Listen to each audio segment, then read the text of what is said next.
Gu Wanwan, you're so stupid and clueless, a useless spoiled girl.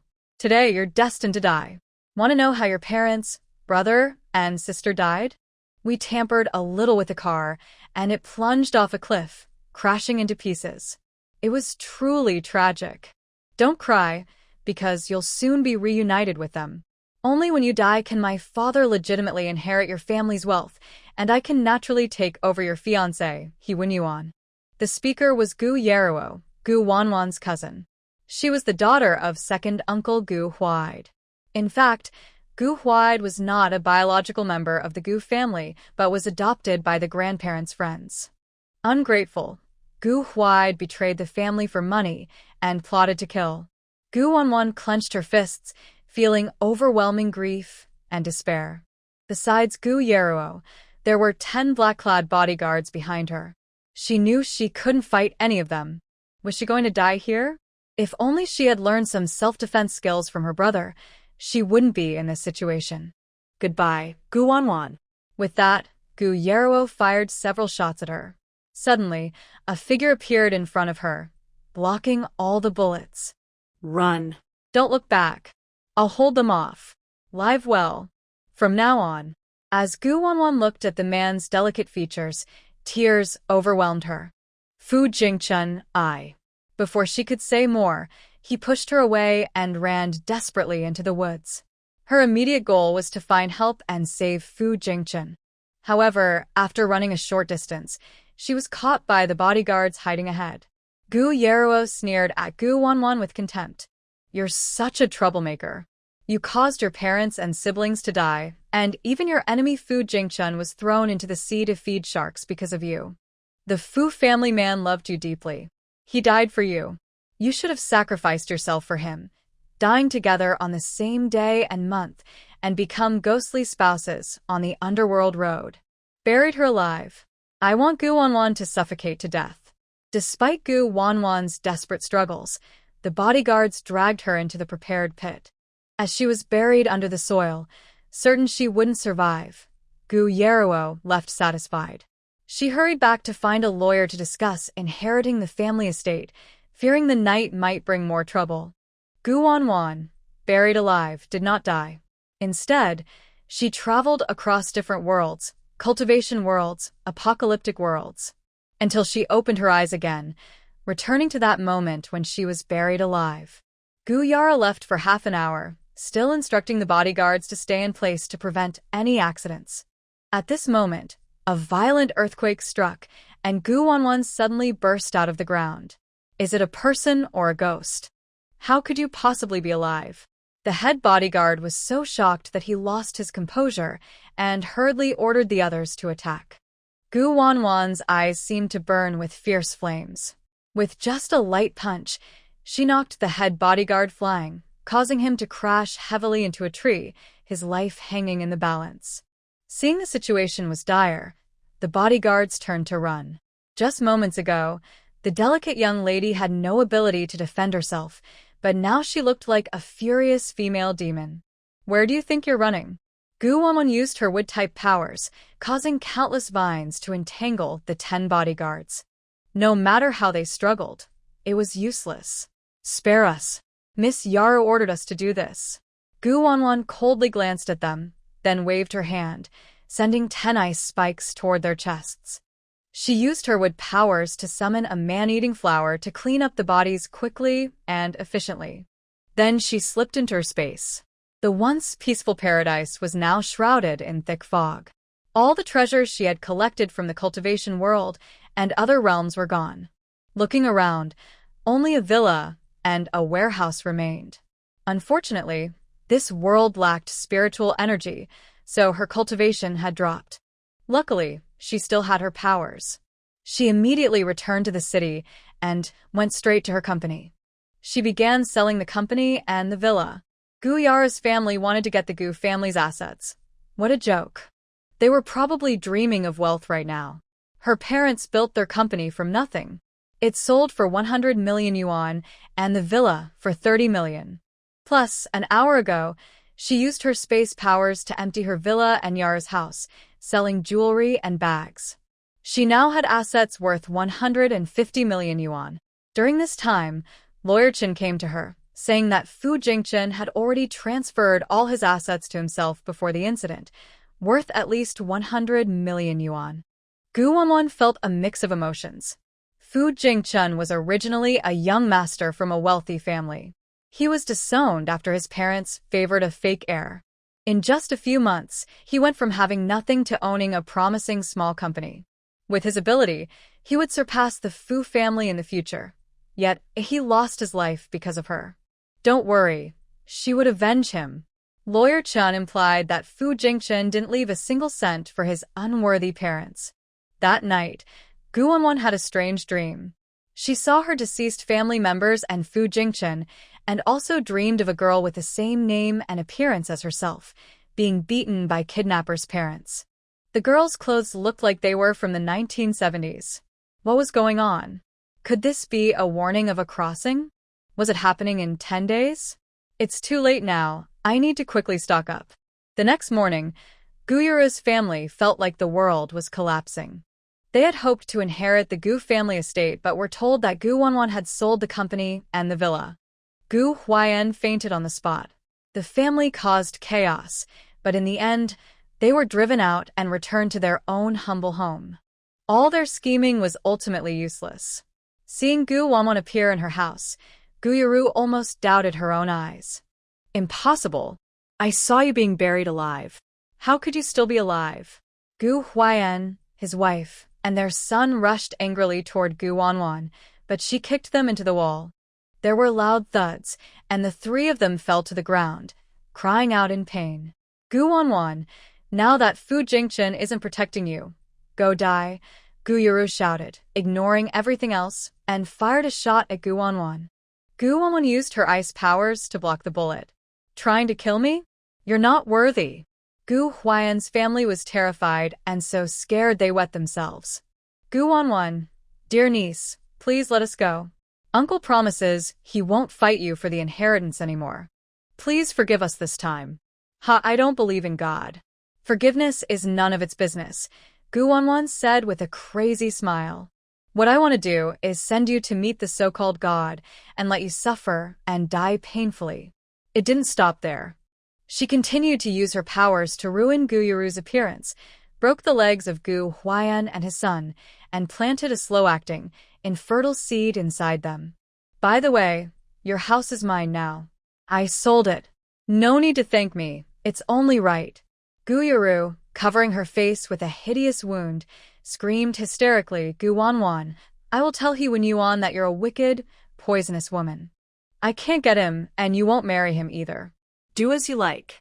I don't care, Gu Wanwan said without looking back and left. As for her fiancé, she didn't like him, and he didn't like her. Anyway, she was about to travel to another world, so stockpiling supplies was more important. Thinking of a dream from last night, she remembered a girl being beaten badly, and her parents still insisted on selling their 3-year-old twins, causing the siblings to be separated and even robbed of their benefits, subsidies, and family heirloom jade. After settling everything, Gu Wanwan made a clear list and spent 30,000 yuan to rent a huge warehouse. The space has water, electricity, and gas working normally, so there's no need to store extra water. The large storage can keep food fresh, so there's no worry about spoilage. Currently, the space cannot support living creatures, as they become still inside and return to normal when they leave. Living plants and animals must be arranged, and future upgrades will allow for farming and raising animals. She knows her space best, so she plans ahead. Since all supplies will eventually run out, being self-sufficient is the best way. Gu Wanwan visited the market and found a reliable supplier. She ordered 50,000 pounds of regular rice, 10,000 pounds of premium rice, 50,000 pounds of millet, 10,000 pounds of glutinous rice, and other grains. She also bought 50,000 pounds of various flours like wheat, corn, sorghum, and others such as sweet potatoes, corn, buckwheat, and purple rice. She didn't need to stock too much rice and flour, but she bought seeds and seedlings for grains, vegetables, fruits, medicines, and cotton. She ordered some dried beans, red dates, and 10,000 pounds each of dried noodles, rice noodles, and other pasta. For seasonings, she ordered 1,000 boxes of oil, salt, soy sauce, vinegar, oyster sauce, and fish sauce. She bought 200 pounds each of scallions, garlic, chili, Sichuan pepper, cinnamon, star anise, bay leaves, and especially sugar, both white and brown sugar, each totaling 5,000 pounds. She also bought sugar beets, sugarcane, and sorghum, including seeds, and arranged sugar-making equipment, honey, and beehives. She ordered 2,000 barrels of various cooking oils like peanut, soybean, and olive oil. Her parents' friends work in a pharmaceutical company, so she bought traditional Chinese medicine and Western medicine from them. Thinking of her dream about twin siblings, she decided to stock up on maternal and baby supplies, adult and baby formula, bottles, diapers, and clothes for children of all ages, just in case she has children someday. Next, Gu Wanwan visited a vegetable and fruit farm, ordering 5,000 pounds of various vegetables and fruits. She then went to the meat wholesale market, buying 20 pairs of pigs, cows, sheep, chickens, ducks, geese, rabbits, quails, and donkeys. She also bought 5,000 pounds each of processed pork, beef, and mutton, plus 500 chickens and ducks. At the seafood market, she purchased all kinds of fresh and dried seafood, marine fish, freshwater fish, shrimp, and shellfish, both alive and dried. She arranged a variety of hot pot bases, meatballs, frozen foods, vegetarian and meat dishes, sausages, ham sausages, skewers, spicy hot pot, instant noodles, snail noodles, sour and spicy noodles, self-heating hot pots, and more. She also bought cereals, bread, cakes, cookies, chocolates, sunflower seeds, potato chips, jelly, spicy strips, dried meat, candied fruits, and preserved fruits. She especially stocked up on large quantities of white rabbit milk candies and candies.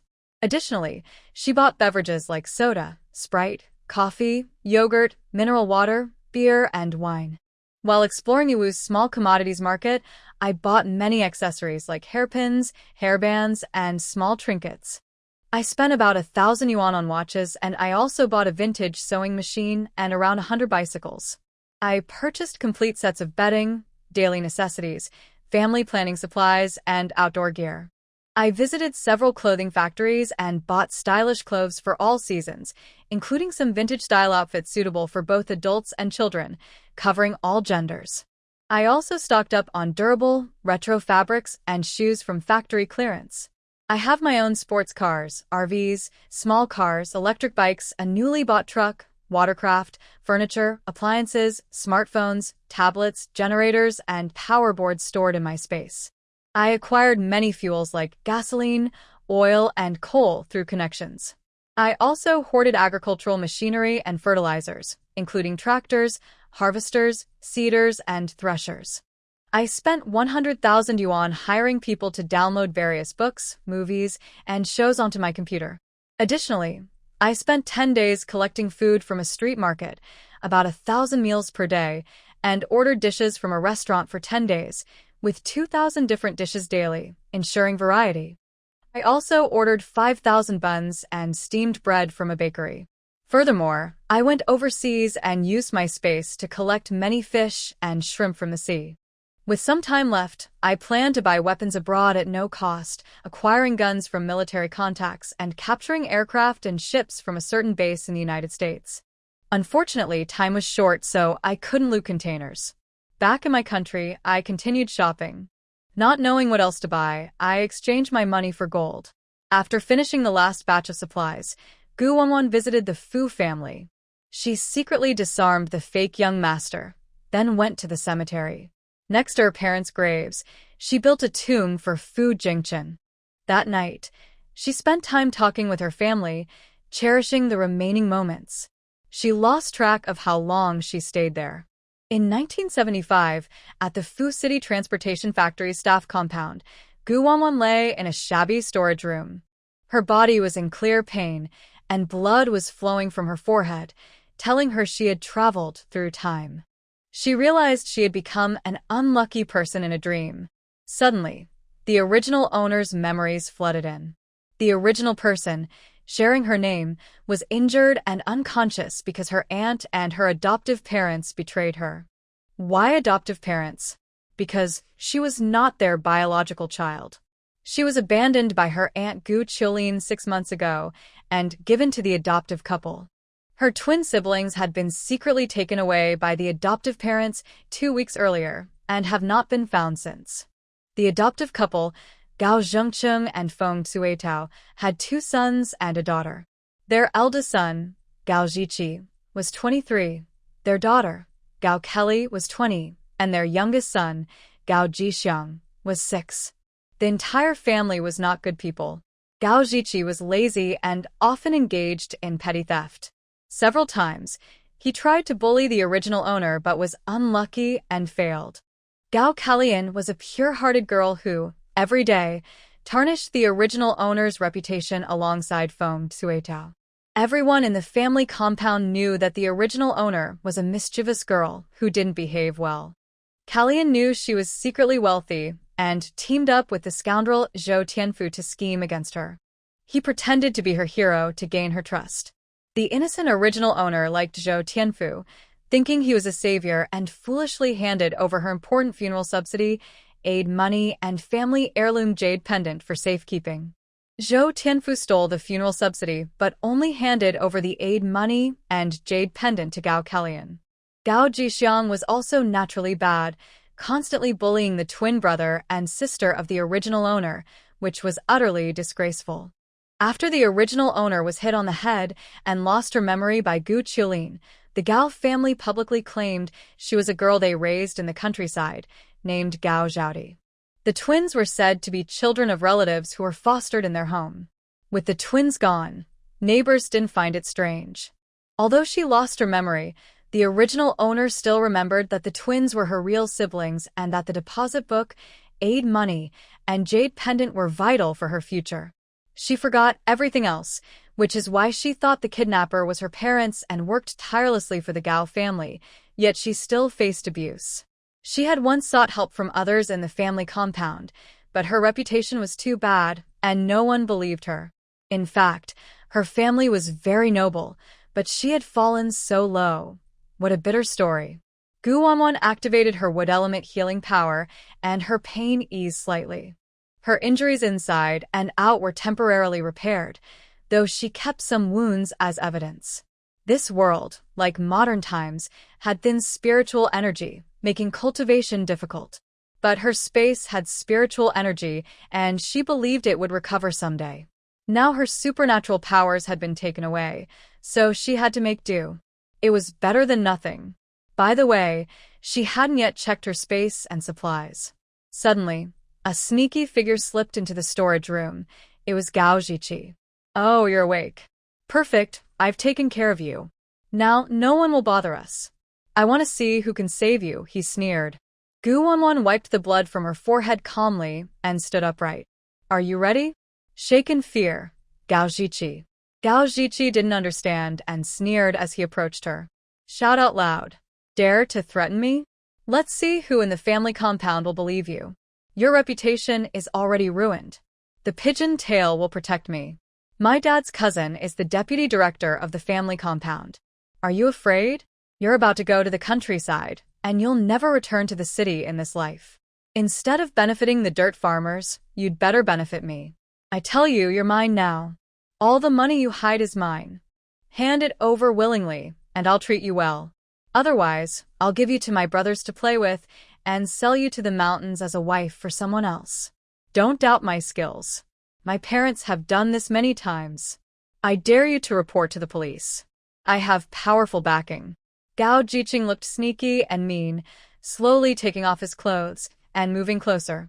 Gu Wanwan's cold gaze shot at him. Just as he lunged forward, she kicked him out of the storage room. "Is that all? That's it? A weak chicken like him. One punch could knock him out." Gao Jiqing looked confused and, clutching his stomach, fell to the ground, unable to get up. "You wicked girl. How dare you hit me? When my dad comes back, you're doomed.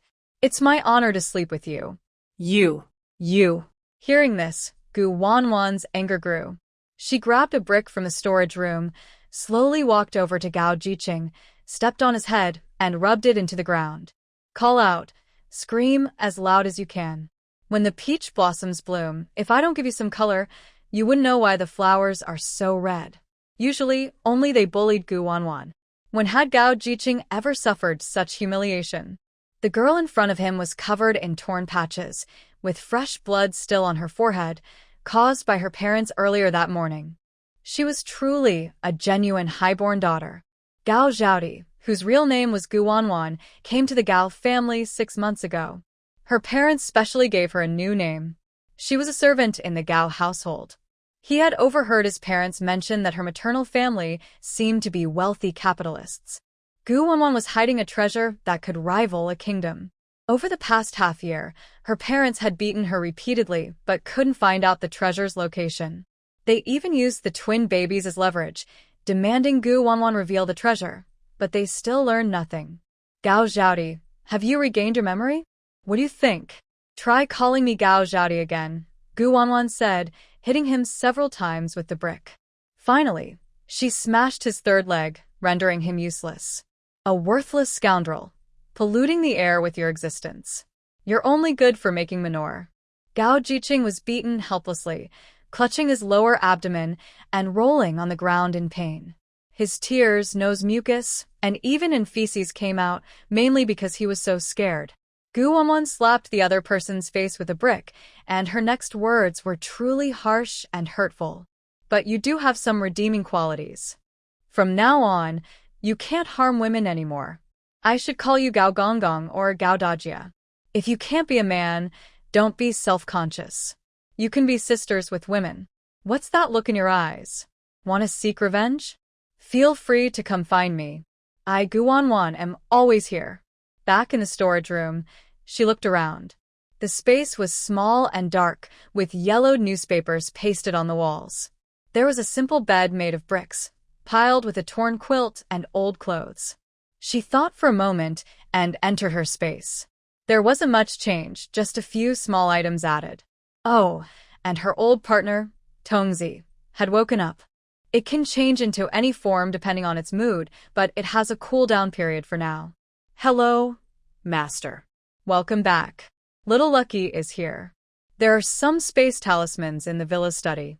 I found a book while organizing supplies. It was stolen from your second uncle's house and relates to this era. It's called The Happy Life of a 1970s Beloved Wife. Gu Wanwan opened the book and skimmed through it. It was a novel written by Gu Yerawal, with herself as the heroine. The male lead was naturally Huan. They were the wealthy and fortunate main characters. Gu Yerawal was reborn in the story, knowing what would happen in the future.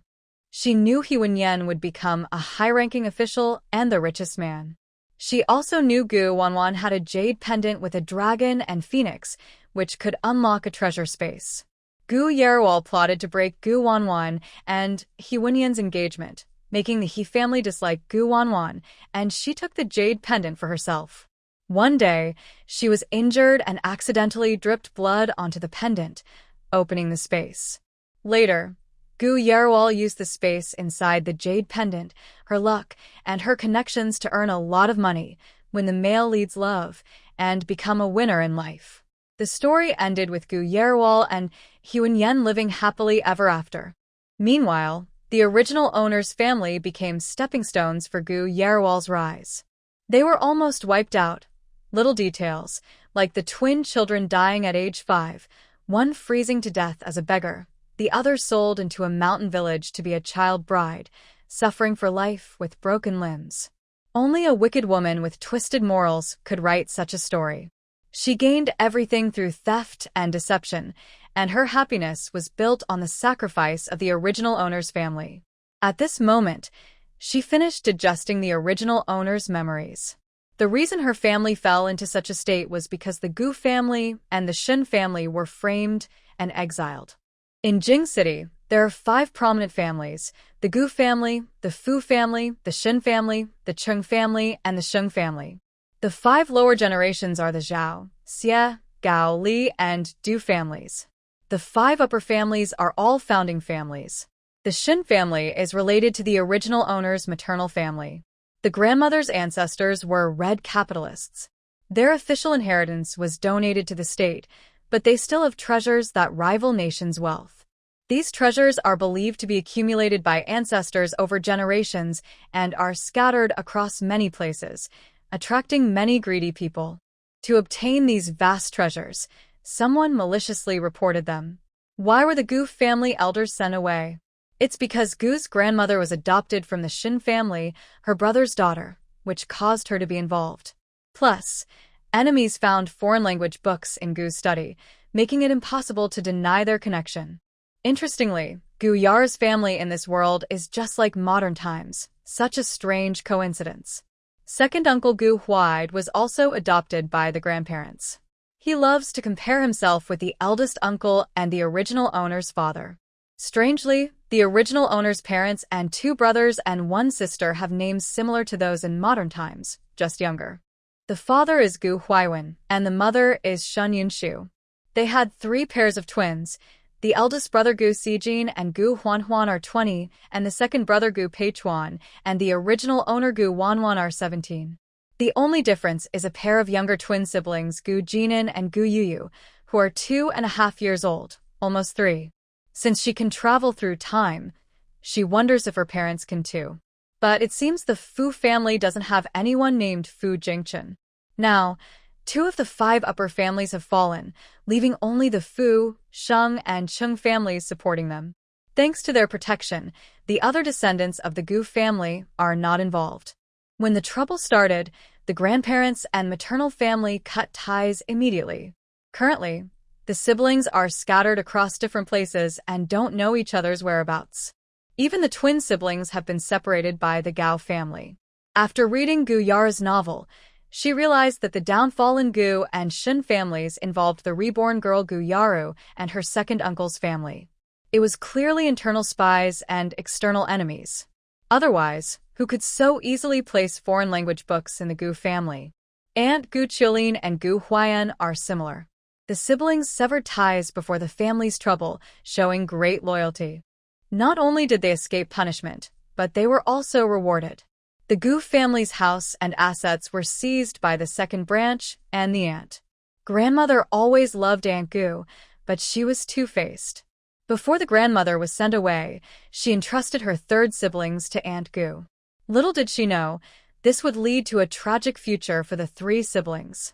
Aunt Gu coveted Shin family's treasure and tried to loot Gu's assets with her second uncle. When they couldn't find it, they interrogated Gu, causing her to lose her memory. With no other options, she didn't want to abandon her siblings, so she left them with the Gao family to continue tormenting and questioning them. Her parents, who were scientific researchers, publicly claimed they sacrificed themselves for the country, but the truth seems to be that they went missing and could not be found. Regarding the ancestral treasure of the Shun family, it indeed exists, with a total of 7 locations. Grandma passed them down separately to Mom and Uncle. Uncle has 1 part, and the other 6 parts went to Mom. Mom then divided them among her 6 children. To prevent leaks, the siblings do not know the locations of each other's treasures. The original owner obtained a dragon and phoenix jade pendant, which is the key to open all the treasures. The treasure's location is in the Misty Forest in Sichuan Province. Gu Wanwan frowned slightly. Collecting all 7 treasures is like gathering the 7 Dragon Balls. Before finding the treasures, I need to contact my older brothers and sisters. Next to her, the cute little creature said softly, each treasure really has a Dragon Ball array and trap. Neither mental powers nor detectors work. It automatically shields itself. Even if you know the location, you need the courage to enter the danger. Those treasures are hard to get. Madam, since Gao Kulian isn't home, I think you should first go next door to retrieve the jade pendant space. Merging the space might bring surprises. Let's not let the scheming White Lotus girl succeed. Suddenly, a sharp, harsh voice was heard, clearly that of Feng Tsuetao. I told you that the worthless girl was beaten a lot before. She won't die that easily. Today, you must hand over the work. Hurry up and go to the countryside. Mom, that lazy girl is really useless. It's almost noon, and she still hasn't cooked. She clearly wants to starve me.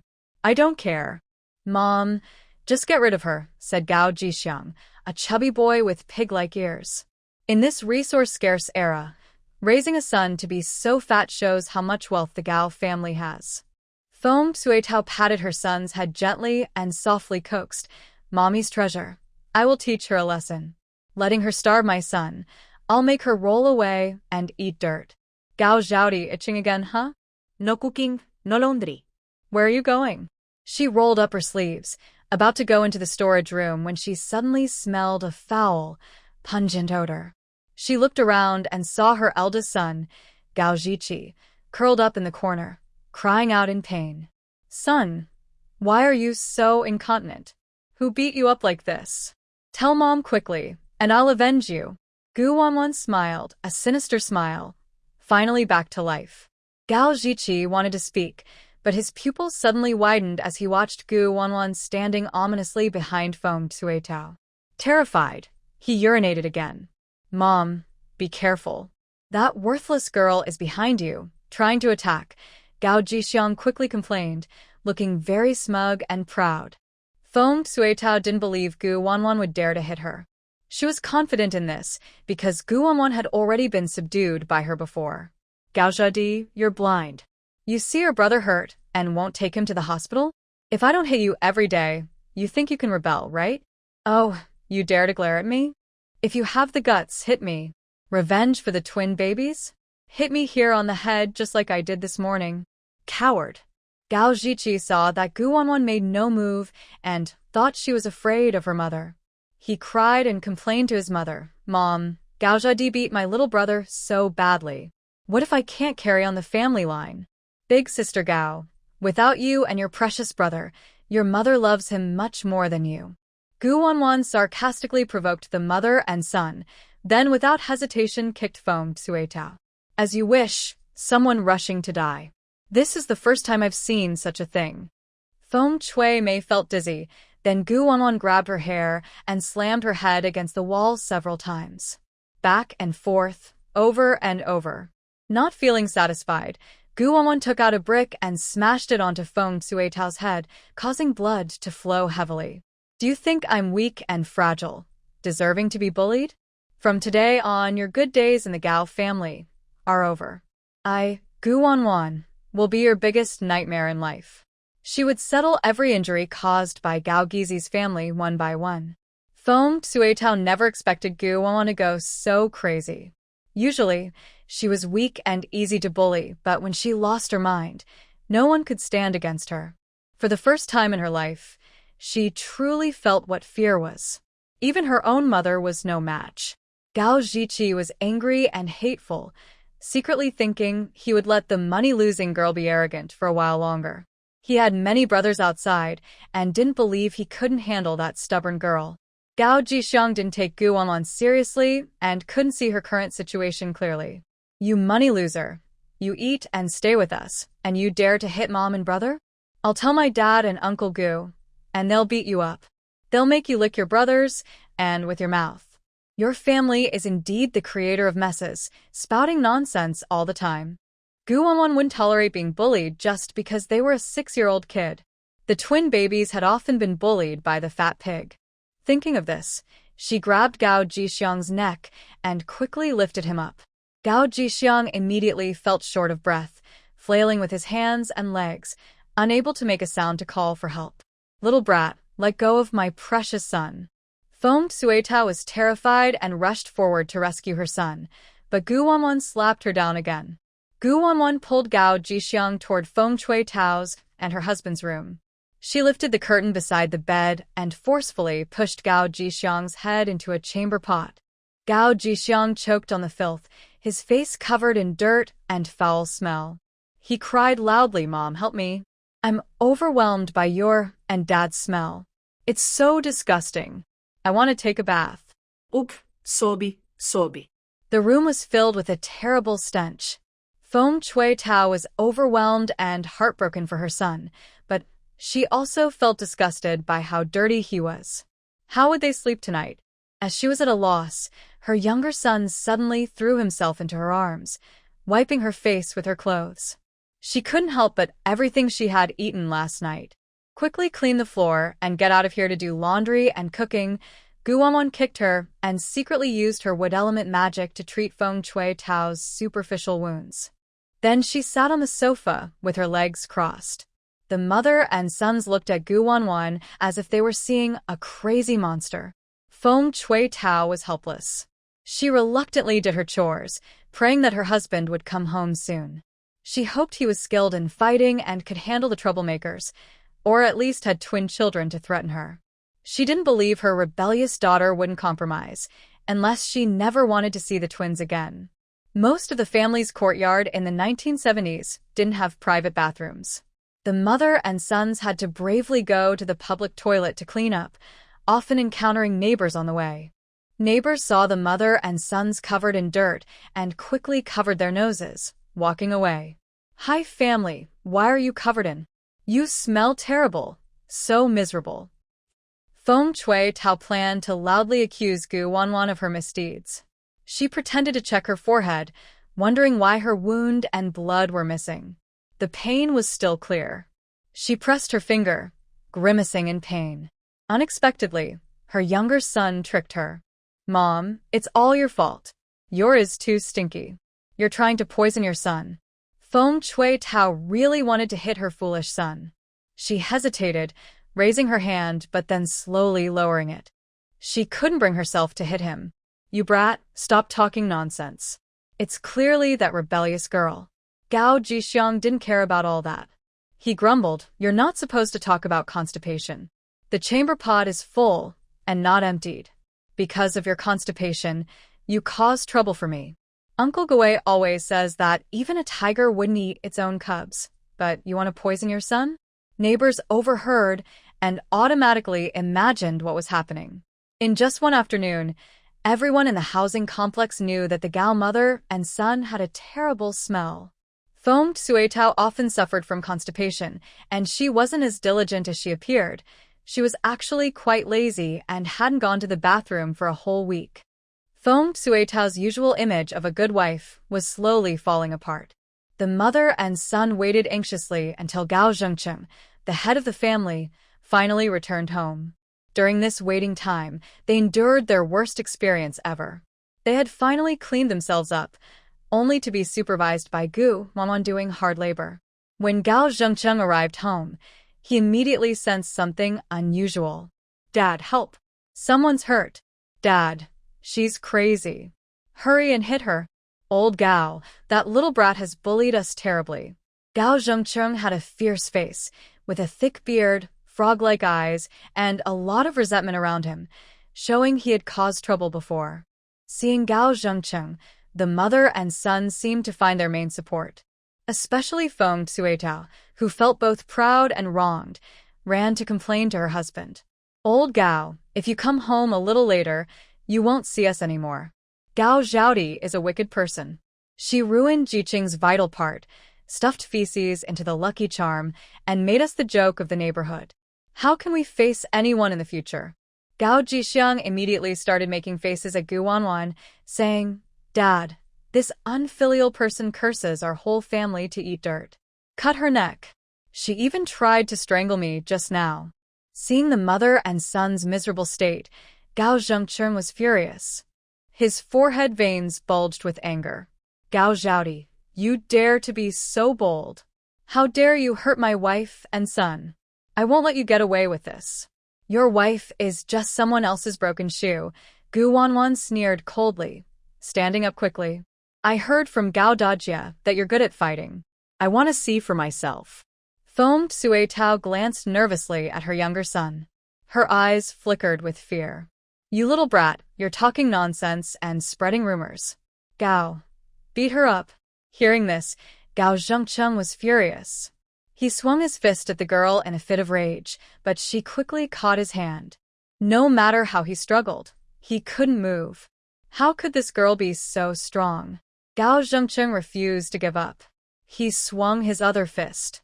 Gu Wanwan responded simply and forcefully with her fists. In one move, she disabled Gao Zhengcheng's left hand.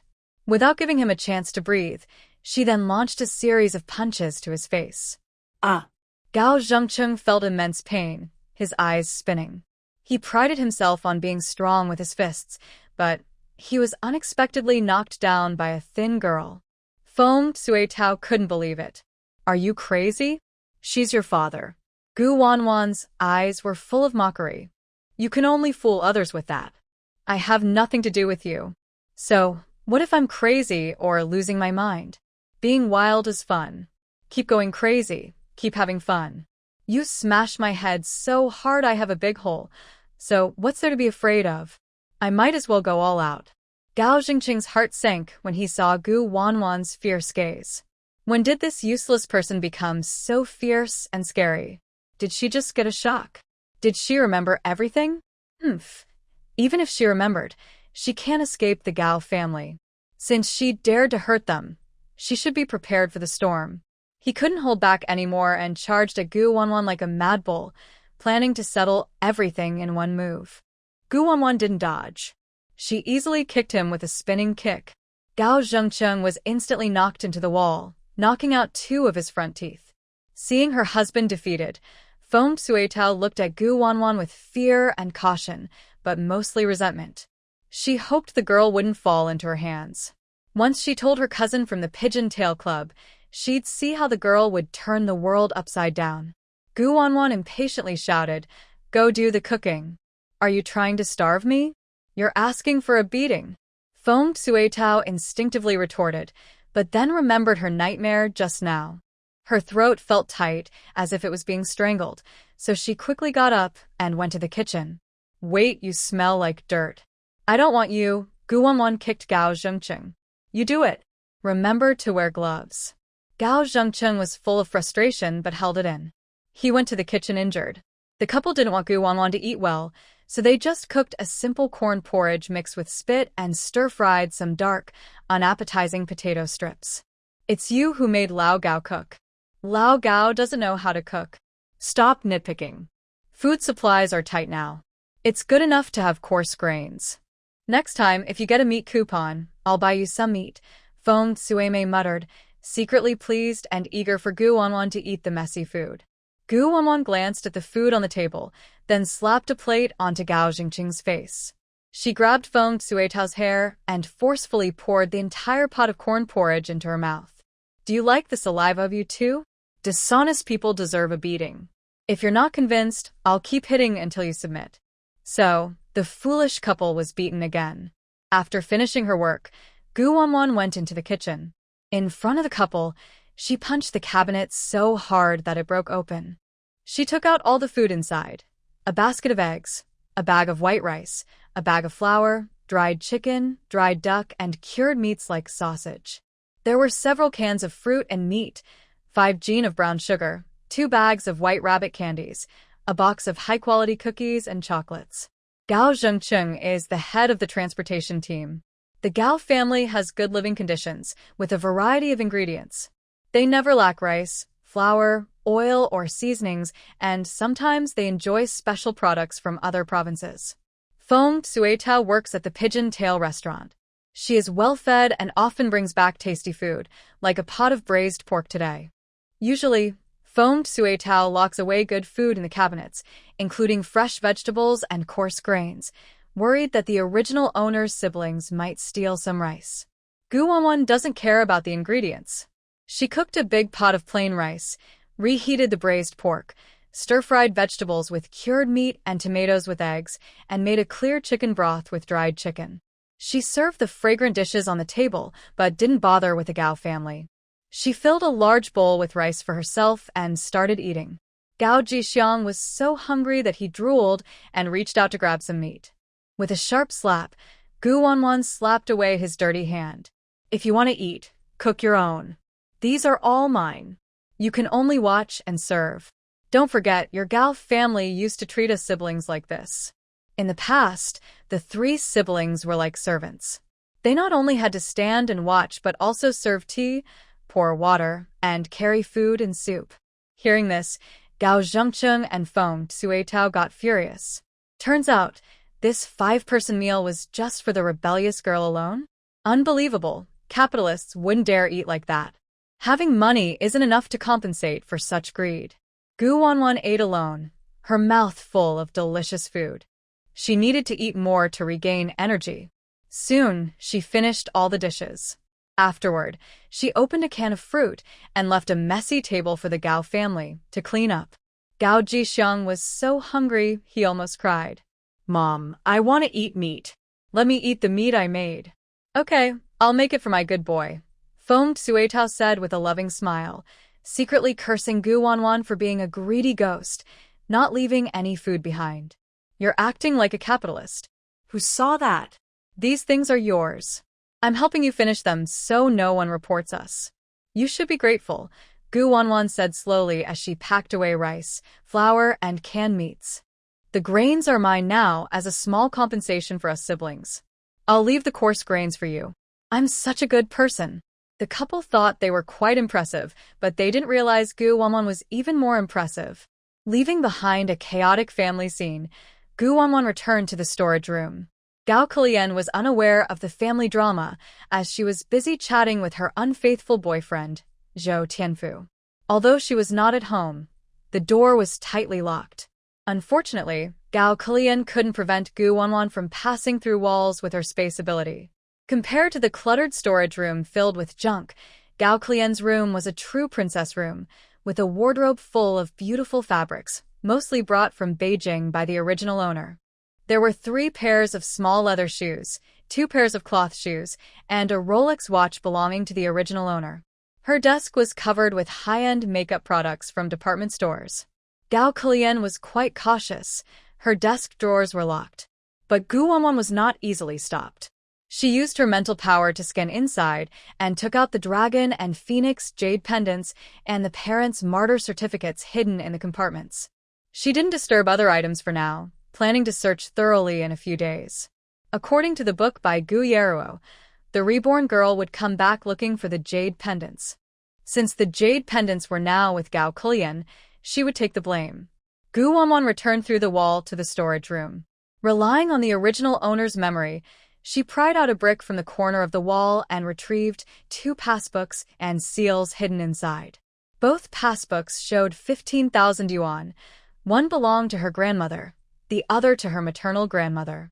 The 2 elders had temporarily given them to her before being relocated. The original owner was quite lucky. She hid the passbooks and subsidy certificates inside a red treasure book and the jade pendants and seals inside her shoes, without being found by the reborn girl Gu Yeruo. Her Aunt Gu Qiulin and her second uncle's family searched the other valuable luggage, but did not check the red treasure book. The Gao family also skipped the red book, and all other luggage was confiscated, leaving only 1 red treasure book for the 3 siblings. The original owner knew the importance of the passbooks and jade pendants. She secretly moved them into a brick hollow. Recently, Gao Kalian and Zhou Tianfu had teamed up to deceive the original owner. She thought it was safer to leave the items with her benefactor, so she handed over the jade pendants, 5,000 yuan condolence money from her parents, and subsidy certificates to Zhou Tianfu. If she had delayed her crossing any longer, she might have handed over the last 2 passbooks. No matter where she placed them, they were not safe in the space. She stored the passbooks and subsidy certificates in her space villa and also took the Gao family's rice, flour, and meat. She immediately fused the space with the jade pendants. Suddenly, the voice of Fu Zai sounded. "Master, the fusion is complete. It's not as good as your previous small world space, but it's not bad." A quick move into the space, and aside from the thick fog not clearing, a half-spring appeared next to the villa, with the other half hidden behind the fog.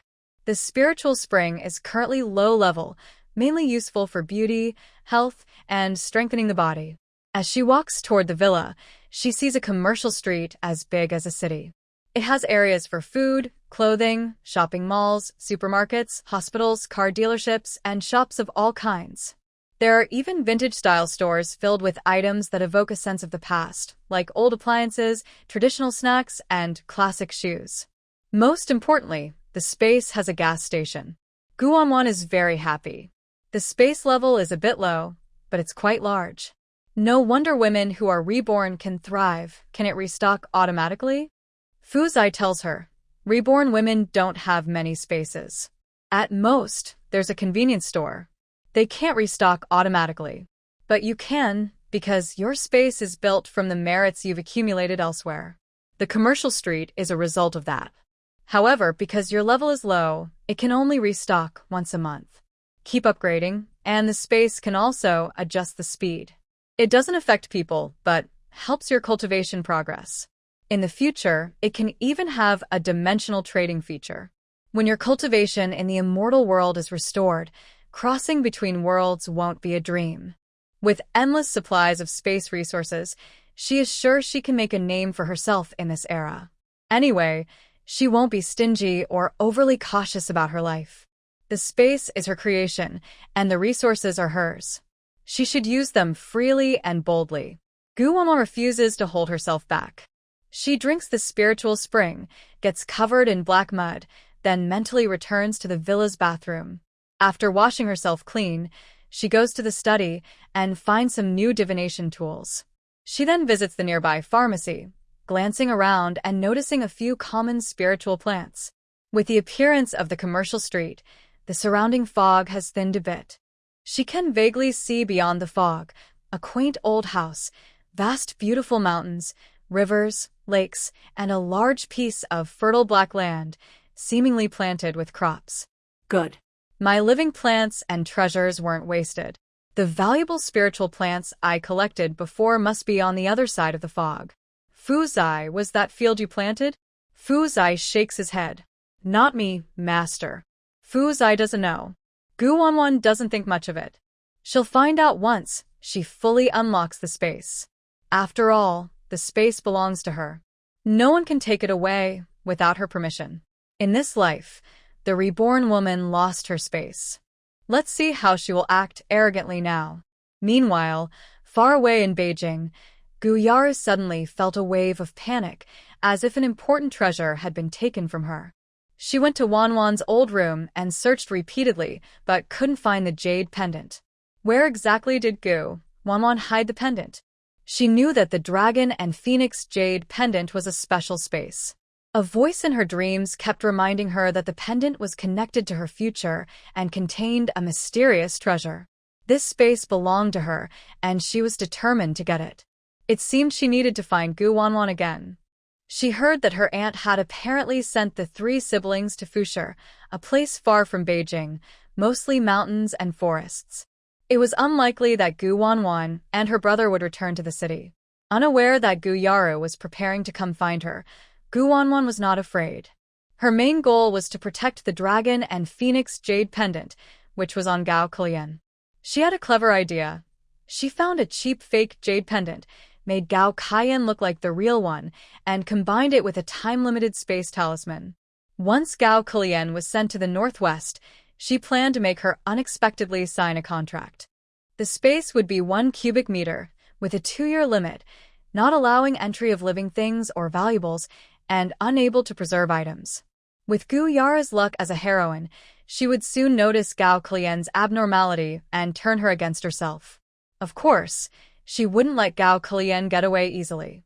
If Gao Kalian dared to put money or valuables into the space, it would fall into Gu Wanwan's hands. Moreover, she could monitor Gao Kalian through the space. When the 2 years were up, the space would automatically disappear. Gao Kalian, overly dependent on the space, would suffer. Late at night, the Gu couple, smelling a foul odor in the house, couldn't sleep. Gu Wanwan entered Gao Kalian's room to place the jade pendant, overhearing the couple's voices from the next room. The little brat is too cruel. My hand is useless now. I should have sold her earlier. Later, you find out who needs a wife, preferably someone who can fight, to keep that little troublemaker in line. Sell her? Who will replace Kalian to go to the countryside? The street office has already come to urge us several times. But we could also sell that girl's first time. After all, she's a young maiden. Honestly, it's all your cousin Gu Qiulin's fault for leaving that troublemaker with us. If she weren't rich, I wouldn't have agreed to keep her. Later, I'll ask your cousin for some compensation. Getting some compensation from my cousin is necessary. Who knows? That troublemaker might have regained her memory now and knows where the treasure is. I heard from my cousin that Gao Zhaodi's bank account has several tens of thousands. That girl hates us to the bone. How could she give us anything? It seems your younger cousin has probably taken some of the savings account money. I don't believe she hasn't searched through it, especially since that girl always brings clothes and a watch worth a few $100s when she comes to our house. She's definitely deliberately leaving these things to fool us, so we end up supporting that girl for nothing. Now that Gao Zhaodi has regained her memory and is out of control, will she still obediently help her daughter go to the countryside? Her storage room is so small that we searched everywhere but couldn't find anything. Do you think she might hide things behind the walls like we do? While that girl isn't here, let's sneak in and look. She'll eventually give it up willingly. We must hide our money well at home and be careful she doesn't break in. No. Tomorrow we'll add another lock. Fortunately, the twins have already been sent to our relative's house. That's our bargaining chip to control that girl. By the way, your younger cousin is so harsh to her own nephew and niece. Can she really be a caring aunt? The couple is secretly planning how to deal with Gu Wanwan, completely unaware that she's overheard everything. TSK, even after being beaten up, she still hasn't given up on the idea of the treasure.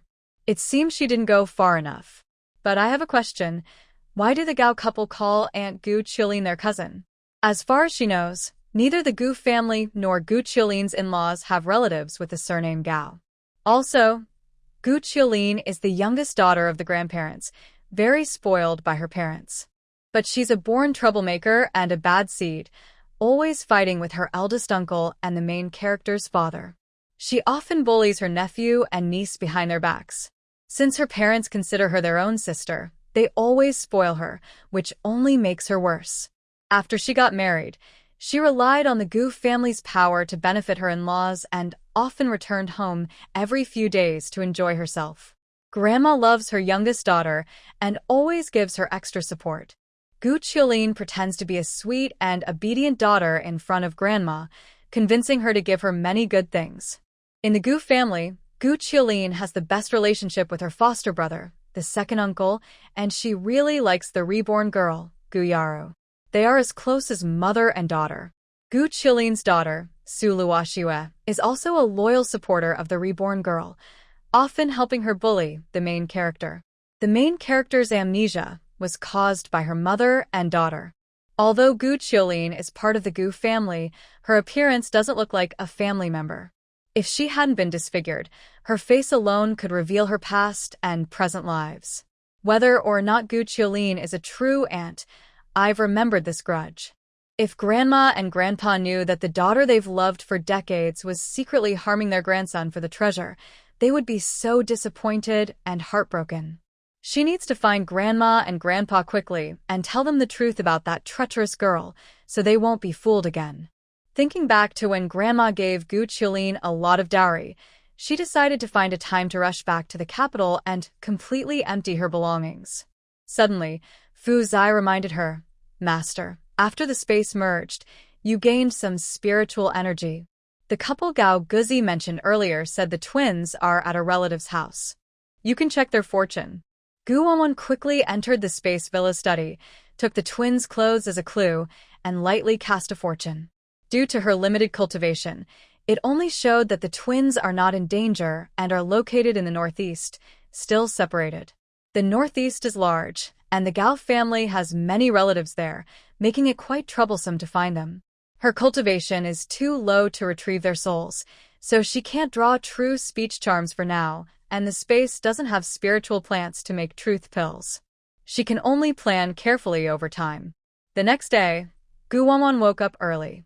After practicing in the space for a while, she came out, prepared ingredients for a hearty breakfast, and headed out. Don't ask why she didn't eat in the space. The answer is she wanted to make the Gao family jealous. As she stepped out, she saw Feng Suetao in the living room causing a fuss, deliberately making noise.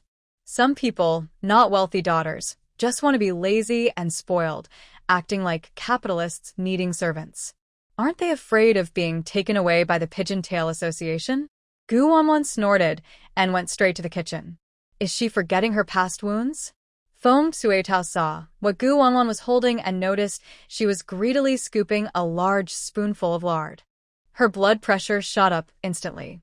You little brat, don't you have to pay for oil, salt, soy sauce, and vinegar? I live frugally, and you go and ruin everything. What kind of sin did I commit to end up with a heartless troublemaker like you? She yelled loudly, as if afraid no one heard her. Gu Wanwan prepared a fragrant meal for herself and finished everything in front of the Gao family. After she finished eating, the Gao family remained motionless. She directly slapped Feng Suetao. A bunch of lazy dogs. Don't you want to go to work? Do you expect me to do laundry, cook, and support you? Gao Zhengcheng couldn't bear the frustration anymore. You brat, if you don't want to know where the twins are, and you keep causing trouble for our family, aren't you afraid I'll hurt your sister-in-law? Feng Suetao, as if she had caught a handle, started shouting again. Old Gao, let's just kill the brother and sister twins. Then that stubborn girl won't dare to be arrogant anymore. These days, filial piety is above everything. We'll report to the Pigeon Tail Association to catch her. Gao Jixiang clapped his hands proudly. It's best to cut the twins into pieces and serve them as meat. That ungrateful thing deserves to starve to death. Gu Wanwan smiled slyly. The Pigeon Tail Association, huh? Gao Ziqi felt confident again and immediately straightened up. The Pigeon Tail Society will be amazing. This territory is ours to control. Deputy Director Su Jianren is my uncle. As long as we give you a title, you can be sent to the Northwest anytime. Gu Wanwan didn't say a word and stepped forward to fight back. Threaten me? How silly. Just see if my fists and feet agree. Do you think because the sky is high and the emperor is far away, and you have a relative in the Pigeon Tail Society, you can do whatever you want?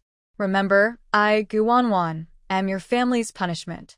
I will make you understand what it means that summoning gods is easy, but sending them away is hard. Her old wounds hadn't healed, and new ones appeared. Feng Suetao was both angry and resentful. You won't die a good death. Gu Wanwan smiled instead of getting angry. Don't worry. You'll die sooner than me. Doing too many wicked things has damaged your virtue, and after death, you'll go to the animal realm. Gao Ziqi was at a loss. He couldn't even control Gu Wanwan with the Pigeon Tail Society. Now he had no feelings for her at all, and only wanted to take revenge and vent his anger. Dad, Mom, she's too arrogant. Should we just let her continue to act crazy? Is no one able to control her? Gao Zhengcheng, who was usually smooth sailing, couldn't stand Gu Wanwan's provocation. He stormed into the kitchen, took a kitchen knife, and walked toward Gu Wanwan. The knife was deadly, and even with her tough fists, she couldn't resist. They were human traffickers, with blood on their hands, pretending to be confident. Killing Gu Wanwan was impossible because they hadn't found the treasure. They thought this would scare her. But Gu Wanwan acted as if nothing was wrong, calm to an eerie degree. She pointed to her neck and said, "Come on, cut here. A quick, clean cut. Come on, do it. Or I'll do it myself." The Gao family members shivered. Seeing that Gu Wanwan didn't retreat, but instead moved closer to them, they were terrified. Where did this crazy woman come from? She wasn't afraid of death and seemed determined to stay with them. Even rural old women weren't as extreme as her. Gao Zhengcheng was just pretending earlier, but now he didn't move anymore. At this moment, Gao Kaling returned home. Seeing the messy room and her father holding a knife, she immediately knew Gao Zhaodi had caused trouble. She scolded loudly, "Gao Zhaodi, you're too much. Not only unfilial, but also making Dad and Mom angry? Apologize to them right now." Gu Wanwan crossed her arms and watched the scene with a look of amusement. "Mom, Dad, it's not worth getting angry over a traitor. I'll help you teach her a good lesson." While comforting her parents, Gao Kulian couldn't help but feel disgusted with Gu Wanwan. "The family is run by my parents. As a daughter, you should obey. Rebellion and disobedience are unacceptable. I have something to tell you. I've already signed you up to go to the countryside. In a few days, you'll be heading to the Northwest. No turning back. You must give up your job. As long as you're at home for one day, everything you have belongs to me. I won't allow you to compete with me. Your value is to serve me by going to the countryside." She then provocatively patted her household register from her pocket. Gao Ziqi couldn't help but admire Gao Kulian's bravery. Jumping in front of Gu Wanwan was clearly asking for trouble. With a sister to share the burden, he finally had a moment to breathe. Revenge on Gu Wanwan was necessary. This time, he learned his lesson. If he wanted to do something, he would find someone else. His gang of brothers was numerous, all single men. Gu Wanwan directly handed her a large bag, using her mental power to sweep through it, taking all the money and her household register. Sign her up for the countryside? Good. Revenge with revenge. Gao Kulian looked at her with a resentful and somewhat incredulous gaze. The fiery pain on her face reminded her she had been beaten by that little brat. Gao Zhaodi, you promiscuous trash. I want everyone in the family compound to come and judge me. Feng Chuitao lost control first, snatching the kitchen knife from her husband and rushing toward Gu Wanwan. Gu Wanwan knew Gao Kulian's methods. She wanted to use public opinion to force her to back down. She didn't mind playing along with the Gao family. So she quietly used her supernatural ability to repair their superficial wounds, deliberately messing up their clothes and hair. She stepped on her torn cloth shoes, which revealed her toes, and staggered toward the door, shouting, "Help! The Gao family is crazy. Feng Chuitao is trying to kill me." It was working hours, but the elderly residents in the family compound, who weren't working, were either sitting under the trees cooling off or chatting at the door. When they heard the cry for help, they quickly gathered around. Gu Wanwan appeared in the yard swiftly, with Feng Chuitao still chasing her with a knife. Feng Chuitao usually had a good reputation in the family compound, but after fainting yesterday and causing a scene, the neighbors' good impression of her plummeted. Now, seeing her chasing the girl with a knife, they thought she was no better than a madwoman. They couldn't help but feel that knowing someone's face doesn't mean knowing their heart. Gao family, what's going on? Why are you chasing Zhaodi girl with a knife? Murder is against the law. Feng Chuitao, calm down. There's no grudge between mother and daughter. Whatever the issue is, just say it. We neighbors can help mediate. The neighbors were curious about what was happening and stepped forward to intervene. Feng Chuitao suddenly woke up and immediately felt that something was wrong. She thought to herself, what else can I do? It's just that the unfilial girl is causing trouble. Gao Kulian came over to help Feng Chuitao breathe easier. Dear neighbors, it's my fault. I didn't teach my younger sister well, and I made you all laugh at us. It's not a big deal. My sister just made our mother angry. When she's upset, she scares her. Spanking is love, scolding is care. Every parent loves their children. Everything my mother does is for my sister's good. But unfortunately, my sister doesn't understand her mother's good intentions. She feels we treat her unfairly, so she deliberately causes trouble to get the neighbors to support her. Without a doubt, her words stirred up the neighbors' dissatisfaction. They thought Gu Wanwan had bad intentions and was using them as pawns. Neighbors who wanted to help Gu Wanwan stopped trying to persuade her.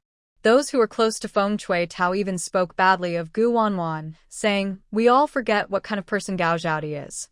She often lies and cheats, likes to hang out with the wrong crowd, and is probably planning something bad. Be careful not to fall for her.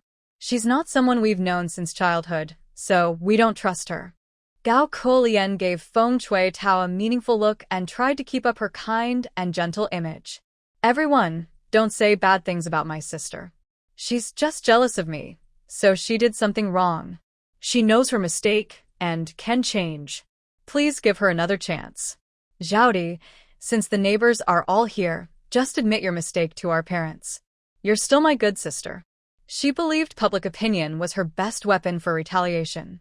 She was confident Gu Wanwan couldn't beat her. Gu Wanwan could either apologize or ruin her reputation.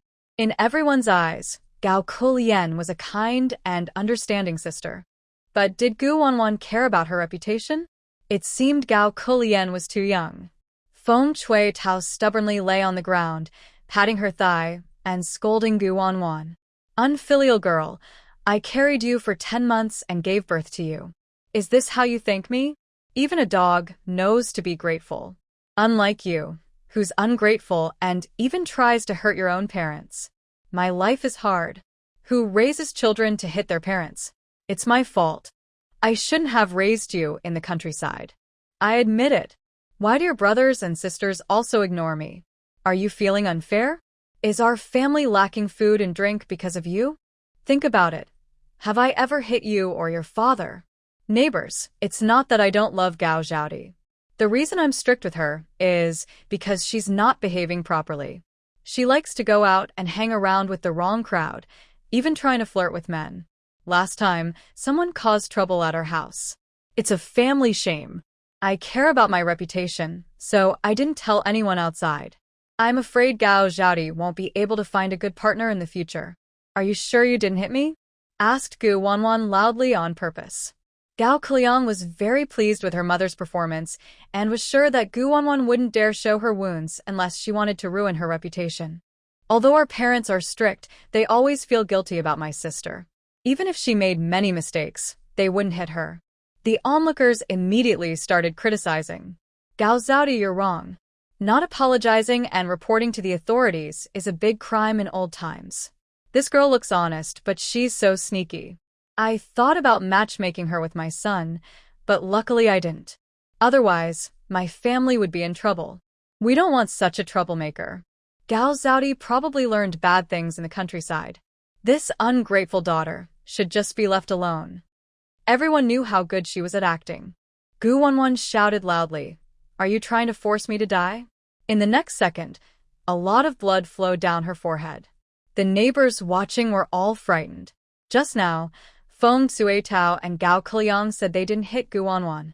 Now, what's happening? It can't be that Gu Wanwan hit herself, right? Who would be so cruel to themselves? So, it must be Gao's family who did it, and they didn't do it lightly.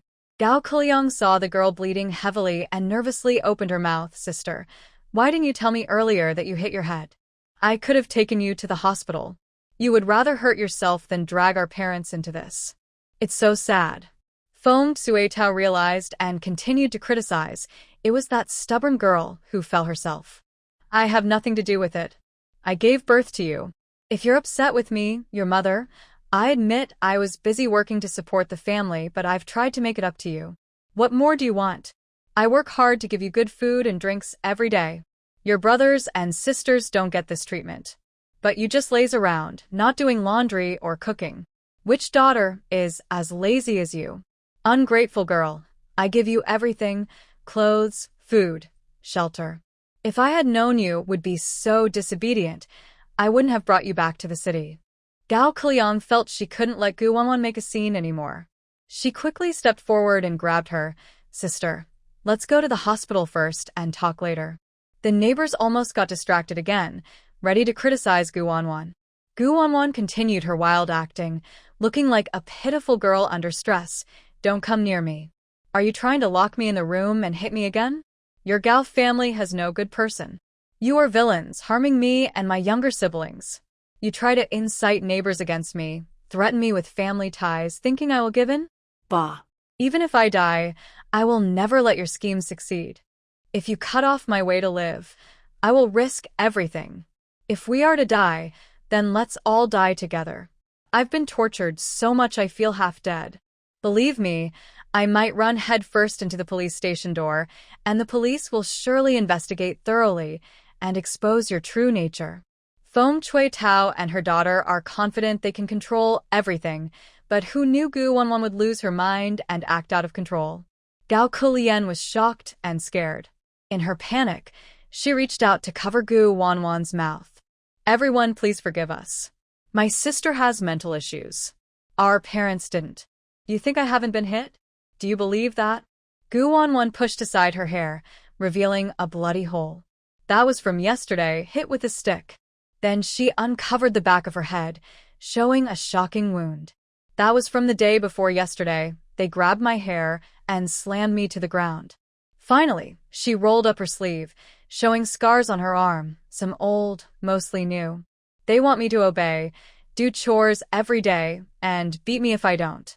They don't let me and my siblings go outside, afraid we'll talk too much and ruin my reputation. How can a mother do such wicked things? You Gao family always say they feed me well and dress me nicely. Look at me, then look at Gao Kulian. Who is lying now?" The neighbors grew more frightened. It's clear that loud voices don't mean right. A thin girl covered in rags and scars, compared to a plump young lady wearing small leather shoes, is obvious. No one believes Gao Zhao Di isn't being abused. They are both daughters. Why did they have to beat Zhao Di until she was covered in bruises? Could it be that the Gao family has some dark secret? Certainly. The good image the Gao family built outside has completely fallen apart. Gao Zhengqing saw things getting out of control and shouted anxiously, "Gao Zhao Di, don't you want to go home?" Gu Wanwan snorted through her nose. "You're not my family. Do you want me to go back and keep working like a beast for you? What am I after? Do you treat me like a? That's just capitalist style. Poor sister is a noble lady, but I am just a humble servant girl. Capitalists can pay money or give food, but what about you? Free riding." The clever and sharp-tongued woman is something Gao has never seen before. Previously weak and easily bullied Gu Wuan has surprisingly stood up for herself. Luckily, she still has a final weapon to control her. "Sister, I know you're jealous and resentful of me, but you can't blame our parents for your injuries. Brother Tianfu would be very disappointed if he saw you like this." Gao Zhengqing nodded and continued, "That's right. It was that dead girl who was flirting with men and got caught by her family, then beaten up. It's not our fault. Actually, we were the ones beaten by her. I even lost a front tooth." Gu Wuan was furious, but forced a smile. "Really? Lying should have some truth. Ask the neighbors in the yard. When did I go out? They know better than you, Gao family. I am a weak girl, fighting against 5 of you. Do you have any injuries? My tooth fell out from a fall, and it has nothing to do with me." The neighbors thought for a moment and realized it was true. They started speaking one after another. "Yes, Zhaodi is usually at home. The Gao family, your bodies are fine. Where are these injuries from? We haven't seen her go out. We are outside in the yard, every day. We saw her leave about a week ago for only 10 minutes and then come back. We haven't seen her go out since. But these injuries look recent, so ask the doorman. He can testify for Zhaodi." Hearing this, the neighbors understood that Gao Zhaodi was probably falsely accused by the Gao family. Why would the Gao family smear Gu Wan? What is their real purpose?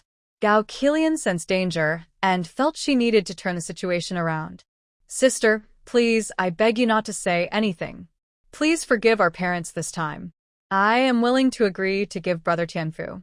Before she finished, Gu Wuan interrupted her. "I begged you not to sell my younger siblings. Please give them back to me. Did you agree? Also, I am not surnamed Gao, and my name is not Zhaodi. Neighbors, be careful if you have children in the yard. Watch out for the Gao family kidnapping them." Wow. What a shocking secret. Could it be that Zhaodi is not really from the Gao family? If she is, everything makes sense. This child is joking. Zhaodi is really my daughter. The twins were sent back to the countryside. They are very close, and she's just pretending because she's sad to be apart. As she spoke, Feng Suetao and Gao Qilian both grabbed Gu Wuan's arms and pulled her home without looking back. Throughout the journey, Gu Wuan cooperated very well. Watching the Gao family members leave, the neighbors whispered among themselves.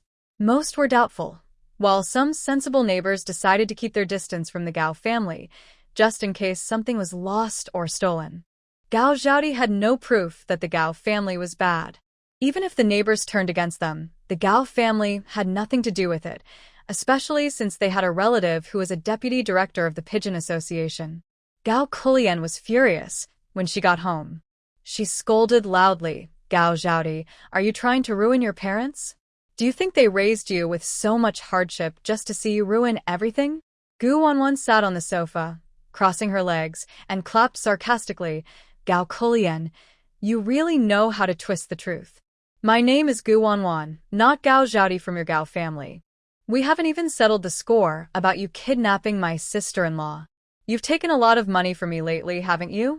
That ragged clothes you wear, the things you stole from me, used and eaten. How dare you lecture me? Who gave you the courage?" Gao Qilian was exposed and felt her heart ache with anger. "I won't tell you where the twins are. I want to separate you siblings so you never see each other again. If you're smart, Go explain to the neighbors and give up your job. Otherwise, I'll have Dad cut you to pieces, grind you into meat, and you'll never have a proper burial. You know the power of the Gao family. Making someone disappear completely is easy. Your aunt abandoned you and left you to us, which shows she doesn't care about your lives. I advise you not to resist. After speaking, she casually grabbed a stool and threw it at Gu Wanwan, intending to teach her a lesson. Gu Wanwan raised her fist and struck back. The stool was shattered into pieces, and she slapped Gao Kulian 10 times, then kicked her. Gao Kulian covered her swollen face and rolled on the ground, crying out, "You wicked girl! My dad's fists are strong. You're doomed. Our family has more powerful backing than just the Pigeon Association.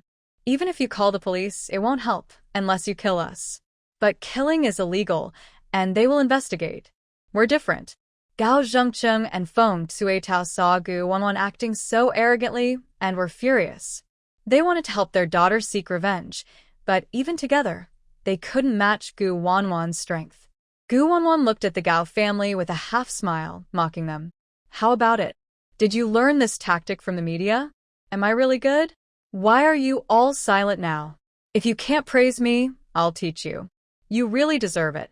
The Gao family of 5 felt like they had been hit hard, their faces showing how miserable they felt. While they were stunned, Gu Wanwan started hitting each of them one by one.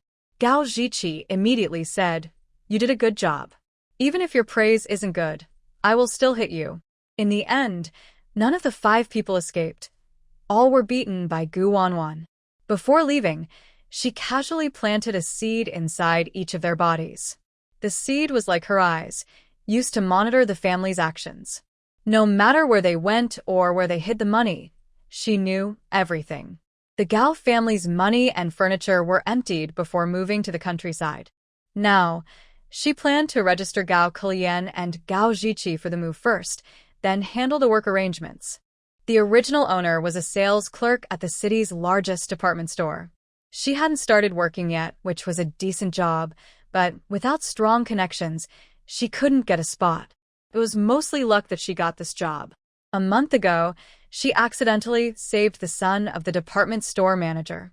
The manager was grateful and paid to arrange a job for her. Originally, the manager wanted to give her the job for free, but she insisted on paying. Seeing her honest and sensible, the manager sold her the position at a very low price of 500 yuan and arranged a single-room dorm for her to take care of her twin siblings. She thought having a job would help her escape the Gao family, but she was careless and told Zhou Tianfu. Once Zhou Tianfu knew, Gao Kulian found out, which indirectly led to Gao Zhengcheng taking the twins away early. She didn't want to sell her department store job cheaply. She kept it for other plans. After Gu Wanwan left, Gao Kulian returned to her room, opened a drawer, and took out a box. Seeing the jade pendant lying inside, she finally relaxed. She didn't know what the dragon and phoenix jade pendant was, but she knew that Gu Qiulin and his siblings were looking for it, hoping to find a legendary treasure. The treasure was definitely hidden in the pendant. Now that she had it, it was as if it belonged to her. After thinking it over, she decided to carry it with her, in case Gu Wanwan stole it someday. Gao Zhengcheng reminded his children to lock their doors and hide their money and valuables before going to work at the transportation station. Feng Suitao, carrying a bag, sneaked out with her young son Gao Zhixiang. Gao Zhiqi found his friends, and Gao Kulian went to cry and complained to Zhou Tianfu. Gu Wanwan took her household registration book and went to the youth office. When the staff saw someone arriving, they immediately stopped their work and greeted her with a smile. "Miss, are you registering to go to the countryside?" Gu Wanwan directly asked Comrade, "My family signed me up to go to the countryside. I want to ask where in the northwest?" The staff member was quite clever. From Gu Wanwan's outfit, it was clear she was not a favored guest. Probably, her family secretly signed her up without telling her. "Comrade, once you're signed up, you can't change it. Go home and prepare well," he said, then ignored Gu Wanwan and turned to talk to another colleague. These days, the fuss about refusing to go to the countryside has become boring. She felt sorry for the girl, but many others were also unfortunate enough to go, so she couldn't feel too much sympathy. Hey, Sister Lee, my eldest aunt works at the Supply and Marketing Cooperative. Does she have any connections to get me tickets for the 3 major items? I haven't been able to get them after a long time. The cooperative's bicycles are out of stock and pre-orders take a long time.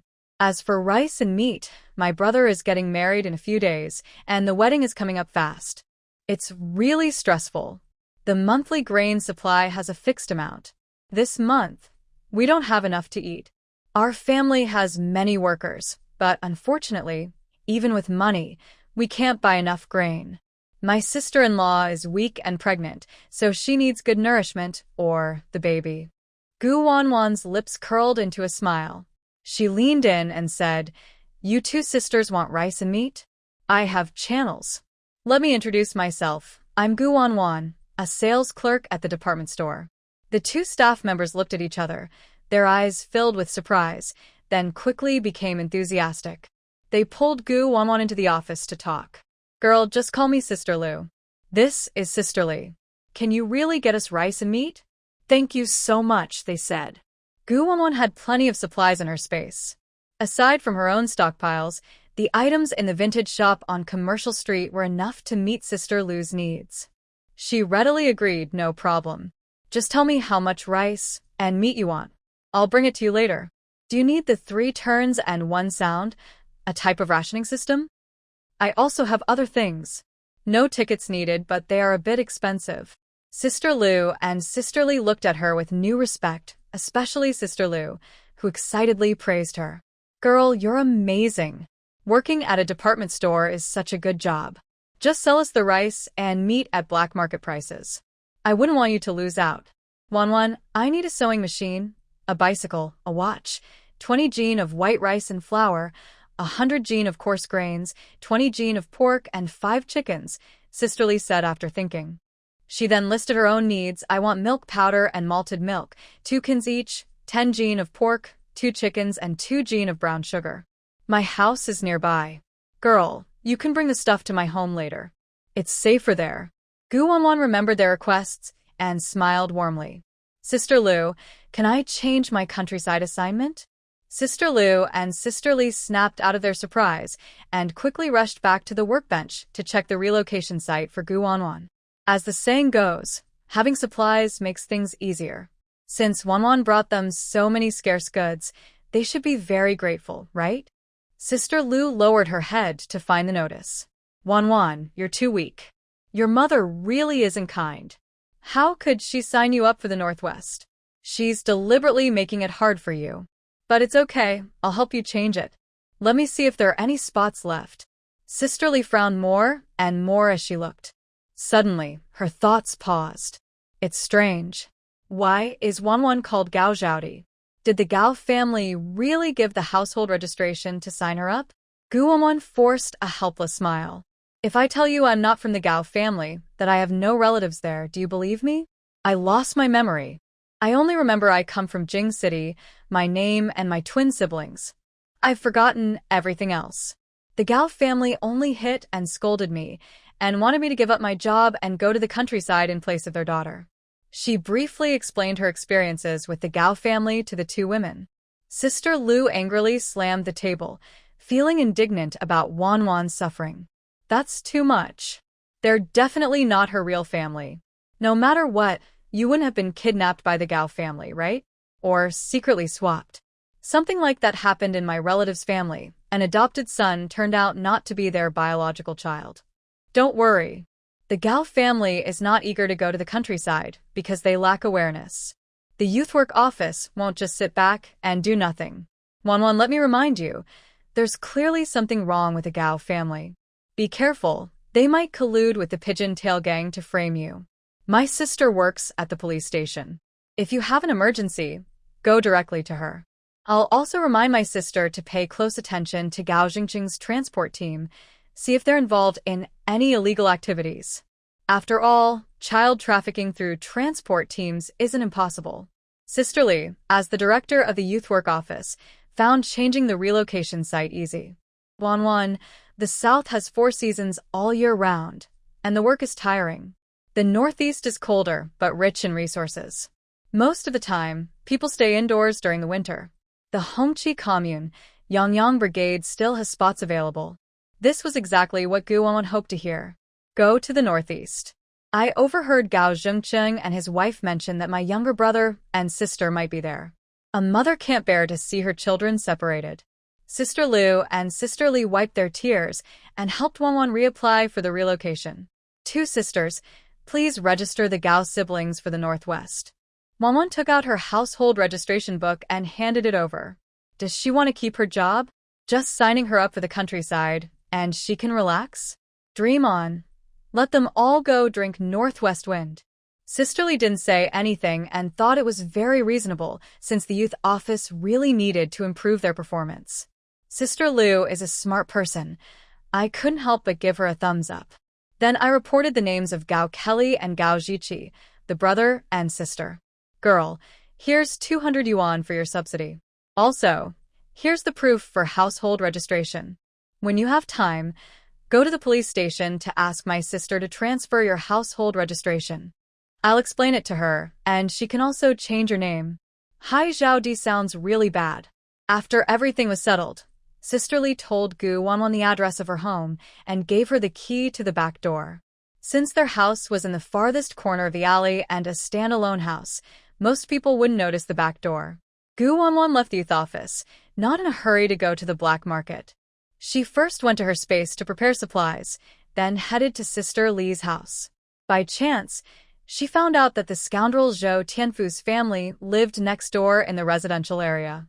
When the youth office closed, Sister Li and Liu hurried back home. Their house was very close to the youth office, less than 5 minutes away. They opened the back door and saw supplies all over the floor, and they were very happy. This is fine rice and flour. I've never seen such quality in the black market. It's much better than the grain station. Exactly. The meat is also fresh, probably slaughtered not long ago. It's really good. Gu Wanwan quickly calculated the money. Liu, 575 yuan. Sister Li, just take 42 yuan. Both women were stunned by the price. The girl was honest and offered a price much lower than the black market. Just for the fine rice and flour, they only charged 50 cents.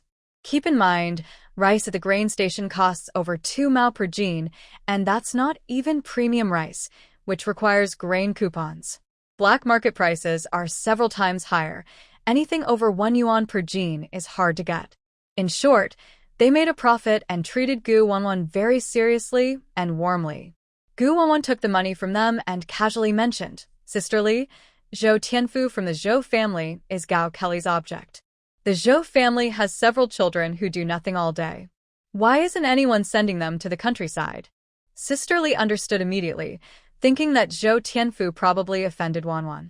My husband is the deputy director of the steel factory, and Zhou Tianfu's father is the deputy workshop director. They have 5 children. Zhou Tianfu is the second oldest.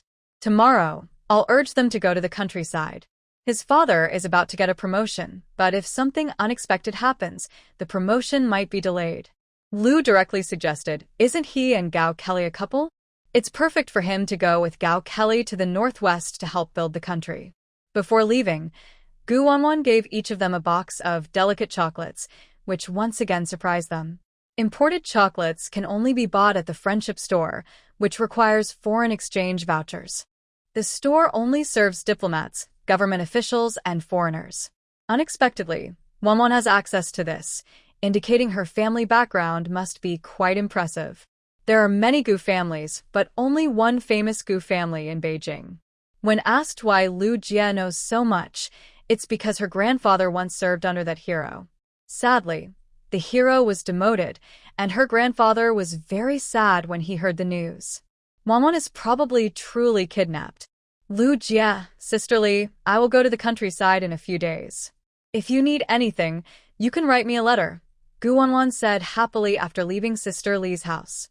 Aside from the money in her bank account, which she couldn't touch, she counted her belongings. The money from selling supplies, plus what she took from the Gao family's pocket, totaled about 700 yuan. She stored all the money in her space. Having 700 yuan in this era makes her a small, wealthy woman, but it's still far from enough. Later, she plans to go to the black market to buy some big goods, collecting antiques, jewelry, gold bars, and other valuables, waiting to get rich in the future. When passing by the steel factory's residential area, she bumped into Zhou Tianfu and Gao Kulian. Zhou Tianfu, still dressed like a refined scoundrel, with glasses and frog-like eyes, looking like an educated young man. Gu Wanwan rolled her eyes and ignored the scumbag and the mean girl. Gao Kulian deliberately stepped in front to block her, and Zhou Tianfu loudly shouted, "Gao Zhaodi, stop right there. Why are you bullying Kulian? Tell me clearly." Gu Wanwan snorted, showing disgust. "Where did this wild dog come from? Get lost if you have nothing to say. Gao Zhaodi, what's your attitude? Are you such a rude girl?"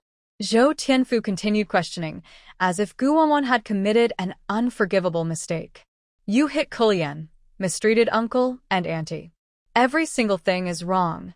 If you don't give me a satisfactory explanation, I won't be your friend anymore. If you sincerely apologize to Kulian, I might consider whether to be your boyfriend." Gu Wanwan felt disgusted and looked very helpless. Zhou Tianfu seemed unaware of her reaction and continued, "Kulian is kind and gentle. How dare you hit her? Do you even respect me? Uncle and auntie scolded you for your own good. As a child, hitting your parents is like inviting disaster. No matter what your parents do, you are wrong. Are you justified in hanging out with others? Look at your character. Who would want to be friends with you? Only me and poor Kulian don't dislike you. But what happened? You are jealous of my relationship with Kulian and repeatedly target him. Kulian doesn't hold it against you, but I can't tolerate it anymore." Regarding whether Gu Wanwan will compromise and apologize, he is absolutely confident. Every time the topic of saving someone's life comes up, Gu Wanwan always foolishly admits fault and apologizes, without exception. Gao Kulian proudly leans next to Zhou Tianfu. No matter how crazy or arrogant Gu Wanwan is, when she meets Tianfugage, she is like dirt. Just one word from Tianfugage, and Gu Wanwan can't cause trouble. Although their plan to save someone was their idea, Gu Wanwan's stupidity prevented her from noticing. They must get the work at the department store no matter what. "Tianfugage, don't scold my sister. She will go to the countryside in a few days. It will be hard to see her again. You know she likes you very much. If you scold her, she will be sad. Whether she's sad or not, I don't care. Who asked her to bully you? I will punish her properly." Zhou Tianfu is gentle to Gao Kulian, but shows a fierce face to Gu Wanwan.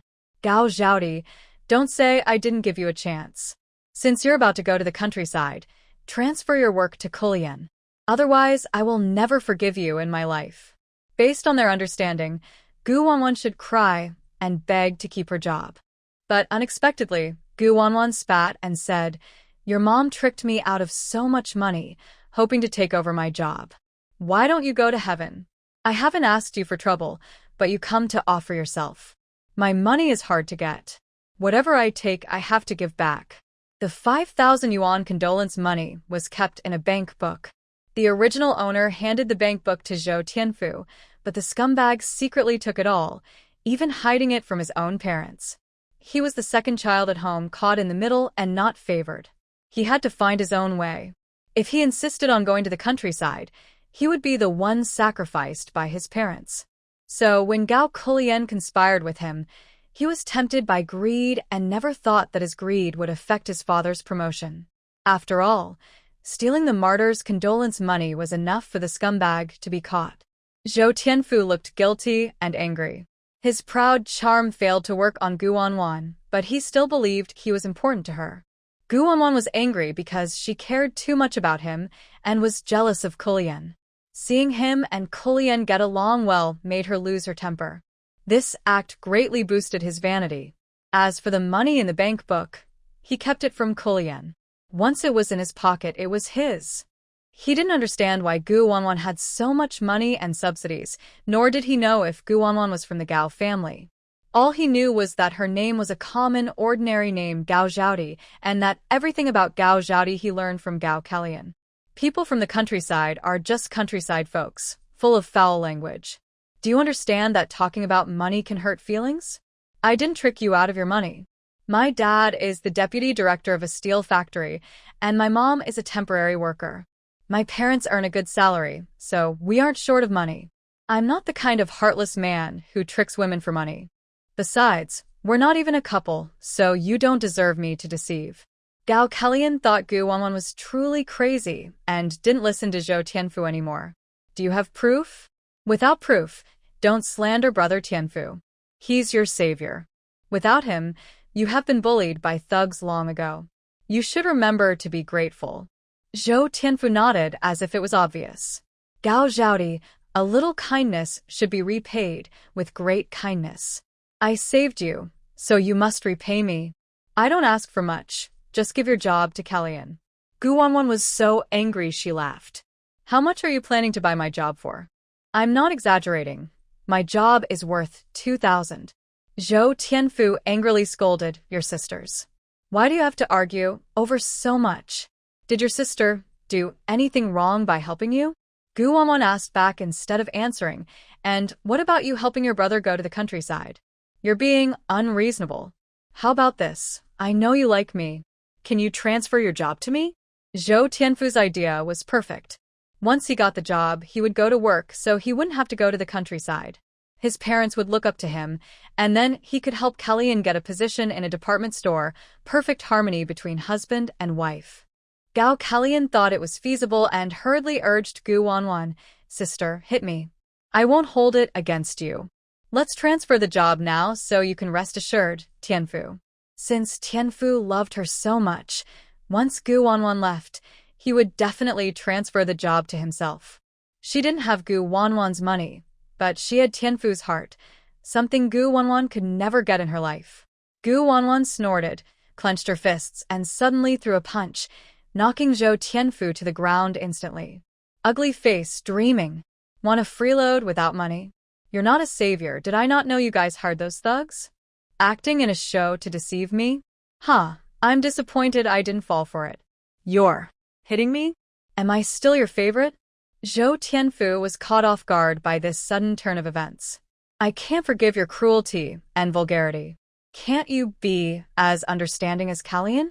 Gu Wanwan kicked Gao Kellyan hard, pushing her onto the scumbag. I can't tolerate your narcissism and arrogance. You're useless at understanding others, always feeling wrong to make you two idiots happy. Am I out of my mind? Zhou Tianfu was pressed down heavily by Gao Kellyan's weight and fell backward with a grunt of pain. Gao Zhaodi, you're so ruthless. I only care about Kellyan. Don't think you can be with me. Gao Kellyan felt both pain and gratitude, but still shot a provocative look at Gu Wanwan. Thank you. I hope you two are forever stuck with each other. Gu Wanwan couldn't hold back and started hitting them. She also took money and tickets from their pockets. Four eyes, look at your creepy face. What's the difference from a dog? Think you're handsome like Pan and can charm women just by posing? Get lost, eat dirt, and stop bothering me. If you keep pestering me, don't blame me for kicking you back to your mother. Get out of here. After dealing with them, she shouted, it's broad daylight and someone is cheating on their partner. This left the confused and stunned two, attracting the attention of the elderly residents and the red team who came running after hearing the noise. Relying on the support of the Pigeon Tail Society, Gao Kellyan and Zhou Tianfu returned safely, but their reputation was ruined. Gu Wanwan threw the money and tickets she had taken into her space, planning to sell some goods on the black market. She didn't expect the scumbag and the wicked woman to have a conscience and return what they owed. She had already recovered the proof of subsidy, and the alimony was temporarily kept by the scumbag. In a few days, she planned to clear out his house, especially the Pigeon Tail Society's Su Jianren, leaving him with nothing. Even giving him a pair of underwear was a loss for her. Now she wanted to see what the Gao family was up to. Wow, big news. What she saw was truly shocking. Gao Zhengcheng and his wife appeared loving on the surface, but were secretly having affairs outside. Their affair partners were none other than Su Jianren and his wife from the Pigeon Tail Society. Their tastes were truly unique. Su Jianren and his wife looked average, both quite overweight. How could Gao Zhengcheng and his wife bear to speak to them? Feng Suitao still looked somewhat charming and managed to persuade Su Jianren to find her a well-paying cafeteria job. She enjoyed big meals every day. No wonder Gao Jixiang was so fat. Feng Suitao didn't mind Su Jianren's flings as long as her own position remained secure. She held a trump card, her son Gao Jixiang, who was much better looking than Su Jianren's ugly son. Gao Zhengcheng also cares about the influence behind Su Jianren's wife, Song Lukan. It is said that Song Lukan is the niece of the Xie family, one of the 5 prominent families in Beijing. She is attracted to Gao Zhengcheng's physique and body, which can satisfy her in certain ways. They secretly had a son, Su Chugui, who looks more like Song Lukan. Gao Zhengcheng is not very satisfied with him. Perhaps because he has done many wrong things and worries about being childless one day, Gao Zhengcheng spreads his seeds everywhere. Recently, he was intimate with Song Lukan for a while, then ran out to flirt with a widow named Qian. Qian was Gao Zhengcheng's first love, and they have been sneaking around for a long time. They have 3 sons, and now she is pregnant again. Gao Zhengcheng is very fond of Qian and has hidden a lot of money with her. TSK, it seems widows are the most fertile. The funniest thing is that neither couple knows about their secret affairs. If they find out their sons are not biologically theirs, it would be quite a scene. After reading this, Gu Wanwan looked through a seed at Gao Zhiqi's movements, suspecting he was being provoked by his friends to trouble her. Haha, he dares. Gu Wanwan entered her space. Usually, she could transform perfectly with a disguise spell, but now with low spiritual energy, she worried it might suddenly fail.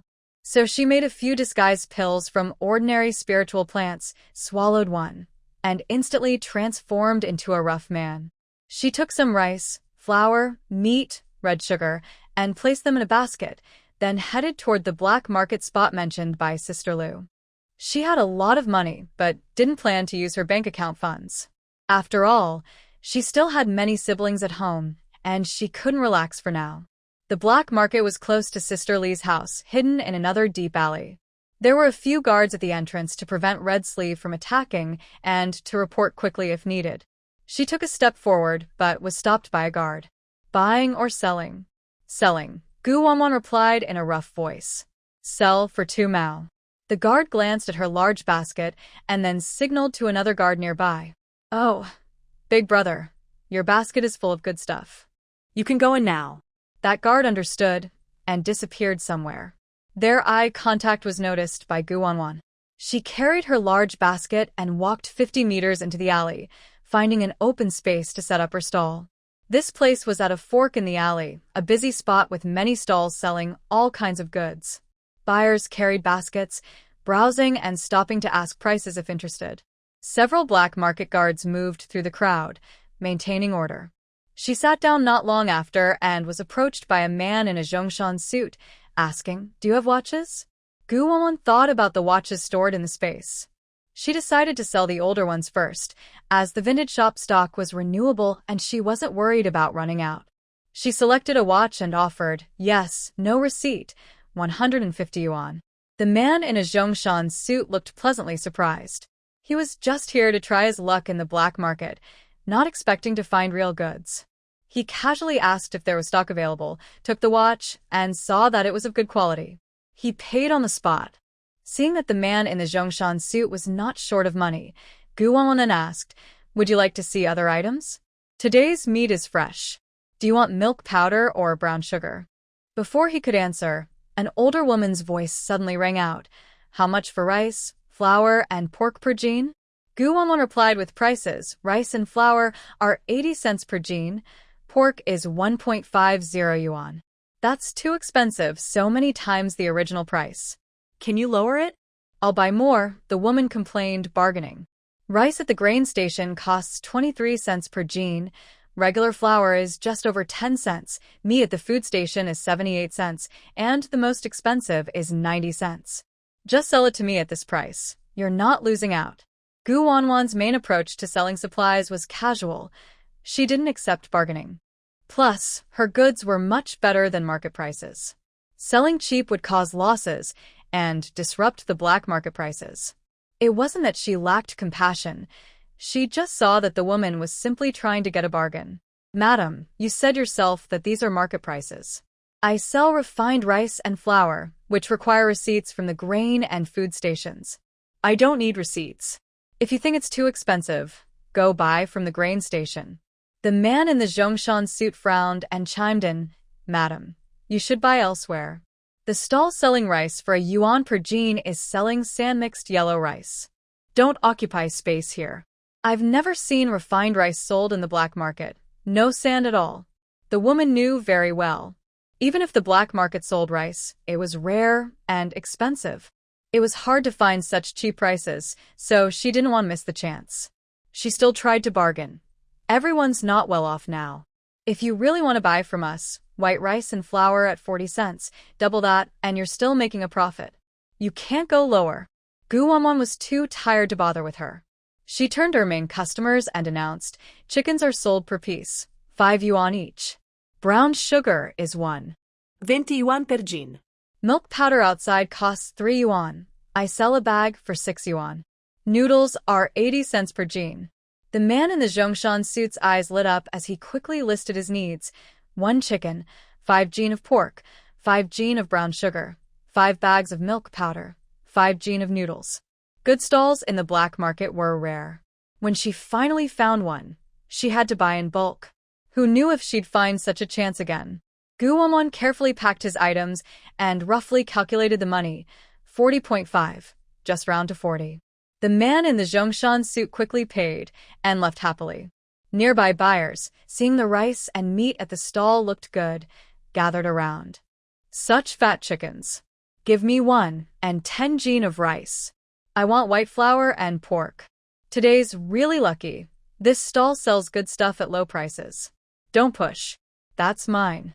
Soon, everything in Gu Wanwan's basket was sold out. An older woman, annoyed she couldn't compete, couldn't buy anything, and was so angry she threw her basket on the ground. She thought if she had just bought a little more, even if she didn't need it, she could sell it at a higher price and make some profit. What a loss. In just 1 hour, Gu Wanwan earned 375 yuan, equal to 10 months' wages for an ordinary worker. At this time, trading like this was considered illegal and risky. If caught, you could be arrested. But despite the danger, many people still took the risk to buy from the black market. Gu Wanwan was confident she wouldn't get caught. She didn't care about the other person's background. She could hide in her space, walk through walls, or take some invisibility pills if needed. Just then, a patrol officer approached Gu Wanwan. Brother, our boss needs you to come with us. Gu Wanwan was thinking about this. She decided to sell her supplies to the black market boss instead of setting up her own stall. The black market boss's base was hidden in a courtyard house. The officer led Gu Wanwan into the main hall. The boss was about 40 years old, sitting with his legs crossed, drinking tea. 4 of his men stood around him. Seeing their strong team, Gu Wanwan was not afraid. Are you the black market boss? Let me introduce myself. I'm Chao Yuqian. You can call me Xiao Chao. The boss coughed a few times, quickly took a sip of tea to clear his throat. He looked at Gu Wanwan and thought, this guy has guts. Seeing they had many people and weren't scared, he said, hello, brother Xiao Chao. Everyone calls me Changge. I hear you sell popular goods. Would you like to work with me? If we share the profits, we can all make money. Gu Wanwan raised an eyebrow. I have good connections. I don't know if you can handle it. You know my goods are high quality. What price can you offer, brother Chang? Qian Ye understood. If the price wasn't good enough, Gu Wanwan wouldn't cooperate. He was confident because he had the goods and knew their value. Big brother, I'll offer a good price. No matter how much you have, I can handle it. In our big city, supplies are tight, so there's no shortage of buyers. Plus, I have black market deals in a few smaller towns. Let's be straightforward. Gu Wanwan prefers to trade with clever people. After thinking for a moment, she gave him a quote. 7 mao per jin of rice and flour. I'll give you 5,000 jin of each. 7 mao per jin of dried noodles, 1,000 jin. 3 mao 5 per jin of coarse grains, 5,000 jin. 1.2 yuan for red sugar and white sugar, 500 jin each. 1.4 yuan for pork, 1,000 jin. 5 yuan each for chickens, 200 chickens. 150 for watches, 100 units. 180 for bicycles, 10 bikes. 200 for sewing machines, 10 units. You can pay with money or trade old items. You arrange the meeting place. Brother Chong stroked his chin and thought. The price was a bit high, but since the goods were good, he could add some money and still make a good profit. Okay, let's meet at the abandoned temple outside the city at 10 p.m. Alright. After confirming the goods with him again, Gu Wanwan left the black market. Watching her leave, his little brother asked, "Boss, that guy has so many goods. Should we?" Brother Chong, who had been in the black market for a long time, was sharp-eyed. He knew which people to avoid. For immediate profit, stealing from others was not wise. Everyone knew to choose wisely and not overreach. Stop being so clever. I've been in this for so long, and honesty is the most important. With money in her pocket, Gu Wanwan planned to indulge herself at a state-run restaurant. Before entering, she already smelled the rich aroma of food. She looked at the menu for today's dishes: braised pork, sweet and sour pork, fish-flavored eggplant, and a bowl of hot and sour soup with half a jean of rice. "Will you be able to finish it?" the waiter asked coldly. Gu Wanwan handed him a chocolate. "Miss, I have a big appetite. I also want to pack 20 meat buns, braised pork and cured pork hock, plus sweet and sour ribs." The waiter was delighted to hear her call herself Miss, as she looked older and was often called Auntie, though she was only 25. "Haha, little sister, you're so sweet. I'm not young anymore. Come on, tell me what else you want." After ordering, Gu Wanwan found a corner seat to sit down. While waiting, she saw two men across from her already getting their food but not eating yet. Instead, they instinctively clasped their hands and said, "Let's eat," before slowly starting their meal. Dressed like ordinary people, they were actually undercover enemies. She wondered how many accomplices they had. Now at the state-run restaurant, reporting and arresting was not feasible. Too many people, and it might scare the others. Thinking of this, she discreetly flicked 2 seeds onto them, planning to observe for a few days before making a move. Catching these enemies would be a great achievement for her. On the day the enemies were caught, the Gao family was being emptied out. Trouble was about to start. The waiter was very attentive, personally bringing food to Gu Wanwan's table, warmly encouraging her to eat slowly. If she couldn't finish, he offered to pack it up. Other diners envied her. Halfway through the meal, Zhou Tianfu brought Gao Kiliang to a state-run restaurant. Thinking he had over 5,000 yuan in savings, he waved his hand to let Gao Kiliang eat freely and happily. They ordered 5 main dishes and a soup, all hearty dishes. When it was time to pay, they found all their money and their household register had disappeared. It was probably lost during a fight with Gu Wanwan. The waiter rolled his eyes in disgust.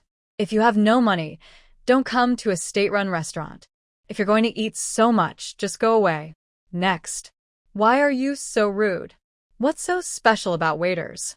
Zhou Tianfu was angry and embarrassed. He looked over and saw Gu Wanwan in the corner. He then pulled Gao Kiliang over. "Gao Zhaodi, you hit us and still have the mood to eat? You ordered so many dishes. Do you think you can finish them? Kiliang, and I will eat with you so you don't waste food. I'm your sister. How can you secretly eat with Brother Tianfu without telling me?" "Do Mom and Dad know?" Gao Kiliang said sarcastically, thinking that if the little brat could go to a restaurant, she must still have some secret money. He needed to make her tell everything. Zhou Tianfu looked unhappy. In his mind, Gu Wanwan's money was his own. Every penny she spent was his.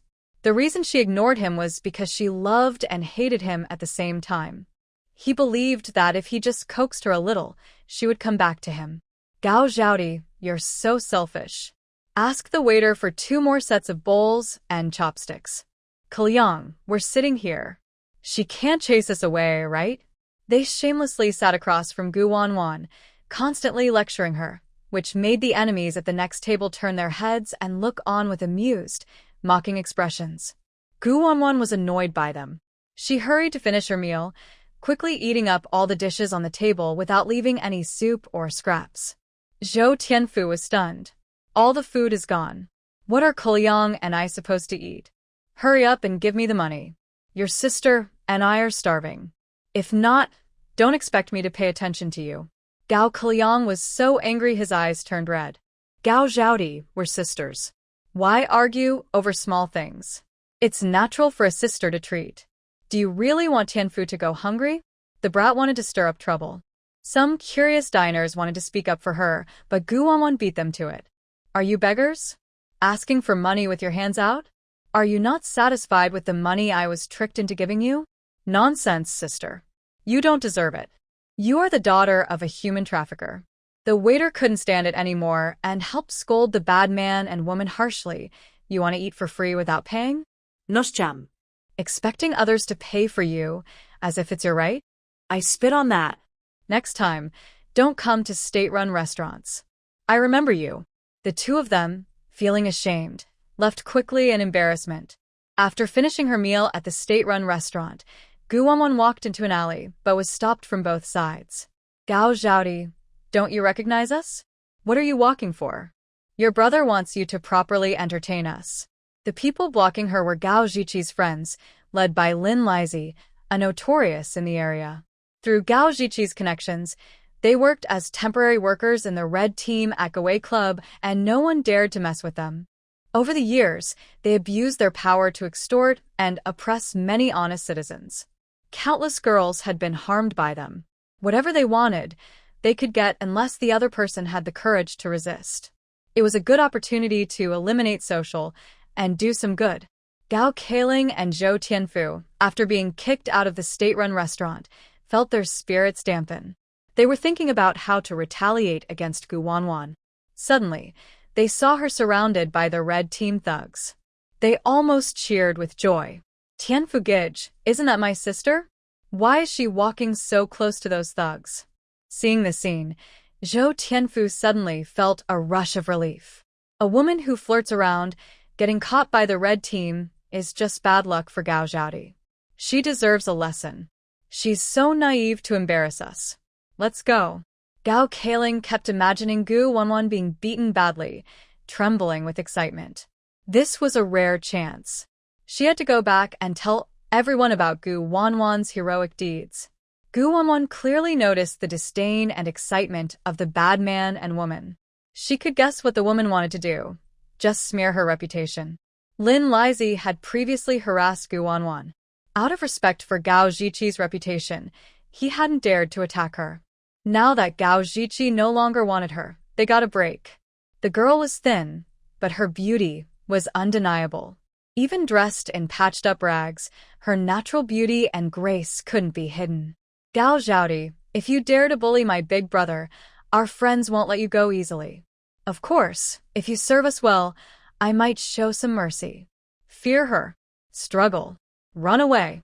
The more she resisted, the more excited they became. Gu Wanwan smiled, looking a bit wild, and asked, "What kind of death do you want? Eating peanuts?" Lin Lizi looked at the girl's strange smile, feeling a chill. The nearbys suddenly felt very uneasy. This clearly wasn't normal girl behavior. Forget it. They 5 grown men weren't afraid of a little girl. Any one of them could easily overpower her. Lin Lizi decided to act first, rushing quickly toward Gu Wanwan. Gu Wanwan responded with a spinning kick, instantly knocking him into the wall. The others were shocked and froze in place. As they heard Lin Lizi's loud crying, they finally reacted. "You dare to kick Brother Lin away? Let's all attack. Gao Zhaodi, you've gone too far. I'll beat you to death." 4 of them raised their fists and charged at the girl. Suddenly, screams filled the entire alley. They had never lost a fight before, reaching their current status, but today, they were defeated by a girl. No wonder Gao Zhaodi was rejected. If they had known she was so fierce and crazy, they shouldn't have agreed. Now they were in big trouble thanks to Gao Zhiqi's trick. Lin Lizi screamed loudly and grabbed a stone, throwing it at Gu Wanwan. "Stop, I won't bother you anymore. Don't come near me." Gu Wanwan caught the stone with her bare hands. With a little force, she crushed it into powder. "If you want to make me sad, I'll make sure you suffer too." The scene was truly terrifying. Lin Lizi was terrified, realizing she could crush stones easily. How terrifying was she? "What do you want? Killing and silencing people will land you in jail. My brother's relative is a deputy director of the Pigeon Tail Gang. I advise you not to mess around." If you alarm the gang, you'll regret it. You're harming the girl. Did you think you wouldn't get jailed? Gu Wanwan sneered and quietly took their money and watches. You might as well imagine worse. Anyway, you won't see tomorrow's sun. Life is hard, so why do you insist on ruining yourselves? I don't understand. Lin Lizi was so scared, he wet himself. The girl's madness scared him. You're a devil. If you're looking for someone, go find Gao Zhiji. It's his idea. Superstitions are wrong. That's a crime. I'll remember that, Gu Wanwan said as she moved to a corner, pulled out some rope from her space, and quickly tied them up. Let's go, or I'll beat you. Lin Lizi cried, so hard his nose ran. He looked terrible. Where are you taking us? I have money. I'll give you money, okay? Let us go. And from now on, you'll be our boss. We'll help you teach Gao Zhiji a lesson. Where to? Of course, to report your deeds to the police. After speaking, Gu Wanwan pulled a group of troublemakers and paraded them through the streets. People on the street recognized the troublemakers and, seeing them being led by a girl, looked surprised and pleased. Their eyes on the girl were like those of heroes, and some enthusiastic bystanders even failed to point out the police station's location for Gu Wanwan. Lu Jie's younger sister, Lu Lumei, worked as an office clerk at the police station. When she saw Gu Wanwan leading a group of young Red Team members, she immediately put down her work and approached, asking, "Little sister, what happened?" The Lu sisters looked very similar, and Gu Wanwan quickly recognized her identity. "Hello, you must be Lu Jie's sister, Lu Lumei." I'm Gil Van Van. Lu Jie told me I could come to you if I needed help. These troublemakers from the Red Team robbed me on the way, bullying me and trying to act inappropriately. I couldn't hold back and fought back. Lu Lumei opened her mouth in surprise. Did you catch them all? The police officers at the station were very surprised. Comrade, you're quite talented. These troublemakers belonged to the Pigeon Tail Society's Red Team and were very arrogant in the area. It wasn't that no one reported them, but there was a lack of evidence. Moreover, the police station and the Pigeon Tail Society usually kept to themselves and didn't have conflicts. Lin Lizi thought that once they arrived at the police station, Gu Wanwan wouldn't dare cause trouble anymore. He had a rosy outlook, believing that Gu Wanwan would be helpless once in custody and that the Pigeon Tail Society would help him escape. Comrade, this crazy woman attacked our Red Team unilaterally, provoked the Pigeon Tail Society, and ignored the law. I want to file a report and arrest her. Since the Red Team broke the law, they call me a devil and spread superstitions, adding more charges, Gu Wanwan said seriously. She was like a pure-hearted heroine from a novel by Guya Ro, who mentioned that the original protagonist was bullied by Lin Lizi and others, and even wrote about where they buried bodies, under the banyan tree behind the Pigeon Tail Society's family yard. Comrade, I want to report that they just threatened and intimidated me, saying they had killed several people and buried the bodies under the banyan tree behind the Pigeon Tail Society's yard. How do you know that? Lin Lizi's heart skipped a beat, and he hurriedly argued, "When did I say that? Don't falsely accuse us." "I didn't." "No, you can't dig there. You've confessed," Gu Wanwan pressed. "Police comrades, go quickly and arrest them before they move the bodies secretly." Seeing the troublemakers' reactions, the police knew they were guilty and immediately launched an investigation. Lu Lumei patted Gu Wan's shoulder. "Wan, you're really impressive. We've been watching Lin Lizi and his group for a long time. The victims, worried about their reputation, were afraid to report the crimes. Luckily, you dare to stand up to the criminals and help the police catch them. You've made a big contribution. I will help you apply for a reward from the higher authorities. As good citizens, we should help the police fight against social wrongdoers and never let any criminal go free," Gu Wuan said with a confident tone, not forgetting to make a request. "Sister Lumei, could you send me a banner? I like banners." Lumei didn't think it was wrong, since Gu Wuan had made a big contribution. "Once everything is settled, you will definitely get a reward." Gu Wuan was satisfied and chose to stay at the police station, planning to rest for a night before causing more trouble. The police who went out to investigate the case didn't return until the afternoon. They found 5 skeletons at the location Gu Wuan provided. Forensic experts confirmed they were the remains of young girls who had been mistreated before death. This matter was very serious. The higher-ups paid close attention, even involving the upper levels of the Pigeon Tail Society. The incident happened behind the Pigeon Tail Society building and was linked to them. The society felt ashamed and dismissed Lin Lizie's temporary workers. Although they distanced themselves publicly, the incident still caused serious damage to their reputation. Lin Lizie sat in the interrogation room for a long time, still stubbornly refusing to admit anything. The gang members, seeming to have been warned, denied everything strongly. Currently, there was no technical evidence to prove they committed the murders. Lu Lemay told Gu Wuan about this case. Gu Wuan suddenly had an idea. She felt alive again. Using an excuse to go to the bathroom, she entered her space to mess up her hair, changed into a white outfit, and then slipped through the wall into the interrogation room. She floated around the gang members, while Fu Zai played some scary music. After finishing, she went to the gang members' home to search. Lin Lizie and the others, already guilty, were frightened by Gu Wuan's scare and confessed everything about their ancestors. What awaited them was a peanut. The police admired and appreciated Gu Wuan very much. If she weren't about to go to the countryside, they would really want to recruit her to work at the police station. Lu Lemay finished organizing the statement and mentioned Gao Ziqi to Gu Wuan. Wuan, there's no evidence that Gao Ziqi incited Lin Lizie or participated in the crimes. Plus, his relationship with the deputy director of the Pigeon Tail Society means that even if we arrest him, he'll only receive a few words of admonition and be released soon. I hope you understand. As soon as you find evidence, feel free to report to us at any time. Gu Wanwan waved her hand. The Gao family was not only protected by pigeons, but also had stronger backing. The police station couldn't deal with him for now. She could just go back to the Gao family and fight him herself.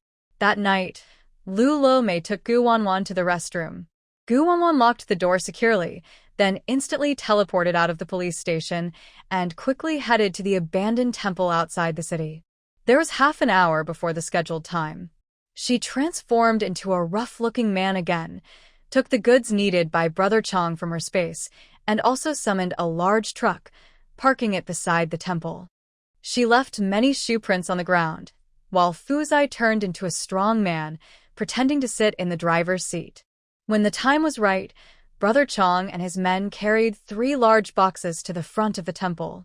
Seeing the truck and the shoe prints on the ground, the brothers were a bit scared. Their eyes focused on the truck driver, noticing he was holding a shiny gun, which looked intimidating. They guessed he must have a powerful background. The younger brother who suggested a blackmail scheme was sweating nervously. The boss was experienced and knew that blackmail usually ended badly, often with death. Gu Wanwan pointed with her chin at the inside of the temple. Brother Chong is quite punctual. The goods are inside. You can check them. Brother Chong composed himself and went inside to check the goods. They matched the high quality brought by the wealthy man earlier. This brother was quite capable. Little brother Chow, your goods are very good. Here's 12,000. The rest will be paid with old items, he said, then ordered his men to bring out 3 large boxes. Gu Wanwan took the money, counted it briefly, then opened the boxes and looked inside. They contained antiques, calligraphy and paintings, jade, gemstones, and some small gold jewelry. The items weren't very valuable. They could be exchanged for thousands of yuan in small boxes. It was a huge profit. Brother Chong could tell Gu Wanwan liked old items. He patted his chest and promised to help her collect more next time. Big brother, when shall we trade again? I have plenty of money to spend. Gu Wanwan thought for a moment and decided to make one more big move before going to the countryside. After her promise, Brother Chong happily led his men to leave with the goods. While others were exhausted and struggling, she had already become a millionaire. Her space supplies were endless. She needed to save more money to buy houses, courtyard homes, and eventually become a landlord. The next morning, Gu Wanwan ate the breakfast Lu Lemay brought, then took the freshly made banner and 200 yuan reward, returning to the transportation team's family compound. As she entered the gate, neighbors started pointing and whispering. Gao family Zhaodi is back. Who would have thought Zhaodi was like this? I thought she was honest.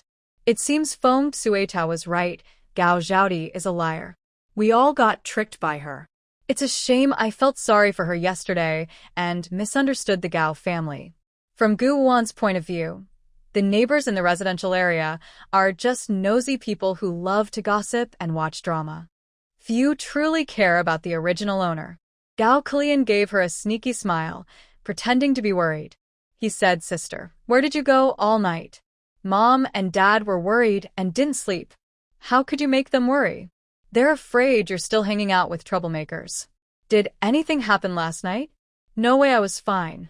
I've lost my reputation. If a girl doesn't come home, she's probably with some troublemakers, being used by them. My life is hard. How could I have a shameless daughter like you, bringing shame to the Gao family?" Feng Suetao's voice rose even before she arrived. Gu Wan laughed and asked knowingly, "You knew I didn't come home all night.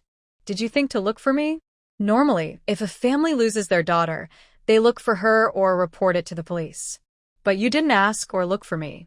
Instead, you're spreading rumors that I'm out with people, hoping everyone knows I'm mixing with the wrong crowd. Do you think there are good mothers and sisters like you in this world?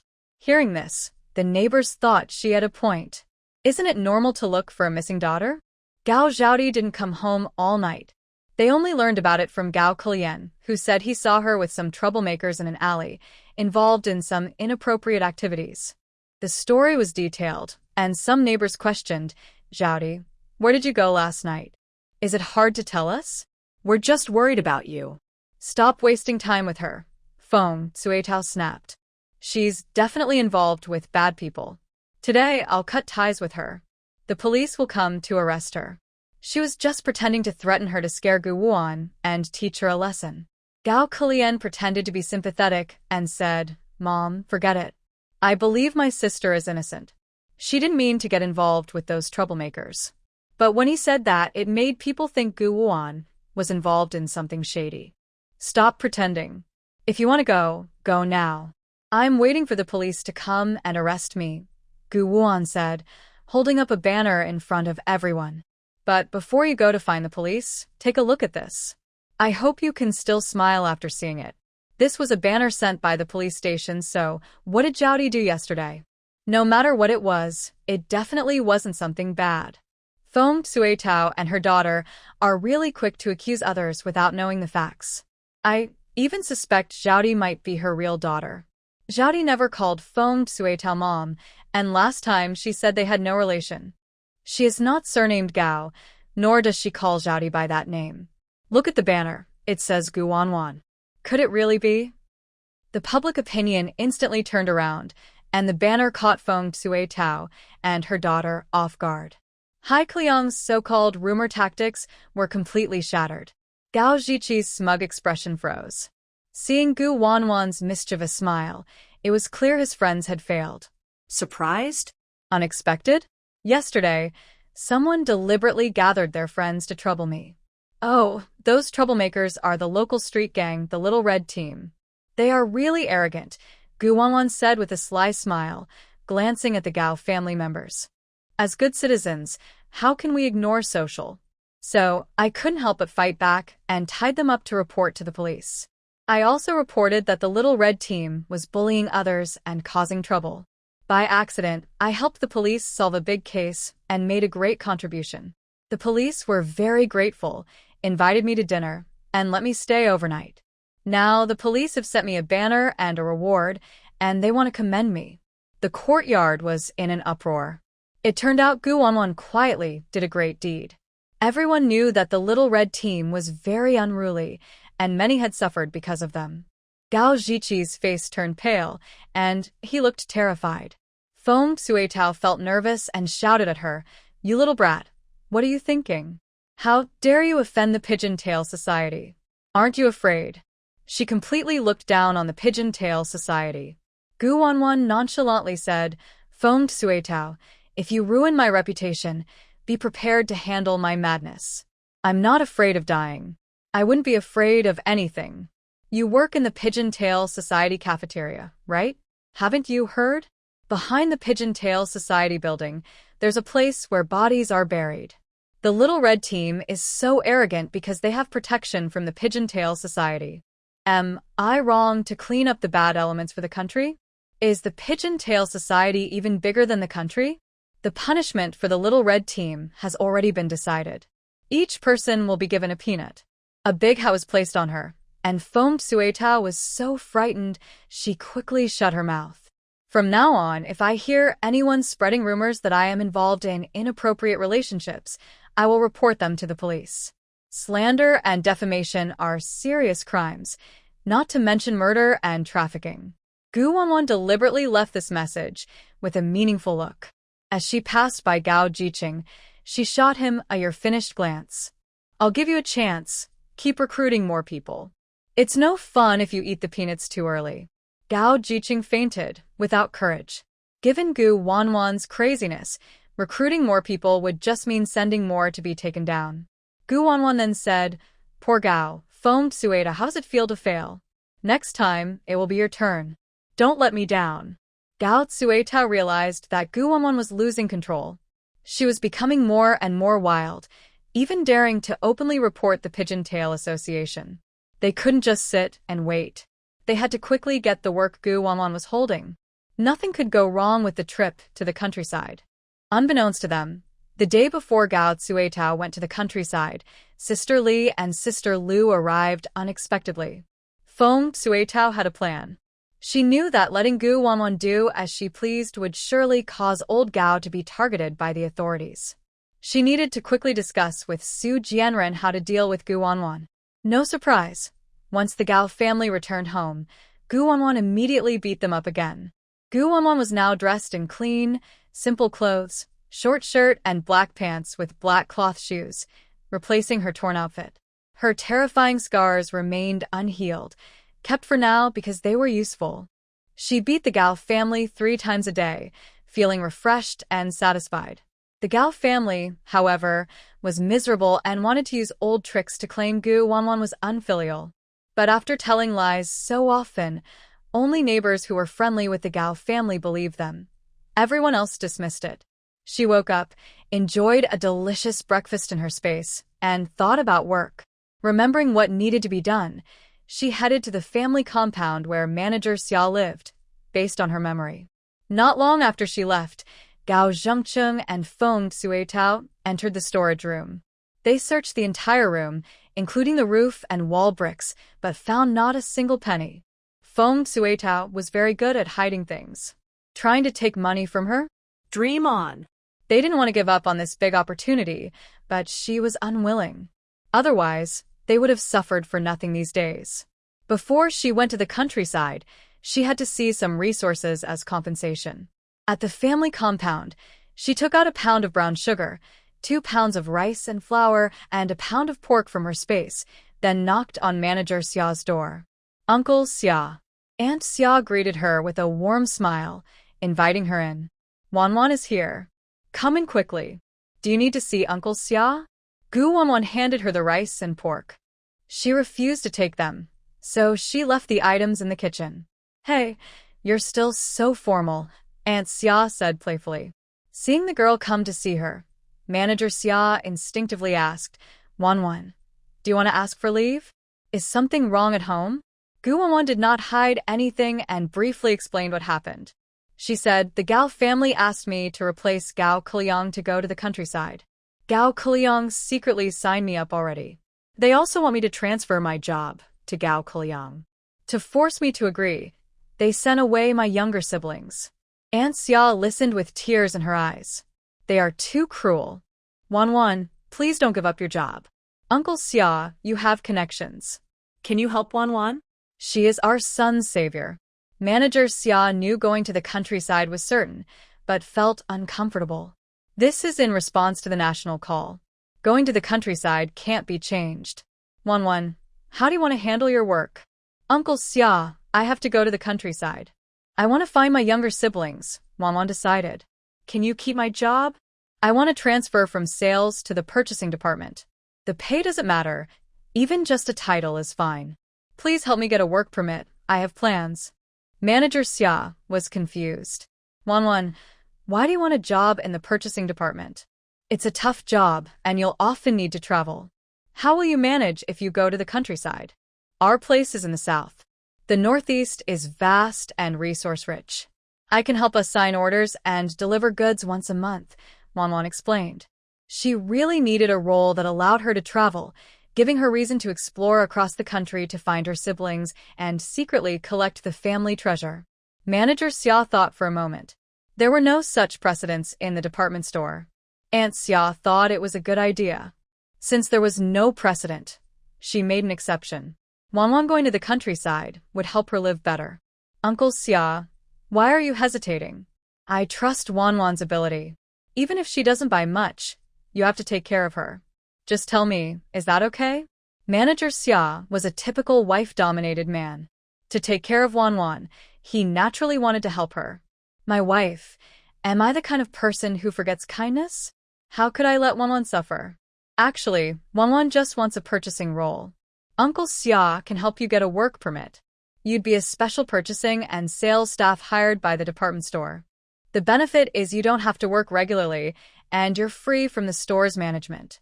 The downside is unstable pay. If you make a purchase, we'll pay you accordingly. If not, no wages. Can you accept that? Wanwan, I suggest you give up your sales job to avoid trouble. Aunt Xia nodded in agreement and then suggested, sell it to my friend's daughter. She's worried about finding a job and plans to go to the countryside. I can offer you 2,500 yuan.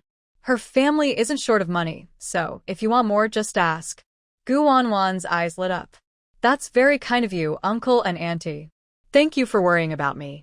Aunt Xia is a doer and acted quickly. She contacted her friend, who was happy to have a job lined up, and soon handed over a large sum of money to Gu Wanwan in exchange for the work. The couple also gave Gu Wanwan some nationwide vouchers. She didn't want them but was forced to accept and put them in her pocket. Reciprocity keeps relationships strong.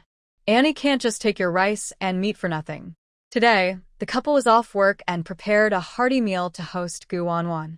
During the meal, Auntie Xia shared some social tips, advising her to buy more cigarettes and brown sugar before going to the countryside.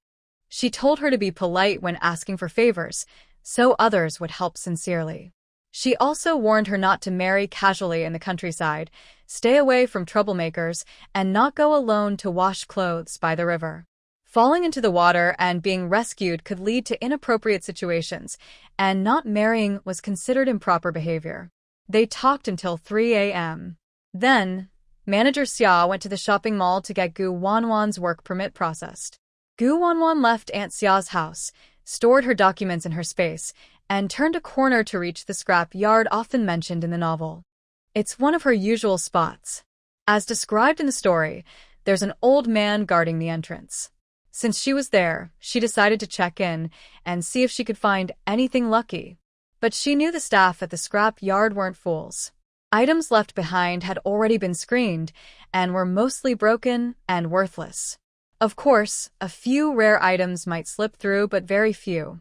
The old objects were probably exported abroad. Instead of letting antiques be lost overseas, she decided to take them as a kind act and collect them. The old man saw someone approaching and simply said, "If you want something, find it yourself." He didn't say not to take what shouldn't be taken, indicating she had already taken everything valuable. The city's scrap yard was large, with 4 big warehouses filled with scrap. At this time, there weren't many people around. She used her mental power to scan and found a basement beneath the 3rd warehouse. Inside, there was a pile of antique calligraphy, paintings, porcelain, and furniture made of fragrant Nanmu wood, as well as exquisite and expensive beds. In the corner, there was a small box with about 20 small yellow fish. Using mental energy, she wrapped the old objects and stored them all in her space. Then she went to the 1st warehouse and found a set of science and chemistry books among a pile of others. It was 1975, 2 years before the college entrance exam was restored in 1977, and she had 2 years to prepare. Master, there are a few stamps tucked inside that book in the corner. Gu Wanwan looked around to make sure no one was nearby. Using her mental power, she retrieved the book, which surprisingly contained several red-themed stamps. These stamps were issued briefly before a mistake was discovered, and they were immediately recalled. In later years, they were worth millions, and now they were impossible to buy on the market. The other stamps weren't as valuable, but they still had a good price. People who dealt with old items never thought stamps would be worth so much in the future, which was good for her. She made a big profit from this junkyard trip. After collecting the stamps, she checked other warehouses. The good items were gone, leaving only broken porcelain, discarded as trash. Next, Gu Wanwan gave Fu Zai a task: gather old objects with complete fragments. When she restored her cultivation, she could repair them and make them shine again. She also picked up some intact furniture so she wouldn't need to buy more after moving to the countryside. She didn't stay long at the junkyard, just took the science and chemistry books and some newspapers to an old man outside. The old man weighed them, then tied them up. 2 mao is enough. Gu Wanwan carried her things and left. At a hidden corner, she threw the books into her space. She planned to come back before moving to the countryside to see if there were any new items. She spent an hour organizing her antiques and calligraphy, then went to the police station to find Lulamei. Tonight was dark and windy, perfect for doing something secret, so she needed to create a perfect alibi. Using her seeds, she watched the enemy's movements, planning to catch them all in one go. "Lamei, I came to have dinner with you." Lulamei greeted her with a smile. After returning home, she heard her sister talk about Gu Wanwan and felt both sympathy and suspicion, sympathy for the girl's situation and doubt about the Gao family's actions. "It should be me treating you. I'll take you to the cafeteria." Gu Wanwan didn't refuse and went with her to the police station's cafeteria. All around were police officers eating. After Lu Lamei ordered her meal, she led her to an empty seat. "Why do you want to stay at the police station tonight instead of going home?" Gu Wanwan didn't lower her voice, seeming to want others to hear clearly. "I sold my job. If I go back, the Gao family will beat me to death.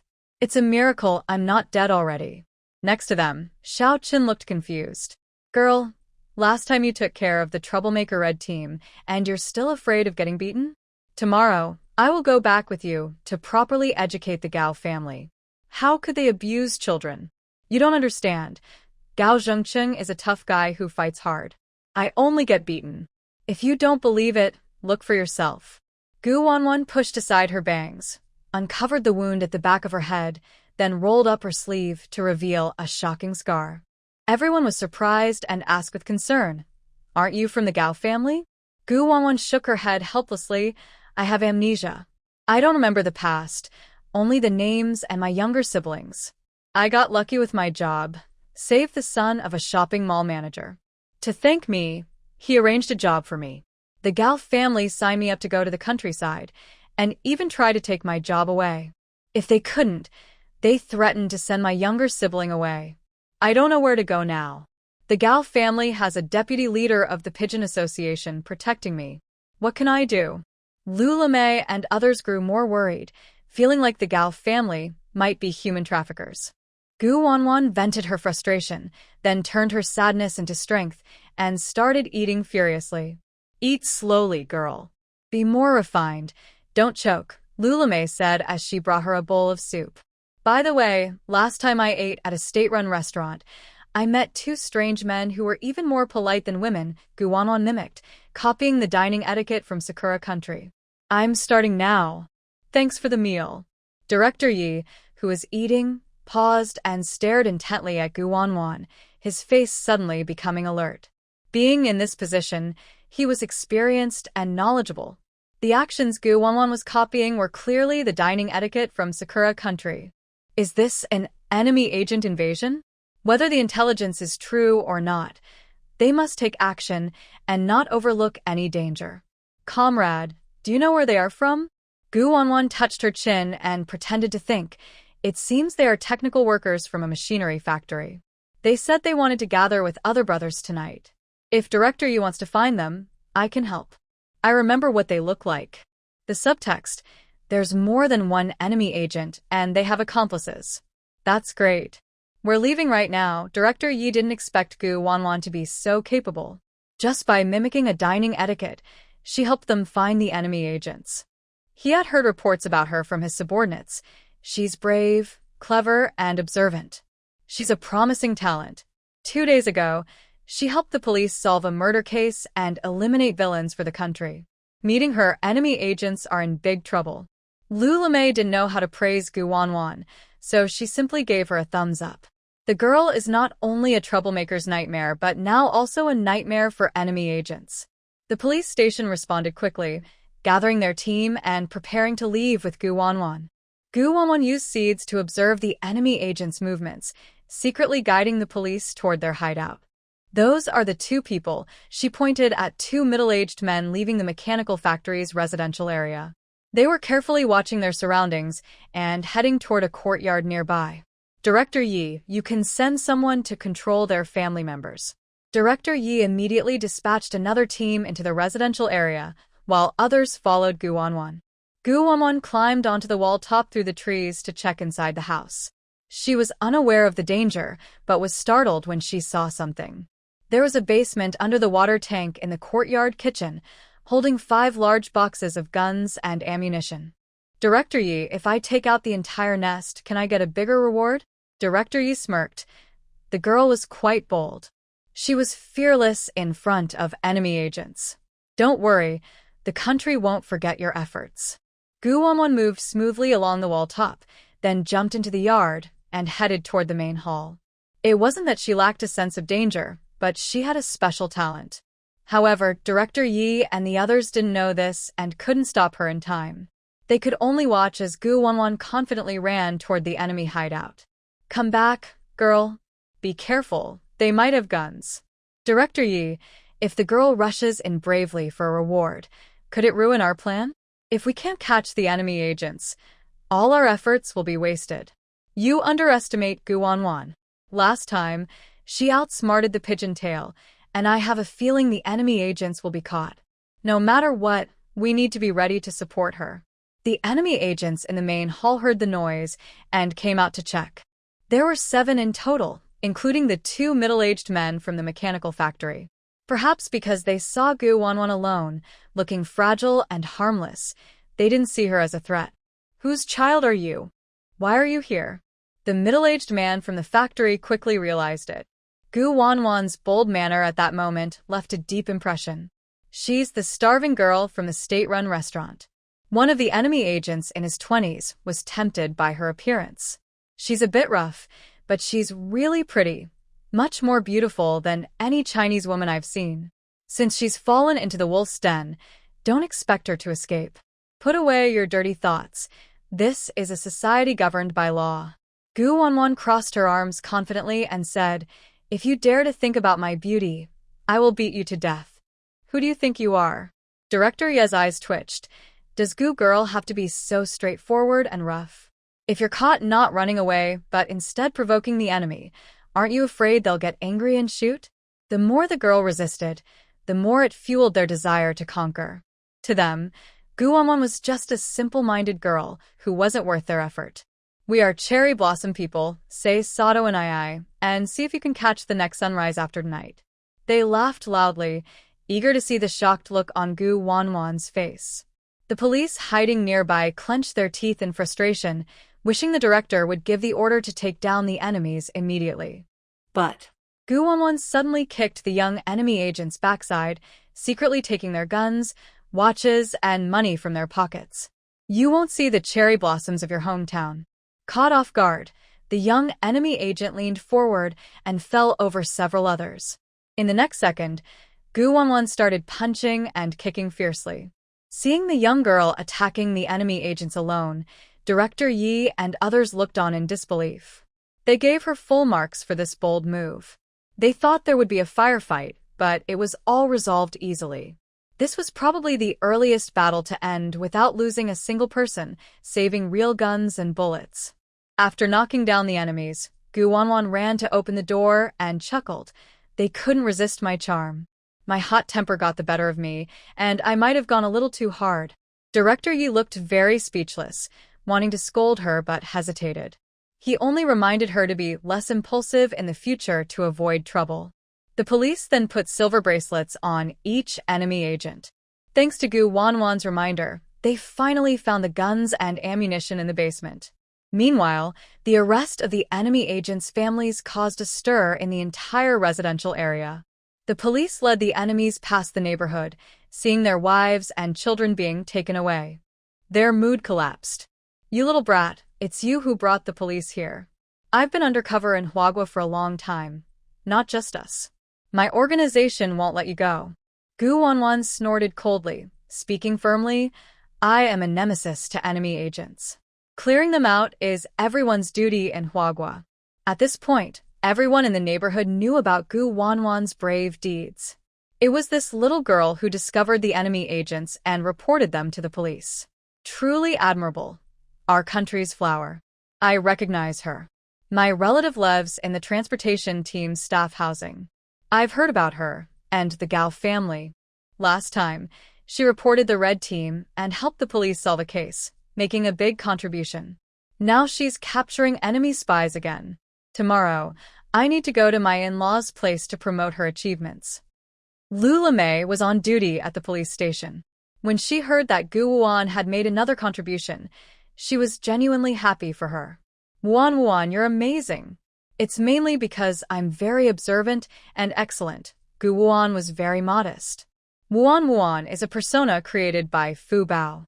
The real Gu Wuan has already left to investigate the Gao family's assets. Fu Bao's goal is to create an alibi for Gu Wuan.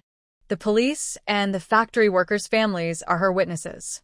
The officers on duty at the police station, because of the enemy spy arrests, worked overtime to interrogate suspects.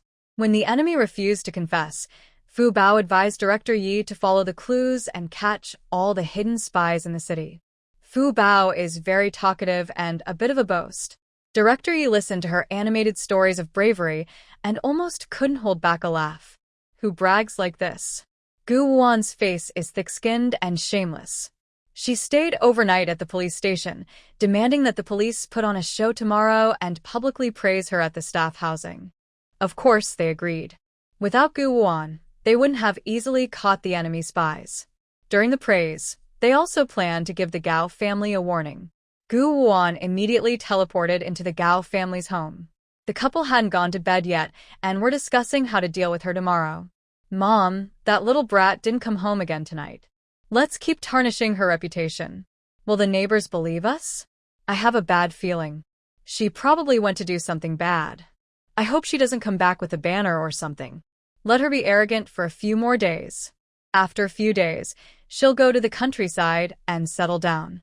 The Northwest isn't a place for people. We'll arrange for her to be mistreated and die there. Poor her. Tomorrow I'll take you to the department store to find the manager. I'm her mother and have the right to transfer her to a different job. Then she can work peacefully at the department store." Unbeknownst to them, Gu Wuan heard every word. Unfortunately for their plans, she disrupted their scheme. She used her supernatural power to make the Gao family fall into a deep sleep. She started by rummaging through the living room, collecting everything: tables, sofas, stools, porcelain basins, a nearly new bicycle, and more, all stored in her space. The pots, bowls, and utensils in the kitchen had been taken away, along with salt, soy sauce, vinegar, and other condiments. There were no new ingredients in the broken cabinet, nor any rice or flour. All of these had been hidden in Gao Jingqing's bedroom. She dismantled the broken cabinet, using it as firewood in the countryside. The large water jar had also been emptied by her, taking everything that could be snatched easily. Next, she went to the bedroom of Gao's couple, collecting rice, meat, and other ingredients stored in the corner. Using her mental powers, she created marks to unlock the locks. She took away the bed, cabinets, and dressing table. Behind the dressing table, there was a loose brick. She wrapped the money and banknotes inside the brick with her mental energy and stored them in her space. She also removed the broken glass from the windows. On the windowsill, there were 2 pots with dead plants, an easy target for thieves. However, inside the pots, she found 10 small goldfish, a bundle of money wrapped in newspaper, a ledger, and some letters. She didn't want the pots themselves, only took the contents. After a careful scan, finding no other abnormalities, she moved on to Gao Ziji's and Gao Klian's rooms. Gao Ziji had fewer valuables, mostly just some small change, 20 yuan because he often spent money with friends. Gao Kilian was wealthier. After emptying all the furniture, she found 200 yuan hidden in the cracks between the bricks. She then went to the cluttered room where the original owner had lived and took away the bricks from the wall. Soon, Gao's family was left completely bare. Nothing remained, and the house was empty. She didn't spare Gao Jingqing's widow's house either. She took all the money and small fish from her wife's hiding spot. Foam Tsuetao was not spared either. The box hidden under her mother's tree was confiscated. Gao's family was finished. Quickly, Gu Wanwan entered Zhou Tianfu's house, draining his resources and making him broke. She acted swiftly. Following the same standard she used for Gao's family, she took all the furniture, bedding, clothes, and other belongings. She retrieved the watch and money notes her previous owner had given to the scoundrel. She found a passbook in the scoundrel's pillow, containing 5,000 yuan in parental compensation. Zhou Tianfu's family members didn't have much contact with her, but their bad character was obvious. She didn't believe Zhou's parents hadn't encouraged him to take money from her. Thinking this, she headed straight to Zhou's parents' bedroom, where she found 2,000 yuan. Then she searched the bedrooms of Zhou Tianfu's other brothers, taking everything that should be taken. The old bicycle parked inside the house was also collected without hesitation. Finally, she went to Su Jianren's house in Gowei Club. Compared to Gao's and Zhou's families, Su's family was incredibly wealthy. As expected of the Gowei Club, their living conditions were excellent. They even had a television, and their furniture was made of precious golden Nanmu wood. It was clear that over the years, they had exploited their positions to plunder the assets of capitalists. With a quick sweep of her mental strength, she saw a room full of treasures, both inside and outside the house, including an old dry well. The entrance to the basement was behind the study cabinet. Moving the cabinet aside revealed 10 boxes filled with yellow fish and jewelry. Beneath the dry well, there were over 20 boxes, mostly containing antique items, including 5 large black boxes and 1 with yuan heads. After collecting these, she went to Su Jianren and his wife's bedroom. She found 2 small boxes, probably hidden secretly by the couple. One box contained over 10,000 yuan and some land deeds. The other had over 5,000 yuan. There was also a small box in the drawer for storing receipts. She collected everything valuable or not: television, sewing machine, 2 bicycles, except for a radio. Recalling the letters and account books found earlier in the dark room of the study, she learned that Su Jianren's arrogance was because he was protected by the Xie family of the 5th generation and the Gao family. She removed a brick from the dark room wall and hid the letters and account books inside. She also casually sent out a foreign letter, waiting for the right moment when the police would come for a search. Su Jianren was not only bullying others with his power but also colluding with Gao Zhengqing, causing harm by trafficking many innocent children and women. Truly despicable. She didn't take the radio but modified it into a radio station, removing everything she could take, including the wall bricks and floor tiles. After finishing all this, Gu Wanwan returned to the police station. Fu Zai, pretending to go to the bathroom, secretly flirted with her. Fu Zai was very talkative, chatting with Lu Lemay and other colleagues on duty until dawn. They listened happily, unaware of how time slipped away. After Director Yi finished the interrogation, he saw Gu Wanwan still chatting happily and felt a bit speechless. She had been chattering outside the interrogation room all night. He then paid for Lu Lemay to take Gu Wanwan to the cafeteria for a meal.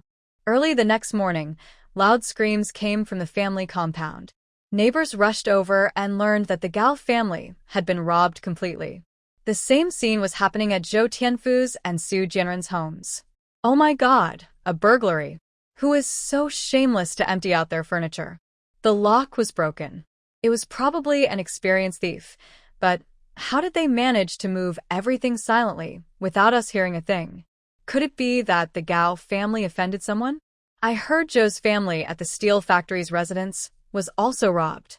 Nothing is left, everything is gone. Gao Kiliang touched her jade pendant. Luckily, she kept it on her body, otherwise, losing it would have made her cry. The jade pendant held a secret treasure location. Mom and Dad, Jing Yadi, must have done this. She robbed our house. She just bought a new braji yesterday and now it's gone. Her clothes, watch, and small shoes, all from Jing City, were valuable and are now missing. The desk has been moved, not to mention the hundreds of yuan and subsidy receipts hidden in the drawer. She can't collect money from Gu Wanwan anymore. The monthly allowance wasn't much, only 20 yuan, but it was her secret savings from her parents. Despicable Jing Yadi. So unkind. Gao Zhiqi rubbed his eyes and looked at the empty house, sitting numb on the floor. I only had 20-something yuan, and she stole it all. Gao Zhixiang cried loudly, throwing a tantrum. Mom, all my toys are gone. That thief. I want to kill him. Boo-hoo. Gao Zhengcheng and Feng Suitao looked at each other, then rushed into the bedroom. Within minutes, they both were crying loudly, as if their hearts had been broken. The couple searched everywhere for their hidden savings, even tearing apart the corners of the walls. Gao Zhengcheng dug into the soil of a potted plant with his bare hands. When he saw it was empty inside, his mind exploded. All the money, small yellow fish, and the ledger with evidence of crimes were gone. Losing the money and the small yellow fish was bad enough, but the ledger and letters recorded the amounts of trafficking and other criminal evidence. If the police found out, the consequences would be terrible. Feng Suitao sat on the floor, crying and sobbing. Thief! Return my money! Our home is empty. How will we live now? Behind the dressing table, she had saved money for many years. Luckily, she had moved half of it to her parents' house last time, or the whole family would be starving. Gao Kliang finally cried. Their once wealthy family was gone overnight, more painful than being stabbed in the heart. Mom and Dad, we lost so much money. We should report it to the police. But Gao Zhengcheng and Feng Suitao refused without hesitation. No, if we report, it will only be for the lost furniture and wages. The family's large sum of money and the small yellow fish were obtained illegally and couldn't withstand any investigation. Neighbors watching outside saw the Gao family's grief-stricken expressions and couldn't help feeling some sympathy. The Gao family said, "Report to the police." I believe the police will catch the thief. Life has no impossible hurdles. You are both working adults and can start over. If the old things don't go, the new ones won't come. That dishonest little thief will eventually face karma. We're neighbors. Borrowing $1 or $2 isn't a big deal. Huh? I haven't seen your daughter-in-law. She didn't come home last night, right? Could she have stolen something? Are you stupid? She's small and thin. Could she move heavy things? Plus, in our neighborhood, no one heard anything. That's true, but only your daughter-in-law had a reason to do it. She's probably hiding outside, too scared to come home. Inside the neighborhood, people argued. Some believed Gu Wanwan did it, while others thought it was just a wild rumor. The Gao family was full of doubt and anger. Based on Gu Wanwan's recent behavior, she was straightforward. She didn't sneak around but broke the lock openly and violently. But all evidence pointed to Gu Wanwan. If not her, then who else? Right now, they needed a thief, and Gu Wanwan was the best suspect. If they didn't punish her, they wouldn't be able to swallow their anger. Feng Suitao was so angry she pounded her chest and stomped her feet. Her intuition told her Gu Wanwan was deliberately retaliating. It's the fault of that money grubber. She made us poor. I will call the police and have her arrested. She must pay the price. Don't stop me this time. I will stand for justice, even if it means going against family. A neighbor who was friendly with Feng Suitao echoed, "The Gao family, we support you." An ungrateful wolf like her should be taught a lesson. First, she steals from our home, next from the neighborhood, and then who knows, maybe she'll kill or set fires. It's best to send her to the police station for a few days. Lula May and others were outside the crowd, listening to the Gao family and some neighbors unfairly accusing Gu Wanwan. They frowned tightly. What kind of strange people were these? Did they have to falsely accuse a poor girl of something so serious? Lula May was thinking of how to comfort Gu Wanwan when she saw her acting as if nothing had happened. Gu Wanwan was indifferent to harsh words, as if they went in one ear and out the other. Oh? Everyone is praising me? So I'm really that impressive? The police officers couldn't help but admire Gu Wanwan's mindset. She was so calm. There was no one quite like her. Foamed Suetao saw Gu Wanwan and immediately ran over to hit her. You shameless girl. How dare you steal money, jewelry, and furniture from her home? I'll beat you to death. You worthless thief. Give my money back. The neighbors naturally made way, not wanting to get involved. Most of them watched with glee, enjoying the show. Gu Wanwan naturally wouldn't let her succeed. She quickly moved aside, causing her to miss her target. That thief is really talented to have stolen everything from your house. She got away with it, lucky her. Foamed Suetao angrily spat.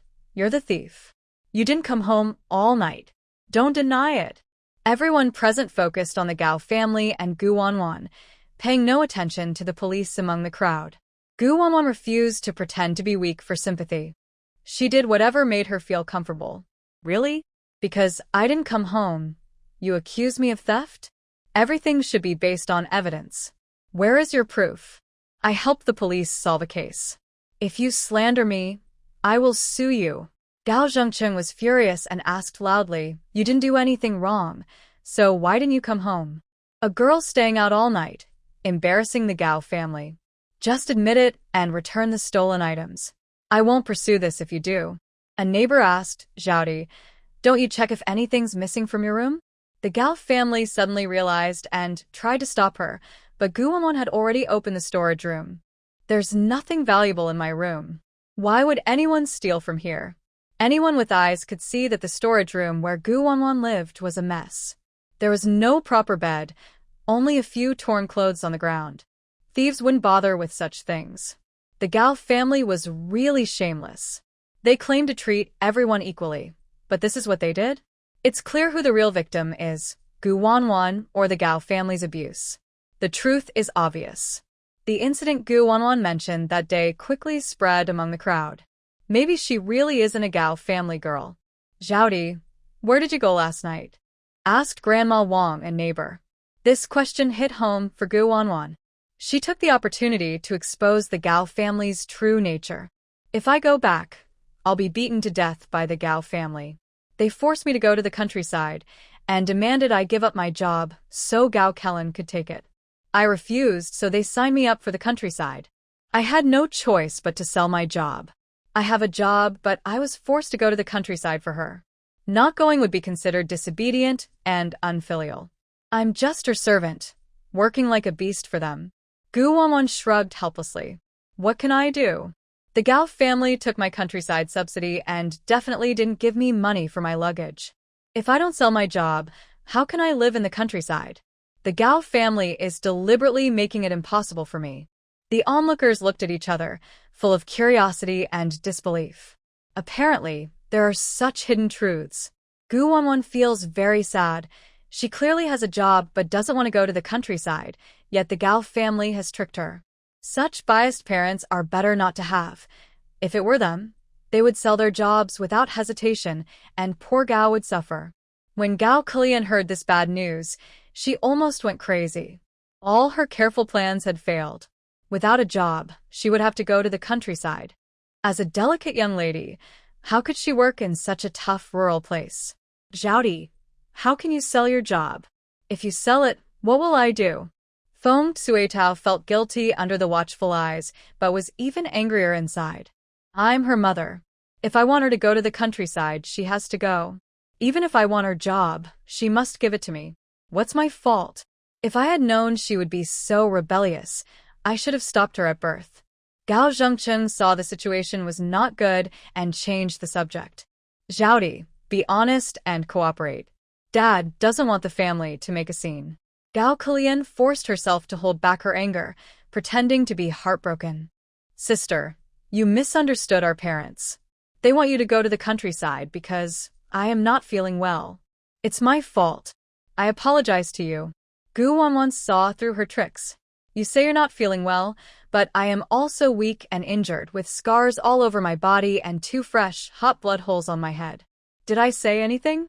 This is not a reason for you to avoid going to the countryside. Suddenly, the neighbors looked at the Gao family with even more disdain. Gao Kalian was speechless after being rebuffed. She cursed Gu Wanwan in her heart countless times but still maintained her pitiful appearance, trying to gain the neighbor's sympathy. Sister, I know you're jealous of our parents' favoritism, but you can't blame them. They gave you life and brought you into this world. If you're unhappy, stealing from the family won't help you. Do you want to ruin Gao's future? Foamed Sui Tao immediately cooperated with her daughter. You usually bully Kilian, and your dad and I tolerated it. Yet you keep pushing and denying everything. I can't believe I have such a shameless thief daughter. You didn't come home all night. Must have been incited by your troublemaker friends to steal from the family. Her words shifted the focus back to theft, and the crowd was once again led astray. If your eyes are bad, go see an eye specialist. If you have lots of eye discharge, wipe it off. Look clearly at the police behind me before talking. Gu Wanwan pointed her chin at the police behind her. At this moment, people finally noticed the police behind Gu Wanwan. Some neighbors supporting Foam Sui Tao couldn't help but speculate maliciously. Zhaodi came with the police? Could she have been caught? Maybe it's possible. The police know Zhaodi stole something and brought her here to identify the scene. Gao Kliang's eyes brightened, but he still pretended to be calm. Oh my sister, you really got caught by the police? That will leave a record, and even if you go to the countryside to work, it won't erase it. It could affect your future plans to return to the city. Gao Zhengqing suddenly felt uneasy. Foam Sui Tao was eager to see Gu Wanwan get into trouble. Going to the countryside? Sending her to a farm for reform? That troublemaker deserves to be caught by the police. Now, what do you have to say? Faced with everyone's accusations, Gu Wanwan remained calm. Comrade police, the Gao family says you are my friends, and that I stole from the Gao family. We didn't mean that. Please don't misunderstand us, comrade police. Since Gao Zhaodi committed theft, you should handle her according to the law. Gao Zhengqing wished to get rid of Gu Wanwan to avoid future problems. As parents, we are very upset to have raised a troublemaker. Lulame was furious and shouted at everyone. Shut up. You call yourselves her parents, but would parents really try to hurt their own daughter? Without evidence, you can't accuse anyone. Your thinking is problematic. Everyone needs education. Gu Wanwan is with us. Does that mean she was arrested by the police? That's wrong. She didn't go home last night because she made a big contribution. Sister-in-law, your family compound is quite lively. A woman's voice came from outside, followed by a gasp. Isn't that Comrade Gu Wanwan, the enemy spy star? People looked confused. Who is Gu Wanwan? The visitor was Sister Song from the machinery factory's family compound. She was visiting relatives at the transport team's family area and happened to see this scene. She pointed at Gu Wanwan. That's Gu Wanwan. She's well known in our family compound. Last night, she helped the police catch a spy nest. That spy was hiding in our factory. Isn't that scary? Everyone in the compound went to the police station to give statements. Wanwan was there all night. No one doesn't know her. We all admire and look up to her. Suddenly, Lulame unfurled a banner and handed it to Gu Wanwan. Comrade Gu Wanwan is brave and clever, daring to fight against spies. On behalf of the police, I want to commend her bravery. Everyone should learn from her. Please don't spread rumors or slander her innocence. It would hurt the hero's heart. The family compound was in an uproar, once again shocked by Gu Wanwan's actions. First, she defeated the troublemaker Red Team, standing up to the Pigeon Tail Society. Now, she uncovered a spy nest, standing up to the Sakura country. The girl in front of them was no longer the weak and small Gao Zhaodi they used to see. Gao Jingqing's face grew paler. Gu Wanwan's boldness exceeded his expectations. Foam Sui Tao shook her head in disbelief. Impossible. She's very strong and can move things. If she's at the police station and she secretly sneaks out to do bad things while sleeping, then... Lulame interrupted her. That's impossible. All our colleagues at the police station can testify. Gu Wanwan was with us all night, and she didn't sleep. She talked with the officers, and Director Yi can confirm that. As she spoke, another police officer handed 500 yuan to Gu Wanwan. Gu Wanwan calmly accepted it, enjoying watching the Gao family's annoyed and helpless expressions. With police and factory workers' families testifying, The Gao family was bound to lose this case. Gao Kaling looked on with envy, unable to understand why Gu Wanwan was so lucky to have all these police witnesses. Based on what the police and Sister Song said, Gu Wanwan definitely couldn't have committed the crime. So, who did it? Zhao Gao is usually very mischievous, probably possessed or under some spell. Foamed Suetao kept talking more and more absurd in front of the police, and Gao Zhengqing didn't even have time to stop her. Gu Wanwan raised her voice. "You're spreading superstitions. Comrades, arrest her." Lu Lemay stepped forward with a professional attitude. "Foamed Suetao, please come with us." Foamed Suetao instantly sobered up, breaking out in cold sweat. "No, comrades, you've misunderstood me. I was just panicking and spoke nonsense." Gao Kaling hurriedly looked at Gu Wanwan with a pitiful expression. "Sister, Mom knows she was wrong. Please forgive her. She cares so much because she loves you. If Mom gets taken to the police station, it will affect your reputation. Brother Tianfu will be so disappointed in you. Do you still want to get married in the future?" Naively thinking that mentioning Brother Tianfu would make Gu Wanwan give in, she said, "Do I care about reputation? I've been sent to the countryside because of you all, and I don't care about your lives. Your mom isn't even my mom.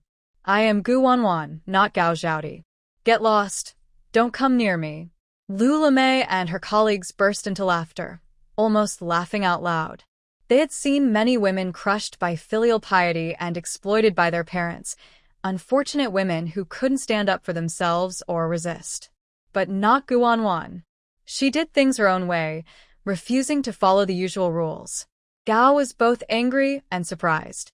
The little troublemaker refused to listen to reason, and even bringing up Zhou Tianfu didn't help. She also suspected that Gu Wanwan might be possessed by something unclean, but then she remembered she didn't even know the previous Gu Wanwan. Before Gu Wanwan was sent to her home, she had lost her memory. Could this be Gu Wanwan's true nature? Things became more complicated. Before Gu Wanwan fully regained her memory, they had to send her away to the countryside. So, the Gao family is Gu Wanwan's family? Wanwan is so beautiful, but she doesn't look anything like the Gao family, Sister Song said as she looked around at the Gao family members with disdain. Who would believe that Wanwan is a thief, just because no one asked? Not only was your Gao family robbed, but Zhou's steel factory was robbed too. And the vice director of the Pigeon Tail Society's home was also robbed. It's clearly a gang operation, stealing from the wealthiest families. The Gao family was stunned, their faces turning extremely pale. Zhou Tianfu's house and Su Jianren's house had been emptied. Over the years, they had offended many people with their arrogance. Could it be revenge from enemies?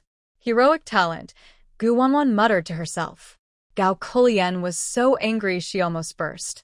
She looked weak and pitiful but decided to stop pretending. "Our house and Brother Tianfu's house were robbed, and you still praise the thief? Don't your conscience hurt? What's there to hurt? The money in your house isn't mine," Gu Wanwan said with a raised eyebrow. "Gao Kulian, instead of complaining about your brother Zhou Tianfu, think about your own situation. No job, so you have to go to the countryside." Gao Zhengqing didn't want to waste effort on an empty plan. He tried to use moral pressure. "She's your sister. We're family. There's no need to argue so much. One person going to the countryside is enough.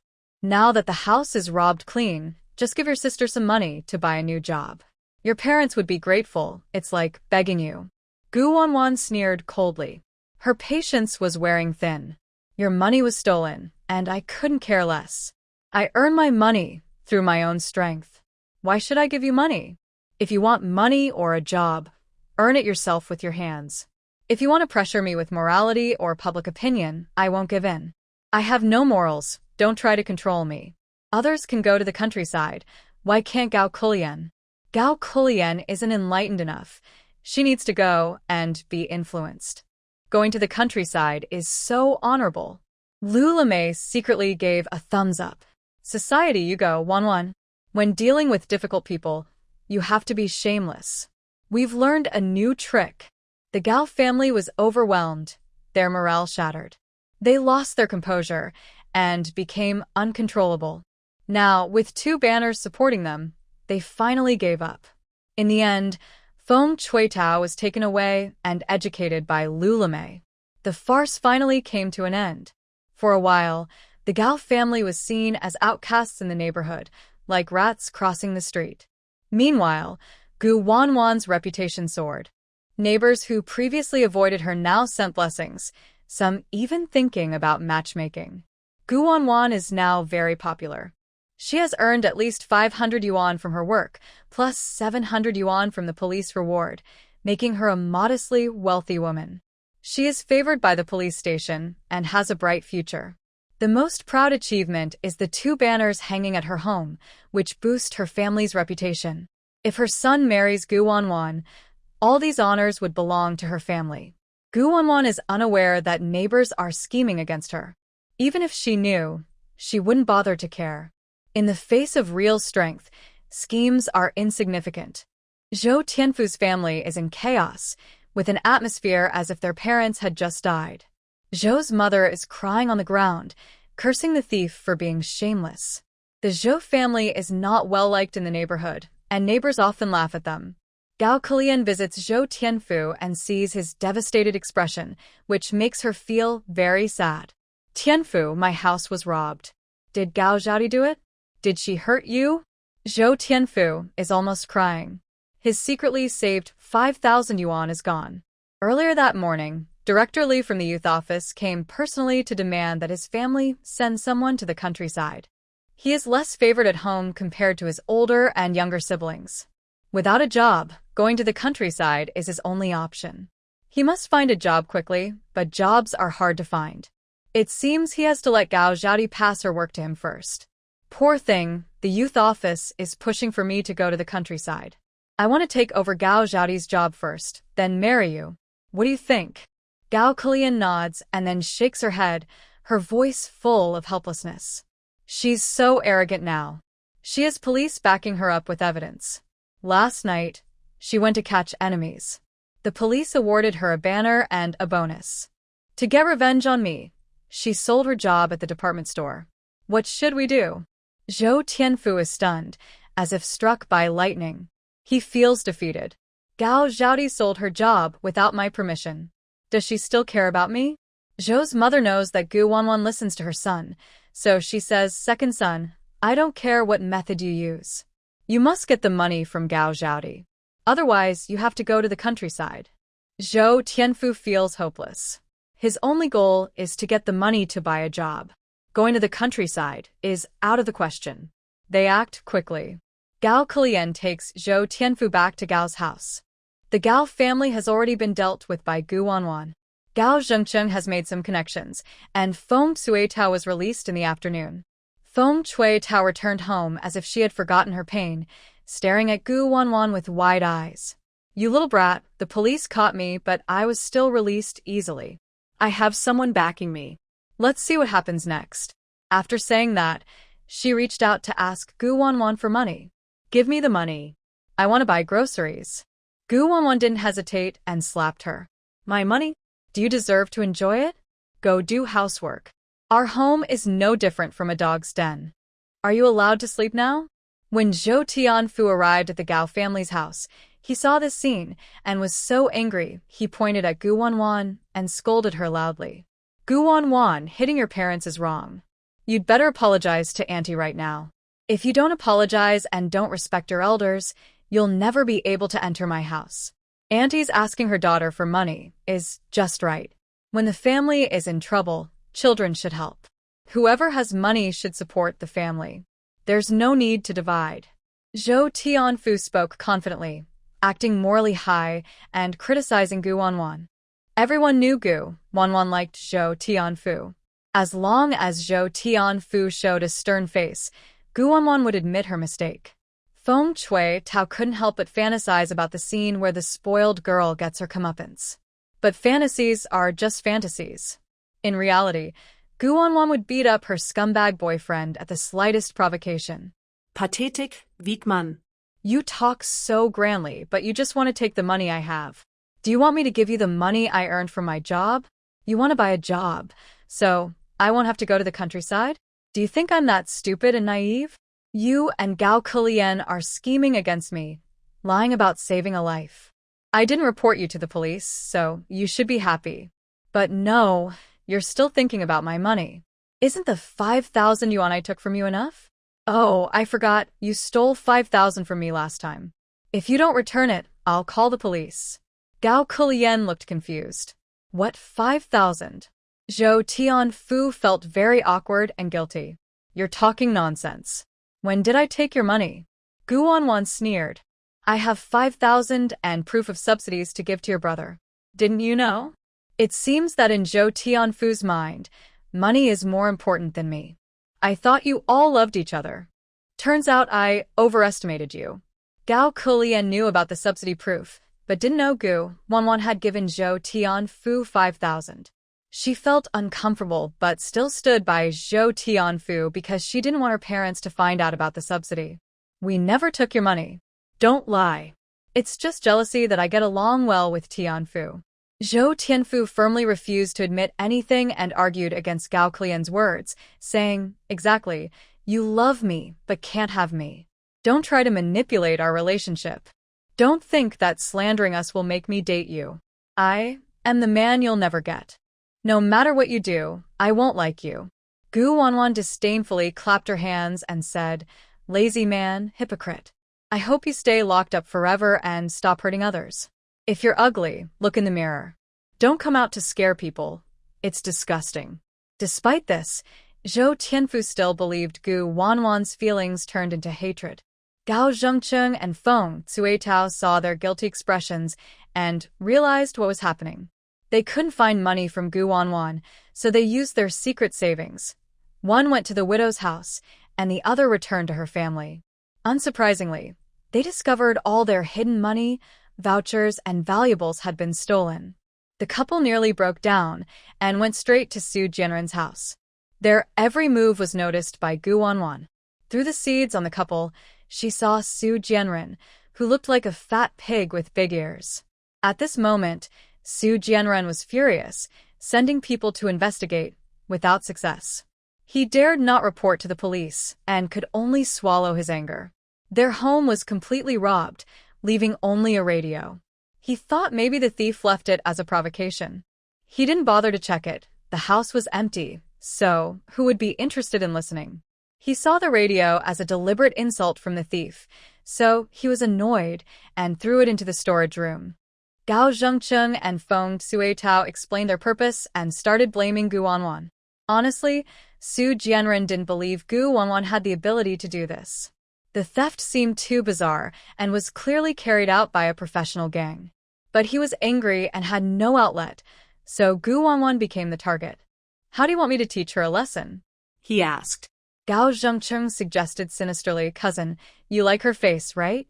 In a few days, she'll go to the countryside. Why not take advantage of her? A woman's reputation is very important. If she loses her reputation, she's just a girl you can control. We can use this to threaten her.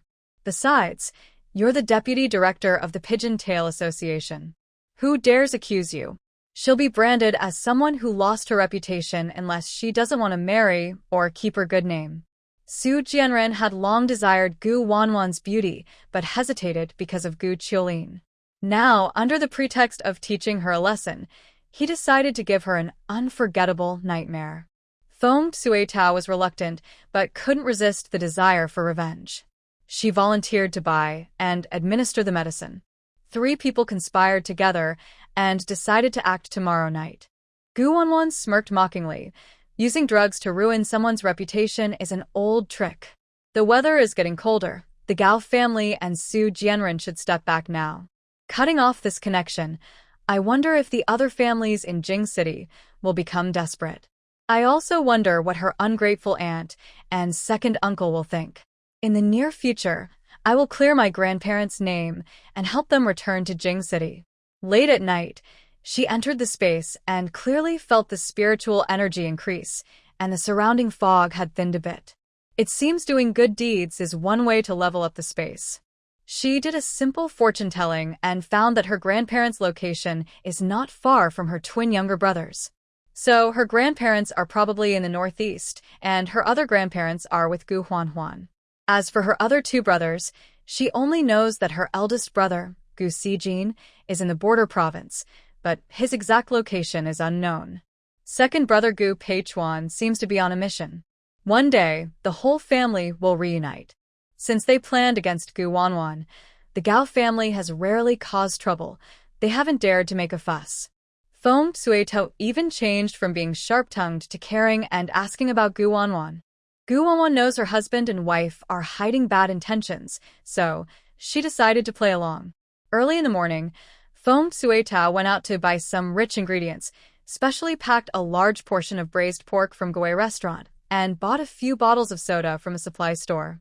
She also took medicine for sow insemination from her family, planning to mix it into the soda for Gu Wanwan to drink. Soda is expensive and ordinary families don't usually buy it, but Gu Wanwan loves to eat, so she will definitely drink it.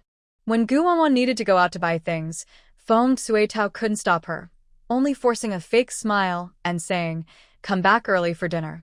I have your favorite braised pork and soy sauce duck." To get revenge, the Gao family spared no effort. Gao Ke was aware of his parents' plan and hurried to find Zhou Tianfu, planning to bring him home to watch the show. Neighbors saw this and exclaimed, "When did Feng Suetao become so nice to Zhao Di? Is the sun rising from the west? Something's wrong." Gu Wanwan confidently left the house, and the neighbors in the yard eagerly asked her, "Zhao Di, where are you going? Do you want Aunt Hong to introduce you to someone?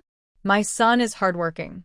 If you marry into my family, I won't be as unkind as Feng Suetao and will treat you like my own daughter. I'm going to the supply store to buy some things. We're moving to the countryside soon. Auntie, you can keep your son for other women. I can't afford to take him," Gu Wanwan said, then turned and left without looking back. The wife was loudly criticizing. "I kindly helped her solve her rural issues.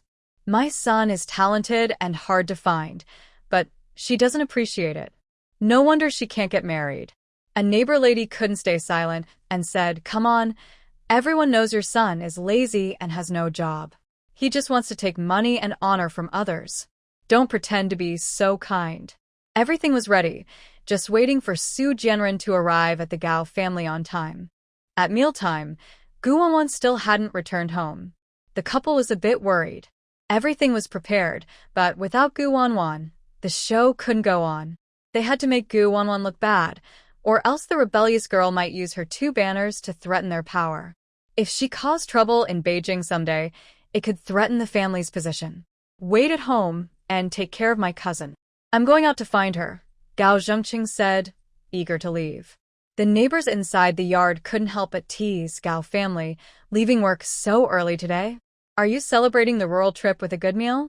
She went to the supply and marketing cooperative to buy things for the countryside. Gao Zhengqing nodded in thanks and hurried out of the yard. The neighbors looked at each other with surprise. Could the Gao family really be so kind to treat Zhao Di well? Or was it just pretending? Gao Zhengqing went straight to the supply and marketing cooperative, but didn't find anyone, so he searched elsewhere desperately. Gu Wanwan had already teleported back to the Gao house as soon as Gao Zhengqing left. All the children at home had been sent out. Seeing Gu Wanwan suddenly come out of the storage room, Feng Suetao was startled. "When did you come back? Why didn't I hear a sound?" Gu Wanwan snorted. "What? Do I need to report when I come home?" Feng Suetao felt nervous under her gaze. "No need. Today you're lucky. Eat more. Don't think about drugging me to kill me.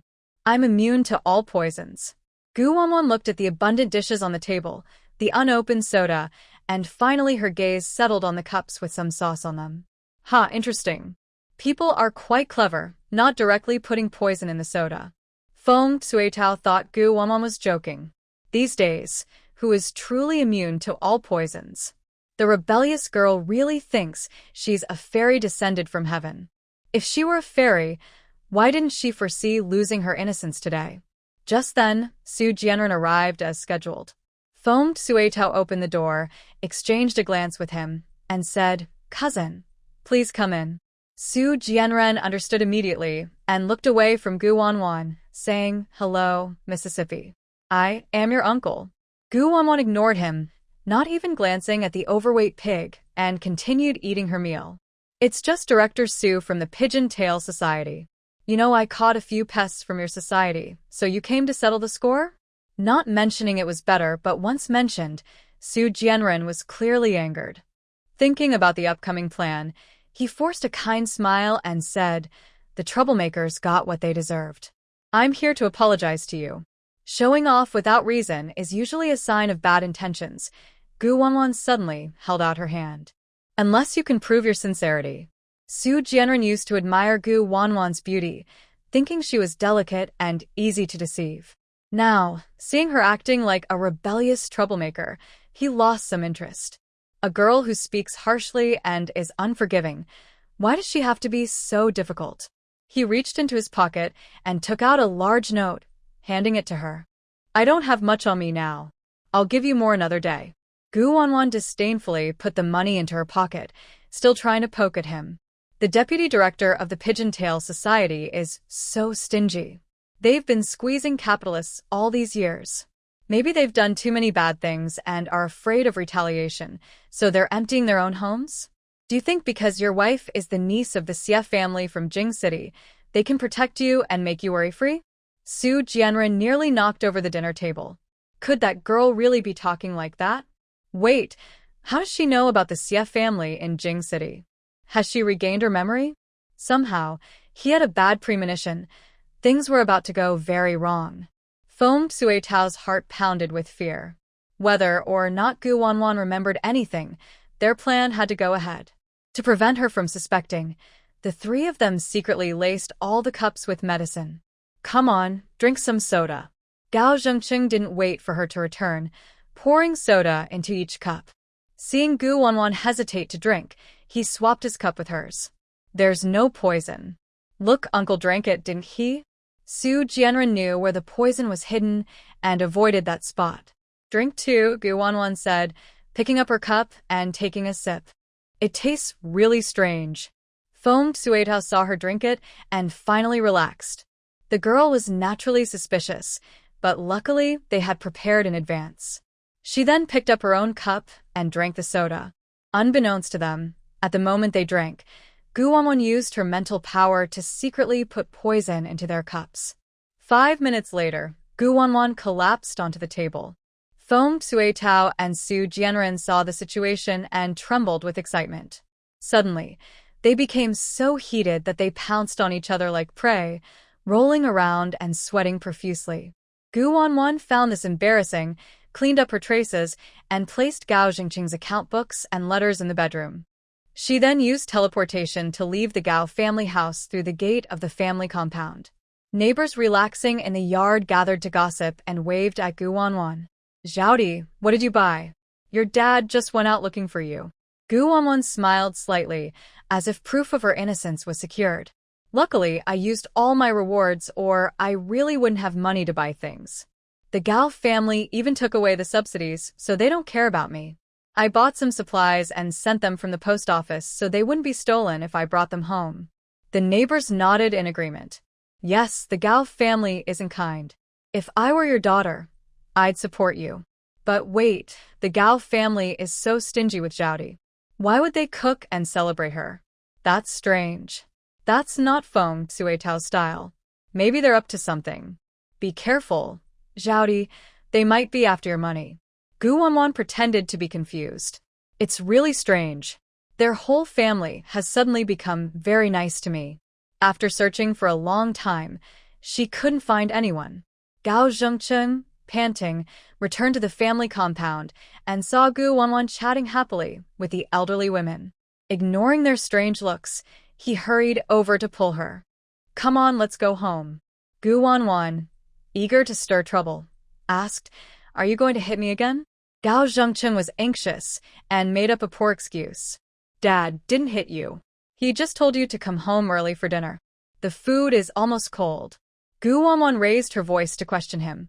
"Gao Zhiqi and Gao Kelly, your little sons, haven't come back. Are you sure you're going to start eating without them? Is it going to rain red rain today? When did I become so favored?" The neighbors, hearing this, looked at Gao Zhengqing with even more suspicion, clearly hiding something.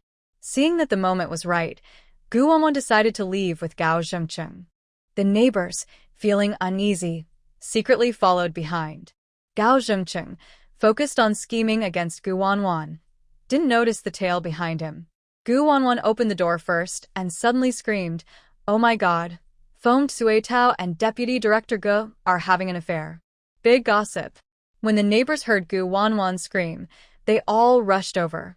The situation spiraled out of control. Gao Zhengcheng had no time to react or try to stop it. The inappropriate images inside told him clearly that Feng Suitao had betrayed him. Gu Wanwan angrily turned around and slapped Gao Zhengcheng in front of everyone. "You, Gao Zhengcheng, so eager to trick me into coming home, just to let others cheat on their partners and dirty my eyes? Do you really want to ruin my reputation?" Her suspicion pushed the Gao family into the spotlight. "Oh my, look at that fair skin. I didn't expect Feng Suitao and Su Jianren to be so close. No wonder the Gao family is so arrogant and unafraid of being caught." It turns out Feng Suitao is cozying up with the director of the Pigeon Association, an associate of the Pigeon Club cheating on their partner. Do you think they'd get caught? Or would they cover for each other? Gu Wanwan used her wood element powers to wake the two of them. "Who will report to the police?" A young man from the family compound volunteered, but before Gao Zhengcheng could stop him, the person had already run away. Gao Zhengcheng felt anxious and worried. What would happen next? As soon as the drug's effects wore off, Su Jianren and Feng Suitao suddenly woke up. Seeing each other exposed and then looking at the crowd outside watching, they felt like the sky was falling. Su Jianren looked defeated. This was the worst day of his career at the Pigeon Association. As vice director, he broke the law and cheated, and now he was caught. How would the association cover up his crime? Feng Suitao couldn't understand. She drank the drug, but why were they the ones affected? One mistake led to another, and the situation was beyond control. Gao Zhiji thought his parents had succeeded and took Gao Jixiang home to watch the drama, only to see his mother and his uncle-in-law in bed together.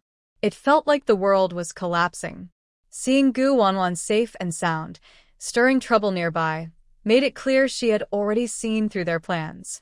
She was a wild and terrifying girl. Feng Suitao quickly covered herself with her clothes and struggled to stand up, angrily pointing at Gu Wanwan. "Gao Zhaodi, you're so cruel. You planned this. Su Jianren and I are innocent. Don't be fooled by that little troublemaker. She drugged us on purpose." Gu Wanwan smiled and asked, "Are you so sure I drugged you?" Feng Suitao was overwhelmed with emotion and blurted out without thinking, "It was always like that. The medicine was meant for you." Halfway through her words, she realized she had revealed too much. No, there was no medicine. Anyway, Gao Zhaodi was framed. We were just having dinner together earlier, and then we lost consciousness. Next, there was no need for Gu Wanwan to speak. The neighbors defended her. "Bah, stop pretending. So, you guys drugged her to hurt Zhaodi? But you drank the medicine and messed around with Su Jianren yourself. You got what you deserved. Even now, you want to slander Zhaodi? Our neighbors in the housing area can testify. We saw her leave the house, and we saw her come back. She couldn't have been at the Gao family's place. If you're lying, be serious. Don't treat us like fools. How can you justify cheating? I've never seen a mother drug her own daughter, or give her to her uncle to play with." Su Jianren visited the Gao family several times, and he looked at Zhaodi with sneaky eyes. Probably has wanted her for a long time. No wonder Gao Zhengcheng was in such a rush to find Zhaodi. He wanted to send his daughter to Su Jianren's bed to play with her. How shameless. He's from the Pigeon Tail Club, with big power. Even if they bullied Zhaodi, they wouldn't be afraid of getting caught. Su Jianren really wanted to strangle Feng Suitao, this fool. The more he said, the worse it got. The situation was spiraling out of control. Gao Zhaodi was really at home just now. Why don't you idiots believe it?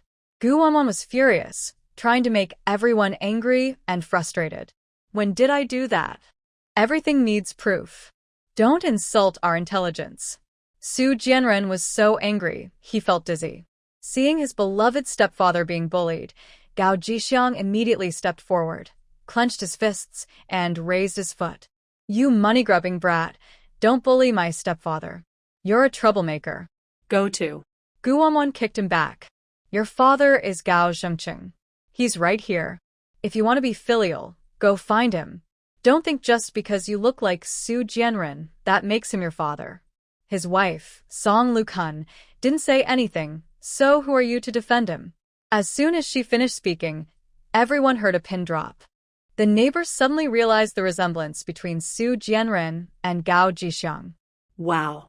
The clear evidence proved that Gao Jixiang was the product of Su Jianren and Feng Chui Tao's affair. Gao Kailing and Zhou Tianfu just happened to come home at this moment and overheard Gu Wanwan's words. Zhaodi, how can you say such things? Jixiang is my dad's son. Gao Kailing lowered her voice, losing her confidence as she spoke.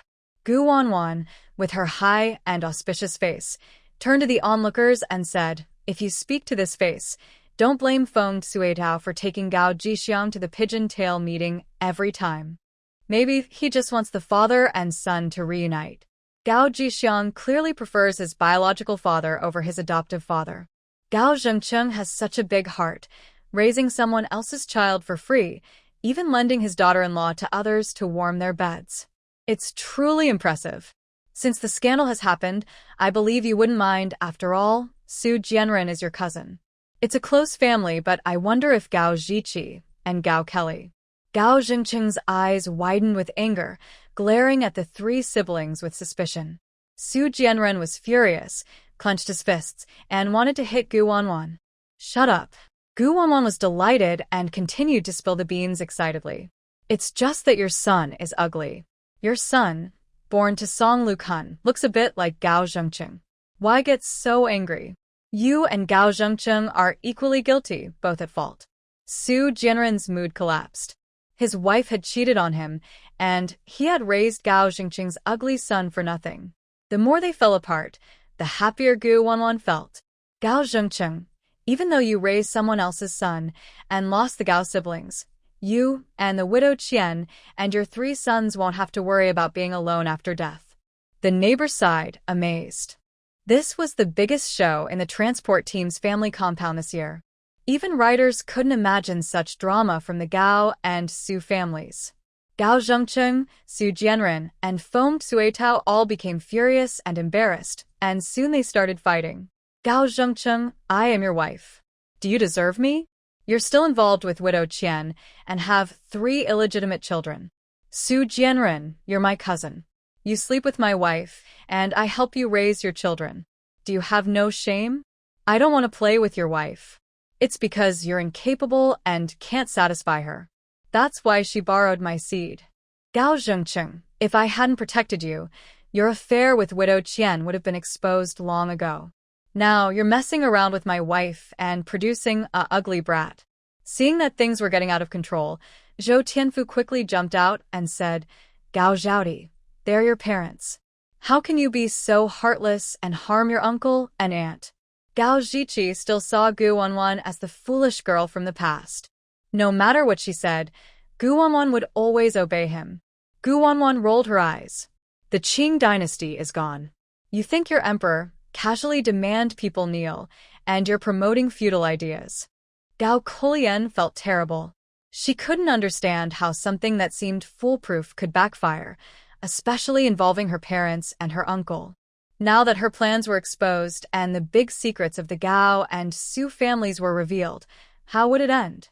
Would it affect her future? What hurt her most was discovering that her father had 3 other children outside. Little sister, please be kind. Because Zhou Tianfu rejected you and didn't want to be with you, you hold a grudge and caused our family to fall apart. Your parents have been so good to you. How can you be ungrateful? Anything you want me to do, I will. I'll give Zhou Tianfu to you, okay? Zhou Tianfu looked at Gu Wanwan with a fierce gaze.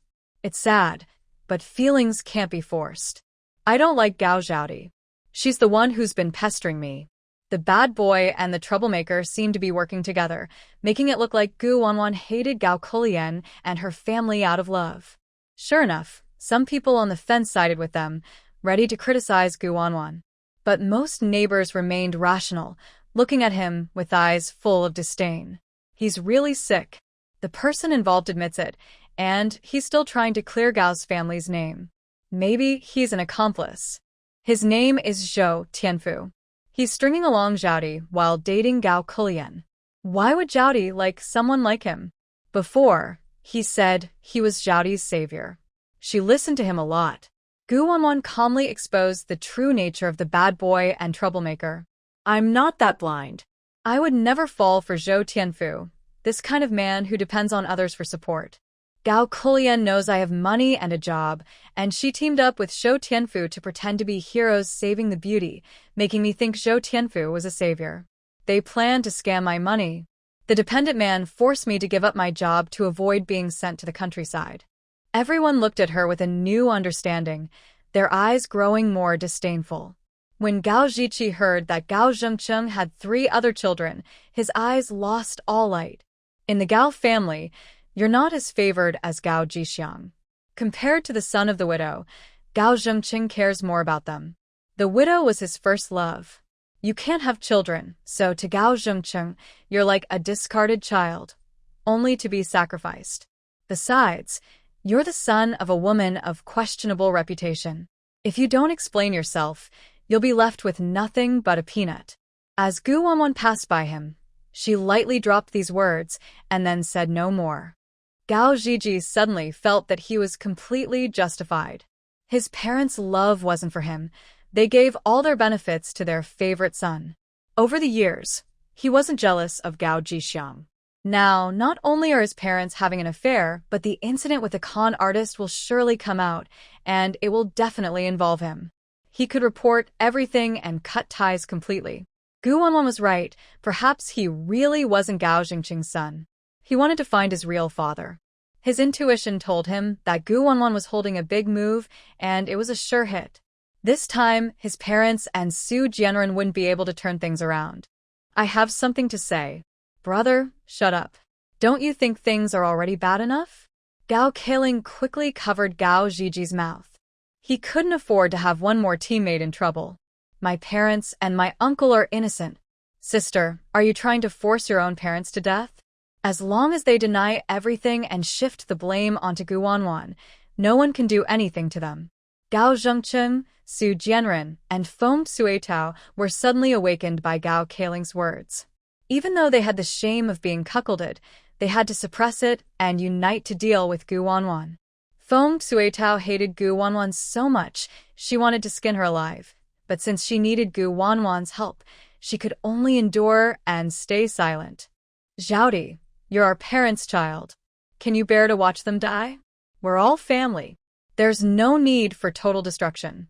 Mom knows she was wrong. I shouldn't have hit or scolded you. But you can't just accuse us without proof, being cruel and heartless, harming your own parents, and dragging your real uncle into this. You and your parents are related by blood. Even if Dad and Mom are confused, they wouldn't do such wicked things. Please calm down. Mom is kowtowing and apologizing to you. Afraid she wouldn't act convincingly, Feng Suetao immediately kowtowed. Gao Zhengcheng cooperated, kneeling and kowtowing as well, playing the part of a wronged parent perfectly. Gu Wanwan remained unmoved, coldly responding. Feng Suetao clenched her teeth and angrily rushed toward the wall. I'm innocent. Daughter, if you won't forgive me, I might as well crash to death to make my stance clear. She wouldn't really hit herself. The neighbors would definitely stop her. Feng Suetao was desperate, and neighbors quickly intervened. Some even began to suspect that Gu Wanwan was scheming. Feng Suetao is using death to prove her innocence. Are we misunderstanding her? Gu Wanwan pointedly said, didn't you see clearly that they were having an affair? Everyone was speechless and unable to respond. The police station received a report regarding the feud between Gu Wanwan and the Gao family. Lula Mei hurried to the family compound with her colleagues. Lula Mei looked serious. Comrade Gu, what's going on? Gu Wanwan roughly explained what had happened. Vice Director Go Wei and Feng Suetao had an affair. Gao Zhixiang is their illegitimate son. Gao Zhengcheng was unfaithful to his wife, the widow Qian, and fathered 3 sons. He also had an illegitimate son with Su Jianren's wife. Su Jianren is interested in my beauty. The Gao couple pretended to host a celebration for me but planned to drug me and give me to Su Jianren. Later, Feng Suetao and Su Jianren might have accidentally drunk the drug, got together, and were caught. The neighbors in the residential area all saw it. There must be drug residue on the cup. You should take it for testing, neighbors agreed. Zodi is right. We can all testify for her. Feng Suetao and the others have been slandering Zodi, saying she planned everything. But Zodi went to the supply and marketing cooperative early in the morning to buy rural supplies and only just returned home. She only exchanged a few words with me. It's impossible for her to be at Gao's house, especially since Gao Zhengcheng forcibly brought her back. We weren't convinced and went to check, and we saw Feng Suetao involved in something inappropriate. Lu Luomei and other comrades looked serious. Such dramatic scenes aren't even in books. Wanwan is really unfortunate. She was at the supply store, and suddenly everything fell from the sky. Feng Suetao saw the police arriving and burst into tears. Zodi, Mom and Dad are confused. They've truly wronged you these years and didn't fulfill their responsibilities. You're a kind child. You wouldn't want to see your parents get arrested. If they're taken away, your life will be stained. Ugh. My head hurts so much. Gu Wanwan pretended to hold her head. I remember now. I finally remember. Gao Zhengcheng, Feng Suetao, I will never forgive you in this life. Your Gao family are human traffickers. Traffickers? The neighbors around were stunned. Gao Zhengcheng and Feng Suetao's pupils shrank, and an unprecedented panic arose. Gao Zhiqi saw this and firmly believed that Gu Wanwan was holding back her big move. Now it was about to explode. Gao Klian's expression suddenly changed. The little rascal hadn't recovered earlier, and now she was acting up. What was she trying to do? Between siblings and parents, there's no grudge that lasts overnight. Don't you remember how good your parents were to you? Lu Luomei helped Gu Wanwan and hurriedly asked, Wanwan, are you feeling better? Do you remember everything? Gu Wanwan nodded heavily. She really couldn't cry anymore, so she squeezed out a few tears to pretend. They've been good to me, yet they beat me to death, took my money, and sold my siblings. Do you want such kindness? Also, I am not a daughter of the Gao family. My surname is Gu, and my name is Gu Wanwan. My younger brother is Gu Jinan, and my sister is Gu Yuyu. We 3 siblings from the Gu family come from Beijing. Comrade police officer, I want to report the Gao family and the vice director of the Pigeon Tail Society. They are in cahoots, acting like scoundrels. My biological father is Gu Huaiwen, and my biological mother is Shen Yinshu. They are martyrs who sacrifice themselves for the country. I am the child of martyrs. The Gao family kidnappers took advantage of my amnesia and constantly hit and scold us siblings. To threaten me, they sold my brother and sister. As soon as she spoke, everyone was shocked. Gao Zhengqing saw that the situation was hopeless, but still argued, if you don't recognize us, then fine. Why make up stories about martyr parents? You're clearly talking nonsense. Comrade police officer, you can call the island military district to confirm.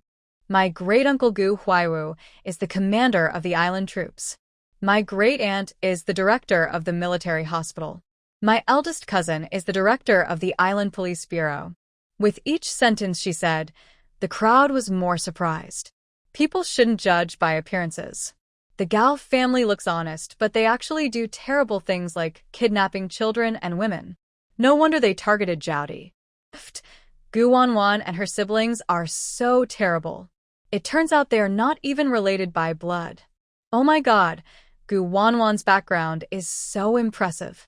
Her great-uncle is a military district commander, her cousin is a police chief, and the siblings are children of martyrs.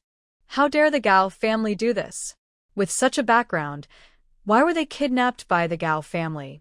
These days, wealthy families being involved in kidnapping are not uncommon. Some things can't be explained clearly. It might be the work of Gu family's enemies. Our family's abandoned children were definitely taken by the Gao family. Heartless kidnappers. We must not forgive them. Catch them and make them eat peanuts. This matter is so widespread that Director Yi personally took charge. Using the information provided by Gu Wanwan, he confirmed the identities of the 3 siblings. Unexpectedly, Gu Wanwan is the niece of the commander. He was once a soldier under Gu Huaiwu, then retired, and became the director of the police station. Now, the Gu family is going through a tough time. The noble families are watching closely, trying to find any mistake. Since Commander Gu couldn't come himself, he asked him to take care of his niece. Dear niece Wanwan, you've suffered.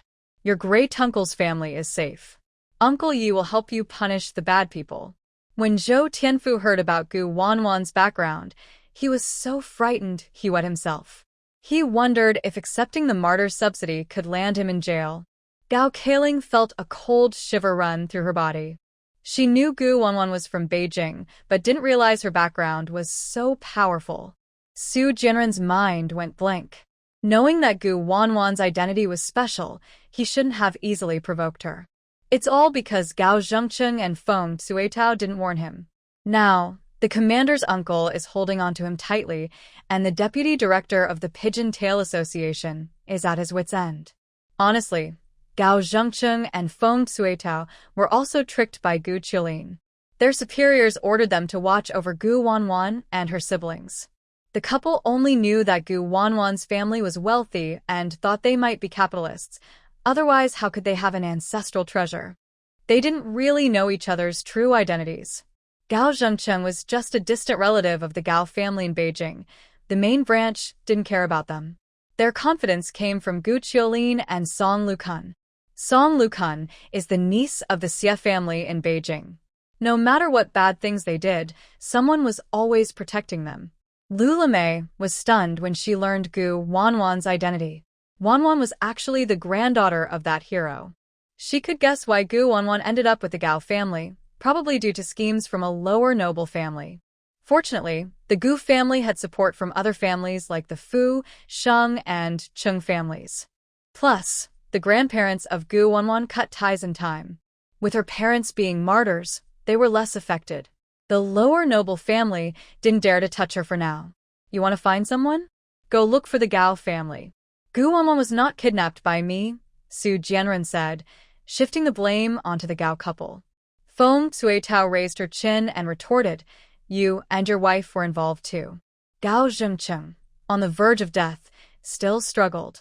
We didn't kidnap Gu Wanwan and her siblings. I admit they are not my biological children. Actually, my cousin brought them to stay at the Gao house temporarily. We entrusted their care to us. We have some kinship with Gu Wanwan, but our family can't support so many people, so we sent her brother and sister to relatives in the countryside. I admit I didn't care for them properly. Gu Wanwan has resentment, but you can't falsely accuse me without evidence. Where's the proof? Show it. Gu Wanwan looked up and declared loudly, I am the proof. I saw with my own eyes that you separated us siblings and heard you threaten me. If I didn't obey, you said you'd sell me to a mountain village to be a wife for a man. You stubbornly deny that we were kidnapped, but what about the other poor people? You ignore the law and profit from it. You deserve to be punished. Uncle Yi, I officially report that the Gao family is involved in human trafficking. They must have evidence. I suggest a thorough investigation of the Gao and Su families. Director Yi immediately sent colleagues to search both families. Gao Zhengcheng and Su Jianren breathed a sigh of relief. Luckily, the last thief had cleared out their home, taking all the evidence with them. Even if the police searched everywhere, they wouldn't find any proof of their guilt. They were just trying to cause trouble, but after some quick work, they became brave again. Soon after, the police found a ledger and letters hidden under the floor tiles and handed them to Director Yi. Gao Zhengcheng was stunned, as if struck by lightning. Impossible. I couldn't have these in my bedroom. Director Yi opened the book, which recorded the flow of the crimes, each entry showing the money gained from trafficking. Gao Zhengcheng, do you have anything to say? Gao Zhengcheng seemed deaf and confused, repeatedly muttering, It was Gu Wanwan who set me up. Lu Luomei laughed angrily. Traffickers have a conscience now? Did she force you to kidnap women and children? Since the Su family's transport team housing was nearby, the investigators quickly brought back a radio and also brought along Song Lukun and her son. Do you know who I am? I am the niece of the Xie family. Are you brave enough to arrest me? Can you afford it? Be careful. I will complain and have all of you fired. When Song Lukun saw her lover being arrested, She was so angry her nostrils almost flared. Why did you bring my radio? My house was robbed, and instead of catching the thief, you're arresting us victims? Director Yi, are you out of your mind? Director Yi looked serious and checked the radio. Your radio? Su Jianren saw his wife arrive and gained some confidence. It's new, bought from the department store. Having a radio at home isn't illegal, right? If you don't give us an explanation today, our organization won't be easy to deal with. Director Yi coldly said, Is this a radio?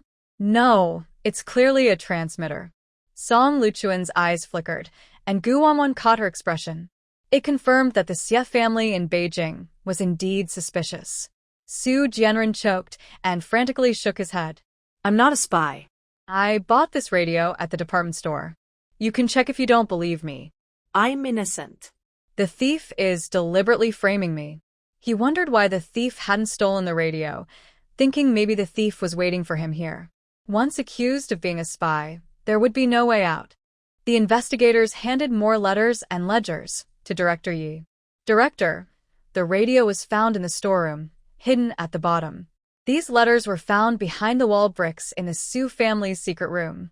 Without careful inspection, they wouldn't be noticed. Over the years, Su Jianren and Gao Zhengcheng have conspired to kidnap women and children, secretly transporting them across the country using the transport team's trucks. Director Yi grew angrier and pulled out a letter from inside, written in Sakura language. Evidence is solid. Do you still want to deny it? Su Jianren's face turned pale, trembling all over. Song Lukhan felt a chill everywhere and stammered in defense. We are not enemies. I want to call Xie's family. You can't arrest me. Gu Wanwan felt very happy. The miserable days of the original owner were finally over. Disguising the radio as a transmitter, Su Jianren, you're really talented. No wonder you're the nephew-in-law of the Xie family in Beijing. Even the Pigeon Association was infiltrated by enemies. Uncle Yi, I think anyone close to Su Jianren is suspicious.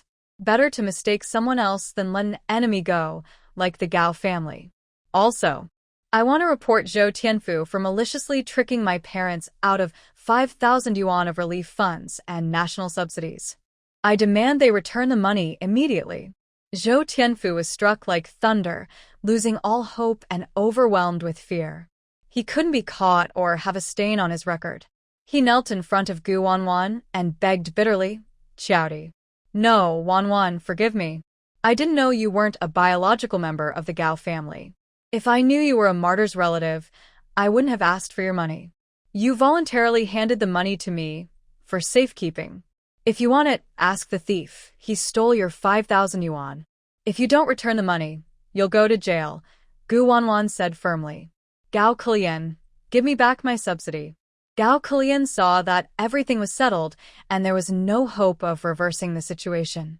He sank to the ground in despair. It's over. There's no saving it. Her parents were traffickers and adulterers. Her uncle and his wife were enemies. Even if the authorities wanted to protect them, it was difficult. She had bullied a martyr's family and couldn't escape blame. What future was there? Unless she severed ties completely.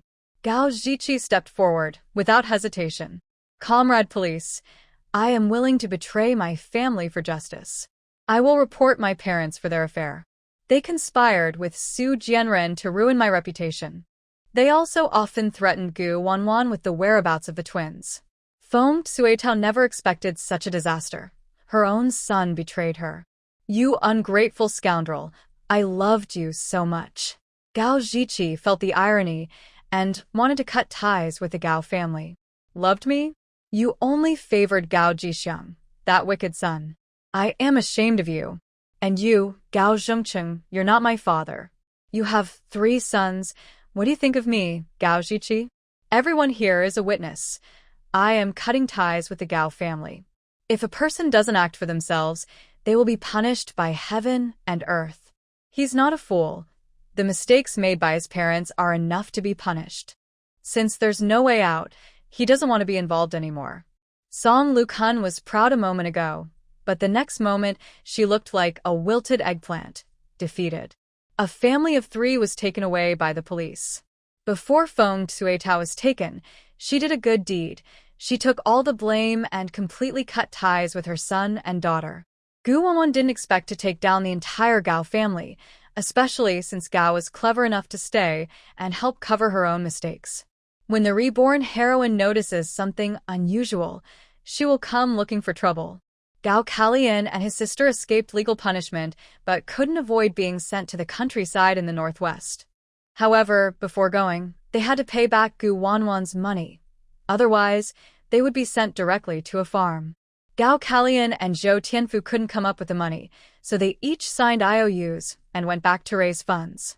The police station applied for new subsidy certificates for Gu Wanwan. Lu Lumei specifically visited Zhou Tianfu's family to urge them to repay the money early. The Zhou family then learned that Zhou Tianfu had caused a big mess, deceiving Gu Wanwan's parents out of their condolence money. Zhou Tianfu was scolded so badly by his parents that he was overwhelmed. The family scraped together some money and borrowed more from relatives, barely managing to gather 4,900 yuan. After paying Gu Wanwan back, he signed an additional IOU for 100 yuan. The Gao family's scandal caused a big stir. The Zhou family, being relatives, naturally heard about Zhou Tianfu's actions, and they became so ashamed they dared not go out because of the disgrace. Things got worse overnight. Under the pressure of Sister Li's husband, Zhou's father was denied a promotion. Then it was revealed he made a work mistake, leading to his removal from the deputy director position. Later, the youth office director, Sister Li, came to urge him to send Zhou Tianfu to the northwest. Out of anger, the couple sent Zhou Tianfu to the northwest and took his rural subsidy. Gao Kalian borrowed 500 yuan from friends using her pity tactics and exchanged it for the IOU with Gu Wanwan. If she had anywhere to go, she wouldn't want to return to the family compound. The neighbors' eyes were full of hatred, as if she were a walking enemy spy. The neighborhood kids threw stones at her. Enemy spy, daughter of a human trafficker, she doesn't belong in the family compound. Bad person, get out. How can Gao Kalian still live here? Doesn't the transport team reclaim their house? The transport team is being investigated. Several truck drivers were arrested. They're all Gao Jingqing's accomplices. The Pigeon Tail Association has also been reshuffled, and a new deputy director has taken office. She felt wronged and sad. Her previous act of pretending to be innocent and pitiful no longer worked. Gao Jixiang became quiet and reserved after his parents were taken away. He dared not make noise or cause trouble in front of Gu Wanwan, fearing she would kick him out of the house. Poor Gao, still proud and domineering, ordered Gu Wanwan, "Gu Wanwan, I've paid you back the money. Our past grievances are over. You should go to the police station and explain that my parents are innocent. I believe if you speak up, the police will see your face and release them." Before her parents were taken, she was told to call Gu Qiulin for help. She called Gu Qiulin's family, but was told Gu Qiulin had taken her niece Gu Yaru on a trip. She had no choice but to tell Gu Qiulin's family, hoping Gu Qiulin could arrive before her parents ate the peanuts. Before that, only Gu Wanwan could save her parents. "I will help you win Brother Tianfu's heart and become his partner. I am willing to step back." Gu Wanwan looked at her with a foolish expression, sneering with a twisted smile. A man who relies on others for food is ugly and poor. It's no wonder you're so eager to flatter him. Gao Pour's face darkened like a pot bottom, and her suppressed anger exploded. "You caused my Gao family to fall apart. Don't think you can stay out of it. My aunt won't sit idly by." The Gao family is a distant relative of the Gao family in Jing City, and there's the Xie family. They will save my parents. Human traffickers are just a matter of hiding a little. Once my parents are out, your end will come. Instead of scaring Gu Wanwan, the villain's words made her even more crazy. "Haha, I'm so scared. Doesn't Gu Qiulin tell you that whether it's the Gao family in Jing City or the Xie family, they are my enemies? I will settle scores with them sooner or later. Return my jade pendant. You should know that people in Jing City are looking for it. My cousin Guyara values it so much, she even wants to buy it for me, but I never sold it." Gao Pour secretly touched the jade pendant, pretending to be calm. "I've never seen such a jade pendant. Even if I had one, it was stolen long ago." Hearing Gu Wanwan say this, She became more convinced that the jade pendant was a treasure. Even if Gu Yara asked for it, she would never give it up. Everyone's here. The transport team has already fired Gao Zhengcheng and reclaimed this house. You have 3 days to move out, said the transport team worker knocking on the Gao family's door. Gao Pour's brows furrowed tightly. The Gao family was unlucky, and everyone was kicking them when they were down. The house is taken back. Where will my siblings and I live? On the street? They have no jobs, no way to support themselves, no house, and no money to pay rent. Their only option is to return to the countryside, or they will be considered vagrants. Before the officials could speak, the neighbors had already criticized Gao Kulian harshly, saying, "They are just taking up space without contributing. If their parents are like this, their children might follow the same bad path. Who knows if they might sell our neighborhood's children? They must leave the neighborhood to avoid ruining the reputation of the transport team and making it hard for my child to find a partner." When Gao's family was being criticized, Sister Liu and Sister Li came to visit. "Gao Zhiqi and Gao Kulian, you're being sent to the northwest countryside. This is your notice." Gao Zhiqi was stunned and confused. He avoided his parents' blame, but couldn't escape Gu Wanwan's revenge. He knew Gu Wanwan wouldn't let him go easily. When his household registration book was lost, Gao Kulian had been worried that someone might have taken it for bad purposes. Now, her fears had come true. "It was you who took the household registration book and signed us up to go to the countryside. Gu Wanwan, you crazy woman, heartless and cruel." "Director Li, Officer Liu, I didn't sign up for the countryside. I don't admit it," I reported Gu Wanwan. Gu Wanwan smiled instead of getting angry. "It's mutual. Just fighting fire with fire.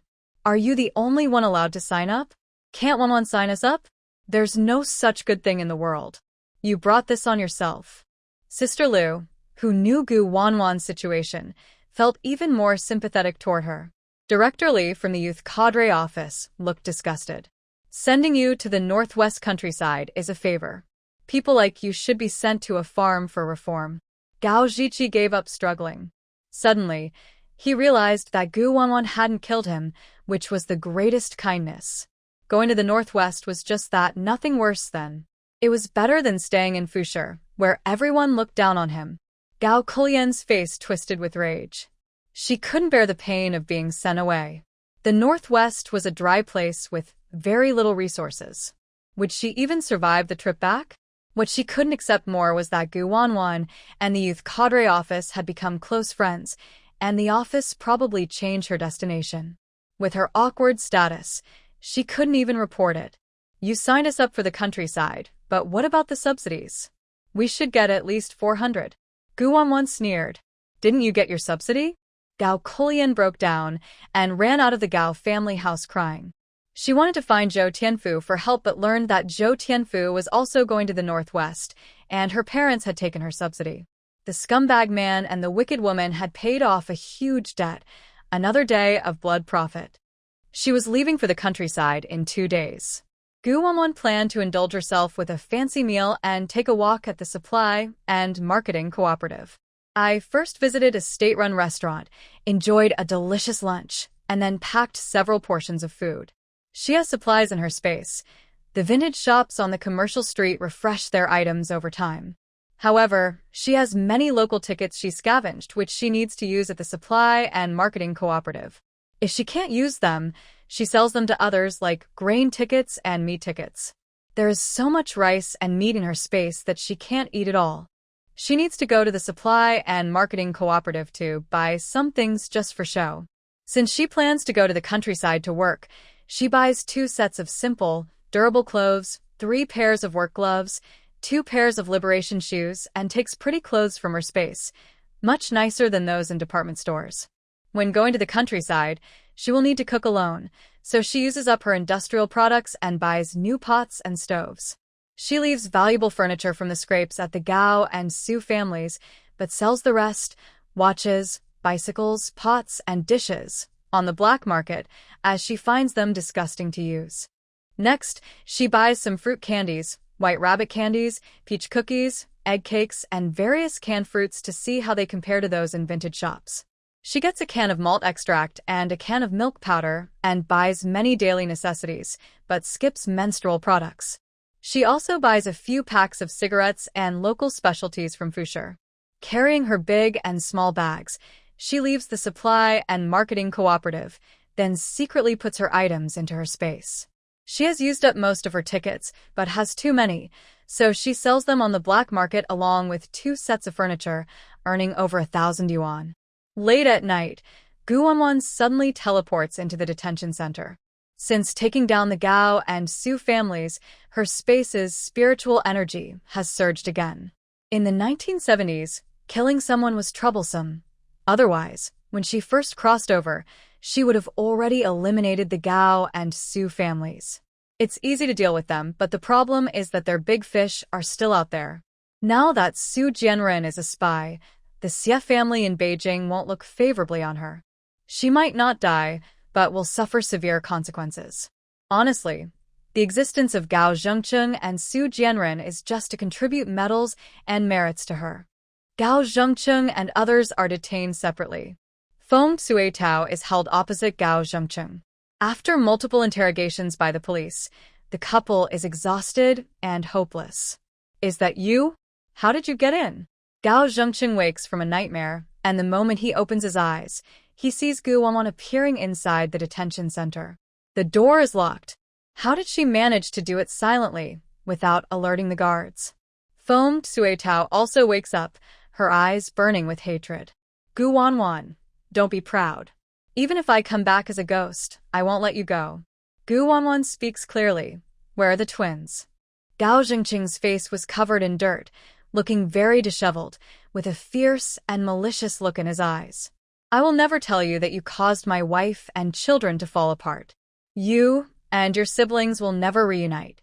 Once I die, the authorities will come after you. Even if you go to the countryside, you can't escape. Gu Wanwan scoffed indifferently. They're just the 5th-generation family in Jing City. Are they really that powerful?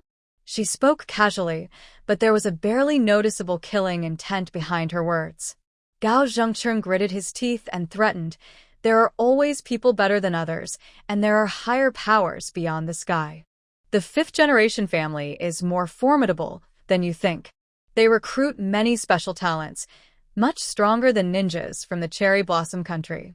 No matter how strong you are, you'll still be bloodied and beaten. Feng Suitao had always believed that higher authorities would come to save them. She wasn't afraid of Gu Wanwan's threats. You little brat, you're scared now, huh? You set us up. When I get out, I'll skin you and break your bones. Gu Wanwan smiled, a contemptuous smile. She gently waved her hand toward Feng Suitao, and suddenly countless vines sprouted inside the cell, tightly trapping and hanging Feng Suitao. Feng Suitao was so frightened her eyes nearly popped out. The more she struggled, the tighter the vines wound around her. Ah! Help! What kind of ghostly thing is this? Let me go. Gu Wanwan disappeared from her place and reappeared in the neighboring cell. Feng Suitao, how does it feel to die? Let me tell you something. Your good children, Gao Ziqi and Gao Kelly, have been enrolled in the Northwest. Your dear son Gao Jixiang is going to suffer in the West. And I'll tell you, your precious children won't live long. Surprised? Shocked? You're not human, you're a ghost. Feng Suitao, already terrified to death, felt a rush of blood and spat out a mouthful of blood after hearing about her children's fates. If Gu Wanwan was a ghost, it could explain why her personality had changed so much during this time. I am a god. The god who destroys the 5th-generation family. Gu Wanwan suddenly appeared again, returning to Gao Zhengcheng's cell. I want to see whether the talents of the 5th-generation family are truly impressive, or if I am slightly better. Their followers might be ancient martial artists in seclusion? If so, they are unlucky. Even weak in cultivation, they are still stronger than ancient martial arts. Gao Zhengcheng trembled uncontrollably, screaming in fear. After the founding of the country, no one is allowed to become a spirit. The incredible skills Gu Wanwan displayed just now could be called divine. No wonder she didn't take the 5th-generation family seriously. They had confidence and backing. In other words, Gu Wanwan could kill them easily. Thinking about how they had foolishly jumped around in front of her a few days ago was undoubtedly suicidal. It's hard to buy early knowledge, and it's too late to regret later. Gu Wanwan gently pointed at her, and the surrounding temperature dropped rapidly. In an instant, everything froze, and sharp ice spikes condensed in front of her. Considering you contributed a banner of merit, I will show mercy and send you to the afterlife. Since you are no longer useful, I won't give you another chance to harm others. As the ice spike neared, Gao Jingqing's composure broke. Suddenly, he realized that Gu Wanwan had kept them alive mainly to gain the merit of the banner, to oppose the fifth-generation family in the future, and to insult and provoke them. I have value. I'll tell you where the twins are. Please don't kill me. I beg you. Gu Wanwan replied calmly, I'll think about it based on your performance. Gao Zhengcheng didn't dare to hope, joking about his life. I sent them to Xiangyang Brigade, to my sister Gao Lifeng's in-laws, and your aunt Gu Qulin is from the fifth-generation family. He said this on the surface, but inwardly he thought about surviving for now, planning to inform higher-ups later and spread the news that Gu Wanwan was a monster. He even hoped to capture her and cut her into pieces. Unexpectedly, he fell into Feng Suetao's trap. Gu Wanwan, do you believe I'll go out and spread the word? I want everyone to know you're a monster. The Gao family and the Su family are the ones you stole from. Gu Wanwan didn't give them a chance to stir trouble again. She used her supernatural powers to cause the seeds inside their bodies to mutate. Feng Suetao was terrified to find they couldn't speak or write about Gu Wanwan's strange behavior. Gao Zhengqing felt intense pain all over, as if his life force was draining away. What did you do to us? You lied to us. I only said I'd consider it. I never said I wouldn't kill you. You're already eating peanuts. You'll die sooner or later. Don't expect anyone to save you. When 4 days pass, you and your wife will die suddenly. Then Gu Wanwan's words cut deep. Gao Zhengqing, I wish you many children. All thanks to your cousin's help. By the way, your 3 sons with the widow Qian look a lot like Su Jianren. Don't worry, even if you eat peanuts, I'll find your ashes and honor you. The only true son in this world is Gao Zhiqi. Sadly, he became a girl and can't carry on the family line. You, a trafficker, have lost your virtue and don't deserve descendants. Gao Jingqing's face turned pale, and he spat out blood. Revenge. Haha. Revenge. Gu Wanwan left the prisoner's cell and turned to Su Jianren and his wife's cell, where she injected poisonous seeds into their bodies. After finishing all her tasks, she returned to the family residence at 1 o'clock in the morning. She quickly entered her space, sensing a surge of spiritual energy around her. She rechecked the fate of the twin dragons and phoenixes, which showed revival from death, with good fortune amid danger. Her current situation was temporarily safe. She stepped out of the villa and looked around. The thick fog had slightly dispersed. But she faintly saw a familiar figure moving on the other side of the fog. What's going on? Is this not her personal space? The figure looked very familiar. Fu Zai hesitated and said, Master, Fu Zai isn't sure. Could it be someone very close to you? Because Fu Zai feels he has no bad intentions. Gu Wanwan couldn't help but walk to the edge of the fog. The figure on the other side seemed to see her and moved to face her. They looked at each other through the fog, which acted like a barrier blocking their meeting. She waited for what felt like a long time. The person across threw over a large bundle of items. Was that? Gu Wanwan picked up the money on the ground. The person couldn't come over, but could they send supplies? Soon, they threw some gold bars and antiques. Someone who knew what they were doing. If they could throw, then throw more.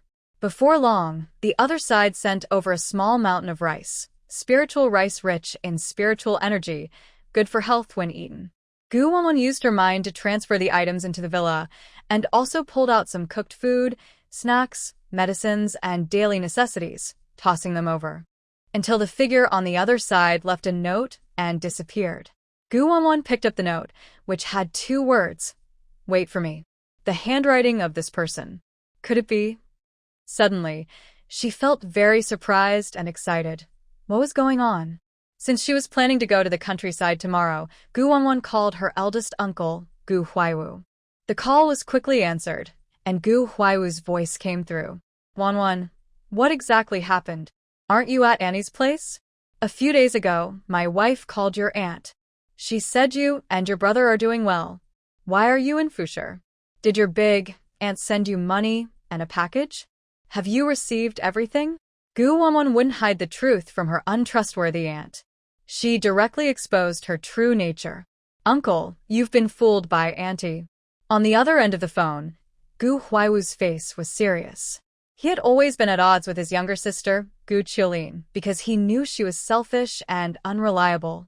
Unfortunately, when their parents were exiled, their family was on an island far away, so they couldn't help in time. Moreover, the Gao family had been secretly watching his every move, trying to find faults to trap him. He had to stay alert every day, on guard to avoid falling into the same trap as his parents. My parents have fallen, and he cannot fall too, or the Gu family will be truly ruined. Now, when he talks to his niece on the phone, there's a risk of being listened to, but he can't help it. He's too worried about her situation and needs to understand her clearly to feel at ease. Gu Wanwan told Fu Zai to set some restrictions. Not fearing eavesdroppers, she openly shared everything about her aunt and the Gao family's plans. Big uncle, you don't need to send things anymore. I don't lack those. The money and packages you send are just being used to fool the ungrateful aunt. Grandma entrusted us siblings to Gu Qiulin. She promised well verbally, but she just wants to trick benefits from Grandma. The Gu family's house and assets are now controlled by Gu Qiulin and the second branch. They say Grandma is a daughter of the Shin family and has inheritance rights to a treasure. As children, we should share in the inheritance. My older cousin Gu Yaro has been forcing me to hand over the jade pendant. I suspect that Grandma and Grandpa's belongings were secretly replaced with foreign books, possibly to betray us to outsiders. Gu Huaiwu's wife, Shun Weilan, is Gu Wanwan's biological mother Shinyinshu's cousin. She naturally knows about the legend of the Shun family's treasure, but they have never cared about it. It's always been rumored that the Shun family's treasure is actually the inheritance of Gu Wanwan's grandmother, Su Xiangrong. When Shun Huaxia married Su Xiangrong, her dowry was specially prepared for her, unrelated to the Shin family. How dare they ask for your grandmother's dowry? How dare they mistreat the nieces and nephews? Your grandma was mistaken. Gu Qiulin said she would bring Gu Yaro to visit Big Uncle soon. Big Uncle, help teach them a lesson. Your aunt and second uncle are not worthy of being part of the Gu family. Wanwan, you've hidden the jade pendant well, right? Many people are looking for it.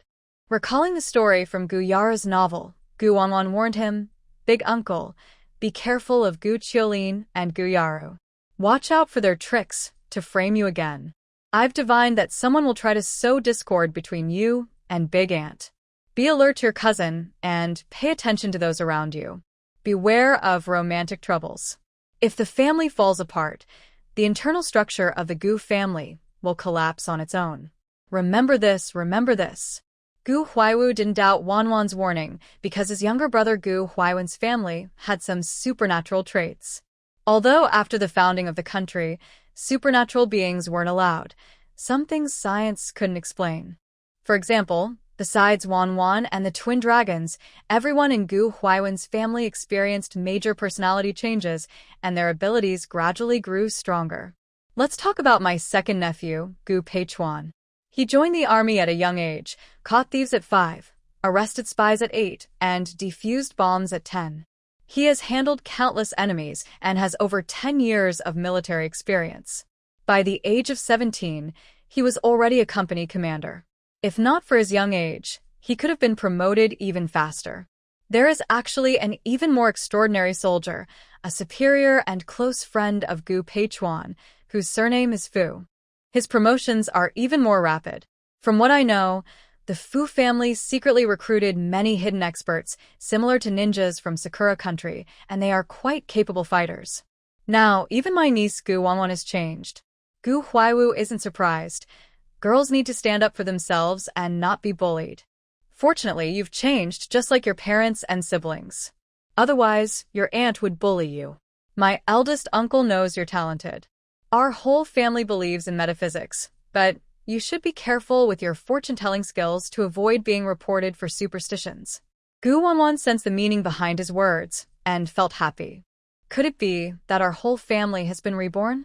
Big uncle Gao Zhengcheng calls Gu Qiulin his cousin. I heard him say that Gu Qiulin is from the lower 5 generations of the family. We were separated because of their cousins. Now, the twin children have been taken to the northeast by the Gao family, right near where I went to the countryside. I will find my younger siblings. Hearing this, Gu Huaiwu was so angry he punched the table. If not for being on an island, he would have gone straight to find Gu Qiulin to settle the score. What you mean big uncle understands. Whether Gu Qiulin is a daughter of the Gu family, I will investigate clearly. Wanwan, after you go to the countryside, remember to call big uncle to report your safety. Gu Wanwan talked with Gu Huaiwu for a while before hanging up. She warned her family, so the schemes of the reborn girl encouraging Gu Qiulin to frame others probably won't work. Near noon, Director Yi and Lu Lumei came to visit again, bringing her a banner and a reward of 700 yuan. This time, they uncovered 2 lines of work, both the pigeon tail meeting and the transportation team, so the reward was larger. Director Yi mentioned, Gao Zhengcheng and his wife have gone crazy. Since last night, they've been acting strangely and talking nonsense. The Xie family in Beijing and Song Lukan have cut ties. The Gao family doesn't acknowledge their distant relatives, Gao Zhengcheng. They want us to handle things officially. After you go to the countryside, be careful. Lu Lumei felt very pleased. Karma catches up with wrongdoers. Their punishment will come, and in 3 days, they'll be eating peanuts. The Gao family's plan to eat peanuts was widely discussed in the family courtyard. Gao Kulian spends her days with a sad face, often seeking comfort from Zhou Tianfu. Zhou Tianfu has a soft spot for Gao Kulian and sees her through rose-colored glasses. Everyone knows Gao Kulian is the daughter of human traffickers. Instead of distancing herself from her, Zhou Tianfu still associates with her, which makes Zhou's parents very angry. When Zhou's parents get angry, Zhou Tianfu naturally faces trouble. The Zhou family clearly refuses to prepare rural supplies for him and even threatens that he cannot marry Gao Kulian. If he disobeys, they will cut ties with him. Zhou Tianfu has tried to contact Gu Wanwan, but every time she shows up with an IOU. He can't even escape. The IOU is for 100 yuan, but his family doesn't have that much money. He has no money to go to the countryside and has to coax other girls for money with sweet words. Moreover, he encourages Gao Kulian to act pitiful and coquettish to men who like her, turning them into his money sources. Gao Kulian packs her meager belongings and glares at Gu Wanwan angrily, saying, "You wicked girl, our day will come. Let's see what happens then." Gu Wanwan casually slaps her. Gao Kulian dodges and hits her head, bleeding. She covers her wound and says, "I will ask the neighbors to judge." Gu Wanwan waves her hand dismissively. "Go ahead. See if the neighbors will beat up a daughter of a human trafficker." Gao Kulian is so angry, her chest hurts. She accidentally presses her jade pendant, and as blood seeps into it, a cubic space appears in her mind. What is this thing? Where is the jade pendant? Why did the jade pendant disappear? And the money? Just as she thinks this, all her money is absorbed into the space. Haha, heaven never leaves a person stranded. It turns out this is the secret of the dragon and phoenix jade pendant. She believes the treasure is hidden inside the space. Now that she has contracted the space, Gu Wanwan can't take it away, even if Gu Yaru comes to steal. With this treasure, she can easily go to the countryside, store valuables inside, and even make money using the space. She doesn't need to worry about theft or losing her home. Haha, Gu Wanwan, you're finished. Seizing Gu Wanwan's opportunity and having such an incredible adventure, Gao Kulian feels proud. She truly believes she is destined for greatness. She keeps this secret even from her beloved brother Tianfu. She uses the jade pendant space freely, considering it a repayment from Gu Wanwan for her debts. Later, she plans to secretly steal Gu Wanwan's money and luggage when she's not paying attention, turning her into a pauper and forcing her to go to the countryside to fend for herself. Gu Wanwan probably won't even realize there's a space inside the jade pendant. She never thought that being robbed at home had anything to do with space. First, space isn't a cabbage, and second, its capacity is limited. How much can 1 cubic meter hold? Gu Wanwan glanced at the scornful woman with the corner of her eye, a faint smile on her lips. She immediately noticed the dozens of yuan the woman had stored in her space. The amount was too small. She didn't bother to take it. When the woman had saved enough, she would come back to harvest. Soon, the woman would realize that the space is like a beast that devours gold. To encourage her to spend more and willingly work for herself, Gu Wanwan planned to give her some small benefits. For example, exchanging antiques for more space capacity. Each time the space absorbs old items, it expands by 5 centimeters. She truly was a generous and kind person. That night, she entered her space to pack 20 lunchboxes with hot meals to send to the other side of the mist, while keeping some for herself to eat on the train tomorrow. She also went to the black market to meet Brother Chong and made a big deal, earning over 20,000 yuan. On her way back, she quietly collected some old items from a basement at a scrapyard. Soon it was time to go to the countryside. Gu Wanwan carried a military green shoulder bag and dragged a suitcase, leaving behind the nightmare house of the Gao family, which had tormented the original owner for half a year. Gao Ziqi carried only a few belongings, while Gao Keqian was lightly equipped, holding Gao Jixiang's hand as they hurried to catch the train. The siblings went to the countryside together. Watching Gu Wanwan's confident departure, Gao Keqian was so angry her teeth almost ground together. She tried to seize Gu Wanwan's money, but Gu Wanwan was good at hiding her wealth. She couldn't find a single cent and could only watch helplessly as the little troublemaker happily went to the countryside. Just wait. She would return with her space and take revenge on Gu Wanwan. The house was empty, and naturally, the transportation team reclaimed it. On the train, people came and went, filled with educated youths and travelers. Li Jia and Lu Jia from the Educated Youth Office, Director Yi from the police station, Lu Lumei and Manager Xia from the department store all came to see Gu Wanwan off. Aunt Xia handed her a large bag filled with lunchboxes, some fruit cans, malted milk, and white rabbit candies. The meals are specially prepared by Auntie. The train food isn't as good as home, so don't go hungry. Manager Xia patted Gu Wanwan's shoulder. You're doing well, kid. Everyone in Fushi knows your good deeds. Uncle Xia was right about you. My son looks up to you and wants to join the army when he grows up. Since you're busy with farm work after going to the countryside, just do what you can with the shopping. If you don't want to buy anything, that's fine too. Don't overexert yourself. If you need anything, call Uncle. I have some connections.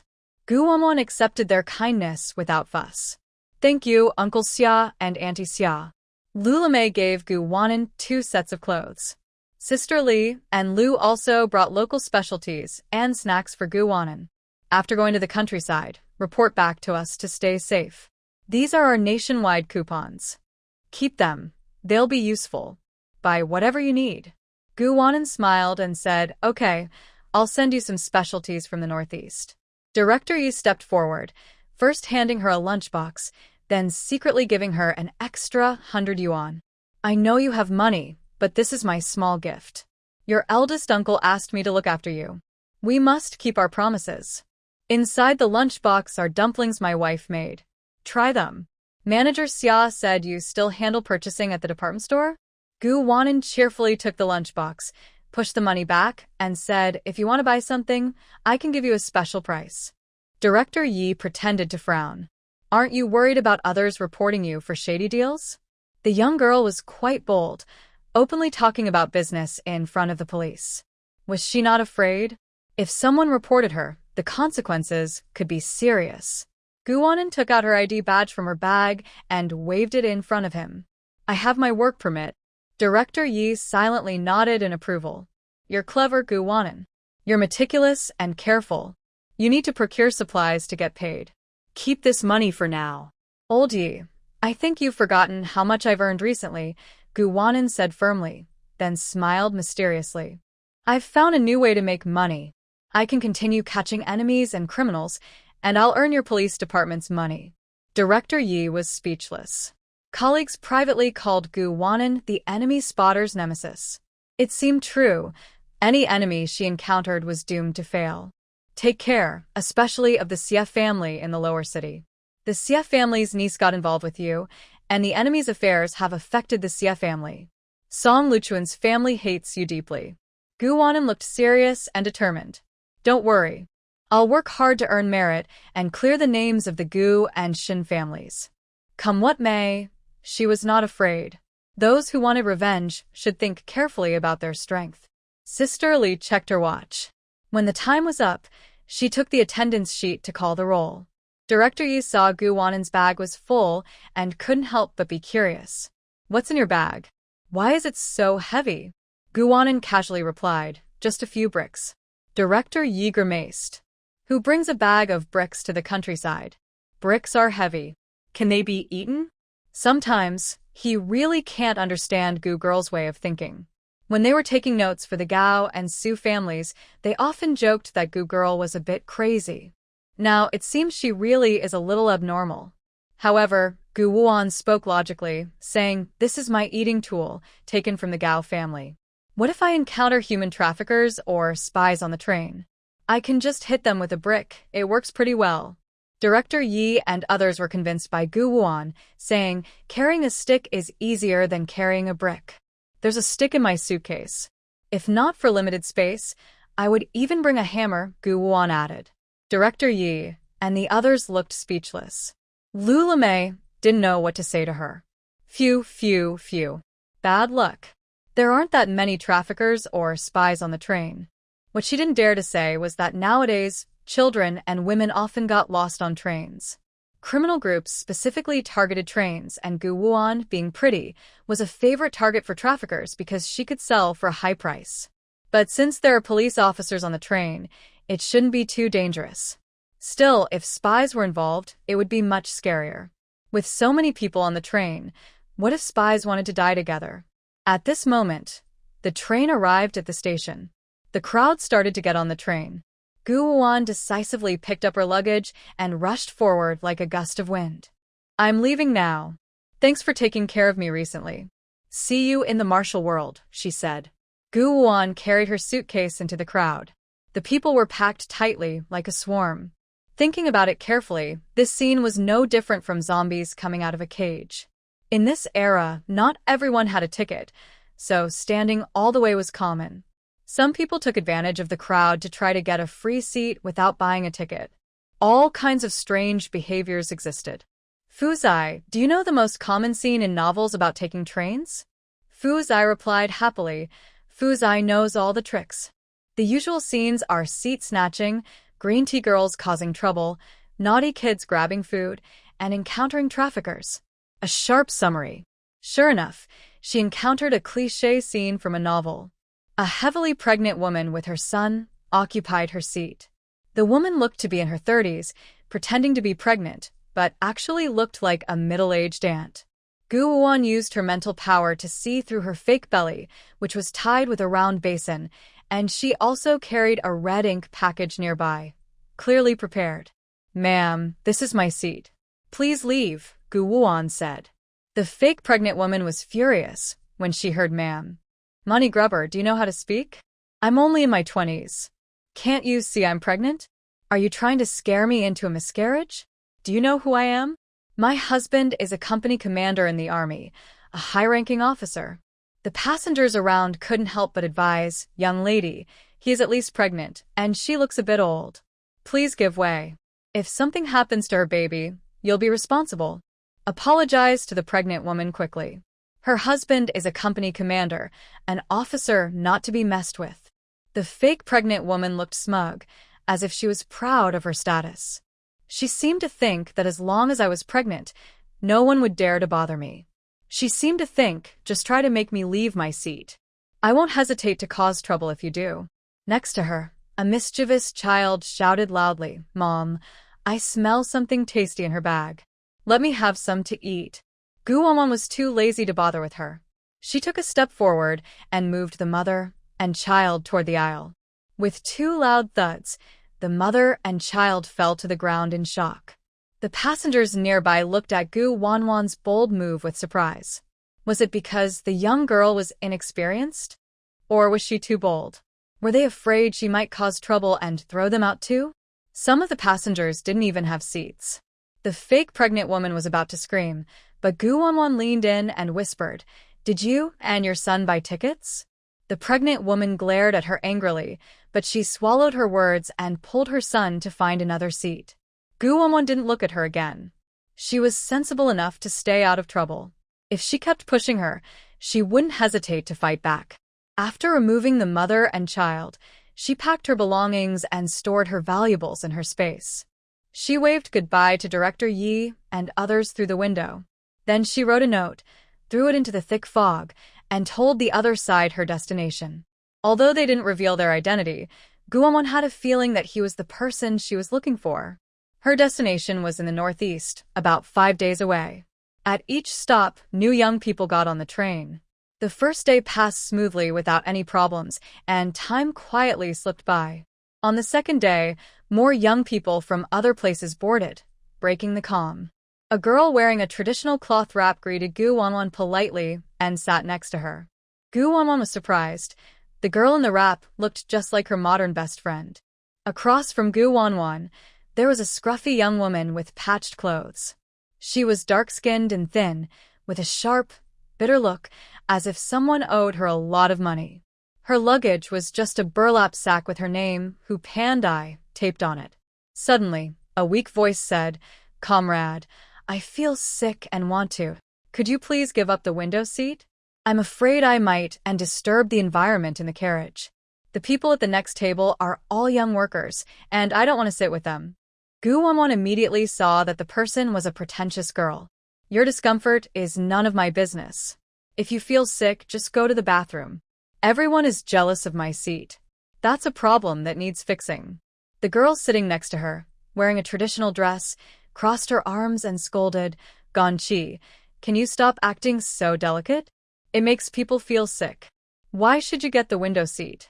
Because you like to pretend? You've been talking for so long, but you haven't even vomited." The woman called Ganchi looked upset, as if she had been bullied. "Zheng Shirkin, I didn't pretend. I really feel bad. When I feel better and no longer want to, I will return the seat to this kind and beautiful comrade." She believed she looked good, with a delicate and charming appearance favored by men. She thought she was slightly better looking than Zheng Shirkan, but she was surprised to see that there was a girl even prettier among the young workers, which threatened her status as the most beautiful young worker. Gu Wanwan snorted, "I'm beautiful, but I am not kind." Zheng Shirkan couldn't help but giggle, then enthusiastically took Gu Wanwan's hand. "Hello, my name is Zheng Shirkan. I am 18 years old from Lushur City, and I am going to the Hongqi Commune Xiangyang Brigade to work." She often suffered from Ganqi's teasing because Ganqi liked to act innocent and pitiful, which caused her to have disagreements with her fiancé, Zheng Jiliang. Zheng Jiliang always sided with the innocent girl, scolding her, his real fiancé, which made her lose every time she faced Ganqi. But the girl in front of her, Gu Wanwan, had made Ganqi look bad on her first try. Gu Wanwan's eyes showed a hint of surprise. She realized that they even shared the same name. Suddenly, she remembered the story from the book, where Zheng Shirkan was the only one who showed warmth to her twin brother. When her brother was starving, she gave him a meat bun, but her ending was very tragic. Gu Wanwan then held her hand. "My name is Gu Wanwan. I am 17 years old, from Jing City. I am also going to the Xiangyang Brigade to work." Zheng Shirkan was very happy, feeling that Gu Wanwan was kind and friendly. "Really? That's great. I'm very afraid of traveling by train, worried about being kidnapped. But with you here, I'm not afraid. Let's keep each other company." Zheng Shirtsan's so-called fiancé, Zheng Jiliang, found out and immediately came over with his luggage, scolding her harshly. "Zheng Jiliang, did I not pay attention and you bullied Ganqi again? I'm so disappointed in you." His gaze shifted to Gu Wanwan, and a hint of surprise flickered in his eyes, but he still didn't let up. "Comrade lady, do you have any compassion? Ganqi isn't feeling well. Can't you let her sit? If it weren't for all the men at my table, I would have given up my seat long ago. Zheng Shirkin felt embarrassed when her fiancé was publicly humiliated and felt very uncomfortable. Zheng Jiliang, I am your fiancé. It's bad enough that you side with outsiders to criticize me, but why are you insulting Wanwan? She didn't do anything wrong. We're all rural educated youths, but only Genki is being so petty. Another woman, dressed in a red dress with small leather shoes, dragged her suitcase over and arrogantly ordered Gu Wanwan, hey, can't you understand human language? Give up your seat for me, or you'll regret it. Genki looked at the woman with tears in her eyes and sniffed. Liang Xian, forget it. I'll endure it and let it go. Please don't be angry with others because of me. The more she said this, the more Liang Xian didn't let Gu Wanwan go. Her eyes were full of jealousy. Just because she looked a bit prettier, does being pretty pay the bills? Seeing her plain outfit, although without patches, couldn't hide the fact that she was poor. Such a person was best to dismiss. Giving her a penny would make her kneel and lick your shoes. Why are you glaring? Haven't you seen rich people before? If you're sensible, just give the seat to my good sister. I'll reward you with a steamed bun when I feel like it. The fake pregnant woman had been secretly watching Gu Wanwan's side. When she saw someone step in to deal with the troublemaker, she felt very pleased. Comrade, she's proud and aloof. She wouldn't even let a pregnant woman like me sit. She threw us into the aisle. How could she give up her seat? Don't believe me? Ask the other passengers. This Gu Zhijing is the most unkind. The educated youths looked at Gu Wanwan with accusing eyes. You're an intellectual. How can you not understand respecting the elderly and caring for the young? Giving up your seat is a traditional virtue. Comrade Gu, your awareness is low.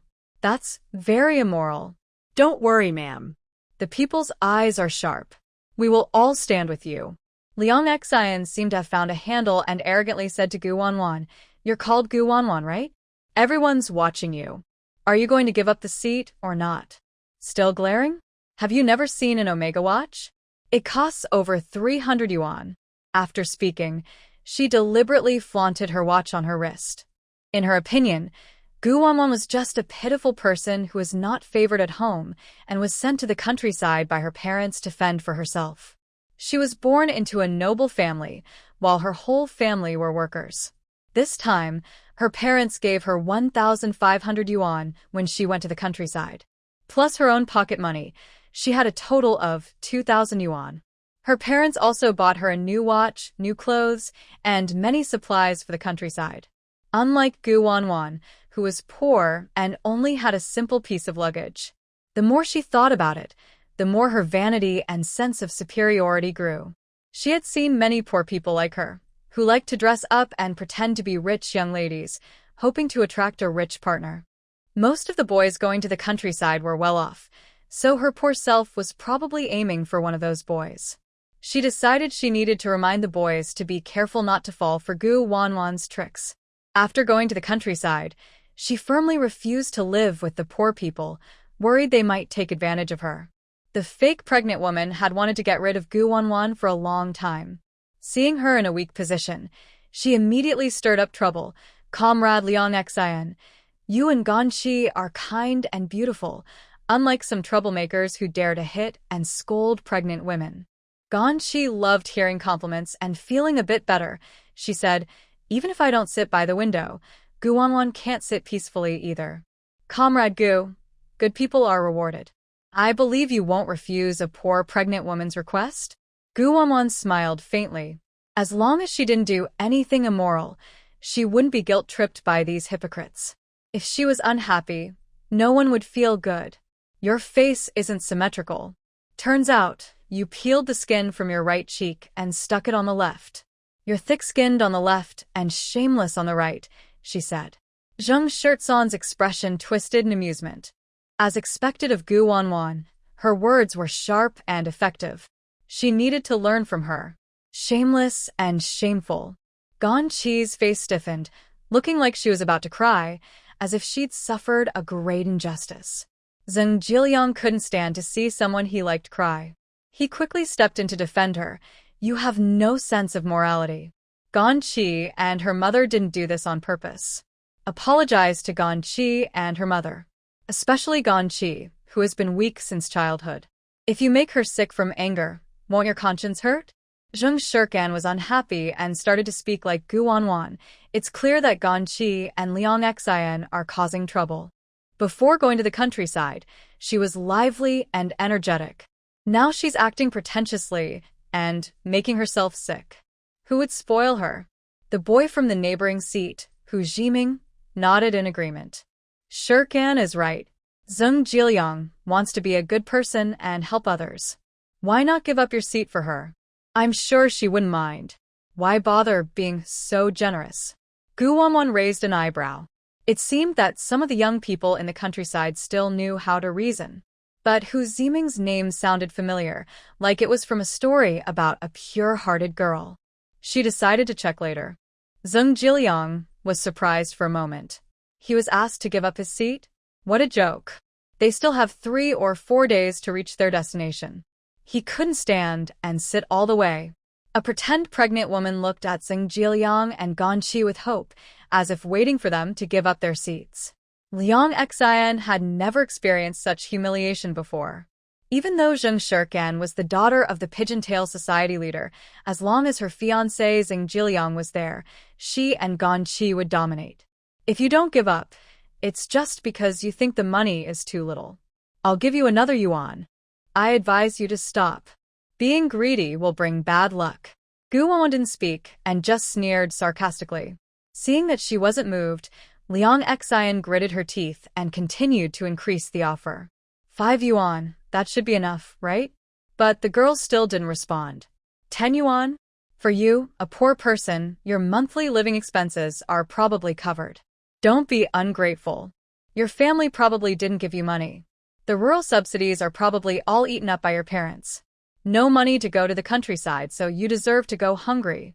I'm showing mercy to help you. Liang Xian refused to believe Gu Wanwan wouldn't be tempted by 10 yuan. To show her generosity, she took out a big note from her bag and threw it at Gu Wanwan like giving to a beggar. Gu Wanwan crumpled the 10 yuan and stuffed it into the fool's collar. Do I look like someone who needs 10 yuan? I don't talk to fools to avoid lowering my IQ. Her simple clothes didn't mean she was poor. This woman probably had a brain problem. Liang Xian was furious, her eyes blazing. She ignored everything and yanked Gu Wanwan's luggage from above her, then stomped on it fiercely a few times. If you're not poor, what are you? I've seen many women pretending to be rich. Do you know who I am? The seat I want, no one can take it from me. Gu Wanwan admired her courage. If she had provoked her, Liang Xian wouldn't let this go. She crossed Zheng Shirkan, grabbed Liang Xian by the collar, and slapped her twice. Liang Xian didn't expect Gu Wanwan to be so fierce. You dare hit me? This is a new dress I bought from the friendship store, worth about 40 yuan. You crease my collar. If you don't apologize and compensate me with 40 yuan and foreign exchange coupons, I'll have my uncle catch you. You'll sit in jail forever. Gu Wanwan pointed at the luggage on the ground. You damaged my suitcase? Are you serious? Take a closer look. It's a suitcase from Beijing Friendship Store, not a woven bag or snakeskin bag. Everyone looked and saw it was true. The suitcase wasn't cheap. Most people's luggage was just packed in woven bags and carried around. Liang Xian was so angry she fainted. She never thought poor people could afford suitcases. My father is the director of a food factory, my mother is the head of a textile factory, my uncle is the deputy head of the police station, and my 2 brothers are company commanders. They have a lot of power. The deputy police chief of Hongqi Commune is my uncle's friend. If you offend me, I will tear you apart. You miserable, poor person. She waved her hands, trying to slap Gu Wanwan to regain her dignity. I am very allergic to lowlifes. Your complicated features can't hide your broken values and sneaky thoughts. Don't think that just because you're clever, you can do whatever you want. Gu Wanwan used her wood element supernatural power quietly, wrapping it around the other person's foot. You keep bragging about your family, afraid others won't know your dad, mom, uncle, and brothers are powerful.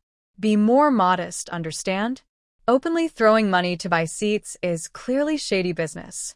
You keep calling yourself Miss, which is typical capitalist style. I will report every time I see it. Your family has someone like you, a troublemaker. In your past life, you must have dug up someone's grave to produce such a unlucky person. Liang Xian seemed to trip over something, crashing into Zheng Jiliang in an ungraceful way, falling into his lap. When she realized what had happened, her face turned bright red. Gu Wanwan snorted. Oh, so you're a pervert. Gan Qi was furious. Her best friend was with the man she liked. Zheng Shirkan angrily rushed over and slapped Liang Xian twice. Your dad and uncle are so impressive? My dad is the director of the Pigeon Tail Society, and my brother is a deputy battalion commander. Am I proud? Do I boast about how well off my family is? Traffic police, come quickly. Someone is being rude and perverted here. They're fighting over seats, damaging luggage, and even trying to flirt with my fiancé. This is capitalism at work. After saying this, she winked at Gu Wanwan, looking for praise. Gu Wanwan nodded, showing she was teachable. Liang Xian was extremely embarrassed and frightened by Gu Wanwan and Zheng Shirtsan's words. She could have avoided injury, but Zheng Jiliang pushed her down the aisle quickly to avoid suspicion, accidentally hitting her forehead. Gan Qi forced herself to hide her displeasure and disgust. She maintained her kind-hearted best friend image and went over to help Liang Xian up. Her family was average, and she still depended on Liang Xian for food and clothing when she moved to the countryside. Comrade Gu, you've gone too far. Zheng Jiliang felt some guilt towards Liang Xinqing, but mostly he was angry and ashamed. He blamed all the mistakes on Gu Wanwan, saying, "You're still a young person working in the countryside. You're unreasonable, and you've corrupted my fiancé. It's unlucky to be paired with you. Gan Qi and Liang Xian are too gentle and kind, so they get bullied by you. Also, Zheng Shirkan, don't celebrate others' misfortune. You're my fiancé, so don't go sneaking around with the neighbor's girl. Otherwise, I'll break off our engagement." Zheng Shirkan felt very wronged. Being scolded by someone she liked was both uncomfortable and painful. Hu Jiming glared at Zheng Jiliang unhappily. Shirkan is fine just as she is. Girls should stand up for themselves. Unlike some people who don't cherish their fiancé and sneak around with others. Gu Wanwan knew the young girl was heavily influenced by manipulation. Zheng Jiliang was like a second Zhou Tianfu. Hu Pandai, who had been silent, suddenly said, "Comrade Gu, what you did isn't right. Apologize to Gan Qi and Liang Xian. We're all broad-minded, and we won't hold this against you." Gu Wanwan rolled her eyes. Why should I apologize? Do I look like I have a thick face? You live by the sea? Mind your own business. I'm not a straw boat. Don't look down on me. The young workers and passengers. The young girl was even more beautiful than a star, but her words were so harsh. The fake pregnant woman, seeing the young workers unable to compete with Gu Wanwan, secretly cursed her and called her a bunch of useless fools. Liang Xian disliked Gu Wanwan's arrogance and wanted to hit her, but was worried about getting hurt. She secretly vowed that after getting off the train, she would call home for help and have her uncle find someone to deal with Gu Wanwan, no matter what. This caused a commotion, attracting the attention of the train attendants and police. What's going on? Gu Wanwan briefly explained, "Officer, I want to report Liang Xian for speculation, extortion, and capitalist behavior. She tried to exchange money for a seat, and when I refused, she smashed my luggage and threatened that her uncle is a deputy director, using her power to bully others. Her behavior is very bad. She also behaved improperly, flirting with someone's fiancé, not being united or friendly, seriously damaging organizational discipline. All the passengers here are witnesses." For hats were placed on her head, and Liang Xian's face turned pale. "That's not true. She started hitting me first." Gu Wanwan calmly rebutted, "You called me a poor ghost, looked down on the poor, trampled on my luggage, damaged my belongings, and yet you say I can't defend myself? How is your behavior different from a landlord exploiting peasants?" The train police officers understood the situation. Liang Xian, the young woman from a privileged family, was clearly spoiled by her family. These days, capitalists are frowned upon. Liang Xian kept calling herself Miss, and it was clear she would eventually cause trouble for her parents and uncle. Ma'am, please come with us to the duty room. Gan Shi responded quickly, realizing that if she didn't act now, her future job might be at risk. Officer, can we pay compensation to Gu Jiqing? Liang Xian only fought with Gu Jiqing because of me. Can we settle this privately? Liang Xian didn't buy a seat for Gu Jiqing with her money, so it's not illegal. Her family are workers with good living conditions. They've been raised well and are not capitalists. When Gu Jiqing pulled her earlier, she got angry and asked for compensation because her new dress was bought from a friendly shop. Zheng Jiliang came out to testify. Liang Xian only accidentally fell on me. She wasn't trying to flirt. The train police preferred to keep things simple. They asked Gu Wuan, why not make them pay? Let's just forget about this. Gu Wuan pretended to hesitate. Fine, pay me 100 yuan. Why don't you just it? Liang Xian hated Gu Wuan. I won't pay. The police were firm. If you don't pay, come with us. You're in the wrong. Gan Shi pulled Liang Xian aside and gave her a look, signaling that there would be more chances to settle scores later. For now, they needed to resolve the crisis. Pay some money to avoid trouble. Reluctantly, Liang Xian handed over 100 yuan to settle the matter. Gu Wuan took the money, glancing at the pregnant woman pretending to be pregnant. Officer, I want to report that this woman evaded the ticket. She's the wife of the company commander, and she didn't buy a train ticket. As a military wife, she's setting a bad example and embarrassing her husband. The pregnant woman kept cursing Gu Wuan, but suddenly, she seemed to cause her own trouble. Officer, there's a misunderstanding. Seeing her guilty, evasive look, the officers knew she and her son had no tickets. Ma'am, please show us your ticket. The young people on the train regretted helping the ticket evader. They hadn't bought tickets either and thought they could sit in someone else's seat. How ridiculous. They were even worse than Liang Xian and Gan Shi. The pregnant woman was reluctant to buy a ticket. With so many ticketless passengers on the train, why should she pay? She started crying and pretending to be pitiful. It's not that I didn't buy a ticket. Someone stole my ticket and money before boarding. We're poor widows and orphans.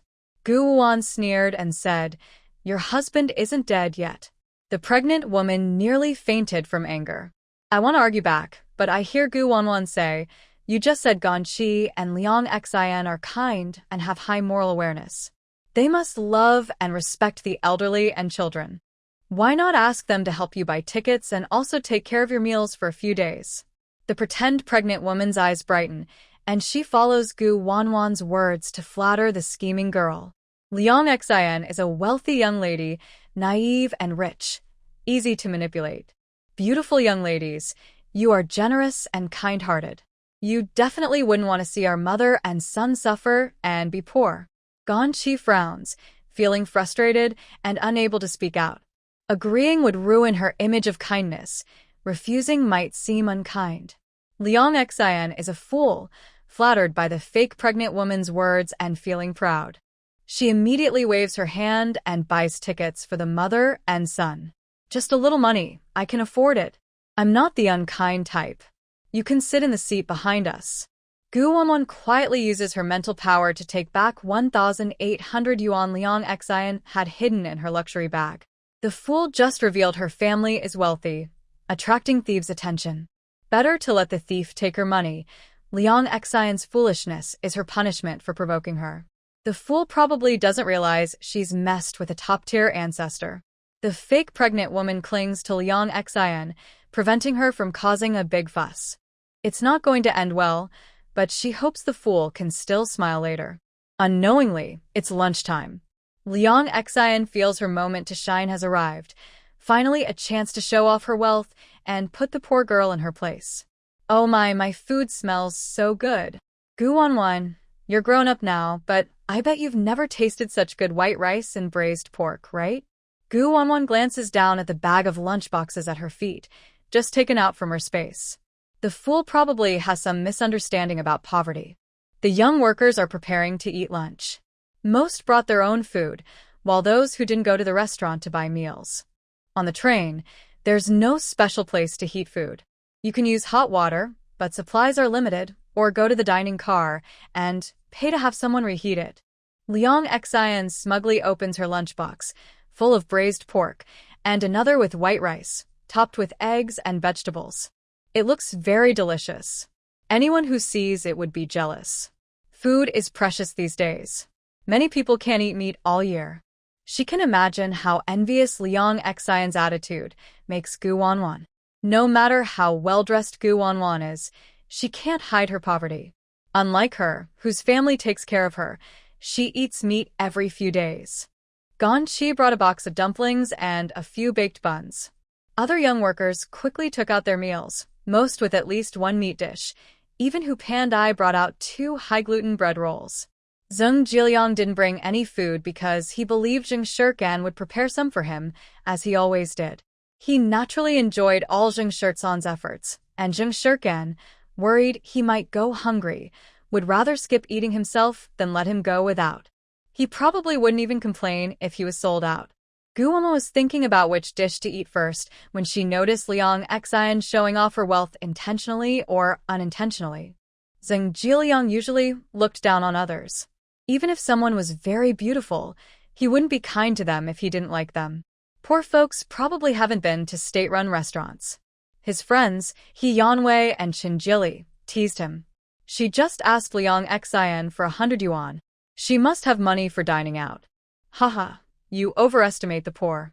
Even if they have money, they wouldn't spend a penny. Hu Jiming looked at her as if she were foolish. The poorer you are, the more proud you are, attracting trouble high profile. Did they see the bag of box lunches at Gu Jiqing's feet? Did they notice her wearing a Rolex watch? Did she show off even a little? Is that what poor people do? A bunch of ignorant fools and cowards. Zheng Shirkan felt speechless. She had a father who was the director of a pigeon association, yet she wouldn't be so ostentatious. She originally wanted to quietly give her lunchbox to Zheng Jiliang, but withdrew her hand. Gu Wanwan only had 2 words to judge. Idiot. Money to her was just a number. Showing off in front of her? Did she carry tens of thousands with her proudly? Liang Xian sharply noticed the burlap bag at Gu Jiqing's feet and deliberately embarrassed her. Gu Jiqing, why aren't you eating? Are you feeling inferior because I'm eating braised pork? Your bag looks full. Why don't you take it out and show everyone? Liang Xian, we should consider Gu Jiqing. Life isn't easy for her, Gan Chi said deliberately, holding out a baked flatbread to Gu Wanwan, sounding superior. Gu Jiqing probably hasn't had flatbread before. Want to try mine? I can share a little. Liang Xian stood arrogantly. If you give up your seat, I might consider sharing some meat with you.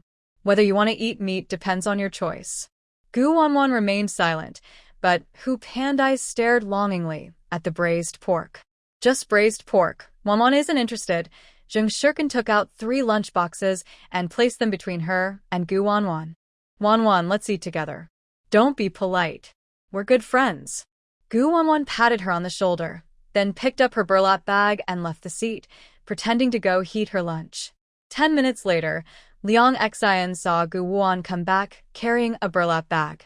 Unable to hold back her curiosity, she asked, does Gu Jiqing not want to be seen as pretending to be rich?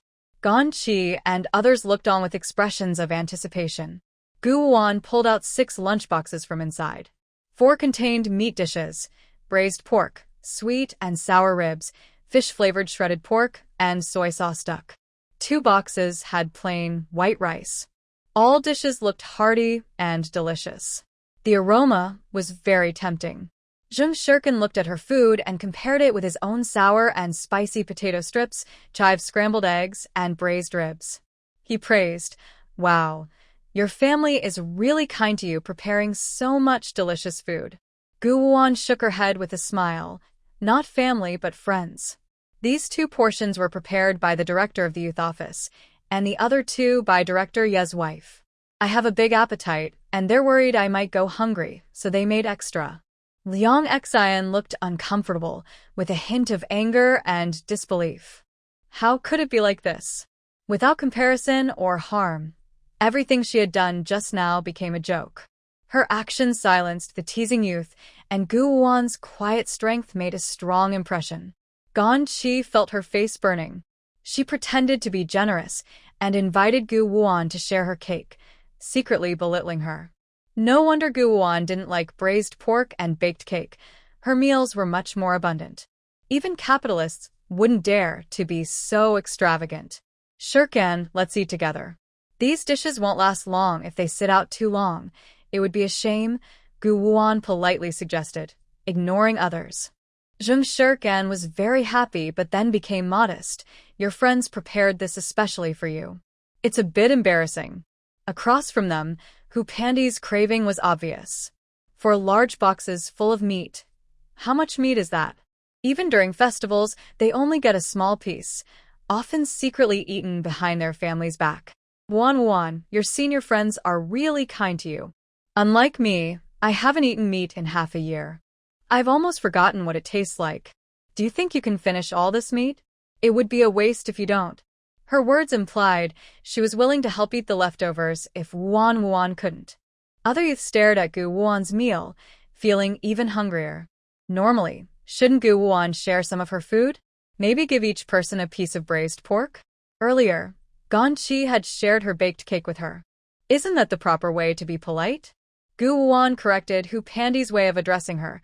You can call me Gu Jiqing or Comrade Gu. Since we don't share the same surname and aren't close, there's no need to be so formal. Hu Pandi was already plain-looking, and her frowning, distressed expression made her look even worse. I am Hu Pandi. I am 20 years old. You're about the same age as my sister. Seeing you makes me think of my sister. I really mean no harm. I just want to share my homemade bread with you. Liang Xian, hearing this, jumped out mischievously. Gu Wuan, if you look down on Hu Pandi's bread, just say so. Hu Pandi didn't offend you just now. Are you jealous because she's poor? Among the educated youth, you're the only one who doesn't get along. Not friendly at all. Gu Wuan caught the greed and scheming in Hu Pandi's eyes and directly confronted her. Are you sure you didn't offend me? She just apologized to you all without any reason. I'm young, but that doesn't mean I'm stupid. She's clearly after my food, using her bread, which she's already chewed, to exchange for my meat dishes. Do you think I'm a fool? Trying to pretend to be pitiful to gain sympathy. I suggest you learn from Gan Qi. She's experienced. If you want to eat meat, buy it yourself. Don't beg around like a beggar. Gan Qi was caught in the crossfire and blushed with anger. Zheng Shirkan and Hu Jiming both snickered, almost laughing out loud. When Gu Wuan exposed Hu Pandi's intentions publicly, Hu Pandi lowered her head in shame and frustration, hiding her face full of resentment. She saw that Gu Wuan was young and wanted to coax her into becoming her long-term supporter, but she didn't expect Gu Wuan to be so ruthless and cold. Since Gu Wuan was so unforgiving, she wouldn't let herself be at peace. Thinking of this, her scheming eyes subtly looked toward the fake pregnant woman. Gu Wuan had already noticed Hu Pandi's small moves and glanced at the scheming fake pregnant woman with a sharp gaze. Here she comes again, causing trouble with a melodramatic scene. Zheng Shirkan saw that Zheng Jiliang had no food and hesitated whether to send him some. Unexpectedly, Gu Wuan's next words completely interrupted her plan to deliver food. Send it to Hu Jiming. Don't give it to the ungrateful. Men shouldn't be spoiled. The more you spoil them, the more they become arrogant. They enjoy your efforts without gratitude. What do you get in the end? Zheng Shirkan paused in surprise. That's right. She hadn't gained anything. Over the years, she had given Zheng Jiliang many gifts, but he never returned a single one. Everything Zheng Jiliang had was thanks to her. Her parents didn't agree with her dating Zheng Jiliang, thinking he was unreliable. It was her fasting to persuade them. Her father, loving her dearly, arranged for Hu Jiming's father to join the Pigeon Tail Club as an officer for her future. Since then, the Zheng family had prospered. Thinking of this, she decisively handed 2 lunchboxes to Hu Jiming. Hu Jiming was surprised and flustered. Under Zheng Jiliang's fierce glare, he calmly accepted Zheng Shirtsan's lunchbox. Jiao Lili and He Yanwei, brothers, had long been unhappy with Zhang Jiliang for standing up for Hu Jiming. They wanted to help their brother vent his anger, but had to hold back because of the public setting. Since Zhang Jiliang and Zheng Shirkan got engaged, his enthusiasm for Zheng Shirkan faded. First, Zheng Shirkan loved him deeply. If he left, she would be devastated. Second, his parents relied on Zheng Shirtsan's family to expand their influence at Gawei society and had already established a firm foothold in the city. Whether they married or not didn't matter to him. His only concern was Zheng Shirkan. He didn't expect his usually obedient fiancée to openly rebel. Zheng Shirkan, what do you mean? Zheng Shirkan, unable to resist delicious food, ignored Zheng Jiliang. No one knew she was a foodie with a big appetite. To maintain a refined image in front of her fiancé, she often went hungry. Gu Wanwan started eating first. Modest? Cultured? Can that be eaten? Do you want to eat slowly and give others a chance to cause trouble? Without caring about the surrounding gazes, she ate heartily, burying herself in her meal. Rejecting melodramatic scenes, she believed that as long as she ate quickly, no one could morally pressure her. Zheng Shirkan suddenly had an epiphany. When the fake pregnant woman with a child approached, she hurriedly cooked more food. With modesty and refinement, only delicious food mattered. It was truly eye-opening. Liang Xian watched in shock, cursing under her breath. Are you here for education from the poor and humble? Not here to enjoy life. Capitalist ladies wouldn't dare eat meat like this. If you generously share, we might consider not reporting you. Gu Wanwan countered confidently, me, a capitalist? Do you want to ask the police station? My money wasn't blown in the wind. I earned it with real effort. Unlike you, flaunting a 40 yuan foreign dress, a foreign bag from a friendship store, and an Omega watch, all worth a few hundred yuan. Your style looks more like a capitalist. So what? Eating well means I deserve to be reported? If you're showing off wealth by eating at a state-run restaurant, should I report you? If your family eats meat, should I report that too? Liang Xian was left speechless and embarrassed. Meanwhile, the fake pregnant woman and her child hadn't started crying yet, but the scene was quickly subdued by Gu Wanwan. The fake pregnant woman was furious, feeling chest pains. I'm so hungry, I feel like I'll die. As if I'd steal your food. You two are wasting so much meat, what a waste. In Chinese virtues, respecting the elderly and loving children.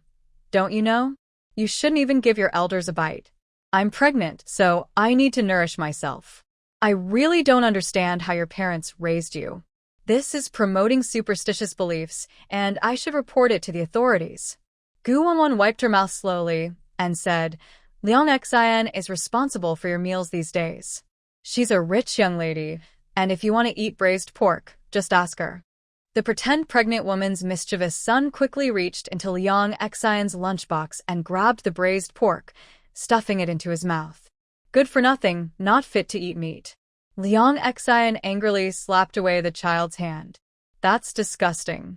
This is my food, not for your poor family to eat. Seeing her son being scolded, the pretend pregnant woman was unhappy. Are you all so untrustworthy? Picking on me, a pregnant woman? Your family is rich. What's wrong with giving my son a piece of meat? The mischievous boy, feeling supported by his pretend pregnant mother, became even more reckless, even stealing 2 of Gan Chi's pancakes. Madam, your son's stealing my pancake without asking is theft. Aren't you going to stop him? Gan Chi was so angry, she almost cried.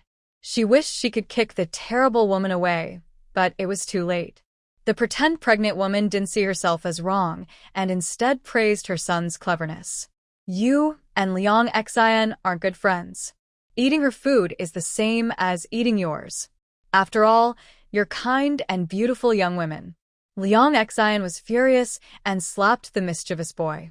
The pretend pregnant woman was not someone to be bullied. She immediately started crying out loud. The young workers don't keep their promises. Bullying a pregnant woman and a child. Capitalists exploiting peasants. My life is so hard. Someone come help me. Zheng Shirkan saw Liang Xian and Gan Chi being overwhelmed and felt very happy. She took a big apple from her bag and handed it to Gu Wanwan. Gu Wanwan took the juicy apple. This girl, she's capable. Learn from her, follow the path of the green tea girl, so she has nowhere to go. Zheng Shirkan felt extremely excited. Liang Xian, Gan Qi, how can you hit the weak? What if you cause the pregnant woman to have a miscarriage? It's just some food. You're a rich young lady, eating big fish and meat every day. Giving some to others won't kill you. Gu Wanwan stood at the top, morally criticizing the two young women.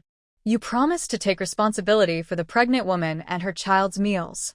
You said beautiful words, but then you forget. It's really embarrassing for us young workers.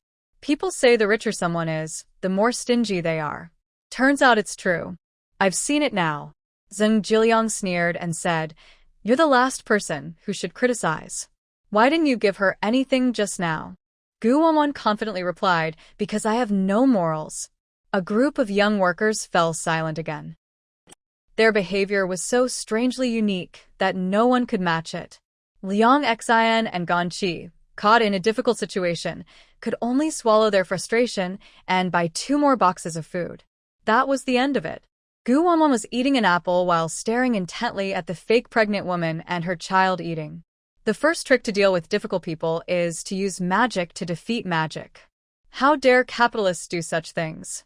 The fake pregnant woman remembered Gu Wanwan's hungry, relentless eating and felt a sudden chill. Could it be? Could the dead girl not have eaten enough and is now planning to take her food? She was always the one cheating others and taking advantage, so she never thought she'd be targeted by a difficult person too. Even her mother-in-law wasn't as difficult as this Gu Jiqing. Why you? What are you trying to do? Don't come any closer. Capitalists are Liang Xian Jiong, and my family has been poor farmers for 3 generations. I didn't steal your food, so don't steal mine. Liang Xian Jiong is generous and wealthy. If you want, go ask her. Afraid Gu Wanwan might their food, the fake pregnant woman and her child quickly turned their backs and focused on eating. Liang Xian was almost furious, feeling betrayed by someone she helped, who now acted ungrateful. She never expected Gu Wanwan to fight back, turning her own accusations against her. Having experienced how difficult pregnant women and their children could be, she foolishly made a promise to try to get rid of them. But the fake pregnant woman never gave her a chance. She finally found free food and wasn't going to let go without draining her blood. Gan Qi felt both regret and frustration, secretly blaming Liang Xian for being stupid and pig-like.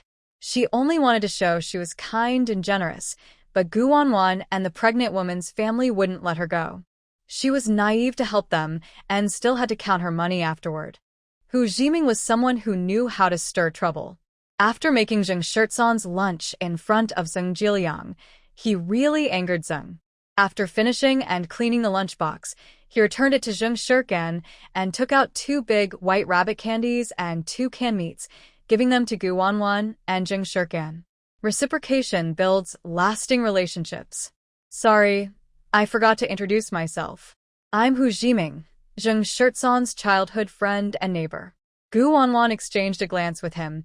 He was clearly an ally. Hu Jiming was clever and considerate. She was glad to have Zheng Shirtsan's influence and accepted the canned meats. She peeled open a white rabbit candy and put it in her mouth, then gave a pointed look at some people. Look at how well he handles things, unlike certain people who try to get something for nothing. Hu Pandai watched with wide, bright eyes. Hu Jiming immediately handed over 2 cans of meat. It seemed he came from a good family. She imitated Gan Qi, acting shy and pretentious, deliberately speaking in a strained voice. Brother, Hu, we both have the surname Hu. We're so lucky to meet. You're so generous. Your canned meat must be delicious. Could you give me one? Her pitiful look made any man see her, feel protective. The male youth was not as stingy as Gu Wanwan. He probably wouldn't refuse this beautiful girl's request. Hu Jiming felt disgusted by her sweet voice, thinking she was annoying. No, I can't. We're not close. Can we talk normally? If you want something, trade me something of equal value. I don't accept freebies or leftovers. Hu Pandy's face turned bright red suddenly. Hu Jiming was so clueless. Did he dislike her just because she was poor? It was all Gu Wanwan's fault for stirring trouble. That mean girl better pray she doesn't find any evidence against her. Gu Jiqing, you have so many pretty girls, I really envy you. The pregnant woman next door is drooling over your kids. If you won't give me one, fine. Can you at least share with the pregnant woman and her child? They look so pitiful. Liang Xian already looked down on Hu Pandai for being poor, but since they both disliked Gu Wanwan, she cooperated with her to deal with her. I've brought a meal box for the pregnant woman and her child. You probably can't even afford a single white rabbit candy, right? Their plan was to use the pregnant woman and her child to trouble Gu Wanwan, since they were known for causing trouble. But Gu Wanwan didn't follow the usual rules. She generously handed a candy to the mischievous kid.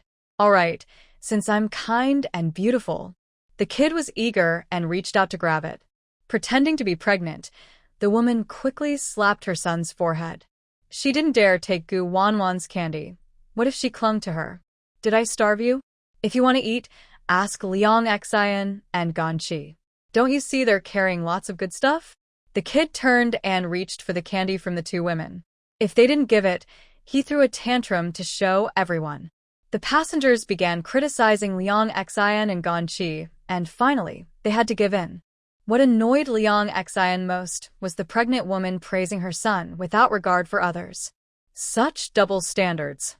Whether it was Liang Xian, Ganqi, or Hu Pandai, they all secretly wanted to teach Gu Wanwan and the pregnant woman a lesson, preferably killing two birds with one stone. Gu Wanwan saw through their schemes and smiled calmly. Auntie, I don't want it. I'm also helpless. It's a pity you're so passionate and kind-hearted. Zheng Shirkin gave her a thumbs up, not because Auntie didn't want it, but because she dared not take it. Ganqi couldn't stand Zheng Shirkin showing off and secretly tried to stir trouble with Xing Jiliang, saying, Brother Liang, Shirkin has a good childhood friendship with her. She'd rather give him a packed meal than go hungry herself. People who don't understand might think Hu Jiming is her real fiancé. Brother Liang, you must be starving. My dumplings and pancakes will share with you. Xing Jiliang had been waiting for Zheng Shirkan to bring him food but was already full of anger. When he heard Ganqi mention Zheng Shirtsan's unclear relationship with Hu Jiming, his anger grew even more. Kiki is the most understanding. Unlike some fiancés, she would rather starve her fiancé. Ganqi pretended to be kind, saying, Brother Liang, Shirkan didn't mean it. She's just been led astray. Zheng Shirkan was amused to hear this. Every argument was fueled by Ganqi. No matter what she did, in front of her fiancé, Ganqi was always perfect. Zheng Shirkan felt like even breathing was wrong. Whenever she scolded Ganqi, her fiancé would threaten to break off the engagement. Even though Xing Jiliang was cold to her, she never thought of ending the engagement. They've known each other for 3 years, and she couldn't bear to give up on this relationship. Xing Jiliang was used to giving orders in front of Zheng Shirkan. Zheng Shirkan, what are you standing there for?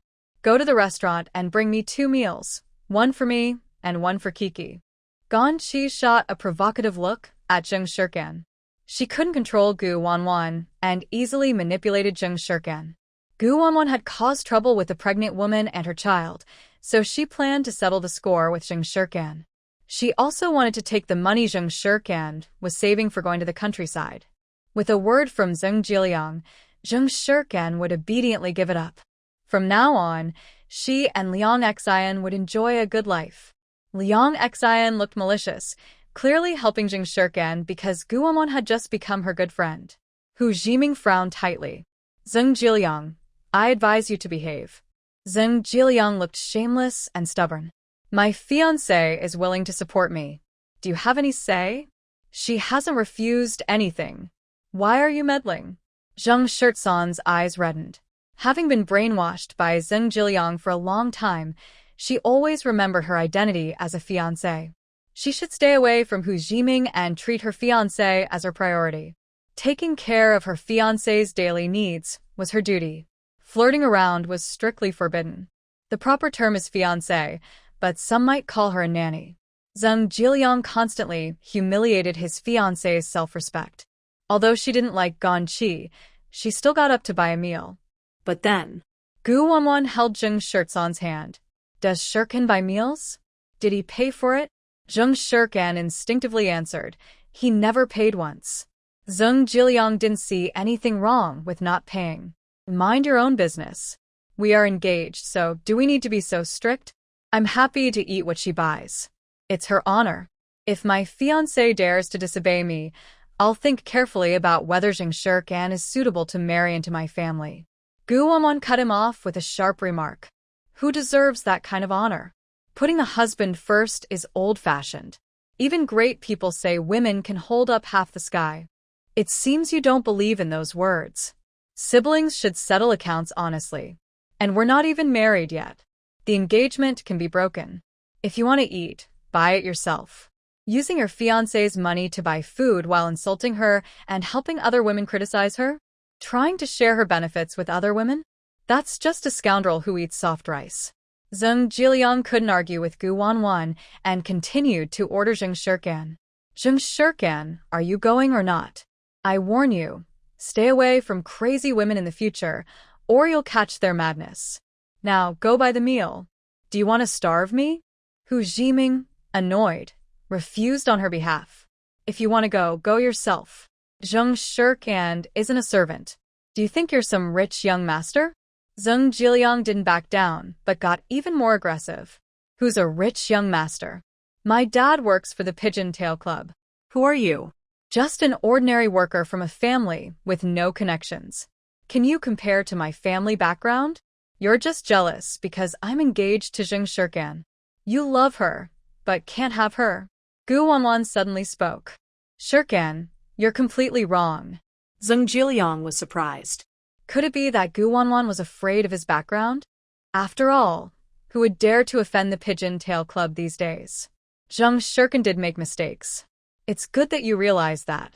Since you know I work for the Pigeon Tail Club, I demand you to apologize to Gan Qi and Liang Xian immediately. Zheng Shirkan was confused. Did she really do something wrong?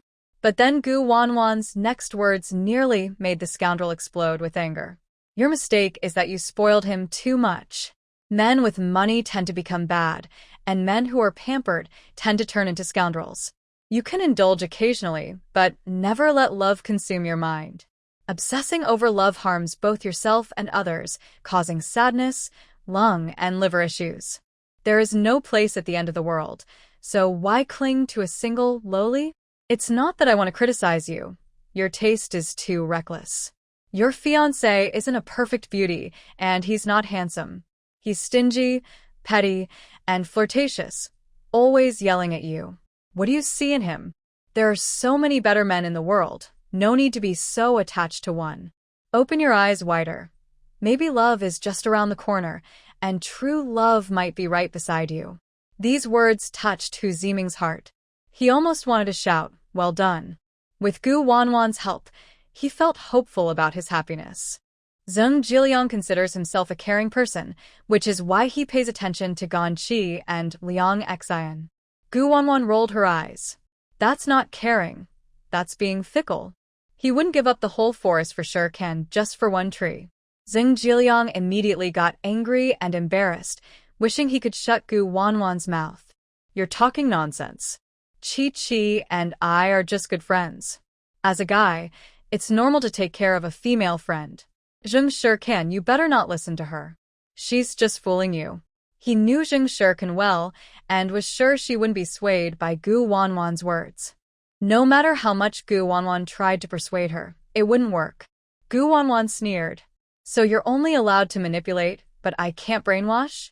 Shirkan, you should consider how much he's really cost you over the years. He's not your parents. It's not their responsibility to support him. Hearing this, Zheng Shirkan suddenly saw things clearly. It turned out that Zheng Jiliang's stubbornness was just because she spoiled him. She had to admit her mistake and correct it. Otherwise, Zheng Jiliang wouldn't take her seriously. Jiliang, over the past 3 years, you've spent nearly 1,000 yuan of my money, including what I lent you. Please pay it back. Zheng Jiliang's face twisted in anger. That was your choice. How can you ask me for money? I was wrong about you. Zheng Shirkan didn't expect him to pay her back, so she made her stance clear in front of everyone. She wouldn't spend her money supporting him or Ganqi. Ganqi suppressed a flash of cruelty and maintained her kind-hearted image, sharing dumplings and baked buns with Zheng Jiliang. During her lunch break, Gu Wanwan used her mind to open Gu Yara's novel. The White Lotus is truly a white lotus. She wrote Jing Shirkan so badly, showing her as wicked and poisonous. All her friends and family, she's close to end up badly. Meanwhile, Gu Yara herself is portrayed as a charming, lucky woman with a special talent, surrounded by many foolish followers. Zheng Jiliang's family is actually from the countryside. To support Zheng Jiliang's education, the Zheng family spent all their savings to send him to the city. There, he became classmates with Zheng Shirkan. Zheng Jiliang knew Zheng Shirtsan's family was well off. To get closer to her, he secretly caused trouble to isolate Zheng Shirkan from the class. At that time, only Zheng Jiliang dared to stand up and be her friend. Zheng Shirkan liked him quite a lot. What truly made Zheng Shirkan fall for him was when Zheng Jiliang saved her life from being kidnapped. When she woke up, she only saw Zheng Jiliang and thought he was her hero. In reality, Zheng Jiliang took credit for saving her. But the real hero's story was not written in the book. It only said that a boy was stabbed while saving Zheng Shirkan, leaving a scar she would never forget. Later, Zheng Jiliang used his gratitude to sweet-talk Zheng Shirkan into dating him. Her parents disagreed, so she refused to eat, protesting. Her parents had no choice but to agree. 3 years ago, Zheng Shirtsan's parents arranged for Zheng Jiliang's family to move to the city and gave them jobs. Because they moved to the city and happened to live next door, Ganqi became Zheng Jiliang's little sister neighbor. Over time, their feelings grew, almost revealing their relationship. When Zheng Jiliang secretly promised Ganqi lifelong loyalty, he hated Zheng Shirkan for taking Ganqi's place. This prevented him from openly giving Ganqi a proper relationship. Meanwhile, Zheng's family still needed Zheng Shirtsan's parents' help, so they temporarily ignored Zheng Shirkan. Ganqi only cared about men. She liked to flirt with wealthy and powerful men. Any woman richer, more beautiful, or with a better background than her became her target of jealousy and attack. Zheng Shirkan was one of them. Now, there was also Guo Wangquan, who was too beautiful and made Ganqi feel overshadowed. Over the years, Zheng's family rose quickly with Zheng family's help. They often used their relatives' influence to get benefits and secretly expanded their power, aiming to replace Zheng Shirtsan's father. The story mentioned that Ganqi advised Zheng Jiliang to plant forbidden books in Zheng Shirtsan's home. Zheng Jiliang's father then colluded with the deputy director and Liang Xian's uncle to frame Zheng Shirtsan's father for breaking the law. Eventually, Zheng Jiliang's father succeeded in gaining power, and Zheng Shirtsan's family was demoted. Zheng Jiliang saw Zheng Shirkan as useless and decisively abandoned her. Ganqi was ruthless. Before that, she drained Zheng Shirtsan's money and persuaded Liang Xian to give her medicine. Hu Pandai, who had a good relationship with Zheng Shirkan for food, benefited from her. Knowing Ganqi and Liang Xian's schemes against Zheng Shirkan, she didn't warn her. Instead, she helped Ganqi find a troublemaker in the village who tarnished Zheng Shirtsan's reputation. The bad guys and mean women are living happily with Zheng Shirtsan's family, while Zheng Shirkan tragically dies. As for Hu Jiming, he feels sad that Zheng Shirkan is being scolded and pushed around by Zheng Jiliang. He advises her to leave Zheng Jiliang, but Zheng Shirkan doesn't believe Zheng Jiliang would betray her. Because Zheng Jiliang stirs trouble, Zheng Shirkan misunderstands Hu Jiming as untrustworthy. Hu Jiming feels helpless. After multiple explanations are rejected, he leaves sadly and asks his family to bring him back to the city. Although he is no longer in the countryside, he quietly cares about Zheng Shirkan. When he learns that Zheng Shirkan was set up and died, he goes mad, using his power to send the Zheng family, Ganqi, and Liang Xian to jail. After that, he never marries again. It seems that besides the naive and sweet Zheng Shirkan, none of the other female youths are innocent. Even the fake pregnant woman is an accomplice in harming Zheng Shirkan. She not only stole Zheng Shirtsan's seat but also threw a tantrum and extorted 500 yuan from her, nearly causing Zheng Shirkan to be kidnapped by human traffickers. The fake pregnant woman is not a good person. Her husband's position as a company commander was gained through false military achievements. The couple is extremely immoral, and surprisingly, she was promoted later. What makes it worse is that the village troublemaker insulting Zheng Shirkan is her younger brother.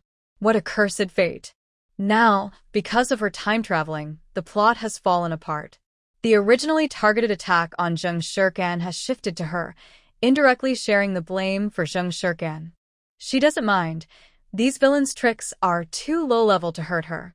In fact, they might even add to her good deeds. For the sake of Zheng Shirkan, who shares the same name, face, and background as her modern-day best friend, and to repay the kindness Zheng Shirkan showed her brother with a meat bun in her past life, she decides to help Zheng Shirkan escape her suffering. She plans to kick out the Phoenix man Zheng Jiliang and completely leave the story behind. Gu Wanwan uses her mental power to quietly steal 1,000 yuan from Zheng Jiliang's old clothes. Let her, like the moon, eliminate these terrible villains. Suddenly, Liang Xian screams, "Where is my Omega watch?" Gu Wanwan, you must have stolen it, you poor thing. Due to the loud noise, the youths quickly checked their valuables. What's going on? It seems a youth's watch is missing. She was just showing off her wealth and bragging about her rich family. Someone must have targeted her, especially since there are many thieves in cars. When Liang Xian and Ganshi conspired to frame Gu Wanwan, she immediately sensed it.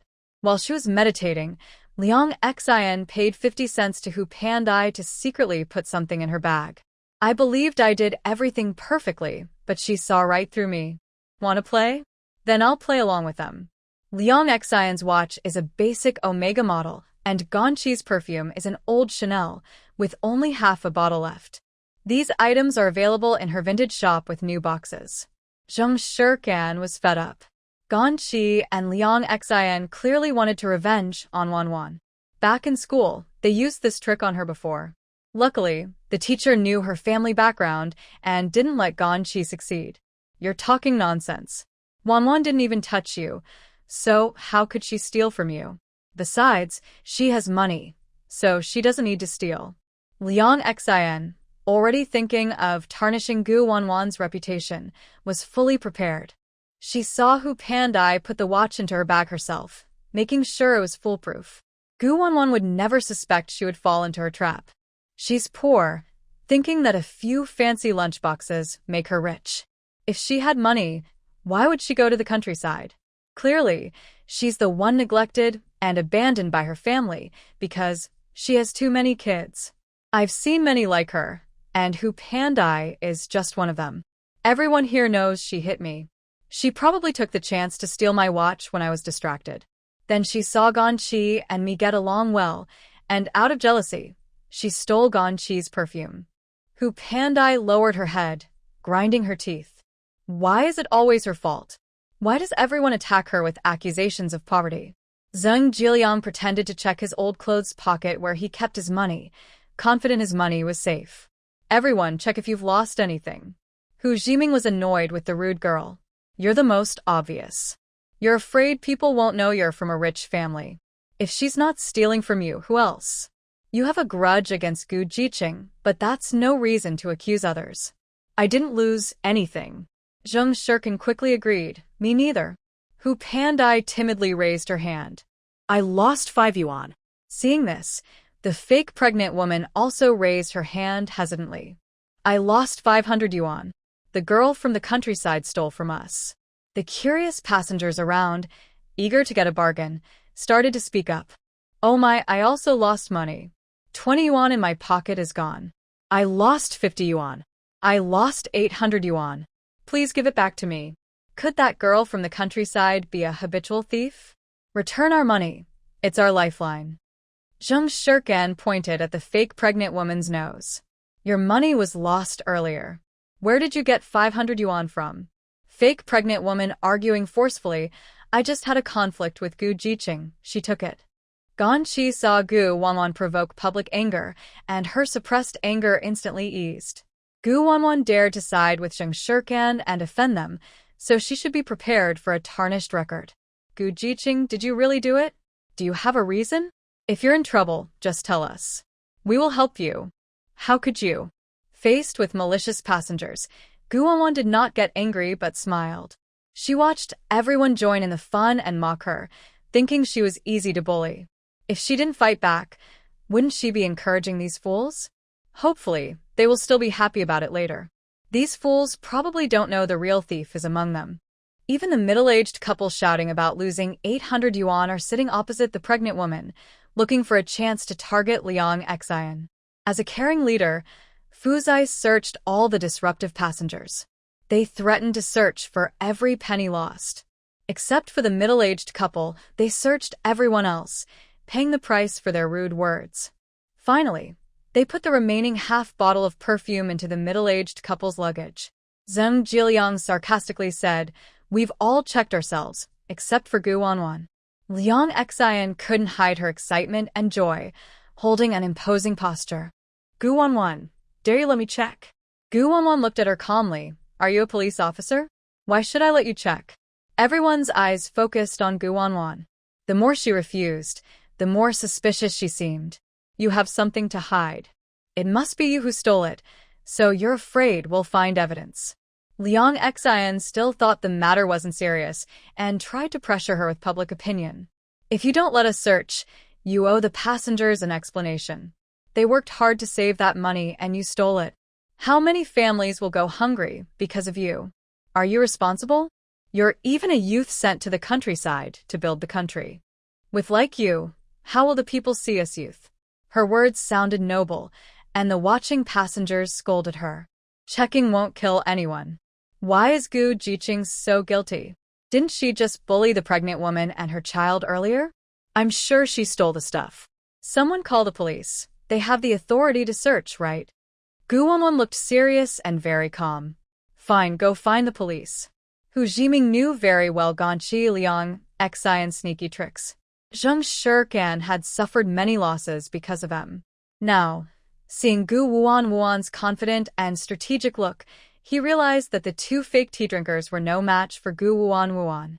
Soon after, the trained police arrived. Their impression of the pregnant woman and Liang Xian was not good. "Why are you causing trouble again?" Liang Xian didn't care much and immediately accused Gu Wanwan. "She stole my watch, Ganqi's Chanel perfume, and the money and tickets from all the passengers in this carriage. She's a habitual thief. Ask the passengers if you don't believe me." The passengers, seeing Liang Xian's confident claims, had to agree. No one wanted to be the fool. The pregnant woman shouted loudly, "She won't let us check her, which threatens our safety. None of us dare to be in the same carriage as a thief. Officers, please arrest her, so she can't hide the stolen goods." The police officer looked at them with a complicated expression. In his eyes, the aggressive Liang Xian and the fake pregnant woman seemed unreasonable. How could a weak girl secretly steal money from the entire carriage? But since there was a case, he had to investigate. "Comrade, do you have anything to say? Can I check your bag? We're all young revolutionaries from the countryside." I didn't want to argue with them and make things awkward, but they insisted on making things difficult for me and smearing my reputation. Gu Wanwan pretended to be helpless and sighed. She handed her shoulder bag to the officer. "If I am innocent, I believe the officer will clear my name." Bah! "Who said you're a revolutionary?" "Officer, check her bag, quickly." "The stolen items are in there," Liang Xian impatiently said. Liang Xian smeared Gu Wanwan, while Ganqi continued to pretend to be a kind, innocent girl. "Liang Xian, forget it. If it's gone, it's gone. Let's accept that we're unlucky. We should give Gu Jiqing a chance to turn over a new leaf." Zheng Shirkan had always resented Gu Wanwan for brainwashing him. Now that Gu Wanwan was in trouble, he didn't miss the chance to kick her when she was down. Does she deserve to be our revolutionary comrade? As the saying goes, like father, like daughter.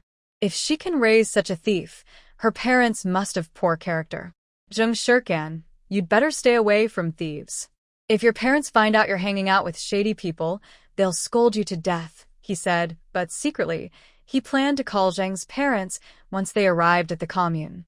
He wanted to mention how Gu Wanwan had been corrupted and ask his parents to find connections to ruin her. As Zheng Shirkan looked more at Zheng Jiliang, she felt more unfamiliar with her fiancé. She liked him, but that didn't mean she would falsely accuse her good friend. Even the police officer didn't say anything.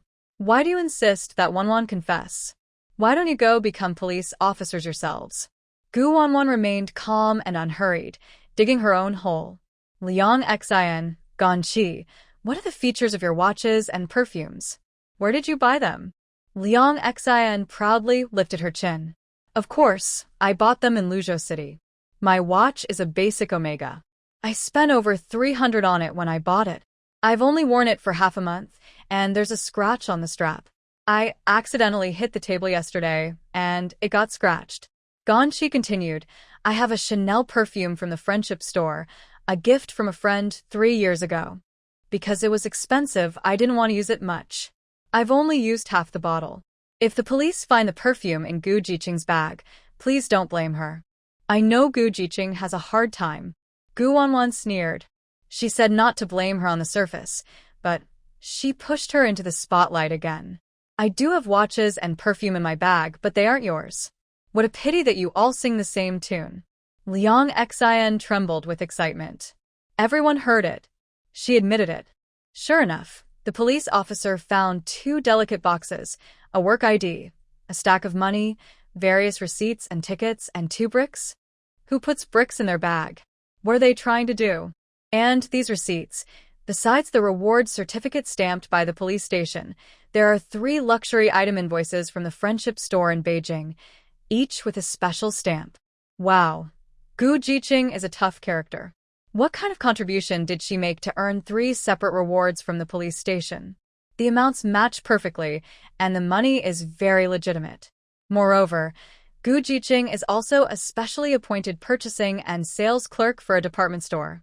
These days, if you don't have strength, you can't find such a decent job. I've never seen a youth sent to the countryside who still keeps their job. Gu Jiqing is the only one. She has good conditions and isn't short of money. Zheng Shirkan stared at the 2 bricks, her eyes shining. Wanwan, what is this? My eating utensils.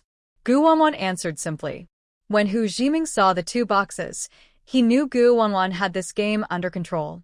The Omega Constellation Series watch, worth about 1,000 yuan, instantly overshadowed Liang Xian's basic model. The perfume is a brand new Chanel, the same upgraded version her mother uses, not the old version from 3 years ago that Ganqi had. But both women were too naive to notice. They only recognized the brands Omega and Chanel, not the styles. They didn't pay attention to the details. The stolen goods are here. Do you have anything else to say? Those passengers who love to take advantage of others stared fixedly at the stack of money. So much money, over 1,000 yuan, all contributed by us. It's thanks to the police officer's quick work that we recovered our loss so fast. A pretend pregnant woman desperately wanted to keep the large sum for herself. Police officer, please tell her to return the money to us. We're in such a hurry. Ganqi and Zheng Jiliang didn't expect Gu Wanwan to really have money. Hu Panditai's jealousy and resentment towards Gu Wanwan grew stronger. Gu Wanwan was so wealthy. How could she care about Hu's 5 yuan? Gu Wanwan chuckled softly. That watch and perfume were bought by my elders. The money I earned myself. If you want it, go to jail. Everyone was stunned. How could Gu Wanwan be so confident and straightforward? Liang Xian didn't believe her nonsense at all. Clearly you stole it, you poor girl. Stop making excuses. Just because you put things in a box doesn't mean it's a new watch or perfume. Who are you trying to fool? Zheng Jiliang immediately stepped forward to testify. Chanel was a birthday gift I gave to Kiki 3 years ago. I bought it at Yui department store in Lusher. It's exactly the same packaging. Gu Wanwan, stop pretending. Zheng Jiliang's followers, Qin Jili and He Yanwei, had just noticed something was off about the watch and perfume. They weren't ordinary Omega and Chanel products. These weren't half-empty bottles. Gu Wanwan ignored the malicious and mocking looks around her. My Omega is the latest model, right, police officer? Exactly. The police officer opened the box and took out a brand new watch. Brand new, with no scratches. It's definitely not the watch Liang Xian lost. No way. Liang Xian shook her head in disbelief, but before she could finish, Ganqi stopped her. She was sure the items were in Gu Wanwan's bag. How did they turn into 2 new items? Ganqi felt frustrated and jealous, but couldn't show it.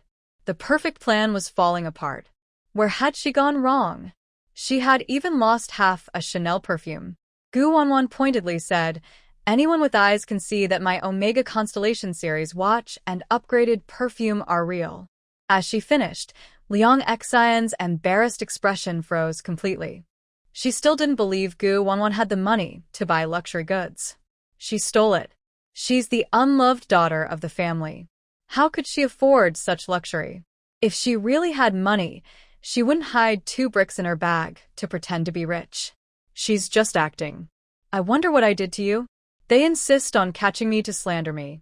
Are you happy just to smear my reputation with the police records? You're young, but your mind is quite sharp. Gu Wanwan doesn't give them a chance to cause trouble. She has a police officer flipper watch over. I'm afraid you'll be disappointed. I have a habit of engraving my name on valuable items. I'm worried someone might mistake it for theirs, so I can tell them apart. I also engrave my name on my perfume caps, just in case someone tries to falsely accuse me. You can look closely. The police officer turns the watch around and sees Gu Wanwan's name engraved on the edge. Indeed, there's a name, and Gu Jiqing has the purchase receipt from that time. Both items are from the friendship store in Beijing, genuine. The people around gather to look and are stunned. Hu Jiming finds it very funny. Slandering and scheming against someone, but first, you should check what kind of watch she's wearing. That's a Rolex. The basic model costs at least 7 or 800 yuan. The one she has is a high-end model. Don't you know how much it's worth? Do you think she would want your 300 yuan Omega? Liang xin phao clochette. Gu Wanwan, who she always considered poor and stingy, actually shops at the Beijing friendship store. How can this be? Where did my watch go? What breaks her even more is what happens next. Hu Pandai is even more puzzled. She's sure the items were put into Gu Wanwan's bag, so why do they appear new? Did Liang Xian deliberately pretend she took the watch and perfume, trying to make her pay? For a moment, she regrets helping them target Gu Wanwan over 50 cents. Liang Xian is unwilling to let Gu Wanwan go. She suddenly screams, "Police officer, Gu Wanwan is wearing a Rolex." That's the style of a capitalist. The police officer is speechless. It turns out Liang Jiqing is stubborn and keeps accusing Gu Jiqing. How can the people wearing Rolex watches behave? Unavoidably, Liang Xian's words provoke anger among the crowd. Does Liang Jiqing even know what she's saying? Just now, she was showing off her luxury Omega watch, flaunting her wealth. Now she sees Gu Jiqing wearing a Rolex and feels jealous, calling her a capitalist. If you keep talking like that, who will dare to wear expensive watches in the future? Exactly. Liang Jiqing was just eating braised pork and showing off her wealth, but when Gu Jiqing eats a piece of meat, she threatens to report her. If everyone follows her logic, no one should eat meat anymore. They keep criticizing Gu Jiqing for being stingy and jealous because her family is better off. In my opinion, the theft was probably planned by Liang Jiqing to frame Gu Jiqing. Did I show off my wealth? Gu Wanwan looked at her with a half-smile. Are all the Rolex owners in the country capitalists? Hu Jiming cooperated perfectly. No, Gu Jiqing has always been low-key. Without saying anything, no one would notice it's a Rolex. Unlike Liang Jiqing, who wants everyone to know she bought her watch and fancy dress at a boutique, afraid others won't know her family is in government service. Ganqi and Liang Xian were put in their place, and Jing Shirkin felt very pleased. None of those passengers favoring Liang Xian and Ganqi are innocent, especially the pregnant women and that middle-aged couple. Are they extorting money? When the middle-aged couple was mentioned, they suppressed their rising shame. Who extorted? We only lost 800. We are the victims. The fake pregnant woman was envious of Gu Wanwan's huge sum of money. She was thinking about how to get some for her family to save face. Her parents would treat her even better, and her brother could use the money to find a wealthy wife. She learned that some of these young intellectuals were sent to the Yangyang Brigade for rural work. Her own family was there too. These young intellectuals had good conditions. Liang Xian was naive and had lots of money, but she was too troublesome. Ganqi was average, a troublemaker, eyeing Zheng Jiliang and might cheat on her in the future. Hu Pandai was ugly and poor, so she was not considered. Gu Wanwan was the most beautiful and richest female young intellectual in the team, like a fairy descending from heaven. But she ate a lot, had a bad temper, and was crazy. She often hit people. Marrying her would ruin the family. After much consideration, Zheng Shirkan was the best choice. She had a good family background and personality, was simple and easy to handle. She planned to introduce her to her brother when she returned. As for whether she had a fiancé, she didn't care. She wasn't married anyway. Zheng Shirkan had no idea that even before going to the countryside, the fake pregnant woman was already eyeing her. Gu Wanwan looked at Ma Late with a sneer, knowing her scheming just by her expression. Traffic police officer, I want to report those passengers favoring Liang Xian and Ganqi for causing trouble. They disturbed public order and are trying to slander and extort. The passengers immediately got angry. We didn't know Gu Jiqing was innocent. It's all Liang Jiqing and Gan Jiqing's fault. They're using us as pawns. Gu Jiqing, your mother is rude. You're a big person. Why argue with an old woman? It's all Liang Jiqing's fault. If you want to find the culprit, look for her. Ganqi's face darkened to the extreme. Her act of kindness was falling apart. Now she couldn't curse the passengers without damaging her reputation. Cursing them made her feel guilty and angry, almost choking her to death. Seeing herself become the target of blame, Liang Xian was furious. Where did the money the passengers threw away go? Gu Wanwan's money isn't legitimate. She's either stealing or speculating in black markets. The trained police officer's face was very serious. Liang Jiqing, please come with us. I tell you, Gu Jiqing's money is not only legal but each transaction can be traced.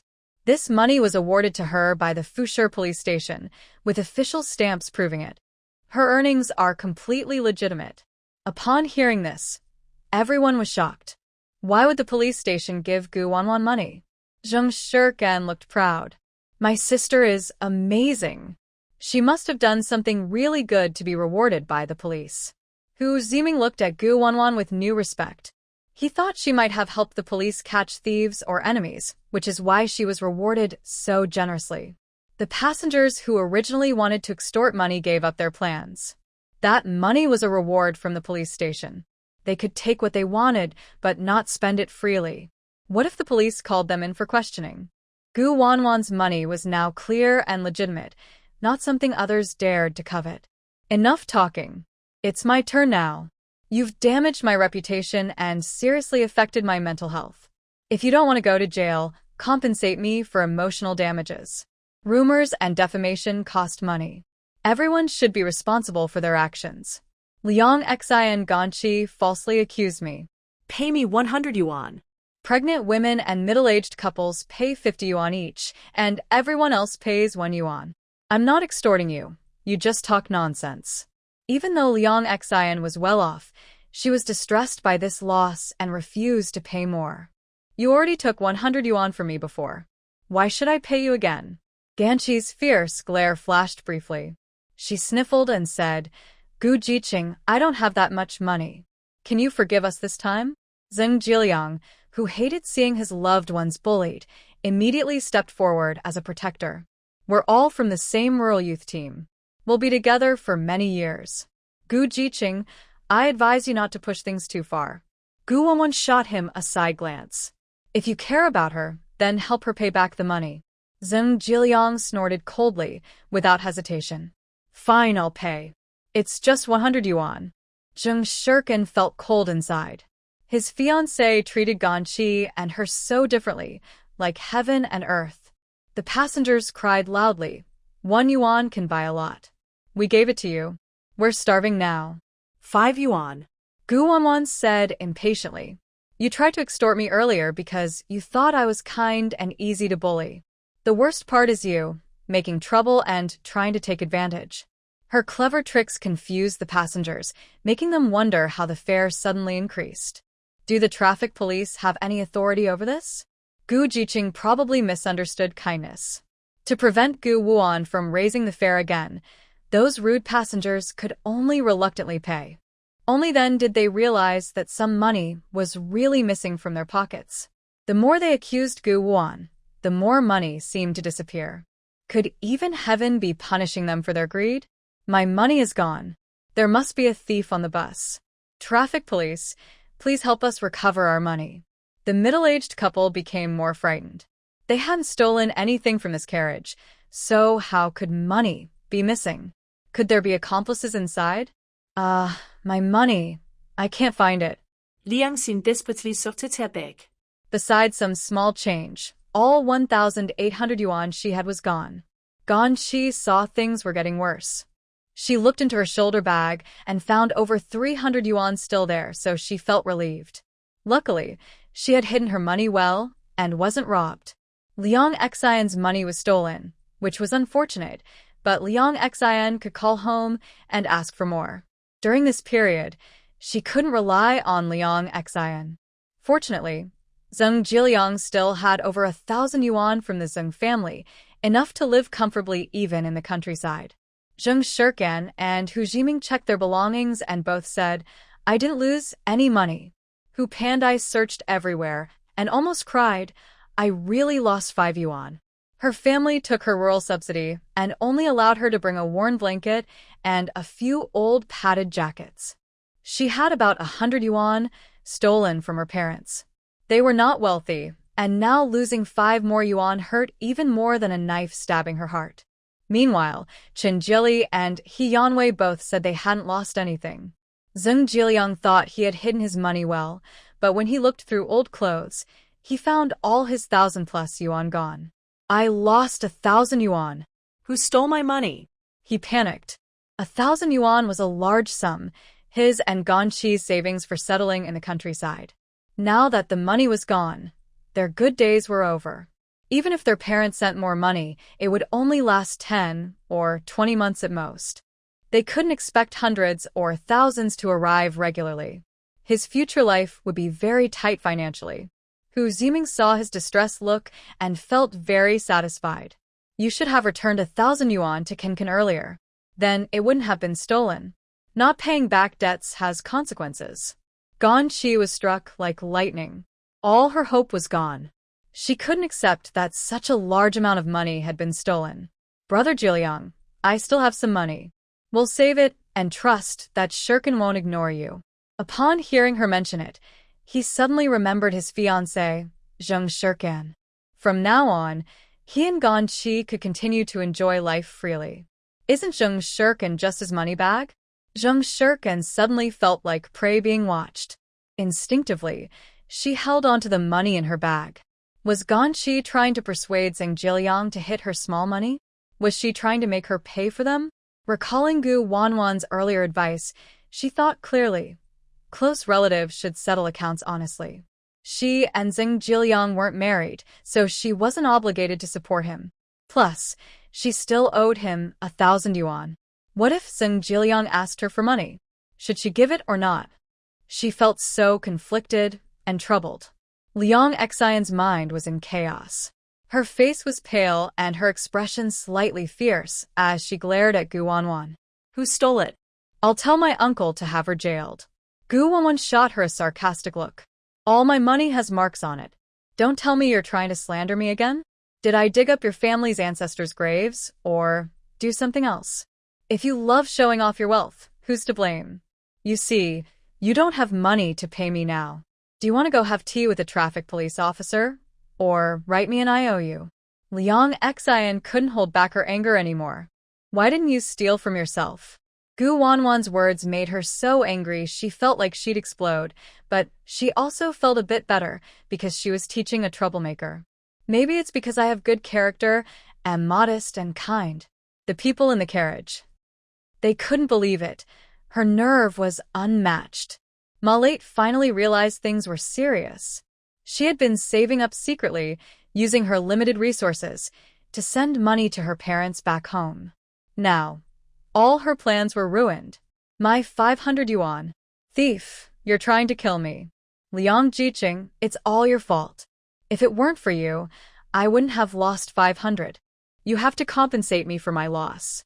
Liang Xian exploded and started pushing her. You clearly have money, yet you insist on my blood. What does losing money have to do with me? Ganqi had a plan. When no one was paying attention, she suddenly pushed Ma Late from behind. Ma Late was caught off guard and rushed toward Gu Wanwan.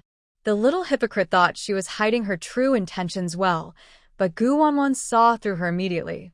She kicked Ma Late toward the middle-aged couple. With a few thuds, the three of them fell to the ground, crying out in pain. Ma Lai knew someone wanted to trick Gu Wanwan. She had never liked Gu Wanwan and didn't want to lose 50 yuan in compensation. So she decided to go along with it. She secretly tore open a blood pack with red ink and cried out, "Oh, my stomach hurts so much. My poor baby, I had a miscarriage." The middle-aged couple saw this and acted out their parts with Ma Lai. They believed they wouldn't get money unless Gu Wanwan paid. If they had to pay, it would be Gu Wanwan who paid, and they were determined not to let her off easily. My back is broken. Gu Jiqing, how dare you hit us in front of the train police? If you don't pay us, this isn't over. Our families spent hundreds at the hospital for this back. If you don't pay us 1,000 yuan, we'll call the police. Everyone here is a witness. Suddenly, passengers in the carriage pointed at Gu Wanwan. Blood. So much blood. The pregnant woman had a miscarriage. Is there a doctor here? There's no way there's a doctor on duty now. The blood is flowing so much, the baby can't be saved. The couple looks pale and hurt badly. Back injuries are serious. She might become paralyzed. Such a crime, and she's just a young girl. She was so harsh. Zheng Shirkan and Hu Jiming were stunned. Even riding a train could turn into a mess. Ganqi and Liang Xian couldn't seem to settle down. There was always trouble on the train, and going to the countryside was even worse. It never ended. Ganqi felt very happy inside, but couldn't show it. The situation was very bad for Gu Wanwan. She had made a big mistake by being too wild and violent, even attacking in front of the train police, which caused the pregnant woman to miscarry. Everyone was watching, and Gu Wanwan couldn't deny it. She was doomed. Gu Wanwan had no way out now. She would have to pay a huge amount of money, and might go to jail. Gu Jiqing, human life is priceless. Money can't buy back a life. How could you kick a pregnant woman? You disregarded her life. That's too much. Liang Xian looked pleased, finally able to feel proud and turn the situation around. She said, Gu Wanwan, even if you hate the pregnant woman, there's no need to beat her into a miscarriage. The fetus is a living life. Do you realize that your kick has destroyed her happy family? How can she explain this to her husband and in-laws? Zheng Jiliang simply said harshly, Zheng Shirkan, do you still want to protect a murderer? You better stay away from her, or you'll get involved. I don't want a fiancé who has a sister who's a murderer. You're smart. Make your choice quickly. Zheng Shirkan didn't care about all that. She was determined to stand by Gu Wanwan. I saw Ganqi push the pregnant woman. Ganqi was at fault first. I do not have it, Shirkan, you can't blame me. Ganqi looked at Zheng Jiliang with red eyes, feeling sorry for the scumbag. Hu Jiming continued to follow Zheng Shirkan as usual. The couple and the pregnant woman look healthy, not at all sick. Gu Wanwan calmly glanced around, thinking, great, more fools coming to give me a banner. Knowing there was a seat behind her, she placed her hands behind her back, released her mental power, and secretly took a round basket and blood pack from Ma Lati. Ma Lati didn't realize she had been caught. She yelled loudly, my poor child, died before being born. I don't want to live. The middle-aged couple also cried loudly, seeming to think the louder they cried, the more compensation they would get. Head of the family, are you paralyzed? You can't work. What about the children at home? Our family will fall apart. Liang Xian hoped the pregnant woman and the middle-aged couple would cause a big fuss. She kept imagining Gu Wanwan being violently attacked. Gu Jiqing, you dare to act arrogantly even in front of the ticket inspectors. You just saw that the pregnant woman's husband wasn't around to protect her, so you think they're easy to bully? The passengers who accused Gu Wanwan earlier didn't care about her and criticized her from afar. People are doing things, heaven is watching. The heavens have eyes and won't let bad people go. Knowing a person's face but not their heart. Gu Jihing is so beautiful, but her heart is so cold. She caused a miscarriage and didn't care at all. She's the one who falsely accused us. Serves her right. The ticket inspectors didn't easily accuse Gu Wanwan just based on the crowd's words. Someone who could get a reward from the police station wouldn't be impulsive.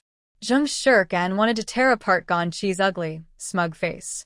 It was obviously the work of a little white lotus. No matter how much she argued, no one believed her. You all ganged up on her because you're unwilling to pay compensation. You're the most ridiculous, happy to watch her suffer but do nothing. You're all accomplices in framing Wanwan, who, Jiming frowned and suggested exactly, claiming to be just and kind, showing off goodness. It's all fake. Even if they need compensation, they should wait for the doctor's diagnosis. Gu Wanwan raised an eyebrow and smiled meaningfully. One of you is paralyzed, and the other had a miscarriage, right? I've learned some medical skills, and I think I'm pretty good at it. How about I diagnose you, and then we talk about compensation?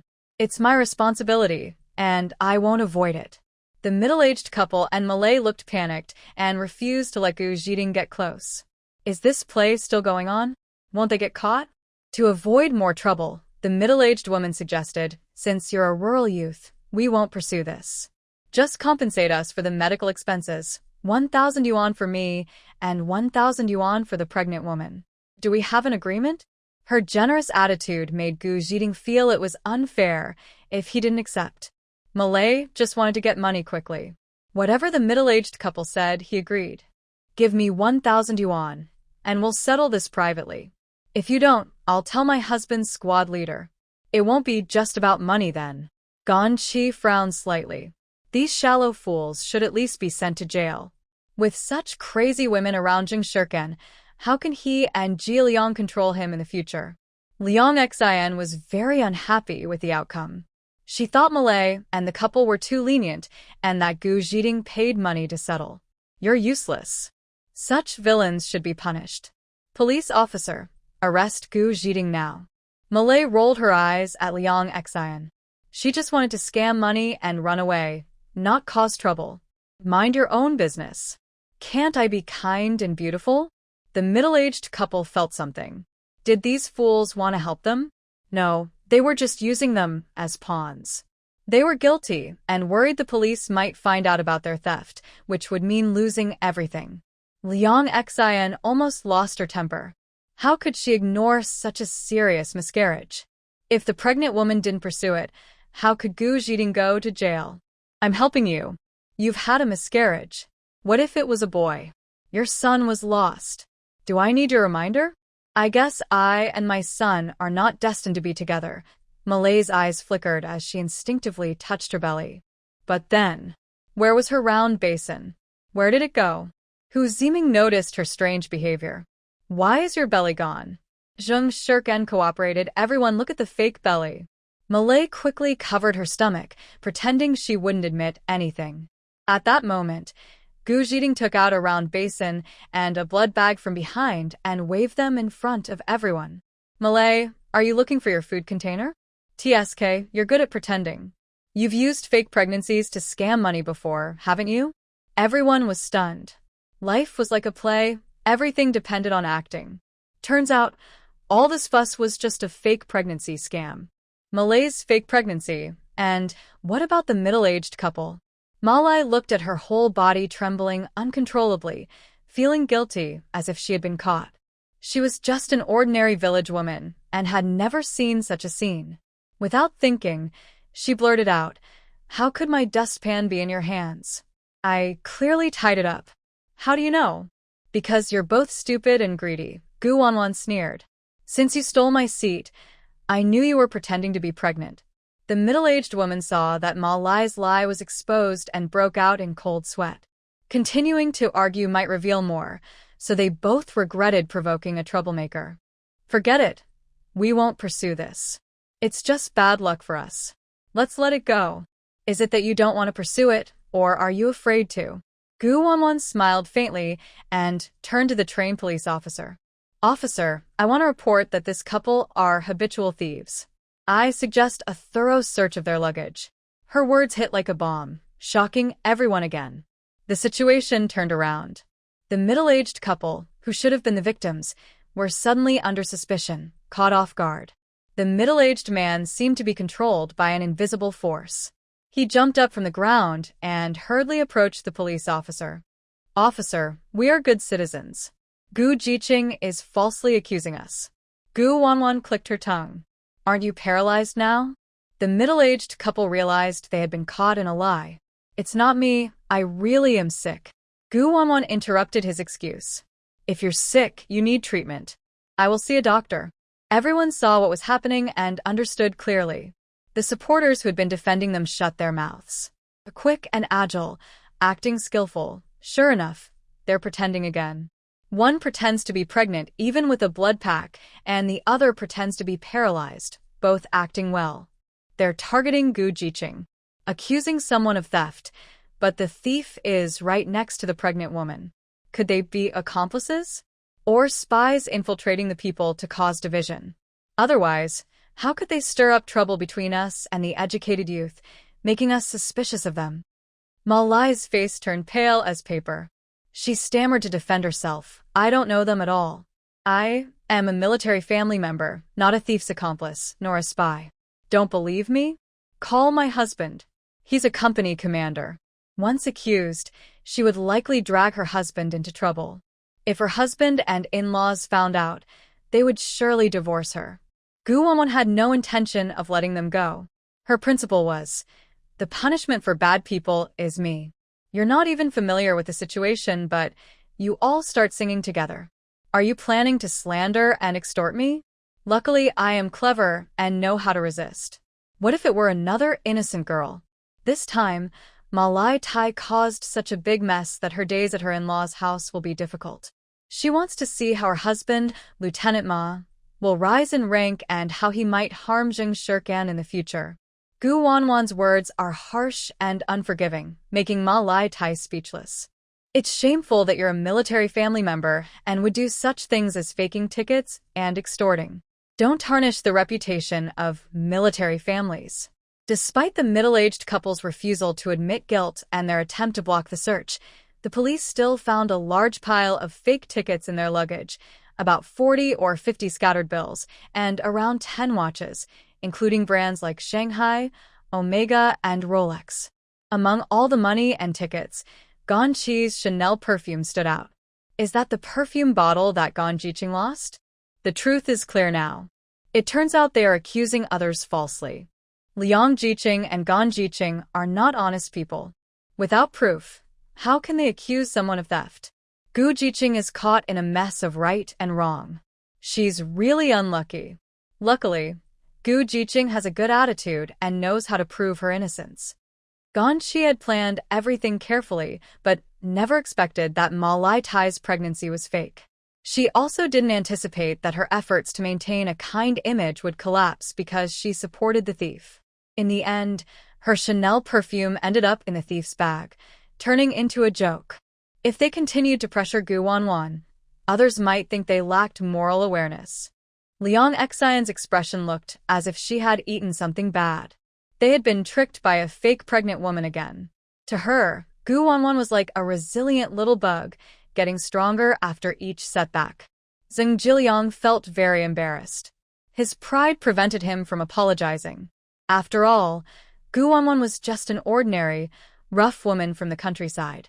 She had moved to the city a few years ago, thought she was a city girl, and believed that by associating with Jing Shirkan, she could elevate her status. The evidence was clear and undeniable. The police immediately took the middle-aged couple's silver bracelets. The passengers who scolded Gu Wanwan felt ashamed and dared not provoke her anymore. Under the supervision of the police, Gan Chi and Liang Xian either signed IOUs or went to the duty room to drink tea. Liang Xian had no money in her pocket and softly asked, "Officer, we caught the thief. Can I get back my 1,800 yuan and my Omega watch first?" As for why Gan Chi's Chanel perfume was in the thief's bag, She guessed that Hu Pandai probably put the money in the thief's bag by mistake, and that her teammate was useless and untrustworthy. She remembered this account. The police officer refused decisively, saying no, there are many people who lost money. We need to check each one. We can't be sure if it's your money. Liang Xian had to borrow money from Ganqi. Ganqi, feeling the pain, took out 200 yuan and handed it to Gu Wanwan. Later, she planned to persuade Zheng Jiliang and Zheng Shirkan to politely ask Zheng Shirkan to repay a few thousand yuan. Otherwise, 100 yuan wouldn't be enough for her, Jiliang, and Liang Xian to enjoy themselves freely. The police officer praised Gu Wanwan publicly, saying, Gu Jiqing, with high awareness and integrity. On behalf of the organization, I thank you for bravely reporting the theft and fraud, helping recover the passengers' losses. Gu Wanwan accepted it calmly, saying, as a young person, I should do my duty. I won't let any criminals or spies go. Malai, seeing that throwing a tantrum was useless, was directly taken away by the police. Before leaving, she hated Ganqi and Liang Xian. If it weren't for those lowlifes using her to suppress Gu Wanwan, she wouldn't have lost face. Since the fake pregnant woman was taken away, the carriage became unexpectedly peaceful. The young people also calmed down. Zheng Shirkan celebrated Gu Wanwan's victory by opening a can of fruit, while Hu Jiming bought 3 bottles of soda from the drink cart. Gu Wanwan took out a bag of pork jerky from her bag. They exchanged and maintained their friendship. The 3 of them ate and drank in front of the young people, chatting happily. The jealous passengers just watched silently, afraid to provoke or report. They knew Gu Zichking was not easy to deal with. Anyone who offended her would suffer. Only those who valued their lives would dare. Moreover, the police said her money was obtained legally. As long as she earned it honestly and enjoyed herself, why should they report her? Zheng Shirkan looked at her with admiration. Every time she saw Gu Wanwan handle difficult situations perfectly, she felt very inspired.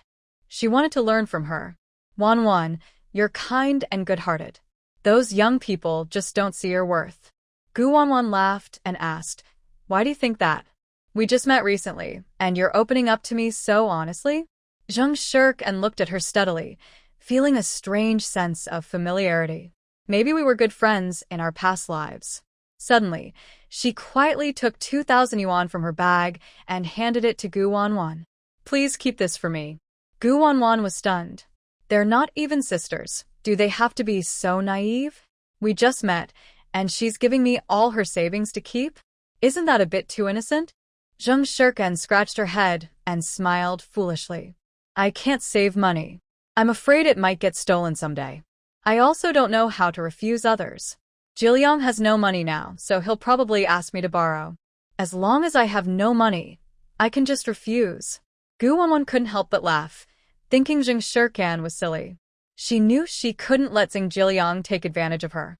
3 days passed quickly, and tomorrow they would reach their destination. Master, there's a situation in the carriage. Fu Zai's voice came from inside the space. This time, Gu Wanwan tried to use her spiritual awareness. The train stopped at another station, and more passengers got on. 10 soldiers in uniform, for plainclothes men, and a middle-aged man in a Zhongshan suit entered the sleeper car. The man carefully carried a black briefcase, probably containing secret documents. The soldiers all called him Lao Chen. The man in the Zhongshan suit was either a leader or someone who contributed to the country. Not long after they got on, 5 men dressed poorly, carrying bombs, followed into the sleeper car, sitting just 3 compartments away from the Zhongshan suit man. Soon after, a couple with a child casually found an empty berth and sat down. They happened to be right next to the 5 men. The boy was chubby and fair, wearing clean overalls, but he looked out of place among the patched-up couple. Most notably, the boy stayed awake the whole time, sitting quietly on the woman's lap, not crying or making a fuss, very still, like a lifeless puppet. Fu Zai exclaimed, Master, this is a gathering of spies and human traffickers. We're in for some trouble. Gu Wanwan wasn't worried. No matter what tricks the spies or traffickers played, she could see through them easily. After 3 days on the train, Zheng Shirkan, who was originally energetic, looked exhausted. Only Gu Wanwan's occasional drops of spiritual spring water eased her discomfort. Traveling by train is tough. Wanwan, your body is really strong. My hurts. Get used to it. You were weak in the before you were born, so you're more prone to illness. I'll get you some medicine to help, Gu Wanwan said, pretending to meditate but actually practicing her cultivation and keeping an eye on suspicious people. Although Liang Xian no longer provoked Gu Wanwan, she couldn't help but be rude. Why don't you say you have tough skin and flesh? Gradually, Liang Xian discovered a rule. Arguing with Gu Wanwan could lead to bankruptcy. She had no money to argue now, but once her parents sent money, she planned to give Gu Wanwan a hard time and get her revenge. She was determined to win back her dignity. Gu Wanwan pierced her with a sharp remark. Tough skin and flesh? You don't even have thicker skin than you. You lost so much money. Do you still have money to eat? Want me to give you a penny? Recently, Director Yi and his team have finished delivering meals, so there are no new boxes of food. Gu Wanwan and Zheng Shirkan both bought train meals. The food isn't as good as from a state-run restaurant, but the portions are decent and they don't need ration tickets, so it's acceptable. Liang Xian was blushing with anger. Even if I am down on my luck, I don't want her charity. I have a good sister, Gan Qi, who will support me. Everyone on the train knows you have lots of money. Be careful, or you might get robbed and end up broke. If you have no money, it's your problem. I can still get help from my family, because I have parents. You only have envy and jealousy. Gan Qi felt very uncomfortable hearing this. Why should she support Liang Xian? These days, she's been paying for 3 people, and her wallet is visibly thinner. Liang Xian is picky and refuses to eat the box meals, insisting on going to the train restaurant to order expensive dishes. If this keeps up, her money will run out. Who else is? Unless she's from a wealthy family, who would want to take care of her?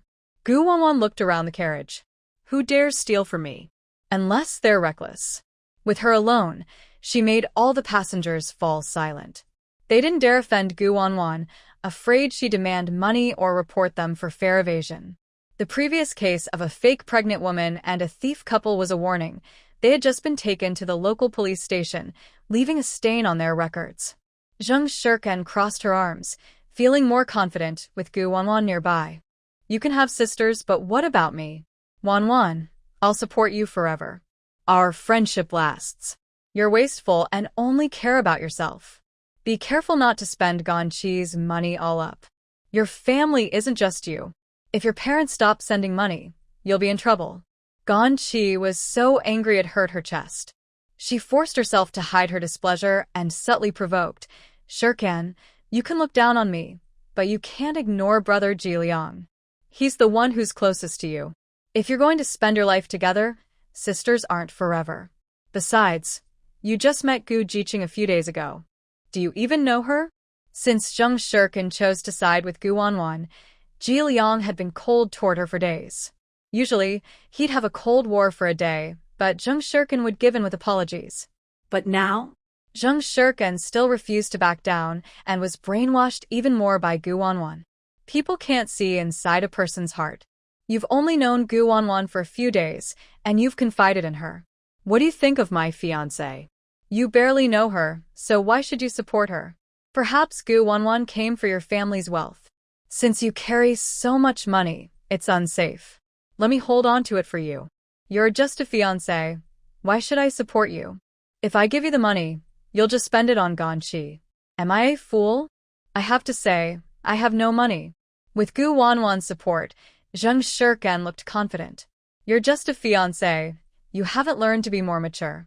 Every time I share good food with Wanwan, she always gives me a gift in return. Wanwan is right. Only giving without receiving won't build a lasting relationship.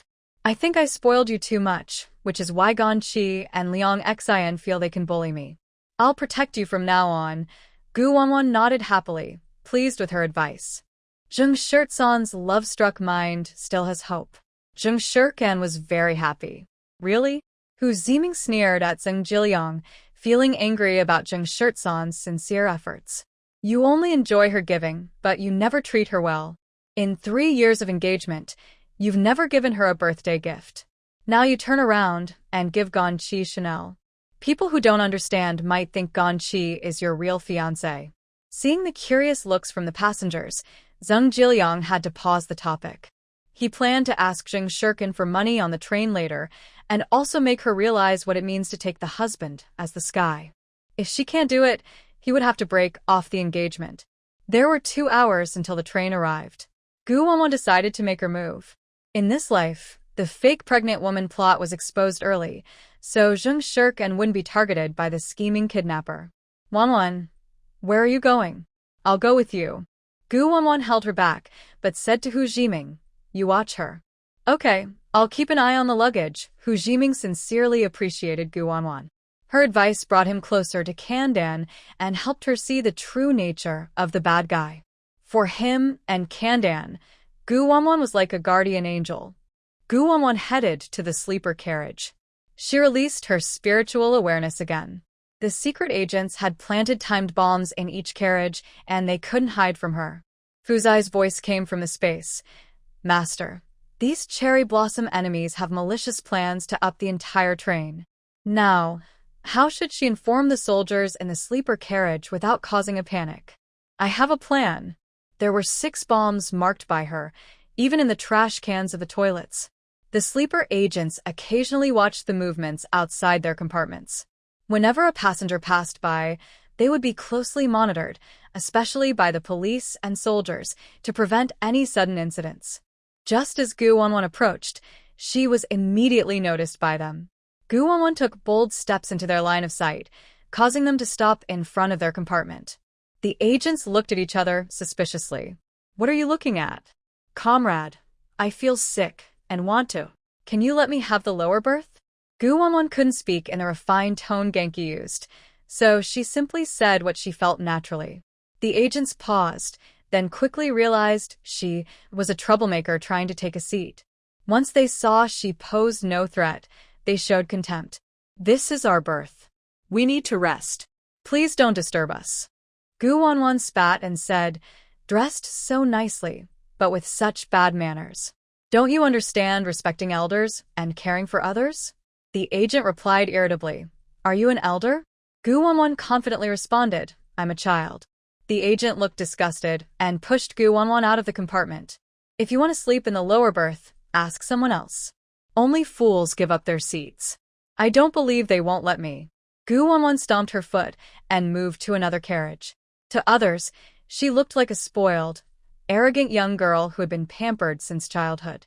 The agents kept a close eye on Gu Wanwan as she moved down the train, giving up their suspicion and no longer paying attention to her, worried she might distract them with her antics. Her commotion naturally caught the attention of the soldiers. Captain, Chin Public Security, this young girl is dressed low-key, but her actions are very loud. She's coming towards us. Could she be asking us to give up our seats? The plainclothes man called Chin Public Security became alert. He thought the girl might be trouble, but her approach was foolish, asking the entire row of compartments. Only spies or agents would do such a stupid thing. Just as he was thinking this, Gu Wanwan arrived at the soldier's compartment. Comrade soldier, I am feeling unwell. Can I have a lower berth? Even when facing troublemakers, the soldier's attitude was much better. They patiently and politely refused. Sorry, comrade. We have a mission. Please leave. The person called the captain was Xing Qing. When he first saw Gu Wanwan, he felt she looked very familiar, as if he'd seen her somewhere before, but he couldn't remember where. He quickly said, young girl, this is not a place for trouble. Please leave quickly. Gu Wanwan's eyes lit up briefly. Following the original owner's memory, she remembered that the commander in front of her was the grandson of the Sheng family in the military district compound. He had grown up with her second brother, Gu Peichuan, and they were good friends who often visited the army, so she didn't see him often in the military district. Hello, comrade. You seem familiar. I believe you will refuse this weak and helpless girl? She recalled a novel about a pure-hearted girl, and Xing Qing, who liked Gu Yaruo, would later be manipulated by her to become one of her followers. Sheng Qing twitched his lips. Sorry, I can't agree. Chen Gong'an had to step in quickly, pulling out his badge. Comrade, if you keep causing trouble and disrupting organizational discipline, I will have to take you to the police station for questioning. Gu Wanwan crossed her arms, acting commanding. Aren't you soldiers serving the people? Serving me is your honor. Don't be so petty. Be careful. I might complain about you. Just wait and see. I want to see how you look, she said, then angrily threw a crumpled paper ball at Xing Qing and walked away proudly. Chen Gong'an frowned. The soldiers were also speechless at the girl's rudeness. Commander, this girl is very impolite. Xing Qing unfolded the paper, his face suddenly changing. Be quiet. There's a situation. There are 5 suspicious people in the next bunk. 2 of them might be human traffickers. You mean? Chen Gong'an took the note and read the content. How did she find out? That's strange. The soldiers finally understood the girl's intention. If she openly came to find them, it would definitely alert the spies, so she checked every bunk. If she casually threw paper balls, they might not notice. Gu Wanwan headed back toward the spy's bunk. When passing by the trafficker's bunk, the trafficker's husband was just returning with hot water. She quietly used her abilities to trip him. The novel mentioned that Zheng Shirkan almost got kidnapped by this couple. The trafficker's husband stumbled, and the thermos in his hand smashed toward Gu Wanwan, spilling some hot water on her clothes. Without hesitation, Gu Wanwan slapped him. You deliberately scalded me. I asked you to let me into the bunk earlier, but you didn't. Now you're taking revenge? Seeing her so bold, the trafficker's wife, angry, put down her child and stepped forward to argue with her. It wasn't intentional. Why do you keep bothering us? Do you think we're easy to bully? Gu Wanwan crossed her arms and perfectly demonstrated what it means to be a top fighter. I don't care. You splashed hot water on me. I want to go to the hospital to check my injuries. The trafficker couple was completely stunned. They had been smooth sailing for years and had never seen such shamelessness from someone so arrogant. This was the most frustrating day of their career as traffickers. You're a troublemaker and a liar, they shouted. Call the police. Anyway, I got burned and the pain is terrible. You have to pay me 100 yuan, or this won't end, Gu Wanwan said as she grabbed the trafficker and kept an eye on the nearby agents. The agents heard the commotion and came out. Seeing that the troublemaker was Gu Wanwan again, they were no longer surprised. The couple next door was really unlucky to have annoyed such a troublemaker. The trafficker's wife sat on the ground, pounding her thigh and crying out, My life is so hard. This arrogant girl is extorting us. She's not even hurt, but she insists we pay. Someone help us. The passengers couldn't stand it and spoke up together. Young lady, be merciful. Be generous. There's no need to argue with them. They look poor and can't afford much. Asking for 100 yuan is like asking for their life. Just let the couple apologize and be done with it. All you got was splashed with hot water. It's not that serious. You didn't even go to the police. You're supposed to be educated, but instead, you're trying to extort money like this. It's so obvious. The trafficker's wife refused to pay. They only made money from selling a child, so why should they pay? The girl looks pretty on the outside, but is even more dishonest inside. We don't have money, but we have 3 ways to take your life, she sneered. Gu Wanwan chuckled softly and subtly pulled the dazed little boy aside. You guys don't have money? Look at how fancy your son's clothes are. Oh, still wearing a kid's watch. The kid's clothes and tiny shoes are from the friendship store. I saw them there. With such a big expense on your son, you can't come up with just 100 yuan? With every word Gu Wanwan said, the trafficker couple grew more guilty. The agents didn't find anything strange. These days, parents work hard to give their children the best life, saving every penny. Everyone loves their children. They had seen many such families in Sakura country. However, the passengers who had been watching the scene unfold didn't think the same. Many couldn't even afford to eat, so how could they have the luxury of buying such expensive items for their children? The little boy's outfit alone probably cost a few hundred yuan. As everyone knows, the friendship store mainly serves foreigners and government officials. How could an ordinary poor couple buy things there? The trafficker's wife stepped forward and tried to pull the little boy away. Give me back my son. Exchange money for the boy. If you don't give money, I'll take your son as collateral. Gu Wanwan pulled the boy behind her and secretly sent some vitality into him. I only care about the money. Everything else is not important. The boy, initially stunned, gradually regained his awareness. Seeing that Gu Wanwan only cared about the money and not about the person, the trafficker's husband finally relaxed. He was scared, thinking that the paying person had realized he was a trafficker. It seemed he overestimated their intelligence. I can't afford that much money. Can you lower the price?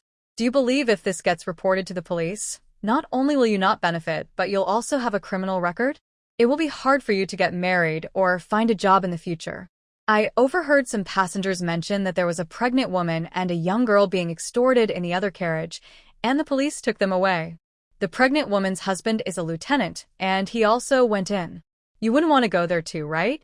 Publicly kidnapping someone's child and openly extorting money. This kind of trick is truly unbelievable. Some caring passengers hurried to find the police, while others, overly kind-hearted, tried to persuade, young lady, disputes between adults shouldn't involve children. Children are innocent. Kidnapping someone will lead to jail. The poor boy is so scared, he can't even speak. As a mother, I can't stand to see children hurt. If you're so kind-hearted, then help pay for them. Here's 100 yuan. Gu Wanwan pushed the trafficker's husband. The trafficker's husband accidentally bumped into the nearby officer in charge. The officers looked confused. Was the girl blind? They clearly hadn't helped or supported him. They were just watching the scene unfold. How could they be blamed for this? Was it necessary to be so rude? Not letting him have a sleeper carriage wasn't enough to hold a grudge, was it? One officer instinctively said, "Wait a minute." "Shut up." Gu Wanwan responded quickly, cutting him off. "Hurry up and pay. Stop rambling. Don't tell me you don't have 100 yuan together." When the officers just mentioned the cherry blossom language, Sheng Qing and the others immediately confirmed the officer's identity. Protect Old Chen. Focus on Old Chen. The young girl really hadn't lied to them. "Commander, Chen Public Security, should we act now? What does the young girl want to do next? Should we go to support? I don't know how many guns these spies are carrying. Officer Chen, you stay and protect your dad. I'll take some people to investigate first." Taking advantage of Gu Wanwan's distraction with the enemies, Sheng Qing quietly approached, ready to act at any moment. The spies frowned, not wanting to attract too much attention from the police and soldiers, so they had to swallow their frustration and take out some money from their pockets. "Give it here." Gu Wanwan snatched the money from his hand, acting like a greedy person, and began counting the money without caring about others. When the police arrived, they saw the scene. Their instincts told them Gu Wanwan was here for a reason, and sure enough, Gu Wanwan, with her back to the spies and human traffickers, made a subtle gesture with her eyes to signal the police. The police officer saw her lips move and heard her say a few words, "Spies, traffickers." His eyes widened immediately. He quickly suppressed his shock and pretended to be calm, asking what's going on. Sheng Qing and others hiding in the next room noticed the eye contact between the girl and the police, indicating that the police recognized her, which explained their cooperation. This showed that the girl was very good-hearted and not the kind of morally corrupt person. Gu Wanwan handed the little boy to the police and said, "Comrade, this couple is not honest. They resent me for fighting over the sleeping berth and deliberately splashed water on me. I strongly suspect they don't have tickets. And these other men look shady. They probably don't have tickets either." The police officer examined the boy's clothes and looked at the traffickers, who were patched up and ragged, and immediately understood. It was clearly Gu Wanwan's keen observation that prevented the boy from being kidnapped. "Comrade, please show your tickets." Now, all the passengers were present. If the enemies and spies panicked, the consequences could be serious. The police needed to quickly gather their team and seek military help. He remembered that 10 soldiers had arrived at the previous station, and he needed to find a way to inform them. Just as he was thinking this, Sheng Qing signaled him secretly. The traffickers stammered, "Officer, we are the victims. She kidnapped my son and is extorting us. Please take her away." The police officer responded firmly, that's a different matter. If she has done something wrong, we will handle it according to the law. Until then, please show your tickets. Everyone else, this is not your business. Don't gather around to watch. Do you want to be invited for a chat? The passengers, who had been watching the scene, were dispersed by the police and no longer blocked the door to the sleeping berth. The traffickers backed away repeatedly. They didn't have tickets, and if they did, they would have shown them. The enemies were first accused falsely and then checked by the police officers on the train. Even though he was trying to stay calm, he couldn't take it anymore. Why aren't you arresting her? She stole at least 500 yuan from me. You train officers are just here for your meals. The human trafficker couple, fearing their plans would be exposed, rushed forward to try to take the child. Give the child back. Comrade, do you think just because she's pretty, you'll get away with protecting her? Gu Wanwan kicked the couple away with a swift kick. The couple crashed into the enemies, knocking 6 of them to the ground. Wow, what a fierce woman. Suddenly, the timed bombs strapped to the enemies exploded, dropping to the ground with a loud bang. Everyone looked at each other in shock and shouted in surprise. Wow. The leader of the enemies was shaken by Gu Wanwan, losing his composure. Seeing the police step closer and the soldiers ready to act, he quickly jumped up, grabbed the traffickers, and pulled out a gun, pressing it against their foreheads. Everyone stay still. If anyone comes closer, I will shoot them. Other agents, seeing the situation getting worse, pulled out their weapons, trying to rescue other hostages. But the passengers had already been evacuated by the police. The trafficker couple was also terrified. What kind of trouble had they gotten into? They had attracted a top fighter, and now they were being hijacked by enemies. Comrade police, please save us. The passengers had never seen such a fierce gunfight before, and they were all terrified. There's a bomb. Everyone run. Comrade police, soldiers, please protect us. I don't want to die. We're so unlucky. How did we run into enemies like this? Don't your train stations check suspicious people? How did enemies sneak onto the train? What if they want us all up? Stop talking bad luck. Defeat the enemies. Everyone has a duty. If that girl hadn't distracted the enemies and brought the police and soldiers here, we wouldn't know enemies were lurking in our country. With soldiers here, I believe we'll be safe. Sheng Qing led the team to control the scene. He had seen many such gunfire scenes with Gu Peichuan and Fu Tuan. Only with them stabilizing the situation could the passengers stay calm. I advise you to surrender. Your superiors have already ordered you. After arranging for Qin Gong'an to be taken care of, Qin Gong'an quickly came to support Sheng Qing. These agents were after his father, aiming to capture him alive and seize the weapons and confidential documents he carried. The spy leader saw Sheng Qing and the others closing in step by step. Knowing they couldn't complete their mission, since everyone was going to die anyway, he decided to up the train and let everyone die together, hoping they would be buried with him. You lot, if you dare, come on over. Unless you're willing to let the hostages die. They were so clever, disguising themselves so well that they almost captured old Qin alive. But they never expected a crazy woman to suddenly appear and ruin their entire plan. When a gun was pressed against her head, the kidnapper's wife was so scared she wet herself. Military police and guards, you can't catch the enemies or spies. Why are you even here? Isn't protecting the common people your duty? The kidnapper's wife cried so hard her tears and snot mixed together. We have a husband, a wife, and a son. If we die, our son will be an orphan. Please, comrades, be kind and help us. Take us as hostages so they will let us go. Hearing this, the honest passengers strongly condemned them. They followed the soldiers and police from behind, supporting them at the front line. They refused to let any enemy escape. How dare they say such things? They're not good people. Just because they're soldiers, they deserve to die for you? The kidnapper couple didn't care about morality. Their only strong thought was to survive. If we catch that money grubber and make her hostage, she's the most to blame. If she hadn't caused trouble, you wouldn't have been caught.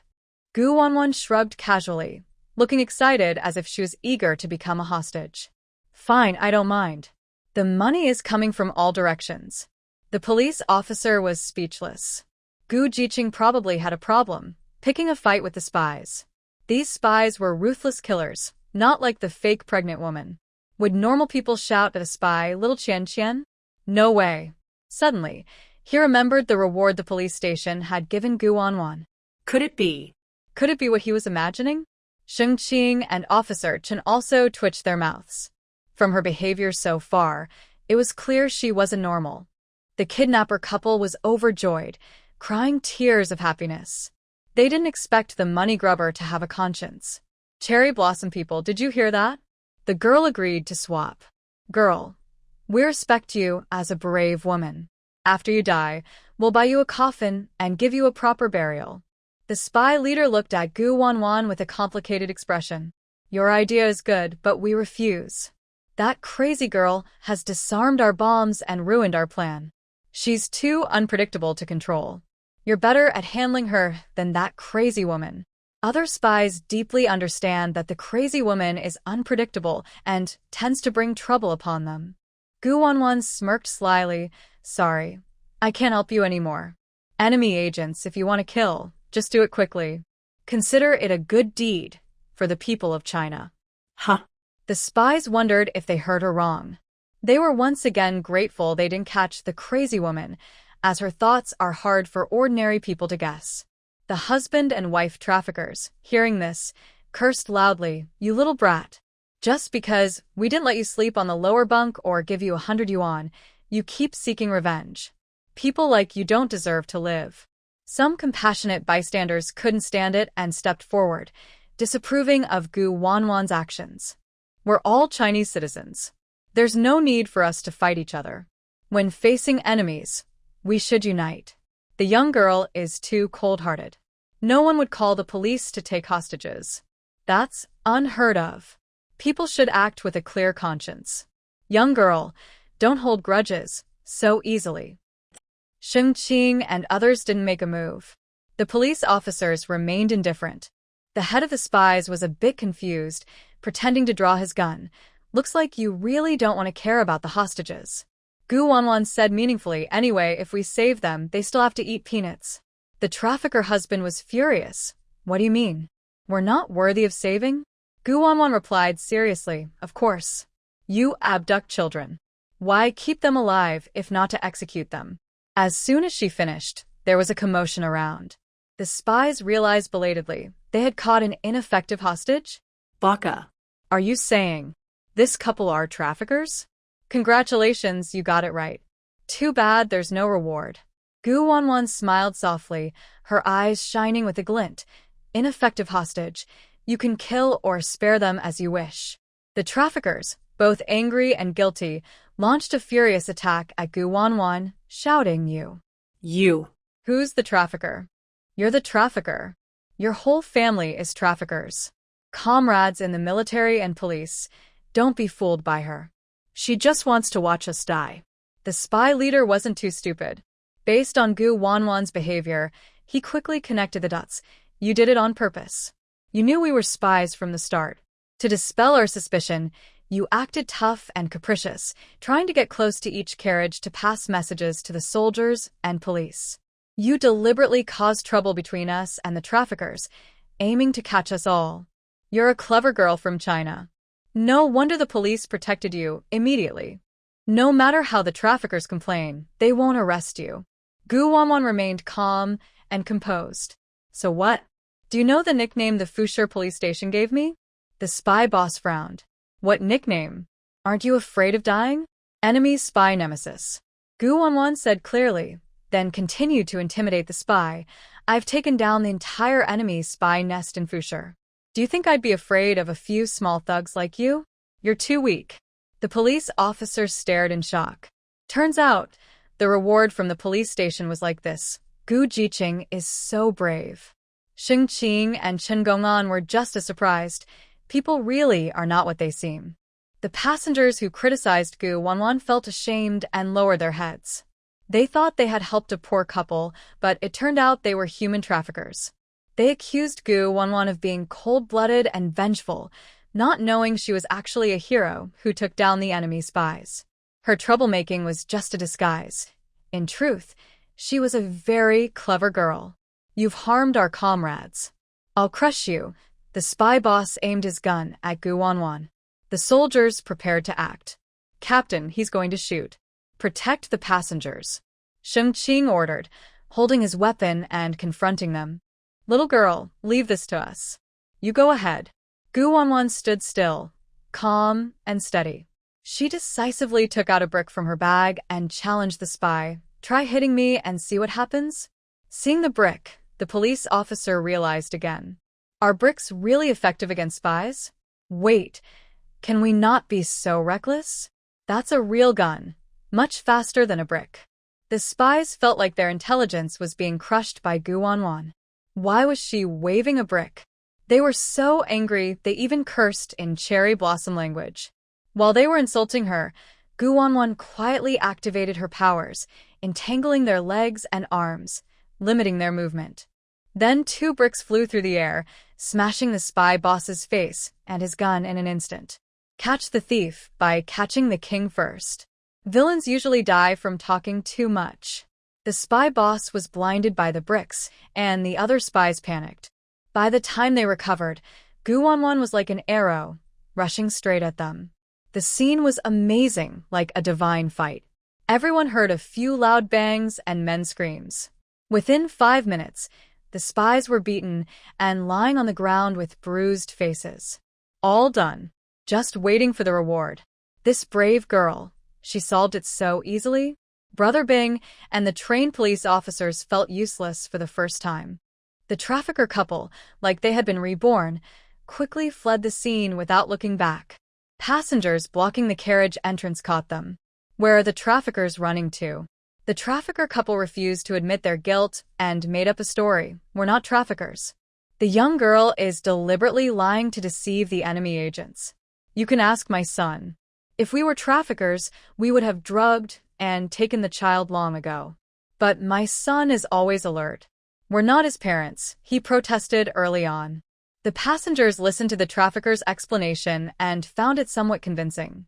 Unsure of what to do, they handed the couple over to the trained police, trusting them to investigate thoroughly.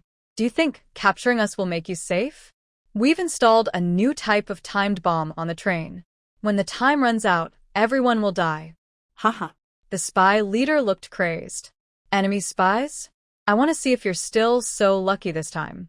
Without us, plus the ninja from Sakura country, I can finally eliminate a threat to Sakura. We haven't failed this mission. Even if you kill us, we won't tell you where the bombs are. You can either jump off the train or wait for death. This news was like a thunderbolt, causing panic among everyone. Sheng Qing and the others were good at fighting, but that didn't mean they were bomb disposal experts.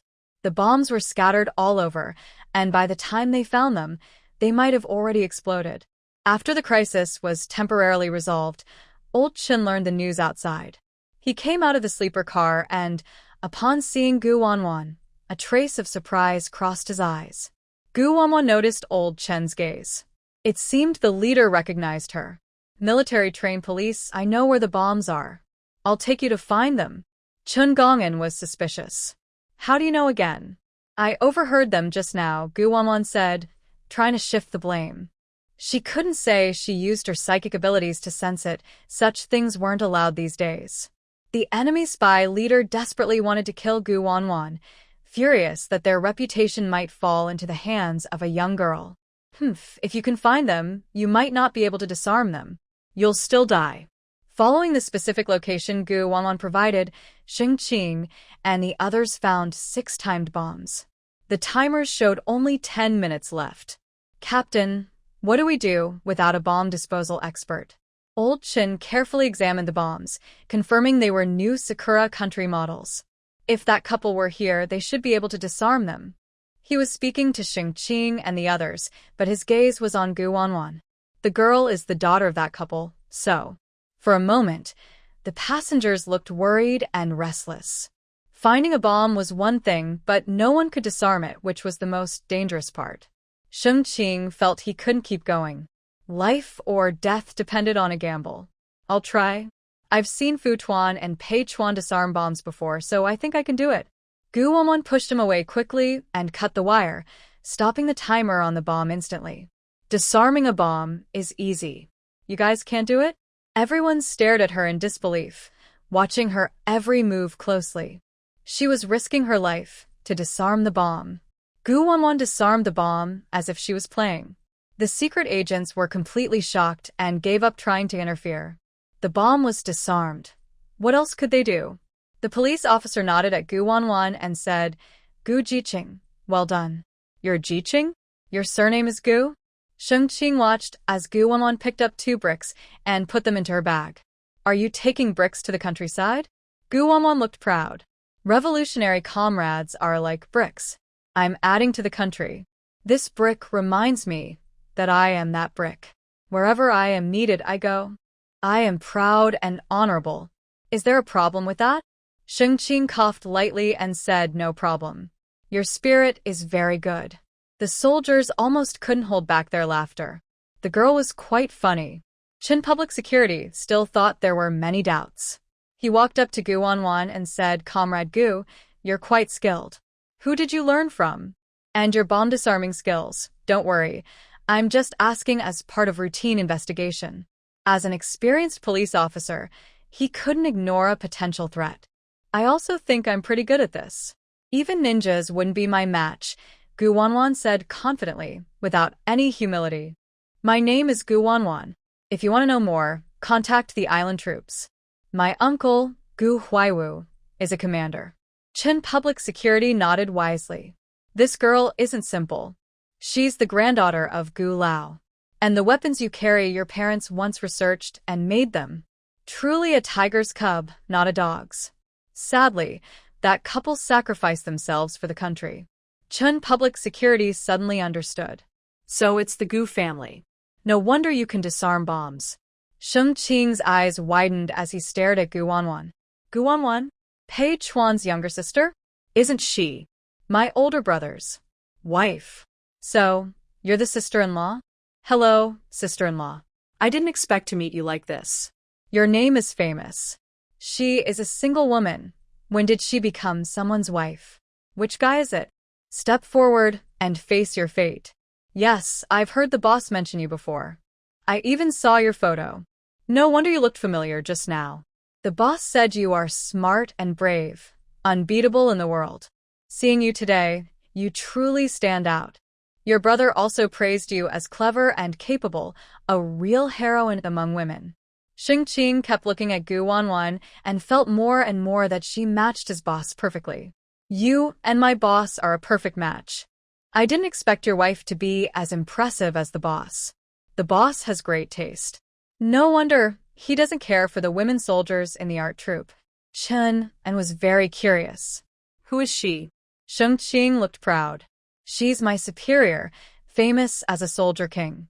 The soldiers all nodded at Gu Wanwan and praised her. "Oh, so she's the one. Hello, sister-in-law. You're amazing, truly formidable. No wonder you're a nemesis for spies." Chun Lao only gave a forward comment. A perfect match. Gu Wanwan was getting annoyed from being called sister-in-law repeatedly. Luckily, they didn't call her old sister-in-law, or she'd go crazy. She already guessed which scoundrel was responsible for this good deed. While sitting on the train, her target suddenly appeared out of nowhere. Chenin finally figured out Gu Wanwan's background and immediately lowered his guard. "Comrade Gu, I apologize for my rudeness earlier." Gu Wanwan shrugged and warned them, "It's okay." Chenin is cautious, which is good. There are too many spies these days. I suspect the Xie family in Jing City, but it's not just them. Other prominent families also have spies infiltrated. Sheng Qing frowned, his expression suddenly serious. "Sister-in-law, I will tell my grandfather about your warning. They will be careful. I heard the Xie family in Jing City recently got into trouble. It seems someone played a trick on them. I don't know who it is." Gu Wanwan raised an eyebrow. "What about my brother? Where is he?" Sheng Qing hesitated and quietly told her, "Sister-in-law, I can only tell you that he's currently working as a youth in the Shuiqing Brigade of Xingli Commune. He's not a battalion commander? The Gu family's affairs don't involve us. Why would he become a youth?" Gu Wanwan pondered, wondering if she had miscalculated her divination. She had clearly predicted her second brother was on a mission. He's no longer a battalion commander, Sheng Qing whispered secretly. He's been promoted to vice regiment commander. You know, sister-in-law, with so many military achievements, being a vice regiment commander is a bit of a disappointment. But he's too young, and with the 5 prominent families watching him, he can only hold back and not get promoted. Gu Wanwan understood.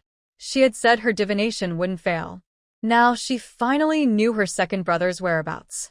For her, as long as she knew the commune's large team, finding someone was not difficult. The railway police cleared their throat and tried to raise their presence.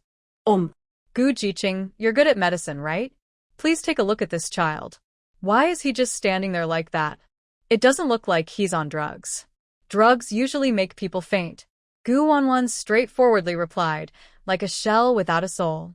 At that moment, a hush spread among the crowd, and Sheng Qing, Chen Gong'an, the police, and the soldiers all reminded her to be careful. In public, she shouldn't be spreading superstitions. Luckily, they cleared the scene quickly, leaving only the traffickers' couple as witnesses. The traffickers' couple was already angry. Seeing the police and the officers protecting Gu Wanwan, their anger boiled over. Comrade police, I want to report that crazy woman. She's after our money and trying to harm us. She's not helping the child at all. This child is my son. The clothes he's wearing were given to us by kind people. We're not traffickers. If we were, my son would have run away long ago. Why would he stay so obediently in my arms? Ask everyone on the train, who's the one who lost the child? It's just because we didn't buy a sleeper ticket. Why are you accusing us? We won't take this blame. And we, the couple, will sue you soldiers and police. You knew we were being kidnapped but did nothing. You didn't protect our lives. You let Gu Wanwan shout and threaten us. If the enemy had killed us, what then? We protest. As long as they refused to admit anything, the police couldn't do anything. Even Gu Wanwan, with her medical skills, couldn't treat the boy's condition. The boy had been given a drug that numbed his nerves. According to the person who gave them the medicine, China currently had no advanced treatment to fully restore the boy's consciousness. If the boy didn't wake up, no one could prove they were innocent, and they would be safe. Please give us back our son. The police officers were annoyed by their shamelessness, but couldn't help but laugh. Then come with us. If we're wrong, we'll apologize. Sheng Qing took over the conversation. Since he's your son, what's his name? How old is he? The trafficker's wife casually made up a name. Li Gooden. We're from the countryside, so we give simple names. He's 6 years old. Gu Wanwan checked the boy's pulse. You're so confident because you've given him a drug that numbs his nerves, making it easier to control him. It looks like your methods as traffickers have become more advanced. Police officers, you should be more careful in the future. The traffickers' couple played dirty tricks. No matter what Gu Wanwan said, they refused to admit anything. To them, paying money was just an act, a trap to fool them. Gu Wanwan pulled out a silver needle from her space and pretended to take a small, delicate bag from her pocket. She opened it and took out several silver needles, carefully inserting them into the boy's head to help him regain consciousness. She also injected some wood-based vitality to assist his recovery. Her movements were quick and precise, as if fierce. It would be hard to do this without many years of experience. Old Chen looked at her with admiration. He thought her future achievements would be just as good as her parents. Old Chen suddenly wondered, if Gu Wanwan could really cure the boy, could she also help that person? The kidnappers were very nervous, surprised that Gu Wanwan was so skilled. My son is naturally slow. He's not sick. Traditional Chinese medicine is just old-fashioned, useless. I will report you, they said. Gu Wanwan kept an eye on the boy. Seeing his eyes clear, she asked, What is your name? How old are you? Who are your parents? The boy looked up and, not afraid, said, Big sister, you're so pretty. My name is Gong Mingxi. I'm 5 years old. My dad is Gong Xiao, and my mom is Qing Xianan. My dad is a mayor. When Gong Mingxi said this, the kidnappers' minds went blank, as if struck by lightning. Could the boy really be cured? What surprised them even more was that the boy's parents had a big background. If they kidnapped the mayor's son, Would they still be alive? Do you know them? Gu Wanwan pointed at the kidnappers. Gong Mingxi shook his head in fear and hid behind Gu Wanwan. They are bad people. They made me take medicine and I don't remember anything after that. Sheng Qing came back to his senses and said, Qing Xian Nan? Isn't she from the famous Qing family? So the little brother is from the Qing family's branch. It's none of our business. We were set up. The kidnappers saw they were losing and turned to run. They pulled out a small knife from their pocket and started causing chaos inside the carriage, making everyone panic. Because they had a knife, the passengers quickly moved away in fear. Don't run. The police officers began to chase them. Idiot, running won't help. Watch me use my special move, Gu Wanwan said calmly. She took out 2 bricks from her bag and threw them quickly at the kidnappers. The bricks flew like lightning and hit their targets perfectly. The kidnappers screamed sharply, fell to the ground, and were caught by the police. The police also picked up Gu Wanwan's bricks. Sheng Qing couldn't help but admire Gu Wanwan. First, she was a secret agent, then a human trafficker, and she managed to take down each one with ease. Sister-in-law, you're really good at handling things, he said happily. His fellow soldiers praised her generously, showering her with compliments. Gu Wanwan patted the brick, put it back into her bag, and felt her good karma and spiritual energy rising. She felt even happier. She realized that not only does punishing bad people increase her good karma, but being praised by good people does too. This brick earned me quite a bit of money. It was worth digging it out from the trafficker's house, making good use of everything. Sheng Qing looked confused. What do you mean? By the way, your second brother told me that your siblings are staying with your aunt, right? Gu Wanwan didn't hide anything and told him about her experiences over the past 6 months. Please tell my second brother to be careful of Gu Qiulin and the second household schemes. So, the person behind the Xie family is actually my sister-in-law? The twin children were kidnapped? Do you want me to send someone to help? Sheng Qing realized the situation was more serious than he thought. Knowing people isn't the same as knowing their hearts. I feel foolish for thinking highly of Guyaru. I thought she was gentle and kind, even considered pursuing her. My mother also likes her and has a good relationship with her mother. She always wanted Guyaru to be my wife. Luckily, sister-in-law, you warned me, or I'd be in trouble. Gu Qiulin and the second household are definitely spies from a low-status family. Rest assured, sister-in-law, I will warn my second brother to be careful. From now on, he decided to stay away from the innocent-looking but manipulative women and cut off contact between his family and the second household of the Gu family. Old Chen and Chen Onbong didn't expect Gu Wanwan and her brother to end up in such a tragic situation. Old Chen immediately told his son, "This girl is a descendant of a hero. If you can help, do so." Chen Onbong nodded. Without his father reminding him, he would naturally help Gu Wanwan. Just for her bravery in capturing enemy spies, disarming bombs, and saving the lives of all the passengers, she has already done a great deed. I will report to the organization and get her a commendation and a banner. Wanwan's achievements will benefit her and her parents, and maybe help clear her name sooner. Gu Wanwan was not polite, and didn't plan to stay low-key. Then, Brother Chen, please send the banner to the place I'm working in the countryside. Make it a big show. Chen Onbong readily agreed. Out in the wild mountains and waters, there are always troublemakers. The bigger the display, the less likely villagers will dare to bully Wanwan. The trained police also said they would send a banner to praise her for capturing the theft gang and saving the people's money. Next to her, Gong Mingxi rolled his shiny eyes and excitedly raised his small hand. Pretty older sister, I will ask my dad to send a big banner to show off. My dad is the mayor, so he has a lot of face. Gu Wanwan chuckled and patted the child's head. That would be very helpful, Mingxi. I love banners the most. Gong Mingxi grinned happily, with a look of admiration. Is the pretty older sister a fairy? These days, I can't say fairy, so I will just call you sister. When I grow up, I want to marry you. Gu Wanwan was surprised. Am I that popular? Sheng Qing was speechless. His wife probably misunderstood her own beauty. She was a famous beauty from a dance troupe, known for her looks. The little kid was so young but spoke so maturely, knowing a lot. Gong Mingxi looked serious. I often hear adults say, a small act of kindness should be repaid with great gratitude. I can't repay you, so I can only offer myself. Gu Wanwan burst out laughing. This kid was too precocious and funny. Sheng Qing slightly twitched his mouth, trying to discourage the mayor's son's strange ideas. Your pretty sister is already taken.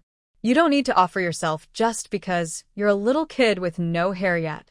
Besides, you're too young, and it's not suitable. But you can consider being like a close family member. Close family member? Mingxi looked disappointed, but then he cheered up. I'll marry sister's future daughter and be her son-in-law. The son-in-law is a half. Sheng Qing deliberately interrupted him. When your sister has her baby, how old will you be? Let me tell you, my future sister-in-law's daughter will be my future daughter-in-law. Gong Mingxi frowned. When sister has her baby later, and she's much older than me, isn't that like an old ox eating tender grass? No, I'm not worthy as an old boy. Does sister have a younger sister? Gu Wanwan couldn't help but laugh. I have a 2.5-year-old sister named Gu Yuyu. Mingxi looked up seriously and confidently. Okay then, Yuyu will be my wife in the future. I can officially call you sister now.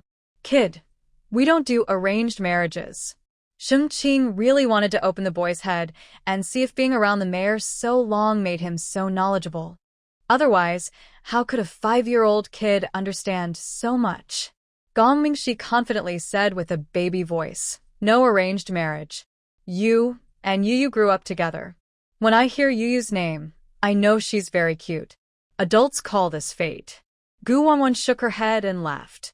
You and Yuyu really are destined to be sold into the same situation.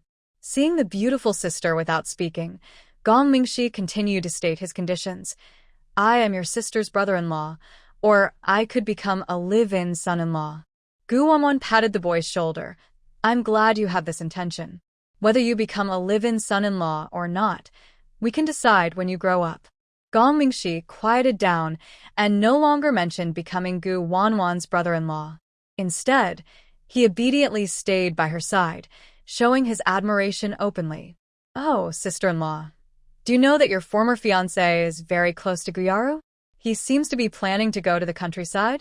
Sheng Qing had often heard Gu Peichuan complain about his sister's ex-fiancé's family, criticizing how her previous sister was overly romantic, knowing that her ex-fiancé's mother favored Gu Yaru and disliked her, yet she still tried to get close to them. Actually, the ex-fiancé, He Wenyan, was a decent person, but unfortunately, he had a snobbish mother.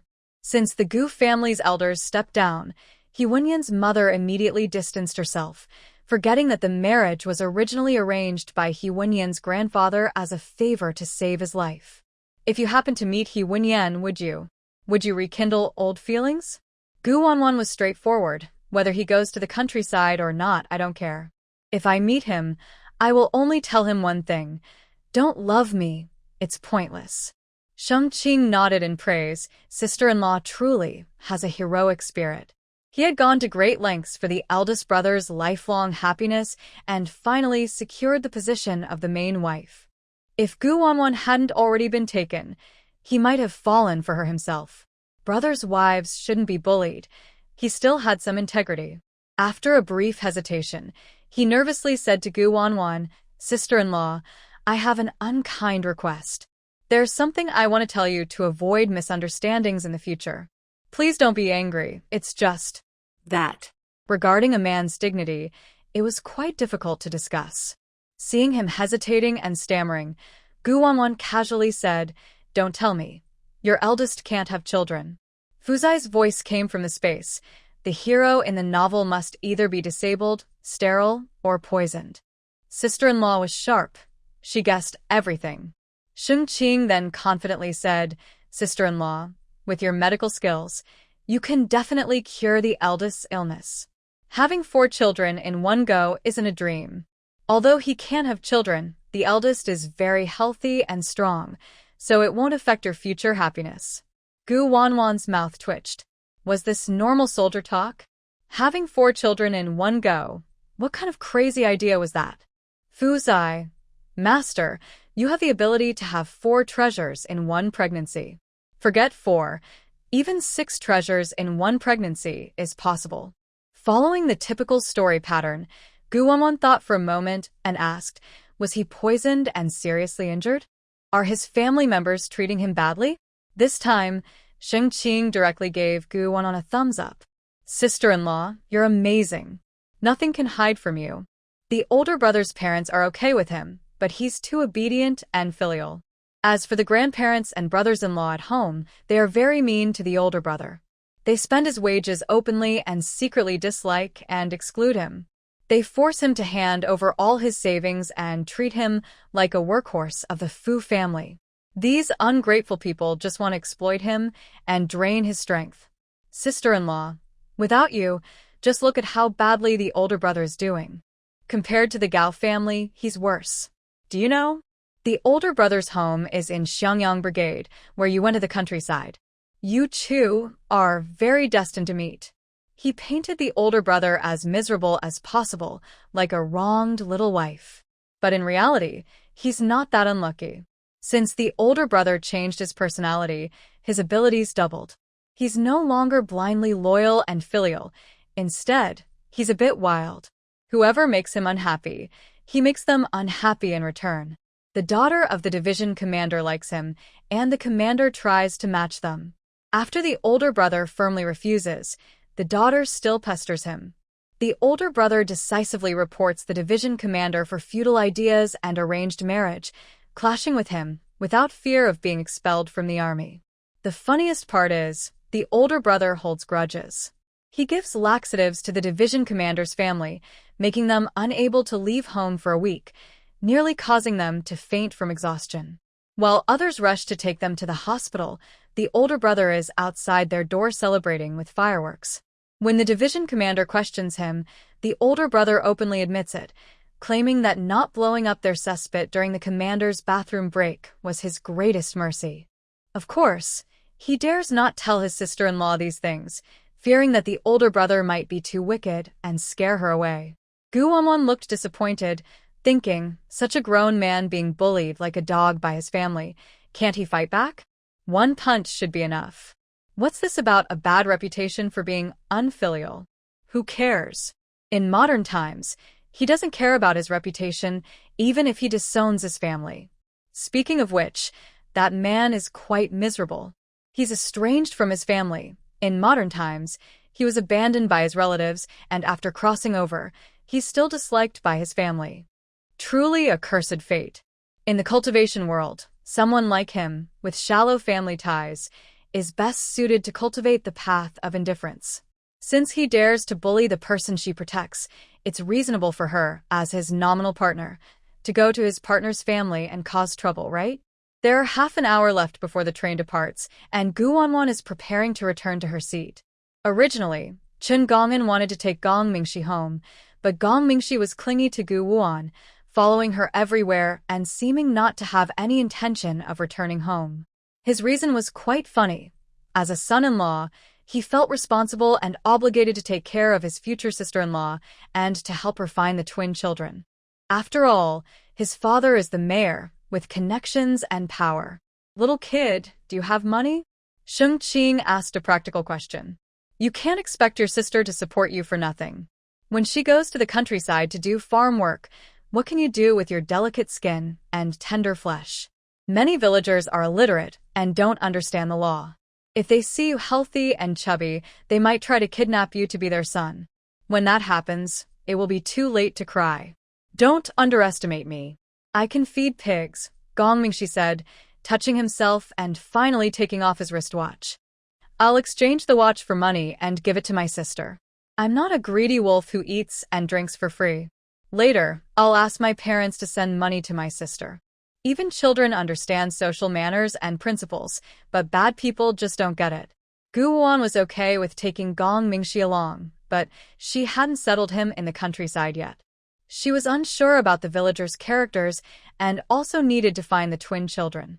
Moreover, there was Gao Jingqing's sister in the village. Her being a human trafficker's sister made her dangerous. There are traffickers in the village. Once your sister is settled, You can come back and visit her. Gong Mingxi reluctantly agreed. He was a well-behaved and sensible child and didn't want to cause trouble for his sister.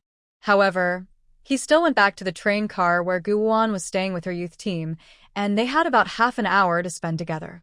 Before leaving, Gu Wuan asked Chen Gong'an, "Brother Chen, if I manage to take money from the spies without breaking the law, is that okay?" Chen Gong'an straightforwardly replied, "It's reasonable and proper." "Well done." Gu Wuan was very satisfied. "With your words, I can do it confidently." Watching Gu Wuan's back as she left, old Chen couldn't help but sigh. Everyone in the Gu family is talented. If we could recruit Wuan into our research institute, our country might develop to a new level and even surpass the United States. Chen Gong'an hesitated for a moment before slowly speaking, except for the second branch of the Gu family and Gu Qilin. "Dad, I think Wuan's niece might not like the research institute. Being stuck there for years without being able to go home and reunite, working day and night on research, she's free and unrestrained. She might help, but she wouldn't agree to stay." Gu family dedicates itself to the country, but in the end, old Gu was sent away. Gu Huaiwen and his wife sacrificed themselves for scientific research, but are now missing, their lives uncertain. Do you think she would be willing? Liang Xian is the kind of fool who forgets her pain once healed. Seeing Gu Wuan not returning for a long time, she started spreading rumors loudly. "That girl dressed like that, she must be out trying to flirt with rich men." Even though Gu Wuan has money, she still doesn't believe her family is better off than hers. Zheng Shirkan, guided by Gu Wuan, improved her ability to confront others, saying, "She is simple and modest, covering herself completely. She doesn't dress flashy like you, showing off her arms and legs without shame."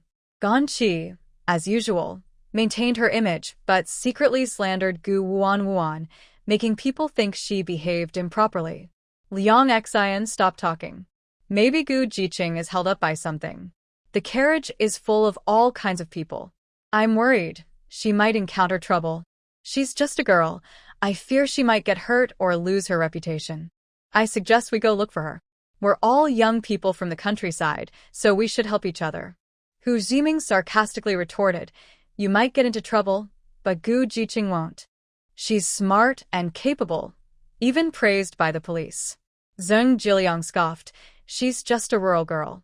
The acting captain's husband won't let her get away with it." Gu Wuan ruined Ma La Ti, which indirectly ruined her husband's chance for promotion. If she doesn't seek revenge, she'd be lucky. I heard her family is in the Yangyang Brigade, so her future won't be easy. Zheng Shirkan, if you don't want to be involved, I advise you to cut ties with Gu Jiqing. Hand over your money to me, and I'll forgive your foolishness over the past 3 days. Hu Pandadai, who had long harbored resentment towards Gu Wuan, wished for her downfall.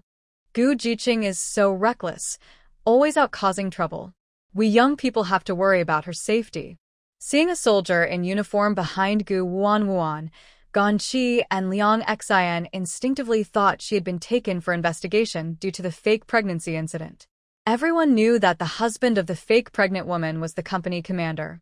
Now that Gu Wuan had exposed her false record, the commander would naturally use his power to ruin her. But no one expected her husband's punishment to come so quickly. Gu Wuan was in deep trouble. No wonder there's an old saying, "People don't compete with the rich, and the rich don't fight with officials." Liang Xian couldn't wait to see Gu Wuan crying. "Comrade soldier, did Gu Jiqing get into trouble?" Gan Qi couldn't help but glance more at Xing Qing. What a handsome soldier brother, much better looking than Zheng Jiliang. "Gu Jiqing, we've long advised you to leave some room for mercy. Now I don't even know how to help you. Comrade soldier, please forgive Gu Jiqing for her actions. She is impulsive and didn't mean to cause trouble." Sheng Qing's face darkened. He thought the boss's family was already difficult, but now even the intellectuals aren't kind. His sister-in-law's situation is as bad as the boss's. In the coming years, she'll have to live in a dangerous environment. She's beautiful and delicate. What if Jiqing covets her or villagers try to force her into marriage? He had been to Xiangyang Brigade with the boss and saw that villagers could be both good and bad. He had experienced the tricks of some troublesome villagers. Once, he almost got involved with a village girl. Some troublemakers, wanting to marry, would ruin a young person's reputation. With no family support, the youth could only endure bullying and eventually give in, marrying a villager. No, he must call the boss to tell him to come back early to handle this important matter, so his sister-in-law can have a proper status and avoid being targeted. Hu Pandai pretended to be kind and said, Gu Jiqing, just apologize to them. Maybe you can also go to the police station and write a letter of understanding. Perhaps they won't pursue your mistake. Zheng Shirkan was worried that the soldier might misunderstand his good sister and hurriedly explained, Comrade soldier, Wu didn't do anything wrong. It was the company commander's wife who falsely accused her of extortion. Her wife was rightfully detained. You can ask the police about what happened. Hu Jiming saw the exchange between Gu Wuwu and the soldier and understood they knew each other. Kansikan, don't worry. Even if the fake pregnant woman's husband is powerful, he wouldn't be able to find her in just a few hours, especially since she's far away in the military. A company commander's reach isn't that extensive. Zheng Shirkan regained his composure and agreed that Hu Jiming's words made sense.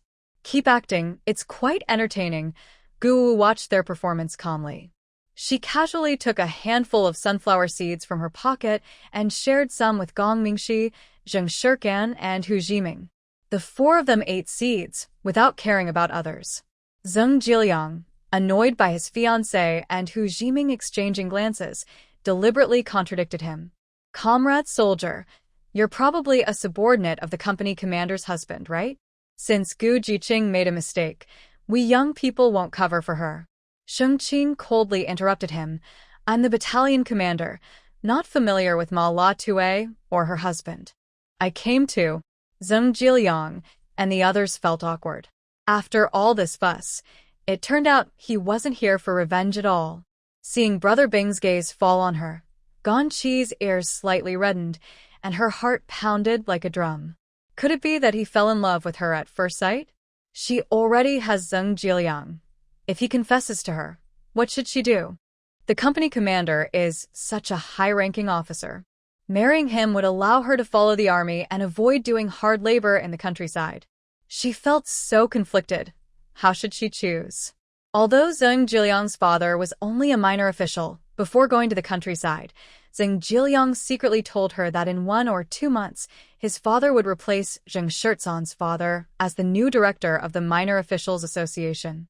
Sigh, too much charm can also be a trouble. She didn't want to give up on anyone. Now she needed to think carefully. Who should she keep as her backup? Having multiple backups means more options. Hu Pandai envied and hated herself for being dark-skinned, wishing she looked as sweet and charming as Gan Chi, the type most normal men liked. Liang Xian also blushed shyly and said, If it's not for finding Gu Jiqing, is the soldier here to find me? Hello, my name is Liang Xian. My family is full-time workers. My uncle is the deputy director of the police station. What's your name, Brother Bing? We come from similar backgrounds, so let's get to know each other. Gan Chi felt displeased inside, but showed no expression. The shameless Liang Xian was flirting with the man right in front of her. Didn't she see that Brother Bing clearly liked her? No matter how Liang Xian preened and posed, Brother Bing wouldn't fall for her. Comrade soldier, my sister Liang Xian is very good. You two are a perfect match. Liang Xian felt deeply touched. Gan Chi was truly her good sister. If she and Brother Bing got together, she would definitely give a big red envelope to Gan Chi. Hu Pandai thought Liang Xian was capable, so she couldn't fall behind. Happiness must be fought for herself. She weakly stood up and quickly approached Gu Wanwan. Gu Jiqing, I was too worried about you just now, so I was talking nonsense. Can I apologize to you? She was speaking to Gu Wanwan but was staring directly at Sheng Qing. Suddenly, she pretended to trip and fell into Sheng Qing's arms. As long as she fell into Brother Bing's embrace, her marriage would be secure. From then on, she would completely escape poverty and become a jealous wife everyone admired. Smart as Sheng Qing, he immediately saw through Hu Pandai's scheme. He quickly moved behind Gu Wanwan to hide. Sister-in-law, save me. These educated youths are so scary. Luckily, I reacted quickly, or I'd be blamed. Sister-in-law? Brother Bing actually called Gu Wanwan sister-in-law? What's going on? Gong Chi clenched her teeth, so she was just imagining things? Gong Mingxi frowned and asked, Sister, are these educated youths just clowns? Gu Wanwan smiled faintly. Some young female educated youths are very narcissistic, naively thinking you like her. Since you're good-looking, why not rely on someone else? Sheng Qing disdainfully withdrew his gaze. I have high standards. My future partner must be as excellent as my sister-in-law, with a family background matching mine. I don't look favorably on the niece of the deputy director. If I ever meet the husband of a fake pregnant company commander, I will ask him clearly, why does he allow such troublemakers to bully my sister-in-law? He openly challenged Liang Xian's self-righteous family background. At this point, all the young educated youths knew that this handsome battalion commander was there to support Gu Wanwan. But since the battalion commander called Gu Wanwan's sister-in-law, does that mean her partner is also an officer? Or perhaps he is just a brotherly figure to the battalion commander? They leaned toward the latter. Liang Xian felt her face burning with embarrassment. She had been insulted by the man she liked, feeling useless for the first time. Hu Pandy's plan failed, and she felt ashamed. Her family was not well off. What was wrong with wanting a better life? Why does even the soldier dislike her for being poor? She didn't care. The man she liked was hers, no matter what. Gu Zhizhi, if you have a partner, shouldn't you keep your distance from soldiers?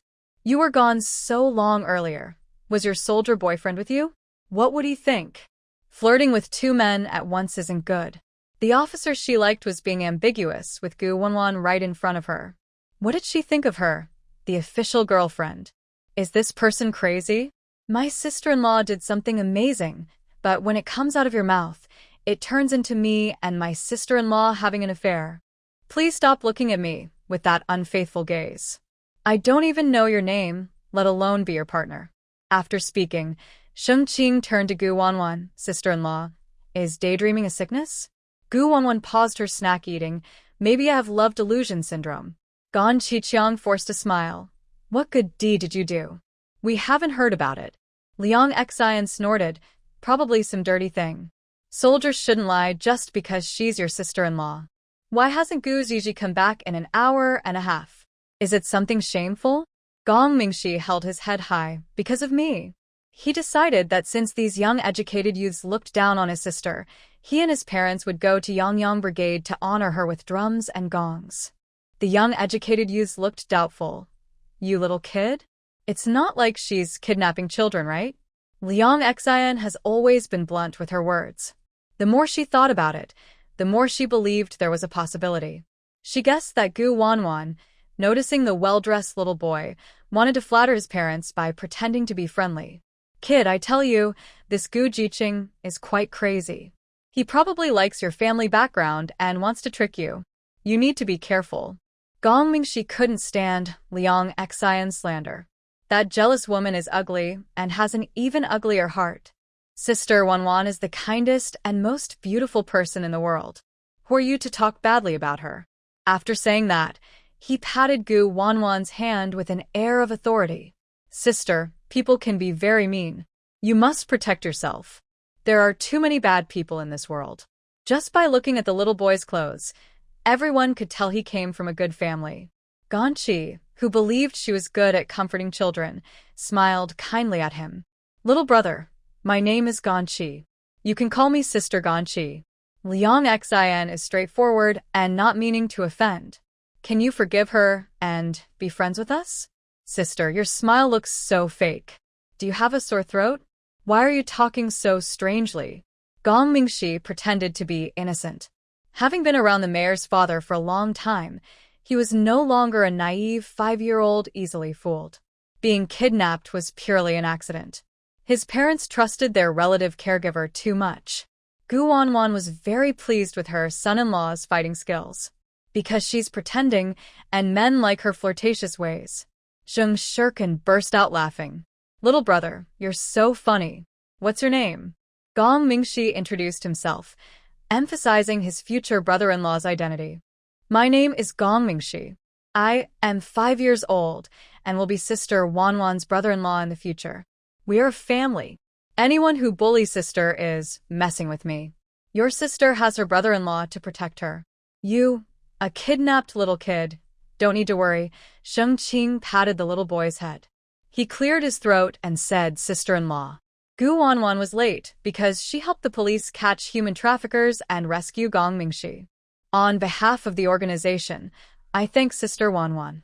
I hope everyone can learn from her. After speaking, he took out an envelope and handed it to Gu Wanwan. Sister-in-law, this is a reward from the organization. Please accept it. Actually, the money was quickly gathered by him and Qin Public Security. Due to the urgency, the reward and a banner would have to wait until they caught the train. As for the enemy agents, they hadn't mentioned it yet to avoid alarming other passengers. They planned to bring it up when they delivered the banner to the Yangyang team later. The young people and passengers finally realized that Gu Wanwan had silently done something very good again. First, they caught the thief and then the human trafficker.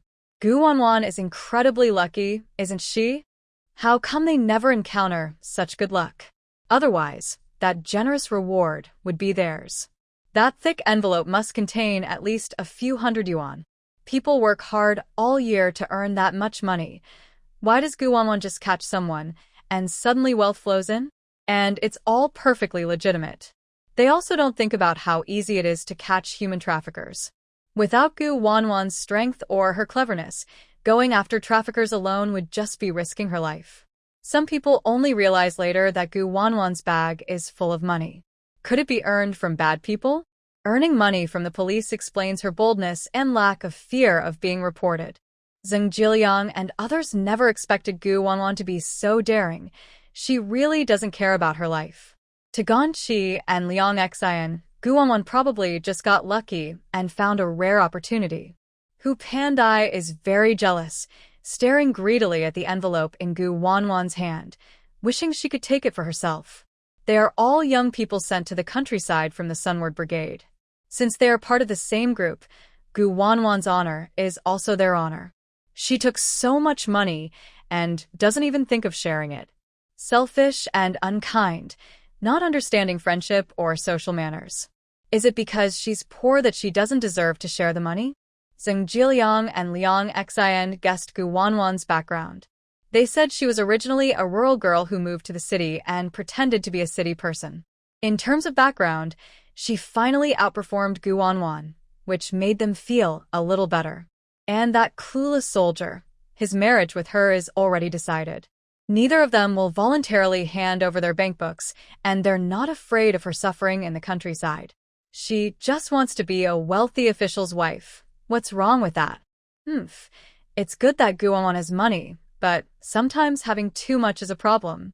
There are many poor villagers in the countryside. If they find out Gu Wanwan is rich, they might become wolves, trying to tear her apart, ruin her reputation, and marry her off to their own families. Once married to a rural man, she might never return to the city. Rural folks should stay in the countryside. Hu Pandai is poor, but at least she's from the city, unlike Gu Wanwan, who's just a wild girl. Don't be fooled by Gong Mingxi's small size. He's quite sharp-tongued and knows a lot about the subtle ways of life. He acted as Gu Wanwan's spokesperson throughout, embarrassing Gan Qi, Liang Xian, and Hu Pandai. Zheng Jiliang and others wanted to argue back, but he was just a 5-year-old kid. How could they argue with a child? What would others think of them? Liang Xian was so angry her face turned red, and she lowered her voice to curse non-stop. You little brat, just because your family has some money.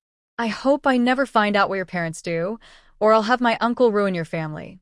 Gu Wanwan, don't think that being with rich people makes you untouchable. Watch me report you and your family. If I do, I won't be called Liang Xian. Gan Qi comforted Liang Xian and also gave her a suggestion. Right now, she has a soldier backing her up. We can't get any good out of this.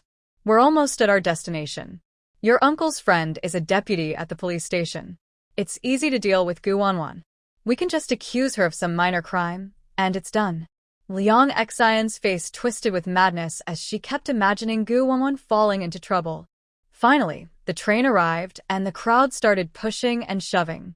Usually, at this time, people either take the wrong luggage, have their belongings stolen, or get groped. The young workers all got off the train. Gu Wanwan didn't push with them. She waited until the crowd thinned out before moving. She stayed still, and Zheng Shirkan and Hu Jiming didn't move either. Sheng Qing and Gong Mingxi stayed in place.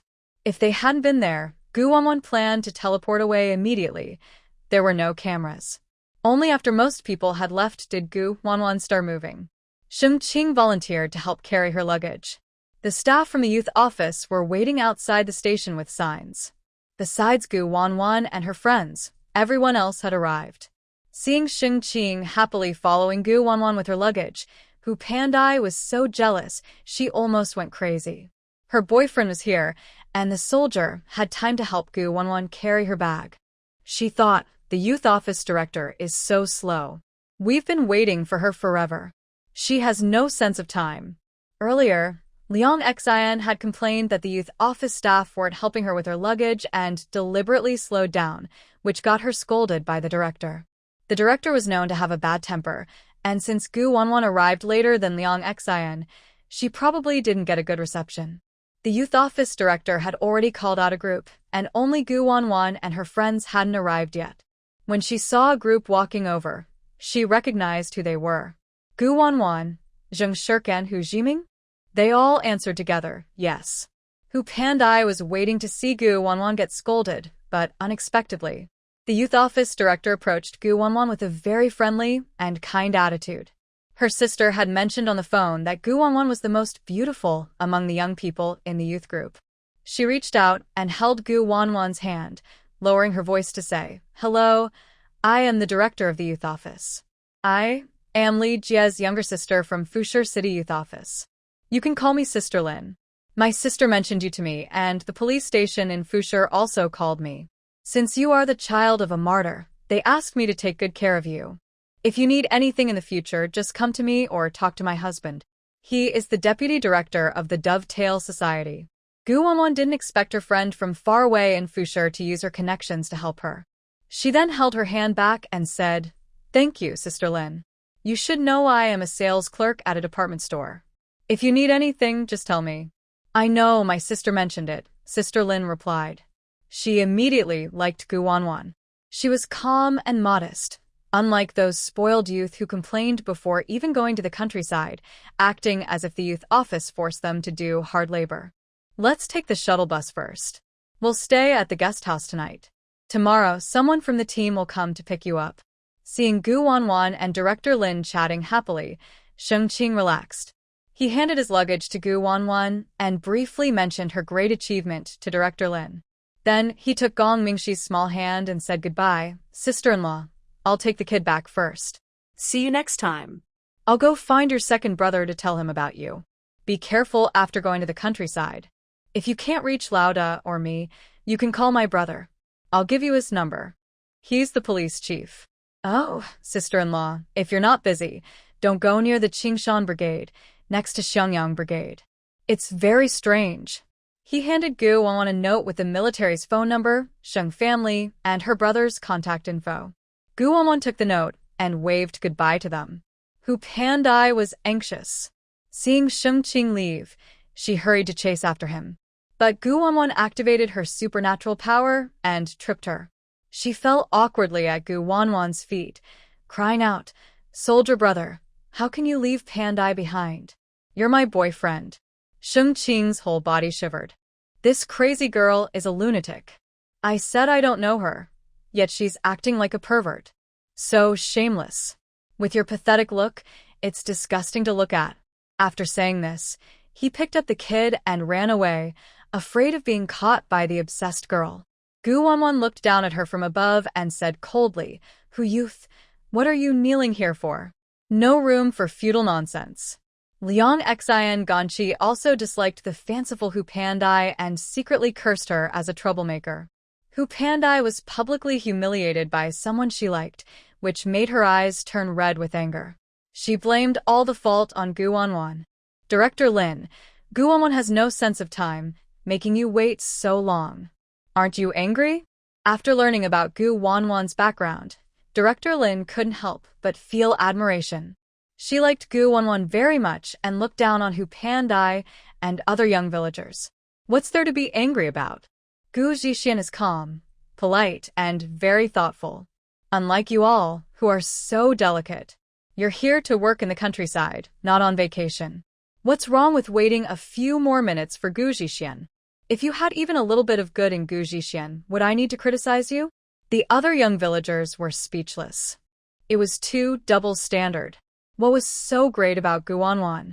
Looking at Director Lin's enthusiasm for Gu Wanwan, it was obvious they knew each other. But wasn't Gu Wanwan just a country girl? Where did her connections come from? Could it be arranged by the soldier brother? It must be. Considering how important a good partner is, Gu Wanwan had the support of the young villager's office. In the countryside, she was even more impressive. Director Lin took the young villagers to sit on the bus. Thanks to her care, Gu Wanwan sat in the best seat and received the best treatment. Even Zheng Shirkan and Hu Jiming benefited. When they arrived at the guest house, Director Lin had already booked a single room for Gu Wanwan, so she didn't need to worry about anything and just moved in with her bag. Zheng Shirkan and Hu Jiming each had their own rooms, while the others shared 2 or 3 per room. Before leaving, Director Lin specifically told Gu Wanwan, the Xiangyang Brigade is okay, but don't go near the Qingshan Brigade. That village is very exclusive and not friendly to young villagers. Take good care of your belongings and remember this. What exactly was the Qingshan Brigade? It was worth Director Sheng and Lin reminding her multiple times. Gu Wanwan closed the door, entered her space, took a comfortable shower, and enjoyed a delicious dinner. She strolled around the space's shopping street, picked out a casual outfit from a vintage store for tomorrow, and selected a few men's clothes. She also prepared some hot food to send to the other side and left a note to confirm her safe arrival. Since she didn't get a reply, she guessed they were busy with their task. She practiced for a while, then took advantage of the surge in spiritual energy to consult a fortune about her young villager's journey to the countryside, which showed loss of wealth and belongings, bloodshed disaster. But she wasn't worried. Her space was not just for show, her money and valuables were stored there. As for the bloodshed disaster, she didn't know who might be unlucky. Gu Wanwan was sleeping in her space. When the time came, Fu Zai would remind her. After washing up, she had breakfast before leaving the space. Just as she was leaving with her luggage, Zheng Shirkan smiled and handed her a bag. Wanwan, good morning. Brother Jiming woke up early to buy us meat buns. Wow, Hu Jiming knew their appetite well. The bag was full of meat buns, at least 20. Gu Wanwan didn't take the bag, but took 2 buns from inside. Thanks. Let's eat together. Next time, I'll treat you all to a meal at the state-run restaurant. Everyone took a tractor to the Hongqi commune meeting point. The main team had already been waiting for a while. The Xiangyang team is gathered here. Those whose names I call come over. Zheng Jiliang, Chen Jili, Hianwei, Hu Jiming, Hu Pandai, Gan Qi, Liang Xian, Zheng Shirkan, Gu Wanwan. I am Zhao Guoming, the team leader of the Xiangyang team. Please put your luggage on the ox cart. Liang Xian hadn't slept well last night, and now seeing the shabby, smelly ox cart, she was even more annoyed with the team leader. Why only one broken cart? After putting our luggage, where do we sit? Oxen are valuable village property, not for you to sit on. If they can help carry your luggage, be grateful. Hurry up. We still have a long way to go back to the Xiangyang team, Zhao Guoming said impatiently, instructing his son to help with the luggage. There was space on the ox cart for the young workers to take turns sitting, but the team leader was in a bad mood now. These delicate young workers needed to toughen up. Zhao's third son saw Gu Wanwan and blushed bright red. Comrade, I'll help you. Flirt, Liang Xian muttered under her breath. The group headed toward Xiangyang village on the ox cart. Along the way, Liang Xian kept stopping and complaining that she couldn't walk anymore. No, I need to go to the bathroom. Where is it? Lazy people, just go wherever you are, Zhao Guoming frowned. He couldn't let the young workers hold there forever. Gan Qi, as a good sister, had to go with Liang Xian to find a bathroom. who Pandai was a bit urgent too, and went along. While they went to relieve themselves, Zheng Shirkan took Gu Wanwan to enjoy the countryside scenery. Liang Xian won't be back in half an hour. I know her well. She always has to go when she's constipated. Pregnant women don't usually cause so much trouble. Gu Wanwan was a bit distracted. She was getting closer to her twin babies. The little ones were waiting. Sister is coming to save you. Suddenly, Fu Zai's voice rang out. Master, there's an ambush ahead. Gu Wanwan released her spiritual sense and found the main path through Xiangyang Brigade. There, she spotted 10 fierce-looking enemies, each armed with a large knife and accompanied by a fierce dog, likely a mixed breed between a wolf and a dog, still wild at heart. These people and their dogs were filled with resentment, indicating they carried bloodstains and past crimes. Fu Zai said, Master, these are bloodthirsty mixed wolves that kill humans. They are tools for covering up crimes. The road ahead is the only way back to Xiangyang village. The ox cart can't go around it unless we abandon it and climb the mountain. At this point, Zhao Guoming, his son, and other young people from the countryside stopped to rest. On the way here, Zheng Shirkan had been careful to watch out for the green tea girl with her fake kindness. Based on her 3 years of experience, Gan Qi Liang Xian would definitely retaliate twice as hard against her and Wanwan. She vaguely remembered Liang Xian shouting that the deputy director of the police station was her uncle's good friend. Now, weren't they caught in a wolf's den? Their parents were far away in Lushur City, so they couldn't help in an emergency. Liang Xian wanted to ruin them, which could happen at any moment. Wanwan, I heard from the neighbors that the young people's dorms are all big shared beds. I don't want to sleep with the green tea girls. What if they cause trouble in the middle of the night? Gu Wanwan withdrew her spiritual sense and said, Then you sleep alone. You have money, so there's no need to suffer. Zheng Shirkan suddenly had an idea. I brought a lot of money with me this time. Should we rent a house from the villagers, or buy one? Those old young people might not be easy to get along with. Building a house doesn't seem too expensive. Should I hire someone to build one, and we all live together? Gu Wanwan replied without hesitation, I will build a house. Really? Wanwan, you're amazing. You can do everything. Zheng Shirkan couldn't help but admire Gu Wanwan's skills. With her around, the journey to the countryside felt much safer. Hu Jiming was truly stunned. He had never seen Gu Wanwan unable to do something. I think we should ask the team leader first. We still have farm work to do, and worrying about the house might be too much. I wish I had sent my bicycle here. We wouldn't be so tired. I've never walked such a long distance in my life, Zheng Shirkan said, patting her legs. She had been wearing small leather shoes called burlaki that morning, but Wanwan reminded her to change before leaving. Luckily, she changed into loose casual clothes and flat shoes, or her feet would have been worn out. Looking at Gan Qi Liang Xian's exhausted and defeated expression, dressed in small leather shoes and burlaki, she was the typical beauty who didn't care about her legs and wasn't afraid of the wind or showing too much. Gu Wanwan thought Zheng Shirkan was still too naive and needed to speed up her progress and brainwash her. You have a bicycle. Be careful that Zheng Jiliang doesn't steal it from you. Zhao Guoming looked at the spoiled group of young educated youths and felt very angry. He didn't agree with accepting this batch of youths, especially since the youth station was already full. The production team was not wealthy and had to share grain with outsiders, which added many more mouths to feed. The pressure was too much for anyone to handle. These days, being the team leader was hard. The team members constantly complained about this issue. What could he do? He also disliked these weak young people who couldn't do anything and were the best at eating, drinking, and sleeping. Watching Gu Wanwan learn from others, Zheng Shirkan noticed that the team leader seemed to dislike them. He wondered if the leader might try to give them a hard time and thought about bribing him to build good relations. Gu Wanwan remembered the fortune-telling from last night and smiled meaningfully. Trying to give us a hard time? Soon he'll owe me a favor. But she understood the ways of social relations. She reached into her bag and took out a pack of cigarettes. When the other youths weren't paying attention, she quietly slipped one into Zhao Guoming's hand. Team leader, want one? Zhao Guoming looked down at the cigarette and was momentarily stunned. Normally, he should refuse Gu Wanwan's bribe, but as a seasoned smoker, he couldn't resist the temptation of a premium cigarette.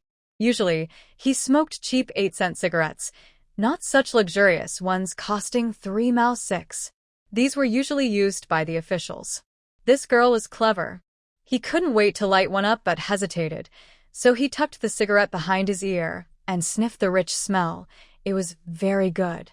Gu Wanwan introduced herself. My name is Gu Wanwan from Beijing. Please give me your guidance, team leader. Zheng Shirkan and Hu Jimin silently gave a thumbs up.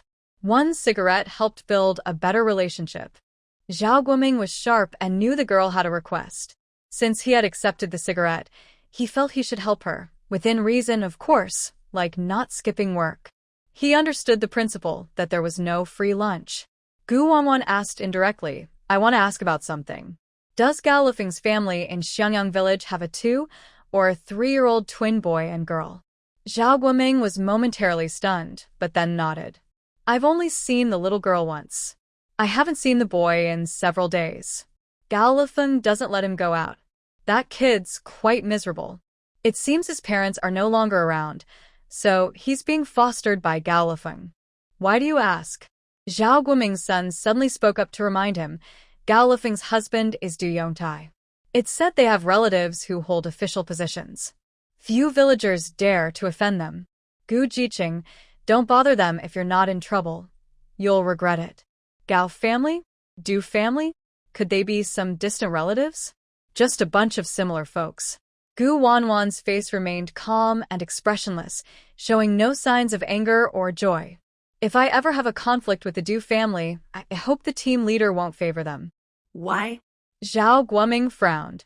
As the team leader, he was responsible for mediating disputes among team members. If a scandal broke out, they might lose the chance to be recognized as an outstanding team. Because of a grudge, Gu Wanwan answered simply. Zhao Guoming's eyes widened. He thought Gu Wanwan was a well-behaved girl, but it turned out she was another restless youth. As soon as she came to the countryside, she wanted to cause trouble for the Du family. She was a bit unwise. Girl, young people should stay low-key. I advise you not to cause trouble. That Gao Lifeng is not someone you can handle easily. In his view, the girl was too young and delicate, prone to talking big. She seemed like someone who couldn't handle real hardships.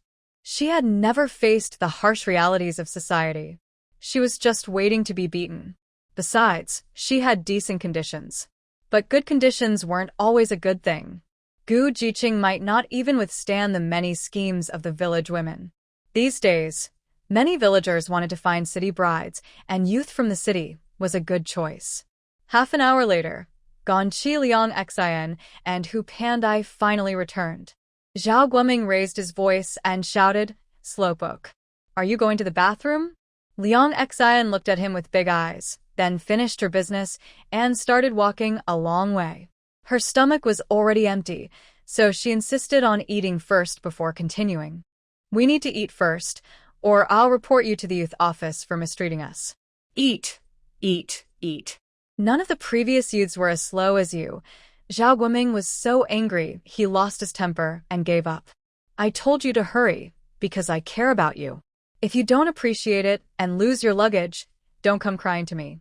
Hearing this, Gu Wanwan knew that the team leader not only knew some things but also often encountered them. Liang Xian didn't care whether she offended the team leader or not. She had someone backing her. The deputy director of the county police station is a good friend of my uncle. If I get bullied, my uncle won't let you go. This implied that if the team leader was smart, he should flatter her and help her teach Gu Wanwan a lesson. Liang Xian, relying on her connections, became even more arrogant. Captain, flattering Gu Wanwan is useless. She's just a fake city girl, with no power or influence, not loved by her family, just a rural girl who wastes money. I'm different. My uncle is an official. The rural youth turned around and threatened the captain. Was this brave or just foolish?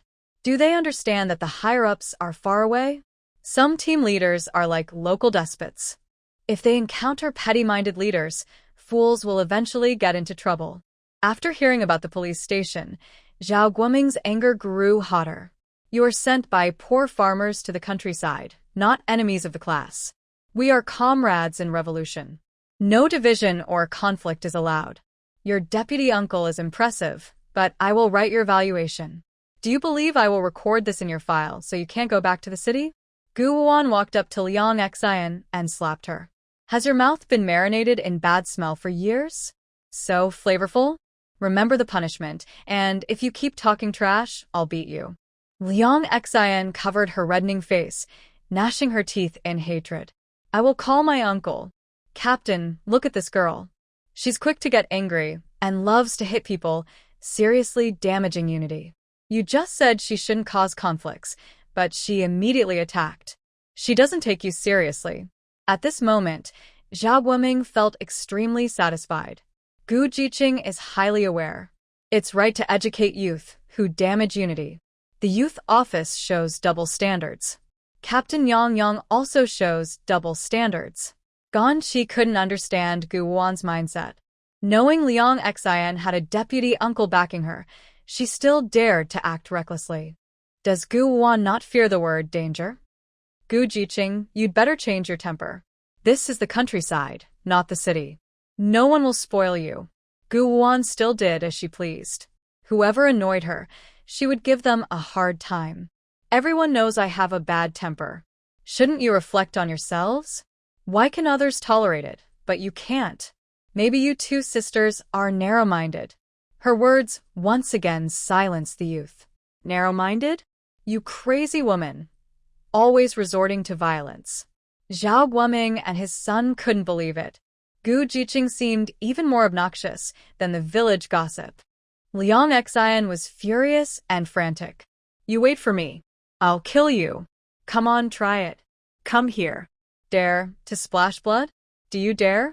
Gu Wanwan pointed to her forehead, then lifted her foot and kicked down a nearby tree. With a cracking sound, the tree broke in half. Someone call your deputy director uncle to come and settle the score with me.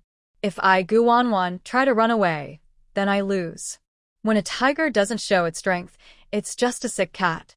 Everyone was stunned and gasped. Wow. They thought capturing the human traffickers was just Gu Wanwan taking a lucky chance, but they didn't realize she was hiding her true strength. Zhao Guoming and his son were wide-eyed, feeling like they had been slapped in the face. They saw that Gu Jiqing was not only outstanding but also a bit crazy and very strong. Definitely a tough opponent. This confirmed it. Liang Xian was terrified. Gu Wanwan was so powerful that crushing her would be easier than killing an ant. But after the fear, she calmed down again. This was a society governed by law. Killing someone was illegal. She had been fooling around on the train, but Gu Wanwan wouldn't actually kill her. She was just afraid of her backing. Gan Chi shared the same thought. Gu Wanwan's actions were just to scare them, not to do anything serious. The scene was very quiet. The young workers all found a place to eat peacefully. Zhao Guoming and his son didn't bring any food. They squatted under the ox cart, waiting and sighing. Eating well might give us some strength to fight back. Zheng Shirkan and Hu Jiming handed them 2 buns and 2 steamed buns. Captain, thank you for coming to pick us up. This is a small gift. Although Zhao Guoming also craved meat, he politely declined. No, food is precious. You eat it yourselves. Gu Wanwan squatted on the ground, adopting a proper eating posture. Eat up. It's all the fault of those young workers. They're so reckless, slowing down our return to the village. It's past mealtime. The young workers had nothing to say. It's not like you're one of them. It sounds like you're very sensible. Zhao Guoming didn't expect Gu Zhihong to be so casual and commanding, more impressive than most. His rough eating style clearly wasn't simple. He had been mistaken before. Young workers settling in Yangyang Brigade are just part of the team now. There's no difference between city and countryside. Just adapt to local customs. Gu Zhihong does that very well. He then took a large bun and split it with his son. The squad leader only ate 1 steamed bun, keeping the meat bun in his pocket to give to his wife later. Zhao Lao Sen shared half of his meat bun with his father. As for his brothers, sisters-in-law, and nephews, He didn't need to worry about them. He only cared for his parents and wasn't obligated to save food for his nephews, since they weren't his own children. Gan Chi saw that Gu Wuan and the team leader had already established a good relationship and sarcastically said, "Team leader, our team is lucky. Gu Jiqing is so strong and good at farming. Our production team's efficiency will greatly improve." On the surface, she was praising Gu Wuan, but in fact, she wanted the team leader to assign heavy work to her. The team leader looked at Gu Wuan as if she were a treasure. The youth office finally did a good deed by sending them a talented person. Zheng Shirkan was about to protest, but was stopped by Gu Wuan. Doing heavy work was impossible. Since the green tea girl was scheming, she had her own way to handle it. Hu Jiming quickly changed the subject. "Team leader, how long does it take to go from the village to the commune?" Zhao Guoming's attention shifted, "About 16 miles. It takes a little over 2 hours on foot." What? That long? Zheng Jiliang felt his legs almost give out. "Is there no shuttle bus? I saw the neighboring team taking tractors to pick up the youth. Does our team not have tractors?" Regarding other youths, Zhao Guoming said irritably, "No shuttle buses in such a remote place. The tractor quotas are given to the neighboring Qingshan team every year. Do you think Xiangyang team is wealthy?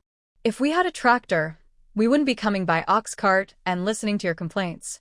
Not to mention tractors, even bicycles in the village are scarce. And if you're still whining, we don't even have your luggage to carry." Liang Xian couldn't help but complain, "I wish I had gone to Qingshan team for rural work. At least they have a tractor." When mentioning tractors, Zhao Guoming felt heartbroken. Originally, Xiangyang team had a quota for using tractors, but because of a fight with the neighboring Qingshan team and affecting their reputation, their tractor quota was directly impacted. "You're lucky to go to Qingshan team. I'm afraid you won't even have the chance to ride a tractor. Qingshan team isn't a place for people." Suddenly, a bold voice rang out. "This tree was planted by me. This road was opened by me. If you want to pass, leave your money and luggage behind." Everyone. Isn't this a familiar line from classic robberies? Gu Wuan's mouth twitched. "Are you sure this is the 1970s? Fu Zai said, "Master, you're not on the wrong set. This is the era, not ancient times. Even in this era, people still boast like this. Their ancestors must have been bandits. Such reckless behavior suggests someone is backing them up." Zheng Shirkan was stunned. Wuan, someone is singing a play halfway? Who are they performing for?" Hu Jiming corrected, "It's not a play, it's a disaster coming for us." No wonder the team leader just said luggage was lost, don't cry to him. Gu Wuan calmly said, "There's no escaping disaster. Since we can't avoid it, we must face it head-on." The young workers, just regaining their senses, heard Liang Xian angrily complain, "Captain, why didn't you tell us earlier? Were you deliberately hoping to see our luggage stolen? You're still brave enough to criticize me? It's all your fault," Zhao Guoming said angrily, his eyes blazing. Then he glared at the robbers in front of him. "Your Qingshan brigade really isn't worth anything. Last time, 3 groups of young workers came from Xiangyang brigade, and each time, you tried to rob them. No one has been able to stop you." It was truly a bitter story. Those robbed young workers went to the commune, which then scolded him. As a result, Xiangyang village, which was already not considered an advanced brigade, lost its chance altogether. Meanwhile, the corrupt Qingshan brigade, despite doing all sorts of bad things, ranked first every year and became the wealthiest village in the entire commune. Wealthy? They only got rich by stealing and tricking others. The robbers laughed shamelessly. "Xiangyang brigade leader, we meet again. What a coincidence." Gan Chi saw the burly man wielding a large machete and the snarling mixed-blood wolf beside him. She was so scared she hid in Zheng Jiliang's arms. "Let's report to the police." Zheng Jiliang, unable to bear seeing his beloved scared, quickly comforted her with his warm embrace. "Chi, don't worry. I will protect you. No matter what, I won't leave you." They acted as if no one was around, whispering sweet words, forgetting that Zheng Shirkan, his fiancé, was right there. Zheng Shirkan, seeing this, felt more exhausted than heartbroken. Her perfect image of Zheng Jiliang was gradually falling apart. Gu Wanwan sneered and shot her a sidelong glance. See? Your fiancé only cares about the little white flower. Believe it or not, you might be the one sacrificed later. Zheng Shirkin trembled all over, mostly out of anger. Hu Ziming didn't know how to comfort his heartbroken little sister. All he could do was protect her safety. The young workers were all inexperienced and had never seen such a scene of robbers before. They trembled with fear. Not only the young workers, even the brigade leader's father and son were trembling with fear. Every time they fought the Qingshan Brigade, they suffered losses. Qingshan Brigade, I advise you not to go too far. Aren't you afraid of running into serious trouble? Reporting to the commune police or the security committee won't help. I'll go higher up. The robbers seemed to find this amusing and sneered. Captain, you've reported to the police and security committee so many times. Aren't you learning? Be careful, or even the captain might lose his position. As usual, hand over the luggage. If you don't resist, we won't hurt anyone. After all, this is a society governed by law, and we must follow the rules. Old Zhao was both angry and contemptuous. You know we live in a society ruled by law, yet your Qingshan team still openly robs people.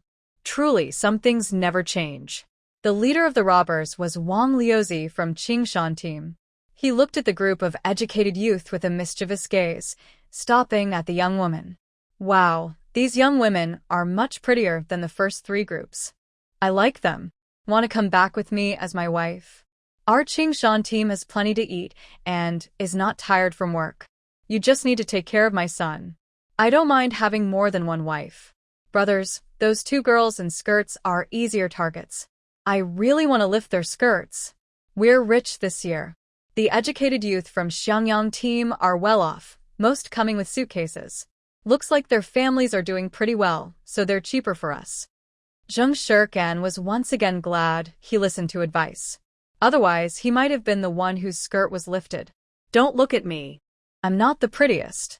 The prettiest is Gu Wanwan, Liang Xian said nervously, her eyes darting away, trembling as she pointed at Gu Wanwan. She's recognized as the most beautiful among the young women. She was truly scared, but still harbored a desire to undermine Gu Wanwan. The robbers were the best choice for that. Gan Chi's eyes flashed with a hint of cruelty. Blame it on Gu Wanwan's stunning beauty. Being too beautiful in this era was a mistake. Hu Pandai was very willing to do things that would hurt Gu Wanwan. Why should Gu Wanwan have so much money? Why look down on her because she's poor? Gu Wanwan was just a country girl, not as noble as her in the city. She only had the backing of her soldier brother. What's so impressive about that? Without protection from the police or her soldier brother now, how can Gu Wanwan continue to be so arrogant? These robbers wanted to ruin Gu Wanwan's reputation, make her lose her honor, and prevent her from marrying her soldier brother. Gu, the young woman from the countryside, is not only beautiful but also very rich.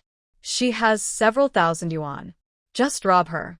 I don't even have decent clothes, Hu Pandai said, feeling angry. Don't come near me. Zheng Shirkan was furious. You're talking nonsense. You're all so cowardly, thinking if you shift the blame onto Wanwan, the robbers will let you go? Wang Liuzi's eyes lit up at her words. He stared fiercely at Gu Wanwan. Come with us and hand over the money. The girl from Xiangyang team has been transferred to our Qingshan team for farming. You have no objections, right? Dream on. Zhao Laosan spat. Wang Liuzi swung his machete at Zhao Laosan, intending to scare him.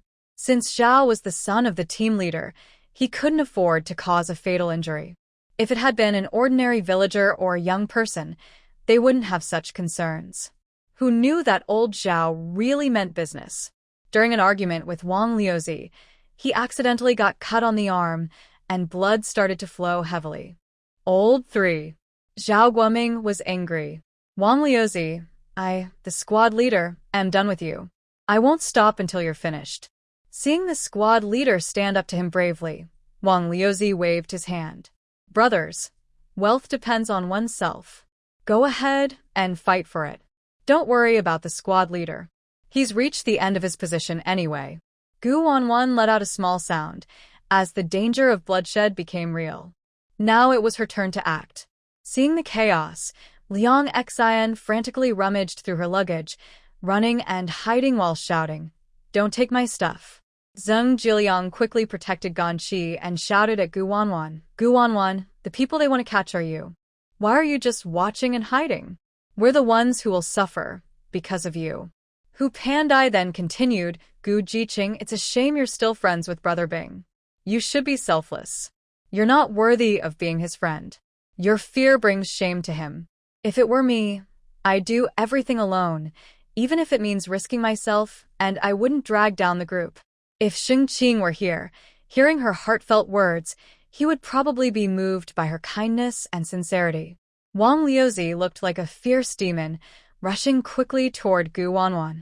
Gu Wanwan simply kicked away the big knife he was holding and decisively took out a brick, smashing it down hard. She cracked Wang Liuzi's head immediately, then performed a beautiful spinning kick, knocking him away. Before everyone could react, Wang Liuzi was already hanging from a tree trunk.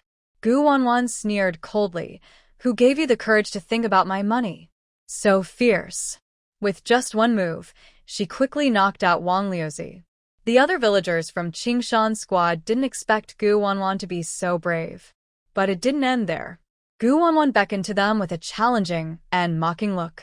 "Your Qingshan squad is so useless, so weak. Come on, try again." The villagers suddenly felt a bad premonition. This young woman, with her beautiful face, was doing extremely crazy things. Facing the bandits' provocation, was her mind a little off? They had never been beaten like this before. They all grabbed their big knives and rushed toward Gu Wanwan.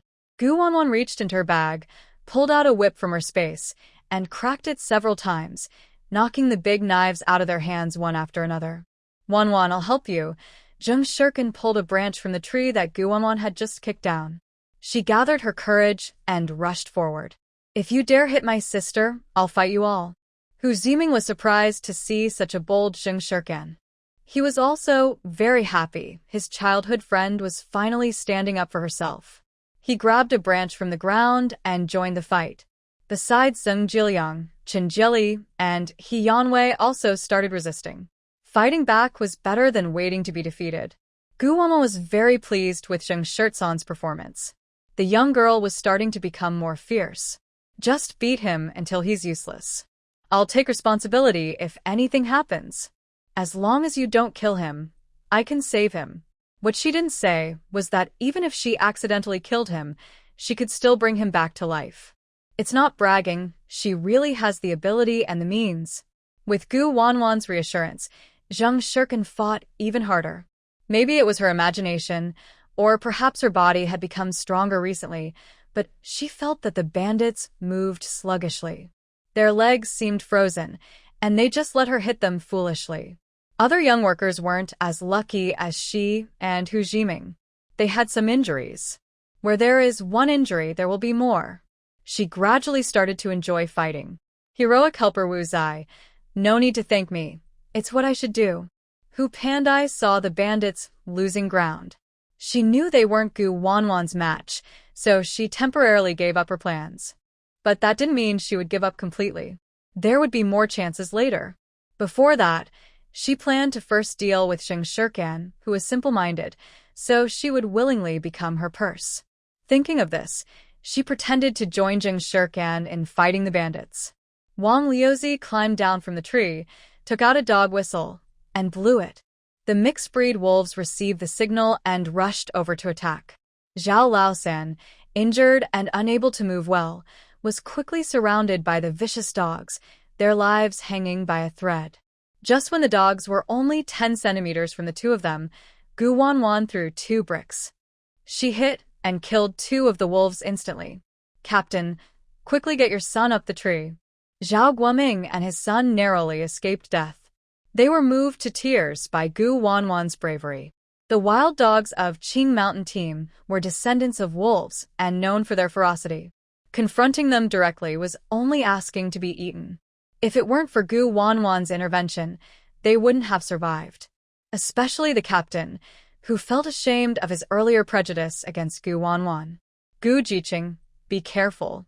Gu Wanwan picked up the 2 bricks, one in each hand, and struck each wolf one by one, knocking them out. In less than 5 minutes, the village troublemaker, clutching his bleeding forehead, collapsed to the ground, crying out in pain. Only 5 vicious dogs remained at the scene.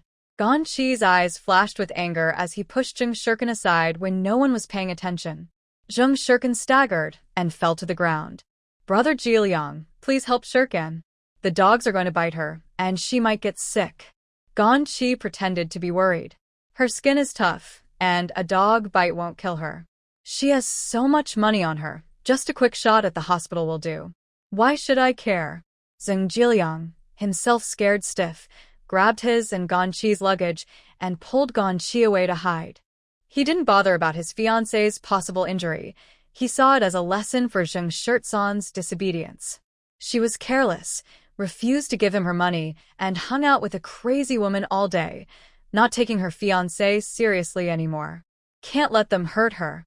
You climb the tree quickly. Hu Jiming hurriedly stepped in front of Zheng Shirkan, momentarily dazed as Hu Jiming's figure reminded her of her savior from years ago. Gan Chi and Liang Xian were excited, wishing the dogs would bite them to teach them a lesson. At a critical moment, Gu Wanwan swung her whip fiercely at the vicious dogs. An overwhelming pressure made the dogs tuck their tails and cower on the ground, trembling as if frightened by something. Get lost. Run now. Wang Liuzi and others, injured, fled quickly. Before leaving, they stole Zheng Jiliang and Gan Chi's luggage and took the chance to flirt with 2 green tea women, gaining some benefits. For the first time, Zhao Guoming and his son saw the village troublemakers of Qingshan village run away in panic. This victory in Xiangyang Brigade was all thanks to Gu Wanwan's efforts. Gu Wanwan looked away and said, "Captain, it's safe now." Zheng Shirkan smiled happily, feeling proud. "We chased away the robbers? We're so great." Zhao Guoming showed a relieved smile. The young people from this batch were really impressive. Well, only Gu Wanwan, Zheng Shirkan, and Hu Jiming. The others, forget it. "Captain, I know a little about medicine. Let me help bandage your son," Gu Wanwan said, pulling out disinfectant tools from her bag. She quickly treated Zhao Laosan's wound and gave them some medicine. "The wound isn't deep. Rest for a few days and it'll heal. Take the medicine 3 times a day. Apply the ointment daily, and he'll recover quickly." "Thank you, Gu Jiqing," Zhao Guoming said gratefully, unable to find the right words. Zhao Laosan's face turned bright red in embarrassment. The other injured young people could only watch silently, too afraid to ask Gu Wanwan to help with their wounds. Liang Xian is truly crying now. "My luggage, my expensive dress, my perfume, all gone. Those robbers, they didn't take anything from Gu Wanwan, but they had to target my small belongings. What should we do? We have no luggage, and Mao Dong will freeze to death." Gan Chi's face is pale, feeling both helpless and angry. All her clothes for the countryside trip were stolen. Her family probably won't send her anything again. Luckily, she hid her money in her shoes. Otherwise, she would be broke. In the future, she will have to rely on Zheng Shirkan, the diligent girl, to help. Once they reach the rural station, she plans to ask Zheng Jiliang to get some clothes from Zheng Shirkan. Zheng Jiliang feels hopeless and overwhelmed. His world feels broken. He can't understand why he always loses things. He was robbed of 1,000 yuan on the train, and now his luggage was stolen. His hopes for a carefree rural life are shattered. But Zheng Shirkan is still there. As a responsible fiancé, she should cover all future expenses for her fiancé. Zheng Shirkan doesn't yet realize that the untrustworthy people are plotting against her. She keeps thinking about Hu Jiming saving her. Gu Wanwan uses an excuse to go to the bathroom. After leaving the team leader and others behind, she suddenly teleports ahead to the village troublemaker. Thanks to some good deeds she did earlier and gaining merit points from exposing a troublesome young person, her ability to move distances has increased. These 3 young people look decent, but their luggage has no money. We lost out on this trip, and that crazy woman caused trouble. Selling these things won't even cover medical expenses. Let's go back and inform the team leader, each take some tools, and have him take us to the Yangyang team to demand justice. Suddenly, the nearby vicious dog sensed a terrifying aura. It whined a few times and trembled as it lay on the ground. Wang Liuzi and others quickly noticed something was wrong. What's with these mixed-breed wolves? Why are they so weak today? They don't look like wild wolves at all. They usually eat a lot of meat, but they're useless in a critical moment. Looks like we need to catch some people from Yangyang village to feed them. Other teams know that the wolves in Qingshan team are fierce. Each household here keeps at least 2 to dominate the area. No other team dares to enter our village. Today, they robbed the new young people from Yangyang team, but failed. I just can't understand. The female young person who can fight is really scary. I must teach her a lesson. If she offends our Qingshan team, I wonder if Yangyang team will still take her in? Our village is protected by someone important. They are so confident, which shows that in the Red Flag commune, they are like the local overlords. Even if other teams suffer losses, they can only accept their bad luck and prefer not to provoke the Qingshan team. Robbery, Gu Wanwan's voice came before she appeared. As soon as she spoke, the nearby vicious dogs trembled even more. That voice sounds so familiar. Wang Liuzi looked around but saw no one, feeling a chill down his spine. The other villagers finally realized that the wolf cubs must have sensed the danger and felt so scared they lost control. Who is causing trouble? Come out. Right above your heads, Gu Wanwan sneered with a sinister smile. Have you decided how you're going to die? Wang Liuzi looked up along the sound and saw Gu Wanwan standing on top of a tree. His pupils shrank in shock. You were far away from us. Impossible. There's no way you could have sneaked in front of us. Where did you come from? Boss, maybe the girl from the youth commune is a hidden master our team leader once mentioned? That's not a master. She's clearly turned into a spirit. But it's the modern era. Where do ghosts and monsters come from? She probably just wants to kill and loot, right? Run. In the next second, their bodies were frozen by a biting cold, and an overwhelming fear took over their hearts. In this weather, where did the snow and ice come from? Then they saw Gu Wanwan descend from the sky, floating lightly to the ground. Wang Liuzi was once again stunned, unable to close his mouth. It seemed they had provoked a killing god. Little sister, we were reckless. Please forgive us. Killing us isn't worth it. Not only will our team leader not forgive you, but the skilled fighters in our village will personally take you to jail. Think carefully. At most, we'll give you all the luggage we stole. Please spare us. Who said I'm going to do it myself? Gu Wanwan shot a glance at the vicious dog, then cast a seed onto the people and the dog. Wanna let us go? Ask your wolf if it agrees. After saying that, she waved her hand and took back the luggage and the villagers' money. You've taken many lives. You deserve it.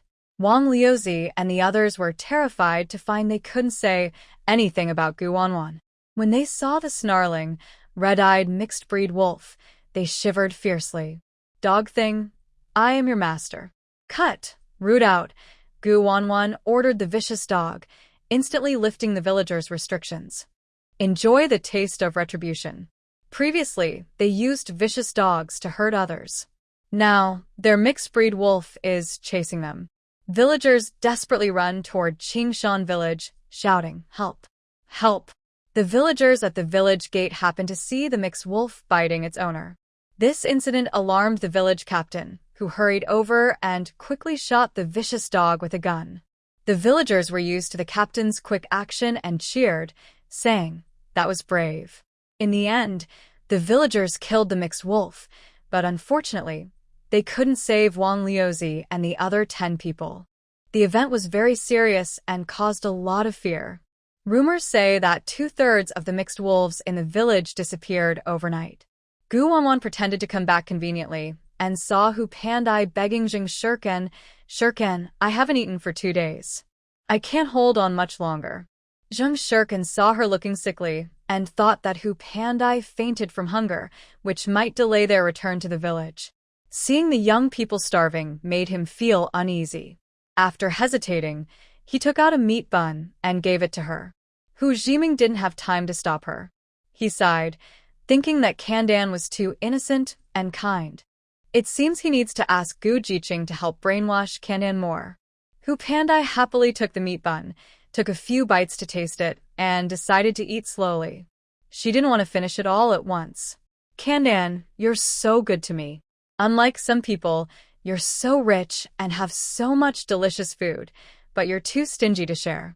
That's really mean. Sure enough, Zheng Shirkan was naive and simple. She could easily get food by fooling him. Her good life of eating well in the future depended on Zheng Shirkan. Being aware of the situation was her usual strategy. Zheng Shirtsan's father was the director of the Lu City branch. Later, she could coax Zheng Shirkan to help her return to the city early and use his family connections to find jobs for her family members, making her a full-time worker. Then, no one would look down on her family background anymore. Before that, she had to sow discord between Gu Wanwan and Zheng Shirkan. Gu Wanwan, a country bumpkin, must have been attracted to Zheng Shirtsan's family background, so she was overly flattering him. Since a rural girl could do it, why couldn't she, a city girl? In terms of status, she was several streets ahead of Gu Wanwan. Just now, someone said that the richer a person is, the more stingy they are. That probably refers to herself.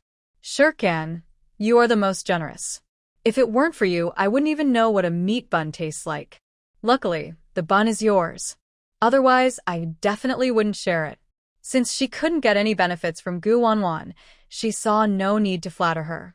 Gu Wanwan was not pleased and responded sharply, "No need to be sarcastic with me. Just say my name directly. Do you want something from me? Do I have to give it to you? I'm not your parent. Why should I indulge you? Food is precious these days. Don't you understand that? I just look for things. You're poor and haven't had meat buns before, but I didn't cause that. You should blame your parents for not being capable enough to give you a good life." Hu Pandai was so angry her nose almost flared. "Shirkan, look at Gu Jiqing's bad temper. Is it wrong that I'm hungry?" Gu Wanwan sneered coldly. "Only beggars are shameless enough to ask for things. You have no money? It's not that you can't buy meat buns, but you just don't want to spend. You're trying to take advantage of honest people. Talking about not eating for 2 days, when you secretly gnawed on cornbread. Weren't you enjoying it? With your level, you can only fool the naive Zheng Shirkan." Gu Wanwan was very dissatisfied with the young girl's kindness. "Sister, your parents raised you too simply. Isn't it better to be a noble lady like Shirkan? If you want to show kindness, first consider if the other person deserves your help. Sometimes being too kind isn't good. I advise you to let go of your helping tendencies and respect others' fate. Living a mischievous life is great. She's poor and struggling, but it's not your fault. There are so many poor people in the world. Do you have to save them all? They see your wealth and kindness, and they ask for help. Do you give it or not? Favor turns into resentment. If you spoil them, they'll expect more. Not helping isn't unkindness, Hu Pandai, for example. What about the worst villagers in Xiangyang village?" Hu Jiming nodded in agreement, following Gu Wanwan. He also benefited greatly. What others see as kindness and generosity is just foolishness and being taken advantage of. Zhao Guoming and his son saw Gu Wanwan speak so logically and thought Gu Jiqing was indeed extraordinary. Zheng Shirkan realized how wrong she had been. She believed her kindness had caused trouble for herself and Gu Wanwan. Even though she was innocent, she could hear Hu Pandai trying to sow discord. Van, I'm sorry. "I was too naive." Hu Pandai was a bit stunned. "Can Qian, why are you apologizing to her? Gu Jiqing is hard to get along with. The things are yours, and it's your choice who to give them to. Don't look at her face. Listen to me. Gu Jiqing is clearly after your family background. Be careful not to be deceived. I've seen people like her many times." Gu Wanwan raised an eyebrow and said 2 words to Zheng Shirkan, "Deal with her." Zheng Shirkan gathered her courage and walked up to Hu Pandai, suddenly slapping the meat bun out of her hand. Gu Wanwan lightly kicked and hit a stray dog passing by. The stray dog, initially angry, caught the scent of the meat bun and quickly grabbed it, running off happily. In Hu Pandai's mind, Zheng Shirkan giving her a meat bun meant she accepted her as a younger sister. "Sicken, what do you mean? How can you waste food? I thought you were my good sister. How could you treat me like this? Gu Wanwan sarcastically said, having wild fantasies is a kind of madness. You need help. Zheng Shirkan spat disdainfully. I'd rather feed the dogs than give you anything. Don't call me Sicken. We're not that close. If I weren't worried you'd die from hunger and slow us down, I wouldn't give you the bun. The first time I was naive, but I won't be next time. Zheng Jiliang looked at Zheng Shirtsan's fiery attitude, which was very different from the gentle, caring fiancé he remembered. He angrily shouted, Hu Pandai is an outsider and doesn't deserve to eat the bun. As your legitimate fiancé, I should. As a fiancé, how can you eat alone? Hurry up and give the bun to me. Don't you see Chi and I are hungry? Our luggage was stolen, so later, let Chi Liang Xin pick out some clothes. We're all good friends. When we're outside, we should help and look after each other. I'm your fiancé, so your future responsibilities include taking care of our daily needs. Zheng Shirkan refused to listen unless she wanted to break off the engagement. Hu Jiming felt helpless. He knew very well how Zheng Shirkan felt about Zheng Jiliang. He didn't know what kind of charm Zheng Jiliang used on her, but with Zheng Jiliang's weak nature, could he really be Zheng Shirtsan's savior? He had always wondered how Zheng Jiliang saved Sicken, but Sicken only said he was her savior and didn't want to talk about the rescue process. Hu Ziming also considered himself Sicken's savior, so why wasn't he treated like a hero? Fine. Sicken's heart and eyes were full of Zheng Jiliang. She was so devoted to this bad guy that she wouldn't marry anyone else. He never told her he didn't want to trouble her or seek revenge. Zheng Shirkan ignored his words, as if they were background noise. Have some shame. Asking me for things to give to Gan Chi Liang Xin? Do I look that stupid? They're my sworn enemies. Zheng Jiliang felt his authority as fiancé being challenged. You don't even listen to me? Gu Wanwan rolled her eyes. Sisters, think carefully. Do you want to break off the engagement with this unworthy guy? He's too low. Sisters, I will. Only if you truly want what's best for me. Unlike someone who's unfaithful and greedy. If not, forget it. Zheng Shirtsan's perception of Zheng Jiliang has become a little clearer. He feels he's no longer as love-struck as before. Zheng Jiliang is furious and wants to teach his fiancée a lesson, but Gan Chi stops him. Now Zheng Shirkan is gradually losing control. If he provokes her again, he won't get any benefits. Gan Chi lowers her voice and says, Brother Jiliang, Shirkan loves your gentle care the most. When you get to the youth station, just comfort her. Liang Xin is still sad about her luggage being stolen. She cries out loudly, complaining about unfair fate. Losing her luggage is bad enough, but her skirt was also lifted, embarrassing her in front of all the young workers and the team leader's son. Where will she find her dignity now? All this is because of Gu Wanwan's trouble. Gu Wanwan, you are so capable. Why didn't you help us get our luggage back? Why didn't you fight those rural men? Talking about it makes Gan Chi even angrier. If Brother Jiliang hadn't protected her, her underwear might have been stolen by the robbers. Just because she's charming, does she deserve to be bullied? Gu Wanwan could have just run away with the robbers. Sacrificing herself to save all the young workers' lives and property is a noble act. Gu Jiqing, we're a team. You can't just ignore us because of personal grudges. Gu Wanwan refuses to accept the moral pressure. I lack virtue. I don't sacrifice myself or have a selfless spirit. Besides, you have grudges with me. Why should I help my enemies? You're just a hypocrite, a green tea queen, and the worst of the lot. Stay away from me. Hu Pandai joins in the criticism. You're not a good person. I never said I was a good person. Are good people long-lived? Gu Wanwan smirks mischievously. Life isn't long. I'd rather be a bad person, causing trouble for generations. I'm here to cause trouble for you, the worst of the worst, as a way to contribute to society. What she didn't say was, whether I'm good or bad, it doesn't matter as long as I earn my credit. Your existence is just to help me accumulate merit. Zhao Guoming and his son watch eagerly. With Gu Wanwan single-handedly defeating the green tea youth, it seems she won't be bullied by the other young workers anymore. The person in charge of the youth station and the nearby Qingshan team leader are related. When they meet, they must give him respect. The youth station often has conflicts, and since the team leader can't intervene directly, he can only turn a blind eye, or he might attract the attention of the Qingshan team leader. Sometimes he suspects that the youth station leader is a spy planted by Qingshan team on purpose, trying to weaken the unity of the Yangyang team from within. He truly couldn't understand. Their team wasn't wealthy, and there was nothing strange about that, except for the villagers and the educated youth who had been sent to the pigsty half a year ago. What was there for Qingshan team to pay attention to? Zheng Jiliang was extremely unwilling. Team leader, we had our luggage stolen. Are we just going to accept it? Qingshan team is too reckless. Liang's uncle is the deputy head of the county police station. He can definitely help. Liang Xian gritted her teeth in anger. Team leader, if you want my uncle to help you, I have only one condition. Kick Gu Wanwan out of Qingshan team. I don't want to stay with her in the same team. Zhao Guoming was very grateful to Gu Wanwan but disliked Liang Xian and others. You still dare to blame Gu Jiqing? If it weren't for you, would we have run into the village troublemakers of Qingshan team? Would my son have been hurt? If Gu Jiqing hadn't stepped in to help, my son and I would both be in trouble.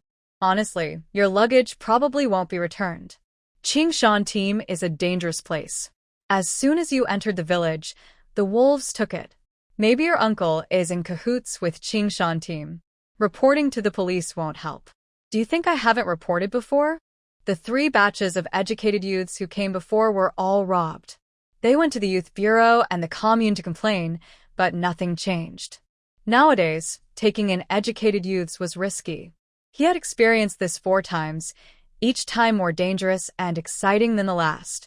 He wondered if he would still be alive to take in the 5th batch. Liang Xian looked miserable but still argued, "It wasn't me who ordered them to steal. You're the team leader. You have to be responsible for our losses." Zhao Guoming secretly decided that Gu Jiqing was their lifesaver. He would arrange the easiest tasks for her. As for Liang Xian and her group, they would get the hardest work. The team leader's power wasn't great, but it was easy to control the new educated youths. Ganqi saw Liang Xian already rushing into offending the team leader and quickly signaled her with a few quick glances. She didn't notice the team leader's face turn dark, obvious signs that they were planning to give them trouble. Team leader, we are young and inexperienced. Please don't hold this against us. We will listen humbly. Zhao Guoming wouldn't suddenly change his opinion just because Ganqi admitted her mistake. You all better remember this. Stay away from Qingshan team. Don't even think about getting your luggage back. It's impossible. Don't waste your life. Just remember one thing. The strong dragon is no match for the local snake. Other educated youths do not dare offend her, but that doesn't mean Gu Wanwan is the same. From Sheng Qing to the director of the educated youth office, and then to the team leader, everyone repeatedly warned her. It shows that the backing behind the Qingshan Brigade is very powerful. Team leader, that Qingshan Brigade is so strong. Could their ancestors have been bandits? Zhao Guoming looked at Gu Wanwan with surprise. Gu, being an educated youth, is not only beautiful and capable but also very smart. He guessed correctly. Gu, just call me Uncle Zhao. The ancestors of the Qingshan Brigade really were bandits and thieves. According to the team leader, the Qingshan Brigade made its fortune through robbery and kidnapping. They are enemies of Xiangyang village. After the founding of the country, it was renamed Qingshan Brigade. Later, 2 villages married into each other, easing the bad relations a bit, but they're still not friendly. In the past, the 2 villages often fought. They were evenly matched until Li Wuda became the team leader of Qingshan Brigade. Since then, Xiangyang village and other brigades have been suppressed. People from Qingshan Brigade often patrol Xiangyang village's territory and sometimes visit the mountain's spirit-ruined temple deep in the mountains, as if searching for some treasure. Xiangyang village is so poor, where would they find treasure? Over the years, many children from various brigades have disappeared. They suspect Qingshan Brigade is involved but have no proof. Zheng Shirkan listened with fear. Will they rob us when we go to the commune? Zhao Guoming paused and shook his head. Probably not. When you go to the commune by ox cart, there are villagers with you. Some girls from Qingshan village marry into Xiangyang village. They only target educated youths when they go to the countryside, because that's when the educated youths carry the most luggage. A raid can last a long time, and they don't care about the village women's small belongings. The educated youths from Qingshan Brigade have it much worse. It's like sheep entering a tiger's den. The villagers are very exclusive. They not only seize their luggage and withhold grain, but also send them to do hard labor. Many have died from hunger and exhaustion over the years. Most female educated youths who go to the countryside marry locals. Rumor has it they live very hard, and Qingshan Brigade treats them as reproductive tools. If you are assigned to Xiangyang Brigade, you should feel lucky. Xiangyang may be poor, but we don't force the educated youths. Hu Pandai curled her lips, but a malicious glint flashed to her eyes. Now that Gu Wanwan has beaten up the village troublemakers from Qingshan Brigade, will they take revenge on us? Will we be dragged down by Gu Wanwan? She said this, but inside, she was fantasizing about Gu Wanwan being humiliated and tortured. She couldn't stand anyone better than her. The more miserable Gu Wanwan is, the happier she feels inside. Once the words were spoken, Gu Wanwan immediately slapped her twice. Look at my memory. It's not right to think of you as a person. You have the appearance of an animal and the temperament of one too. If you don't want to speak, I can help you sew your mouth shut. Along the way, these young intellectuals weren't completely useless. At least they kept contributing merit points. Although they didn't catch as many enemy agents or traffickers, even the smallest mosquito is still meat, and they steadily gained points every day. Zheng Shirkin crossed her arms and said angrily, "It sounds like Wanwan is to blame. Didn't you fight the robbers? You fought so fiercely just now. If the Qingshan Brigade causes trouble, I'll be the first to sell you out, claiming you caused the injuries." Zheng Jiliang was stunned, wondering why his fiancée was becoming more and behaving more crudely. Hu Jiming decisively stood by Gu Wanwan. "Exactly, I saw it with my own eyes." Hu Pandai led the provocation. Hu Pandai was so angry, she almost looked like she was about to explode. Liang Xin clenched her fists. She was determined to complain to her uncle, the deputy director. Neither Gu Wanwan nor the brigade leader would escape punishment. Gan Chi stayed silent. The more she spoke, the more mistakes she might make.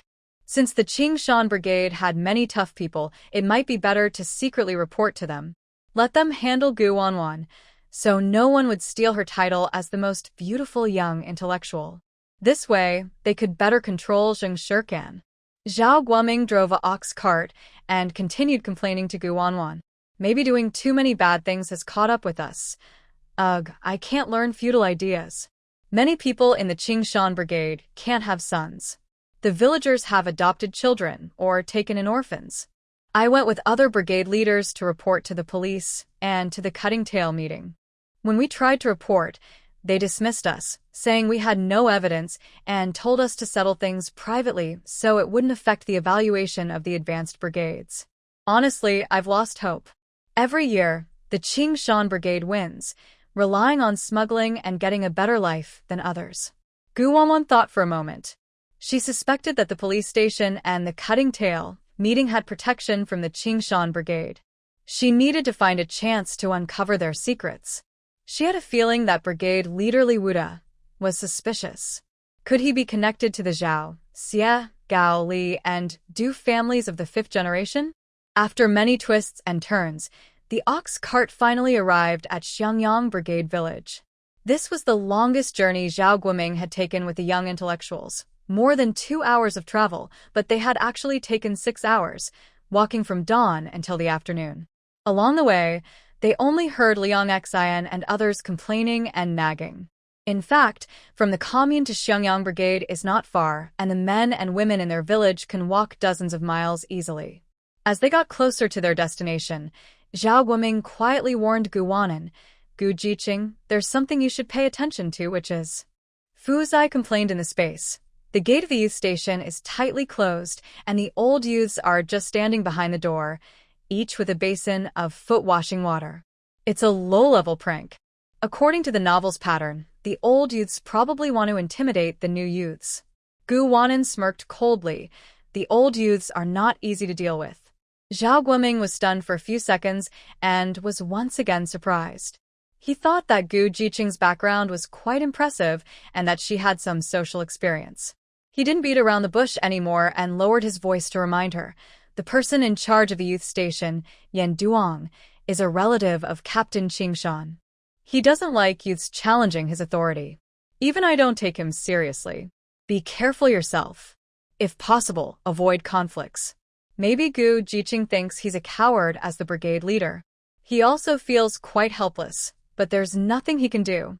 Captain Qingshan has a gun, which he claims was a trophy from his past military service.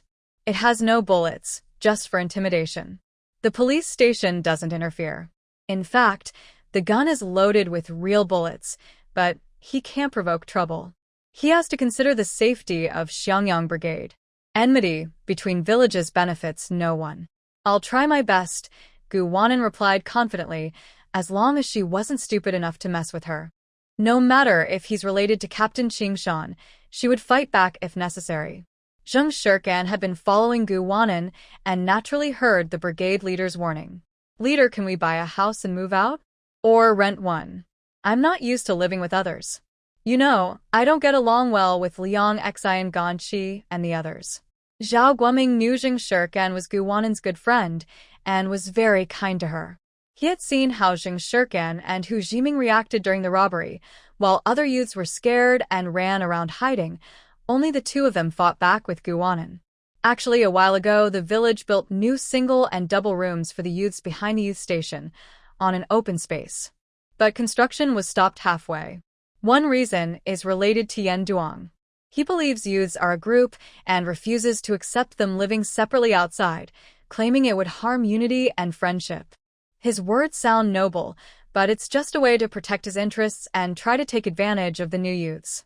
Another reason is a bit difficult to talk about, but Zhao Guoming still told Gu Wuan that there were different opinions in the village about building houses for the educated youth. Most villagers didn't want to work for nothing. His rival, the village party secretary, suggested that the educated youth should be paid for their labor and offered a meal, claiming it was for the village's benefit and to generate income. This move gained strong support from some villagers, since they provided the land and materials for building the houses for free. Everything was ready, so if the educated youth were unhappy, money could fix it. As long as you paid, the new houses could be built quickly. Zhao Guoming felt helpless. Normally, the village should cover the costs of building new houses for the educated youth. Now, they wanted to charge rent and have the youth pay for the construction, which no one would agree to.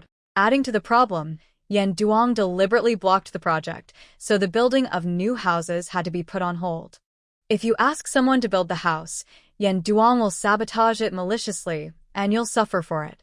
Gu Jing, I advise you not to build new houses. There are old, broken houses in the village that are far away and not suitable for living. Repairing them costs a lot, and renting from other villagers isn't an option either. Yan Duong made this clear a long time ago. He moved the strict policies from the Qingshan Brigade to the Xiangyang Brigade. Because of the life-saving help, the brigade leader sincerely didn't want Gu Wuan to suffer. Zhao Laosen scratched his head and blushed as he suggested, if Gu Jing doesn't mind, she can stay at my house. I'll give her a room. Zhao Guoming patted Zhao Laosen's head, knowing his son's little thoughts. Gu Jing clearly wasn't from an ordinary family, and they couldn't afford to look up to her.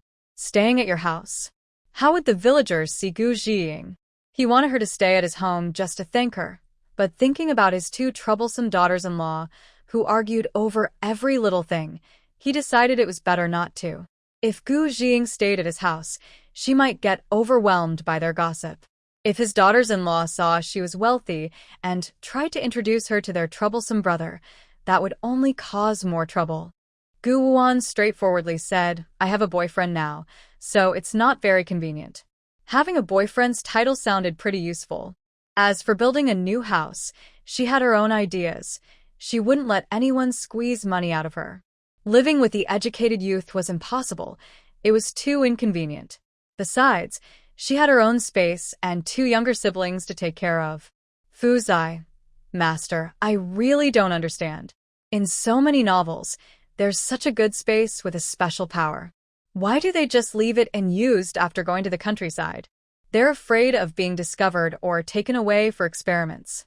They'd rather suffer than use the space's resources freely. So, what's the point of having a space? Gu Wanwan also finds it hard to understand. With a space, she would use it boldly. She dares to open her own head, so why fear being found out? It's to underestimate the skills of the big boss. It's impossible for her to suffer in silence. She will eat well, drink well, and if someone likes to report her, let them. She is not afraid of being checked. Zhao Laosen was shocked like a thunderbolt, feeling very discouraged. He thought he was unworthy. Villagers were very surprised to see a cart pulling a lot of luggage for the educated youth. Hey, does the squad leader's third son have an injured arm? Did he fight with Qing Shan's squad again? Did he win this time? That's strange. The luggage of this batch of educated youth wasn't stolen. Usually it always is. Our new educated youth from Xiangyang squad must have defeated Qing Shan's squad to keep their luggage. Yes, the new educated youth are much better than the first 3 batches. We've suffered so much from Qing Shan's squad, but now they helped us get our dignity back. Let's celebrate. Everyone clap and welcome the new youth. Liang Xian felt like she was being watched like a monkey, and her anger suddenly exploded. What are you looking at? A bunch of country bumpkins who haven't seen the world. Don't think your enthusiasm means anything. I am not someone you can covet. My uncle is an official, and a country bumpkin like you is not worthy of me. This speech instantly angered the villagers. Is it illegal to look? You female educated youth are unreasonable. Whoever marries you will be unlucky. However, some villagers still cared about Liang Xian's identity. If their son married Liang Xian, it would be like marrying an official's niece. Finally, Zhao Guoming had to intervene, saying, "All right, everyone disperse. If you argue again, you'll lose your work points." Gu Wanwan kept paying attention to the villagers' reactions. So far, the villagers in Xiangyang village seemed okay, except for a few with bad intentions. Zheng Shirkan, afraid of being targeted, held Gu Wanwan's arm tightly and followed closely. Zhao Guoming led them to the educated youth station. When they saw the closed gate, all the new educated youth were confused. Zheng Jiliang stepped forward and knocked a few times, but there was no response from inside. Are you not welcoming us? Zhao Guoming was used to this. The prank of the educated youth point welcoming new youths had been the same for years, with no new tricks. Gu Jiqing, stay away from the door, or you'll get splashed with water. Yen Duong was one of the first old educated youths. He acted like the boss of the youth point, always commanding others and doing as he pleased. When the second and third groups of youths arrived, they initially didn't accept him. They were bullied by Yen Duong, who led the bullying. The new youths tried to confront him, but as the team leader, his words had no real power. Now both old and new youths followed Yen Duong's lead. Although they felt unhappy, they had no choice. Their luggage had been taken by the Qing Shan team, and the youth leader was related to the Qing Shan team leader. They couldn't fight or escape. Yen Duong held some old-fashioned ideas. He believed men should work outside, and women inside. The men at the youth point did chores like chopping wood and fetching water. The women did laundry and cooking, including washing underwear, and were treated like maids, typical capitalist behavior. Every day there was a meeting at the youth point, with Yen Duong talking loudly the whole time. The old youths were exhausted, and only hoped the new youths would arrive to distract Yen Duong. Zheng Jiliang angrily shouted, "Team leader, you're not doing anything. They won't let us in. Where are we supposed to sleep tonight?" Everyone else at the scene could see that the old youths didn't welcome the new ones. They were showing their authority. Usually, Zhao Guoming wouldn't want to get involved in this mess, but he felt he had to because of the life-saving favor. He didn't want to see Gu Jiqing bullied. "Yen Duong, open the door now, or I'll report you to the commune and send you back to the youth office." But all he got was silence. Yen Duong ignored even the team leader's words, showing how arrogant he usually was. Liang Xian, with her bad temper, knocked loudly on the door. "Old scoundrel, if you have the guts, come out. Do you know who I am?" "You." Suddenly, a bucket of water was poured from above, drenching Liang Xian completely. Oh, you all have no shame now. What kind of water is this? It smells terrible. Liang Xian stomped her foot. All she had left was a fancy dress she was wearing. Her clothes were wet, and she had no new clothes to change into. Why am I so unlucky? You bunch of jerks are even worse than Gu Wanwan. The dress clung to her body, making her uncomfortable. More importantly, she was being stared at openly. Those rustic men whistled, and the gossiping women pointed and whispered about her. This young worker was not well behaved, but she had a good figure. Her big hips would make it easy to have children. Liang Xian had never been humiliated like this before. She was so angry she cursed at them. If you look at me again, I'll poke your eyes out and report your bad behavior. Her good friend Gan Chi had to muster her courage and help Liang Xian stand up, shielding her from the villagers' gazes. Shirken, can you lend Liang Xian some clothes to change? Look how pitiful she's been bullied. Zheng Shirken crossed her arms, showing she didn't care. Stop bothering me. I don't know you guys well. Even if Zheng Jiliang asked to borrow, I wouldn't give it. I find it disgusting. Zheng Jiliang knew this wasn't the time to get angry. The urgent thing was for the new young workers to unite and fight against the older ones. He Yanwei and Chen Jili naturally followed their brothers. The three planned to break in forcefully, but no matter how they tried to smash the door, it stayed shut. They saw a big tree beside the door and thought about climbing it to jump into the yard. It sounded good in theory, but reality was harsh. The three grown men couldn't climb the tree and ended up splashed with foot-washing water. Soon, the new workers nearly went crazy, and the villagers watched this funny scene and laughed. Ha ha ha, can't even climb a tree.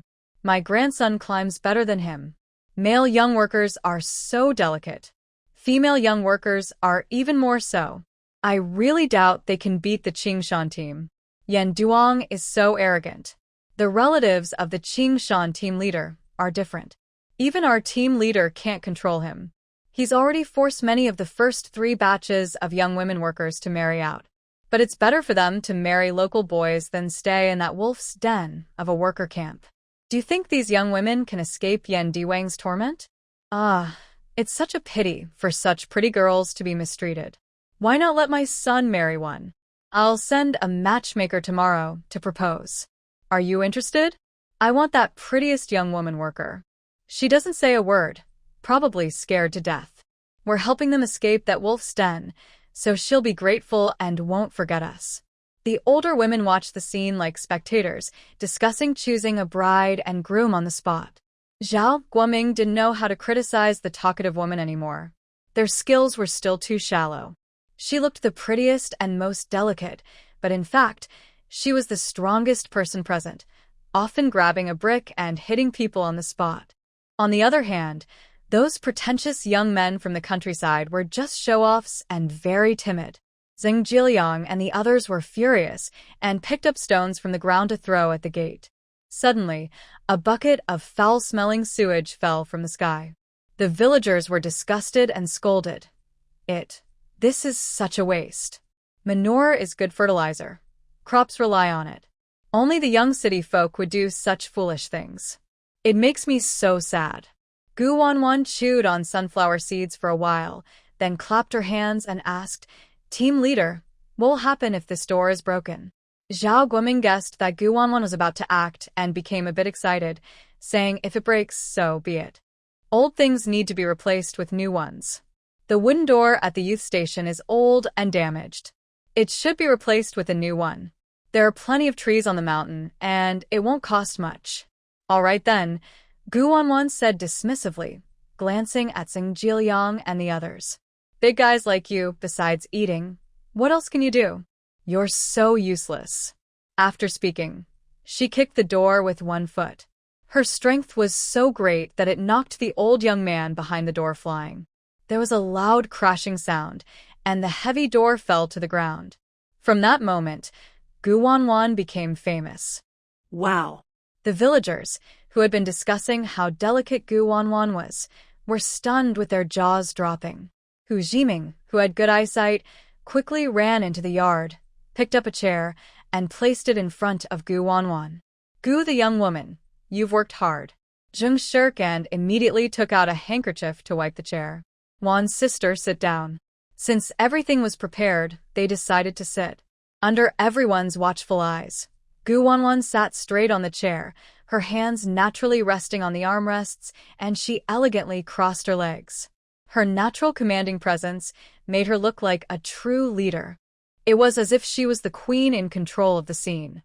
Not only did the new and old young men stare in shock, but even the villagers were stunned.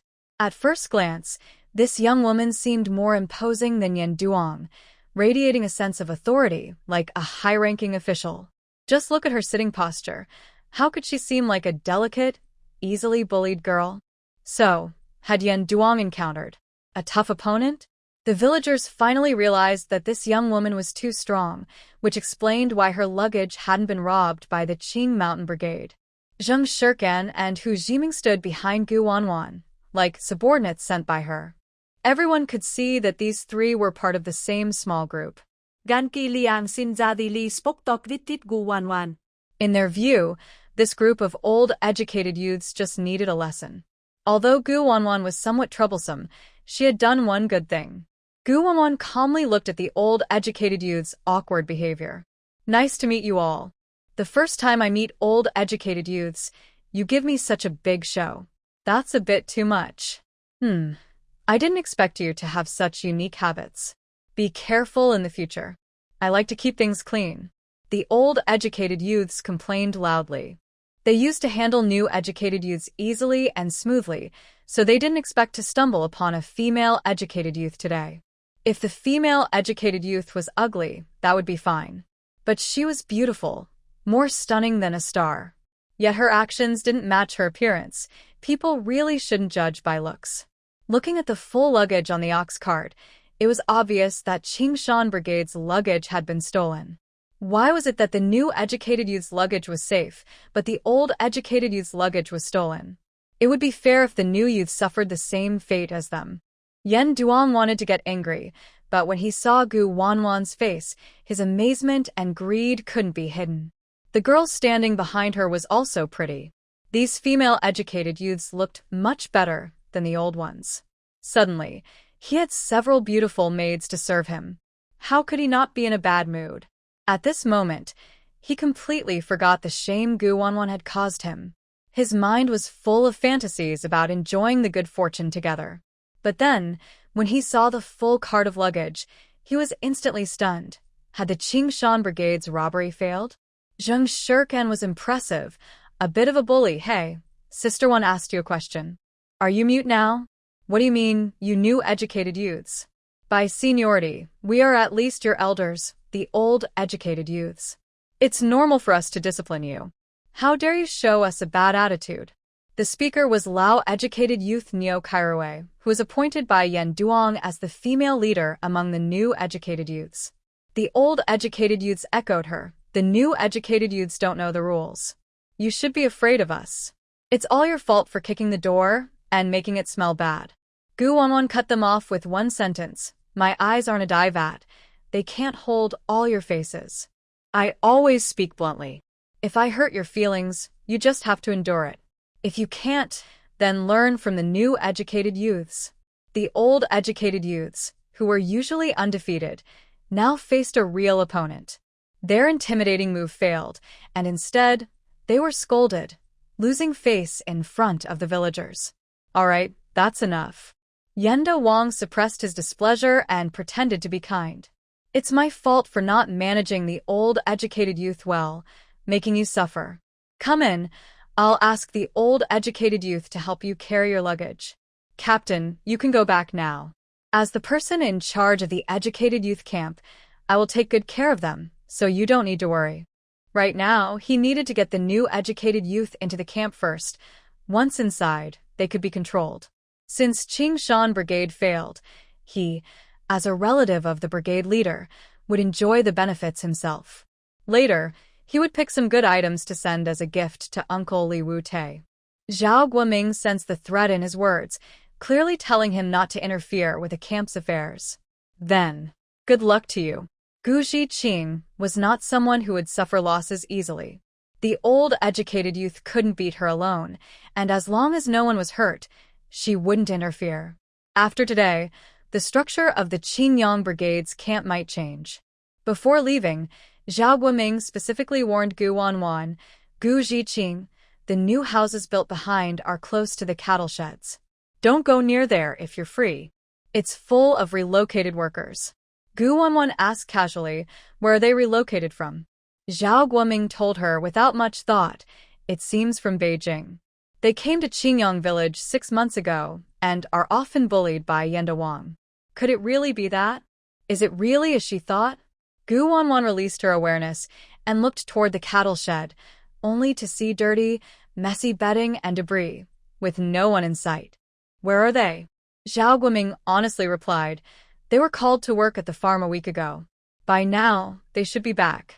Gu Wanwan didn't ask further. Since they were here, there was a chance to meet. Yenda Wang was full of enthusiasm, directing the old educated youth to help with the luggage. Niu Kai Rue, you and the other girl educated youth, quickly change your clothes and clean the ground. It's almost stinky. Also, prepare dinner for tonight and hold a welcome party for the new educated youth. It's our way of showing kindness. His face changed faster than flipping a book. Chun Jiali and He Yuan Wei weren't fools. They had a grudge with the old educated youth who had poured dirty water on them, so they didn't want their help.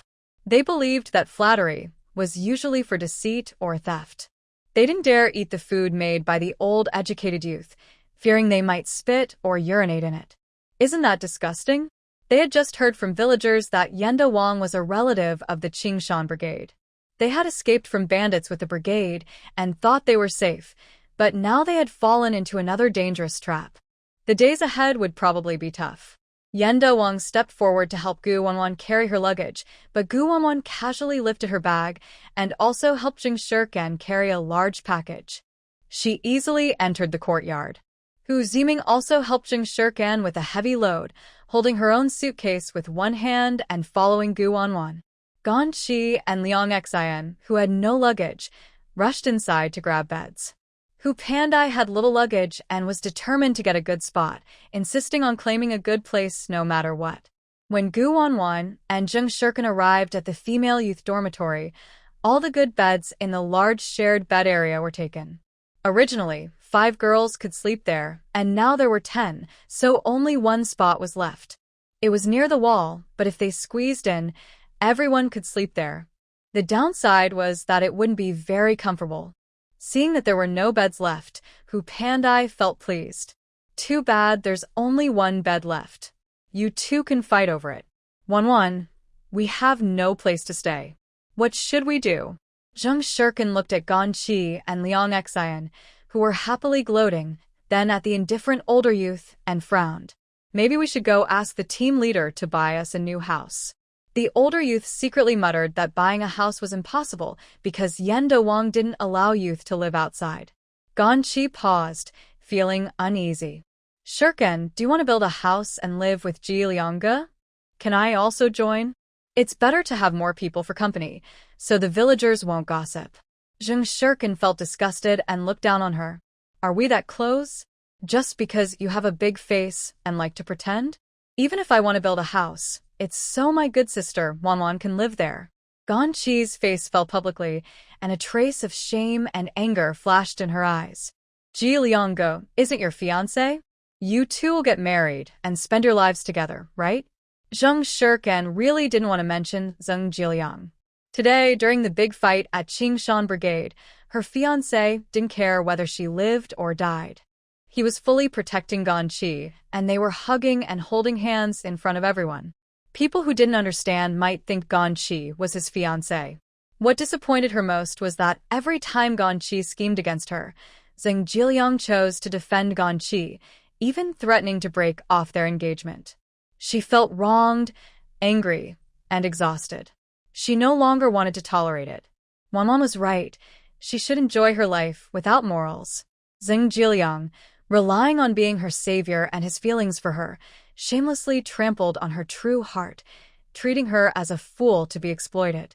Gu Wanwan smirked and sneered. He's just a fiancé. I can replace him. Shirkan is better, and she deserves a more outstanding man. Ganqi was not worried that Zheng Shirkan would fall out of love.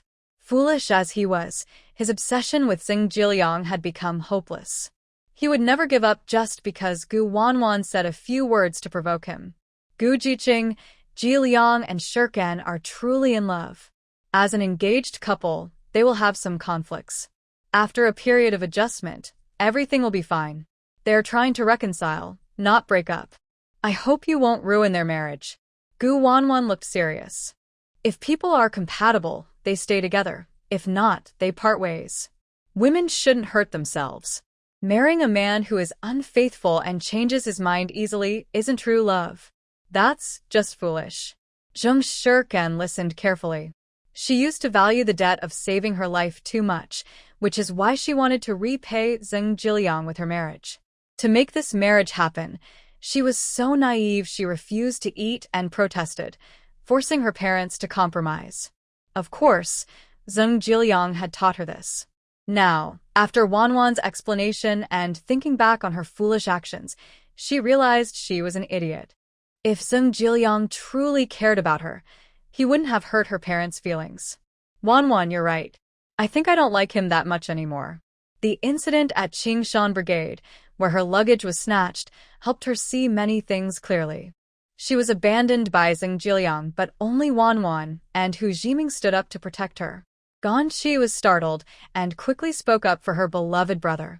Jiliang is your lifesaver. He's a good person, and it's natural for you to like him. If this were old times, you'd have to marry him. Marrying out of obligation is old-fashioned thinking. Zheng Jiliang is a good person. He wouldn't take advantage of kindness. He might not even be the real lifesaver. Maybe he's just taking credit for someone else's work. Gu Wanwan had been paying attention to Ganqi's behavior. When she saw her eyes flicker, she knew Ganqi was aware of the truth. Shirkan, I ask you, have you ever really seen the face of your lifesaver?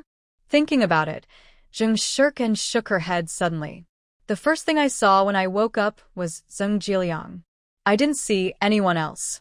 Gu Wanwan gently persuaded her. Could it be that Zheng Jiliang was just lucky?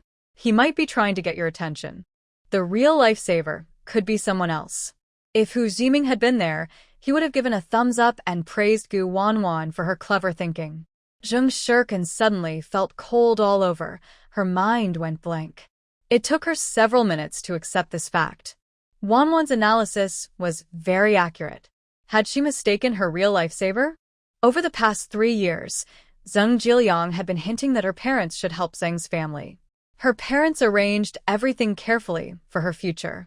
Now, it turned out that Zheng Jiliang might have been pretending to save her life for his own benefit.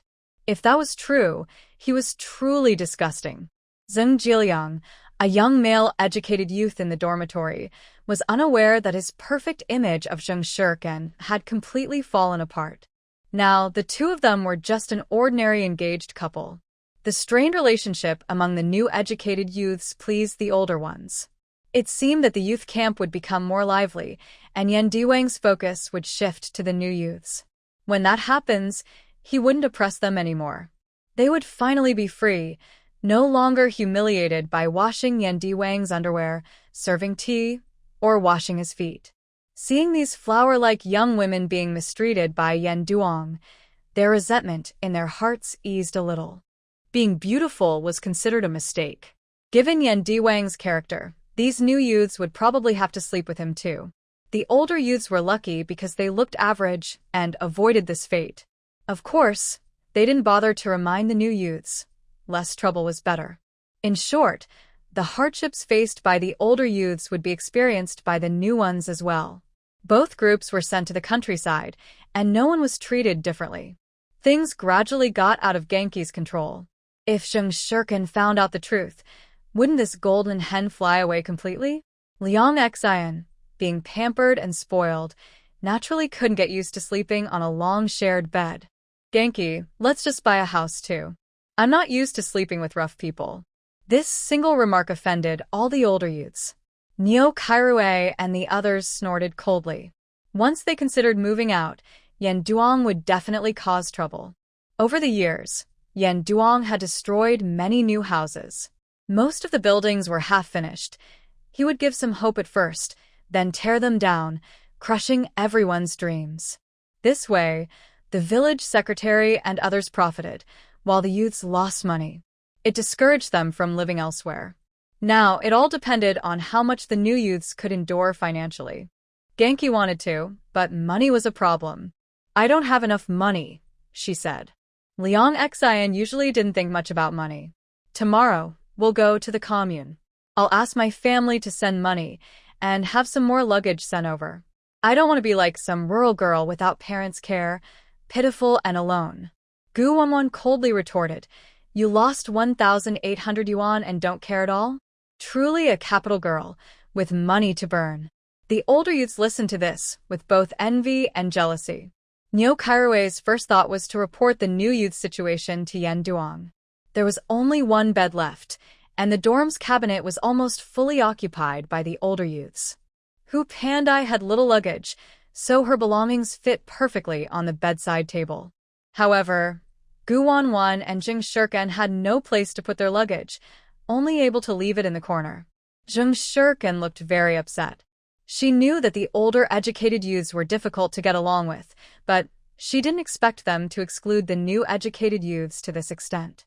"Wanwan, there's no place for the luggage. Ask the squad leader," Gu Wanwan said quietly while opening her suitcase, secretly taking out half a jean of brown sugar from her space.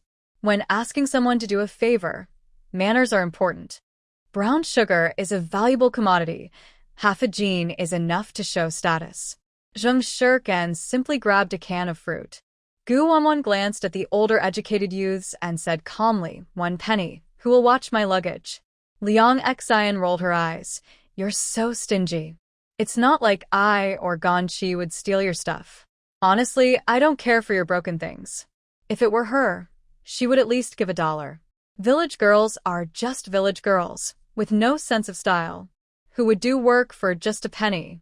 But unexpectedly, the older educated youths eagerly volunteered, "I'll do it. I'll do it. Even a penny is money." They weren't picky. They wanted to earn money. But it was certain that Gu Wanwan and Zheng Shirtsan's house wouldn't be built. The only obstacle was Yan Duong, which they couldn't get past. In the end, Nyo Kairue won the chance to watch over their luggage. Gu Wanwan didn't pay up front. She planned to pay when they returned to the educated youth's camp. Then she left with Zheng Shirkan. Before leaving, she planted a monitoring seed in the luggage, so she would know immediately if anyone touched it. Hu Jiming had been waiting in the yard for a long time, holding a bag of glutinous rice strips. Zheng Jiliang saw Zheng Shirkan come out and was about to ask her to hand over the luggage, but Zheng Shirkan ignored him and turned to leave with Gu Wanwan. "Zheng Shirkan, what do you mean? I'm your fiancé. Why do you think Gu Wanwan and Hu Jiming are more important than me? You've disappointed me. I count to 3. If you don't turn back, I'll break off the engagement. Did you hear that? I'm ending the engagement. I won't give you the chance to take care of me anymore. You'll never have my heart or body in this life." No matter how he yelled and roared, Zheng Shirkan refused to look back. In the eyes of the older educated youths, Zheng Jiliang was just a petty clown. Yan Duong withdrew his gaze. Where are they going? To find the squad leader. They plan to move out, Zheng Jiliang said bitterly, grinding his teeth. "Zheng Shirkan, the house you built belongs to me. You can't get rid of me in this life." The older educated youths shook their heads, thinking that Gu Wanwan and the others were just asking for trouble. Based on their past experiences, the new educated youths would definitely suffer. The second and third groups of educated youths came back, and many of them built houses that year, but none were successful. Yenda Wang is a narrow-minded person who dislikes anyone trying to overshadow him. Whenever the educated youths have good things, they must give them to him as a gift. Although the new educated youths avoided being robbed by the Qingshan Brigade, their luggage and money could not be kept safe. At the youth station, all supplies are controlled by Yenda Wang, who alone decides how to distribute them. Those who do well get more. Everyone in the Quanxiangyang Brigade knows Yenda Wang is arrogant, but no one dares to offend him. Anyone who does so is seen as opposing the Qingshan Brigade. Sure enough, Yenda Wang's face darkened like a pot bottom. Building houses is a good thing. It can bring more income to the village. Why didn't you tell me? It seems this batch of educated youths is quite well off. Zheng Jiliang noticed Yenda Wang was upset and deliberately spoke sarcastically. Not just well off, especially Gu Wanwan. She brought several thousand yuan, and my fiancé is also the richest among the educated youths. Our luggage was stolen. Honestly, I think the educated youths should share their money. We are a team, share good times and face difficulties together, not hoard everything. It's like a capitalist style. Yenda Wang patted Zheng Jiliang on the shoulder.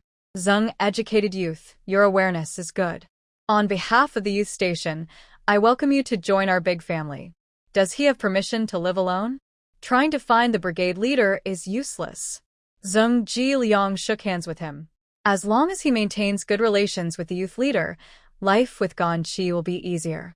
It's easy to bring down Gu Wanwan and Hu Jiming. Zheng Shirkan looked around. Wanwan, there are children over there. Let's take some candy and ask the brigade leader where his house is. The village children noticed Gu Wanwan and the others and ran over in groups. Among them, a chubby boy about 5 or 6 years old looked like the leader of the kids. He wiped his nose with his hand and then reached out for candy. Are you looking for the brigade leader? Give me some candy, and I'll show you the way. Seeing how skilled they were at this, it was clear they had done this many times before. Gu Wanwan felt an inexplicable dislike for the chubby boy asking for candy. Her intuition was always accurate. She knew there was a problem with people she didn't like. What's your name? The boy laughed loudly. You don't know me? I'm Du's little treasure, Dunidan. Gu Wanwan's eyes darkened. Then your grandfather must be Du Yong Tai, and your grandmother must be Gao Lafeng. How do you know? My mother was also from the Qingshan Brigade. Du Nyo Dan proudly lifted his head. I want to eat candy. If you don't give me some, I'll tell Uncle Yen Duong. My family and his are good friends. Gu Wanwan took out a few white rabbit candies, saw Du Nyo Dan's eyes light up, and then, right in front of him, unwrapped the candies and put them all in her mouth. I know where the squad leader's house is, so I don't need you to lead me. TSK, I've saved a few asking for directions candies. I'm really clever. Don't ask how she knew the way. Her spiritual awareness told her. Since the mischievous kid belonged to the Du family, no matter where they lived in Xiangyang village, she could pinpoint the location exactly. Gao Lifeng, you better watch out. Zheng Shirkan and Hu Jiming watched Gu Wanwan's bold move and silently gave her a thumbs up. They gave candies to Gu Wanwan, thinking she was worth it, even if it meant giving some to the mischievous kid. The mischievous kid's first attempt to ask for directions from the educated youth failed, and he forgot how to react. Why are the new educated youths so stingy? They don't even give asking for directions candies. The last batch at least gave a small piece of rock sugar. Gu Wanwan ignored them and kept eating candies. This made the mischievous kid so angry he almost cried from frustration. Watching the three leave, the mischievous kid stomped his feet. He was determined to complain to his mother. Before going home, he needed to find someone to vent his anger. Since the 2 little punching bags at home were gone, Shen Yinyu, the unlucky guy with no mother and no father, was the best target right now. Because his mother was so ugly her face was ruined, everyone in Xiangyang village knew her name was Gu Qingtang, a hideous woman abandoned by Chen Shimi. Zhao Guoming and his son returned home and told their family about the fight over luggage at Qingshan Brigade, emphasizing that Gu Wanwan was their lifesaver. Without Gu Jiqing, the 2 of us really wouldn't have made it back. In the future, you should try to help her as much as you can. The Zhao family had 3 sons and 1 daughter. Only Zhao San was a formal worker, and Zhao Simei, the daughter, was currently a temporary worker at a state-owned restaurant, only returning to the village during holidays. Big brother Zhao and second brother Zhao were honest men. Hearing their father's words, they nodded repeatedly. However, the eldest daughter-in-law Deng Xiuxiu and second daughter-in-law Sun Chunlian each had their own secret thoughts.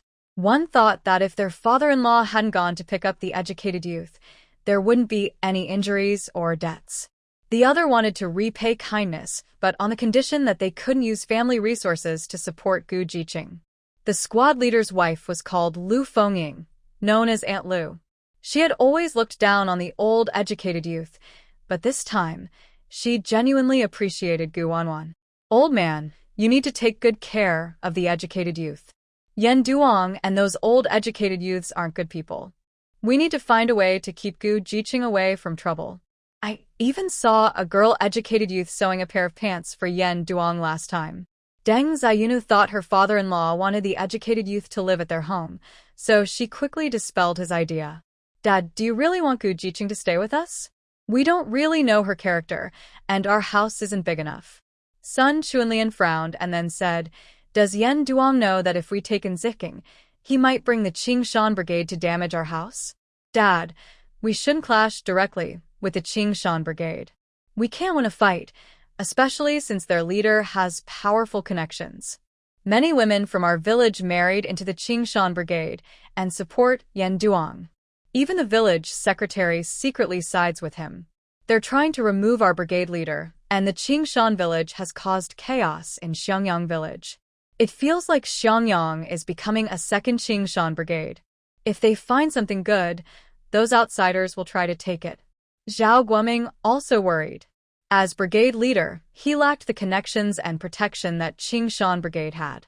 Xiangyang was heavily infiltrated, and he needed someone wise to solve this problem. He believed justice might be slow, but it would come eventually. Just as evil cannot triumph over good, Gu Wanwan stood outside the gate, overhearing the brigade leader's family talk. She reached out and knocked on the door. Brigade leader, I have a solution. I want to build a house. The entire family of the brigade leader exclaimed. What? Gu Wanwan repeated, Brigade leader, you didn't hear wrong. I want to build a house. Aunt Lu, who saw Gu Wanwan for the first time, thought, how could someone be so perfect and delicate? Using an ancient phrase, she seemed like a fairy descending from heaven. Though young, she gave a gentle, refreshing feeling. This girl is really beautiful, way more beautiful than Fu's daughter in the village, thousands of times better. Except for Zhao Guoming and Zhao Sange, everyone was momentarily stunned. They couldn't believe this little fairy was the same fierce girl who chased away the Qingshan Brigade. Did she really do that? Aunt Lu, knowing the truth, still couldn't help but ask Gu Ziking, did you really beat up Wang Liuzi and the others? Without waiting for her answer, Zheng Shirkan spoke first. My Wanwan is amazing. She fought fiercely, hitting everyone. That group of bandits didn't dare to make a move, and even the mixed-blood wolf ran away with its tail between its legs. Hu Jiming nodded in agreement. Gu Ziking is chosen by heaven. She's naturally strong. There's nothing she can't do. They praised her so highly that it was almost like she was a goddess. Was it really necessary to exaggerate so much? Zhao Guoming and Zhao Singe did not argue. Seeing it with their own eyes, they knew it was not exaggerated. Gu Wanwan's potential is limitless, even more impressive than they thought. Gu Wanwan looked at Zheng Shirkan and Hu Jiming, a slight smile appearing on her face.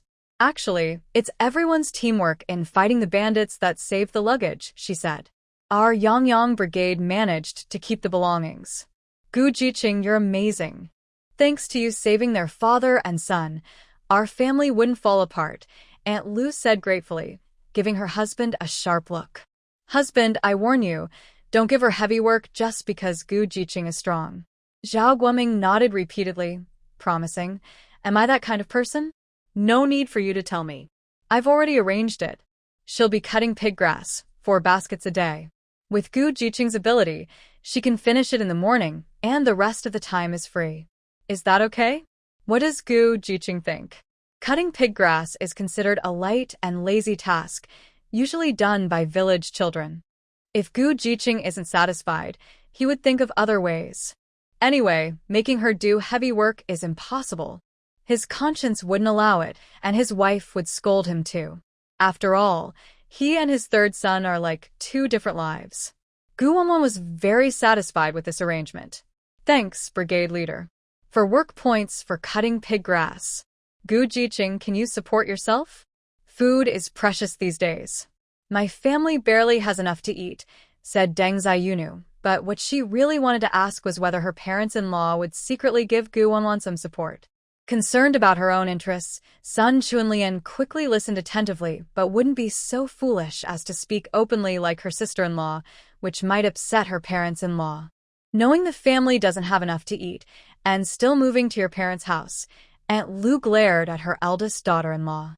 Her son is honest and kind, but after she gave birth to the eldest grandson, she became more and more reckless, thinking she was a great contributor to the Zhao family. The Zhao family has no throne to inherit. They raise boys and girls equally. Yet, this eldest daughter-in-law secretly mistreats her two daughters. She has caught her doing it several times. She scolded her, but she wouldn't listen. The next day, she continued to torment her daughters. Fortunately, the two granddaughters are good, just a bit timid. As for the eldest grandson, he is spoiled by his mother-in-law. She teaches him to be unruly, claiming he is the eldest son and the heir to everything in the Zhao family. She even encourages him to compete with his third uncle for food to get more. The second daughter-in-law appears gentle on the surface, but is quite cunning inside. However, when it doesn't involve interests, she is relatively filial to her parents-in-law. Gu Wanwan could see through the nature of the two daughters-in-law of Captain. She said, "Annie, I brought money from the countryside, and I have a job with a subsidy. I don't rely on work points to support myself. Besides, I helped Captain's father and son not to seek their gratitude. Trust honest people. Anyone who sees the situation would help out." The more she spoke, the more ashamed Zhao Guoming and Zhao Sange felt. Aunt Lu felt very embarrassed. She thought she shouldn't have agreed to let the troublesome person come in the first place. In the end, it was her son's poor judgment, choosing a biased supporter of men over women. "Gu Jiqing, I guess you're the laughingstock now." Gu Wanwan handed a piece of brown sugar to Aunt Lu. "It's okay, I understand." Zheng Shirkan and Hu Jiming, seeing this, offered their small gifts. "This is our little token of respect. Captain, please accept it." Zhao Guoming raised his hand to refuse. Take it back. "No need to be so formal. We are all comrades fighting against Qingshan Brigade. I've arranged for you to go feed the pigs tomorrow." Deng Xiuxiu saw so many goodies, brown sugar and fruit cans, and immediately stepped past her parents-in-law to accept them. Her attitude became very enthusiastic. "Gu Jiqing, you're too polite. You must be tired standing. Sit down, I'll pour you some water." "Oh, Gu Jiqing, can you keep your job if you go to the countryside? How much is your monthly salary?" Aunt Lu was really annoyed. She looked at her daughter-in-law with a warning in her eyes. "They have jobs. What's it to you?" Stop your little thoughts. "Why are you worrying about things that don't concern you?" Sun Chunlian hesitated for a while but was still reluctant to let her father-in-law bother Yen Duong. "Dad, the old educated youths might have opinions. They might think you're giving special treatment." Faced with the difficult Yen Duong, Zhao Guoming rarely stood his ground. If they have opinions, they should keep them. "I'm the brigade leader. Don't I have privileges? Am I the brigade leader or is he?" The brigade leader has long been suppressed by the educated youths. Isn't that unreasonable? In the past, he valued the brigade leader position too much and didn't want to cause trouble. But after experiencing life and death, he realized how precious life was. He was ready to give up the position if necessary. Gu Wanwan had a new plan. To change the current situation in Xiangyang village, she needed to support the brigade leader to stand up. She was the backing for the brigade leader to oppose Qingshan Brigade. "Tomorrow, I will call my uncle in the county. I have an older brother, who is the director of the Public Security Bureau. I will also visit Director Lin at the Educated Youth Office. His husband is the deputy director of the Dovetail Society. I want to ask about the Dovetail Society."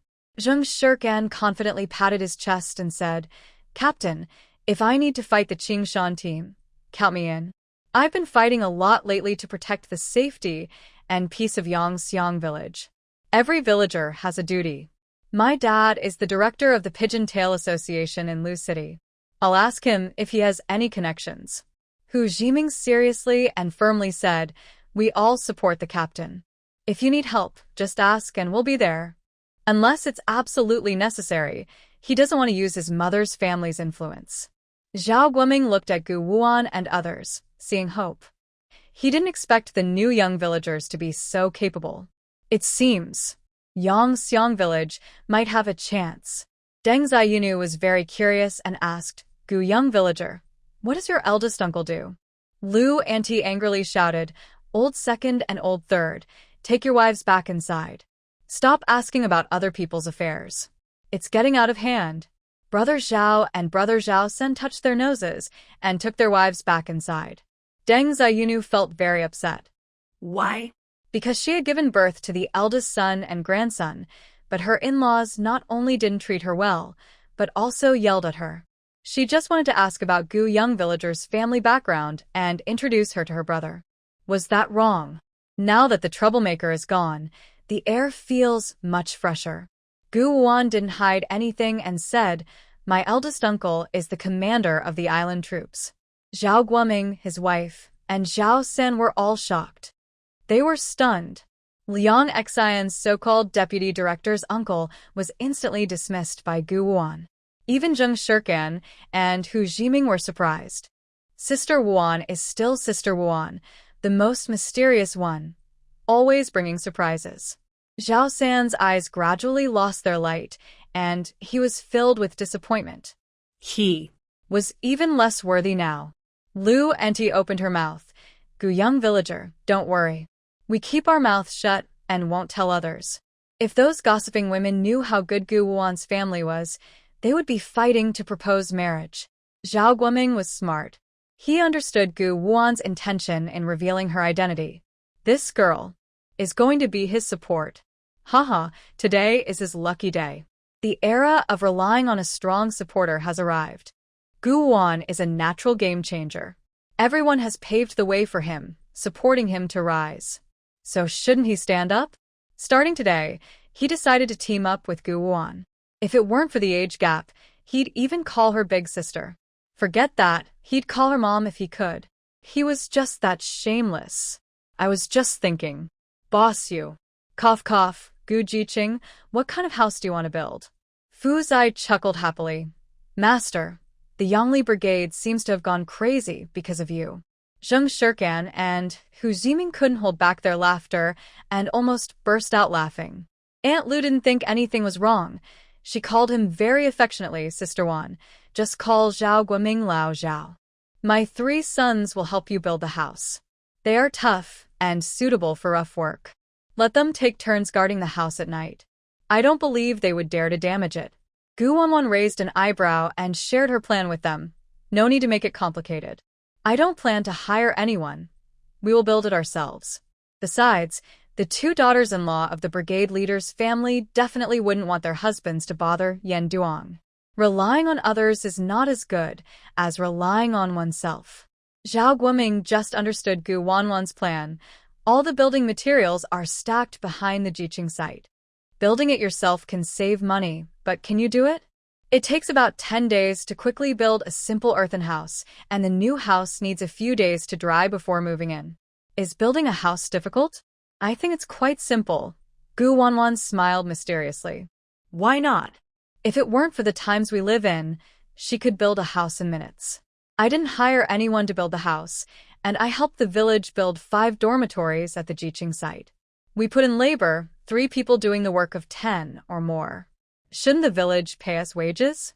Aunt Lu nodded. That's right. Gu Wanwan continued, I will use this wage to pay our rent. Is that okay? No problem. Zhao Guoming clapped in praise. Sister Wan is clever. She can build a new house for free by just moving her hands. Such tricks most people can't think of, and with Gu Jiqing's strength, it will probably be done in a few days. Let me get the paperwork for you to sign. You're living alone, so why 3 rooms? I want to live with my twin brother and sister, Gu Wanwan briefly mentioned, planning the new house layout with the brigade leader. I want to open a back door at the rear, build a wall, and create a private garden to grow some vegetables. Zheng Shirkan thought this was a good idea. I want to do the same. The front door faces the old Jiqing. If I don't want to see them, I can just use the back door, which is very convenient. Gu Wanwan looked at Hu Jiming and subtly smiled. I suggest your yard and Hu Jiqing's being closed together. You can set up a stove at the back and share meals. Since you're childhood sweethearts, it will be easier to look after each other. Gu Wanyang looked at Hu Jiming with grateful eyes. Seeing her nod, he understood immediately. Kankan, I'm pretty good at cooking. I'll make some for you later. Okay. Zheng Shirkan was a sensible girl. Although she wanted to stay with Wanyang still had younger siblings to take care of. Her younger siblings were like her own, and she planned to help care for them in the future. She also intended to buy some malted milk powder and toys from the supply station later. Zhao Guoming finished writing the documents and handed them to the three of them for signatures. Once you build your house, you can live there for free for 3 years. During this time, no other young workers will share the house with you. This is a special privilege for you. If you want to make furniture, you can find Uncle Yang, the carpenter in the village. He's quite skilled. I will make my own furniture, Wanyang said. When she finished, she saw everyone staring in shock.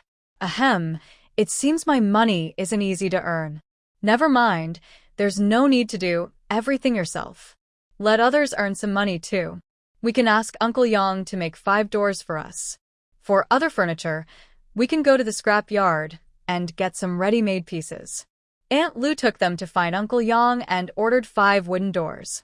The money was split evenly between Zheng Shirkan and Hu Jiming because they knew Wanyang was the main person building the house and didn't want to take advantage of her. When they returned to the young workers' camp, it was already dark. Hey, you're finally back.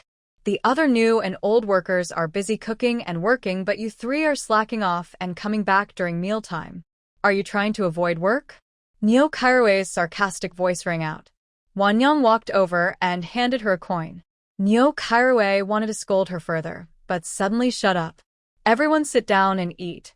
Liang Xian Ganqi and Hu Pandai had hoped for some trouble, but it didn't happen. They found it hard to believe. After 2 hours of contact, they realized these old workers weren't easy to get along with. Was that it?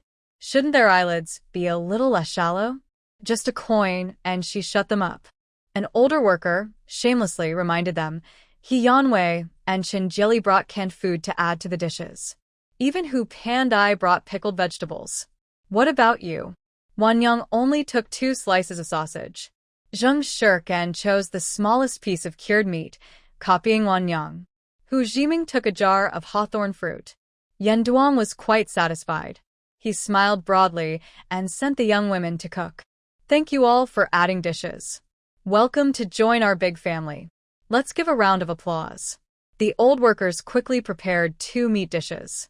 Before eating, Yan Duang led everyone in a self-introduction. My name is Yan Duang. I am 24 years old. The other old educated youths are Zhu Dachong, 23, Chao Yingjing, 23, Xiong Ziyuan, 25, and Deng Yujun, 24. The older female educated youths are introduced by Neo Kairue. My name is Neo Kairue, 22, Dong Qionglan, 21, Wang Suyi, 22, Tang Shuqing, 24, and Yao Ruihue, 23. Zheng Jiliang considers himself the leader among the new educated youths and takes the initiative to introduce himself. I am Zheng Jiliang, 21, Chen Jili and He Yanwei, both 20. Gan Qi and Liang Xian speak together. Gan Qi and Liang Xian, both 19. Hu Pandora softly murmurs. Hu Pandora, 20. Zheng Shirkan confidently introduces herself. Zheng Shirkan, 18. My sister Gu Wuan, 17. Yan Duang stares intently at Gu Wuan with a meaningful look and says, Gu knows the youngest among us. Everyone should take good care of her. Liang Xian, with a sense of superiority, tries to see if others are envious or jealous. I'm young, but unfortunately, I'm a true city girl. I live in Lushur. My family are full-time workers. My brother is in the army, and my uncle is an official. Gu Wuan dares to speak up, threatening that if she reveals her family's details, she might cause trouble for her family. She prefers to keep her family's privacy rather than risk trouble. Gu, go ahead and say it. Seeing that Gu Wuan seems to have a hidden difficulty, Liang Xian becomes more certain that her family must live somewhere in a remote corner of Beijing. Hu Pandora's sense of superiority suddenly rises. She thinks that even if someone moves from the countryside to live in Beijing, they are still country folks, like a wild chicken that can never become a phoenix. Unlike her, who has been a city girl from birth. Gu knows the youngest among us. Everyone is curious. Is your family so shameful? Why keep us waiting? If you don't tell, I will. My dad is a formal worker and my mom is a temporary worker. Gu, not wanting to say more, threatens that if she refuses, she might call her family and cause trouble. She prefers to threaten her family rather than herself. Gu, just say it already. Hu Ziming sarcastically mocked the local customs, claiming that the scumbag still thought of himself as San Can's favorite, not realizing that now San listens most to Sister Wan. Gu Wanwan cast a sidelong glance at him. Your parents' jobs were arranged by Poem Can's parents. You're just a country kid who moved to the city. What's there to be proud of? Zheng Jiliang usually disliked talking about the past. He didn't want others to know that the Zheng family rose to power thanks to Zheng Shirtsan's family. You're only 20, and you're calling a 17-year-old Sister Wan? Are you sick? Zheng Shirkan looked at Zheng Jiliang more and more, feeling less infatuated than before. She looked at him with disdain. We like it this way. Sister Wan is the eldest sister of me and Jiming. You're relying on my family to get ahead. What right do you have to look down on Sister Wan's background? She's not a country bumpkin. Sister Wan's background is impressive. Wait till you hear about it. Some old young workers, upon hearing the young women reveal their family backgrounds, couldn't help but have bright eyes. Although Zheng Shirkan was engaged, the engagement with Zheng Jiliang was practically dead.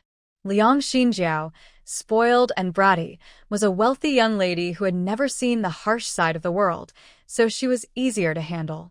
Gan Xiao, delicate and charming, was the kind of gentle woman all men liked. Gu Wanwan, among the young women, was the most beautiful fairy, but she was too young and probably more naive and gullible than the others. Yan Duong finally understood. The new young workers each had their own small groups. Gu Wanwan, Zheng Shirkan, and Hu Jiming were one group, Liang Xian, Gan Xiao, and Zheng Jiliang were another three-man team. Only Hu Pandai was a lone orphan. Just like the old young workers, who, although led by the oldest among them, were divided into several small groups.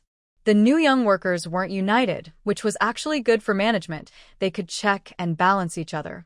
If they all united, the old leader might find it hard to control them.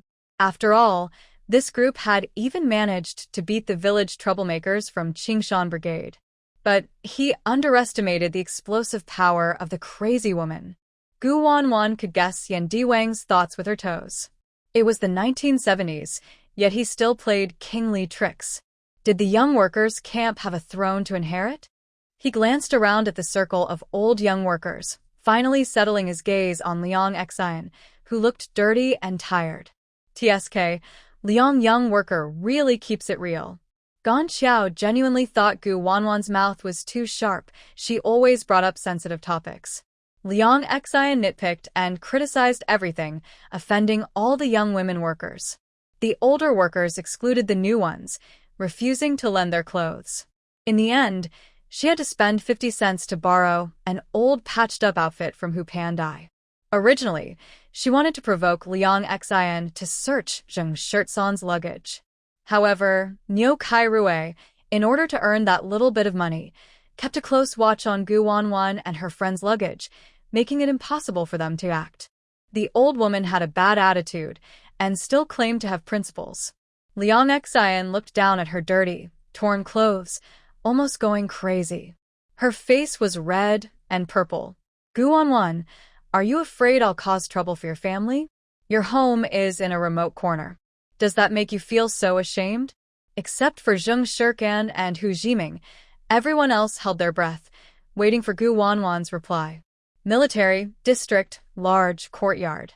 Gu Wanwan said slowly, casually looking at her. Are you satisfied now? Feel free to come and find my family. What? How is that possible? All the new and old educated youths found it hard to believe. Especially Yan Duong, who squinted his eyes tightly. This young educated youth was young, but had a powerful background.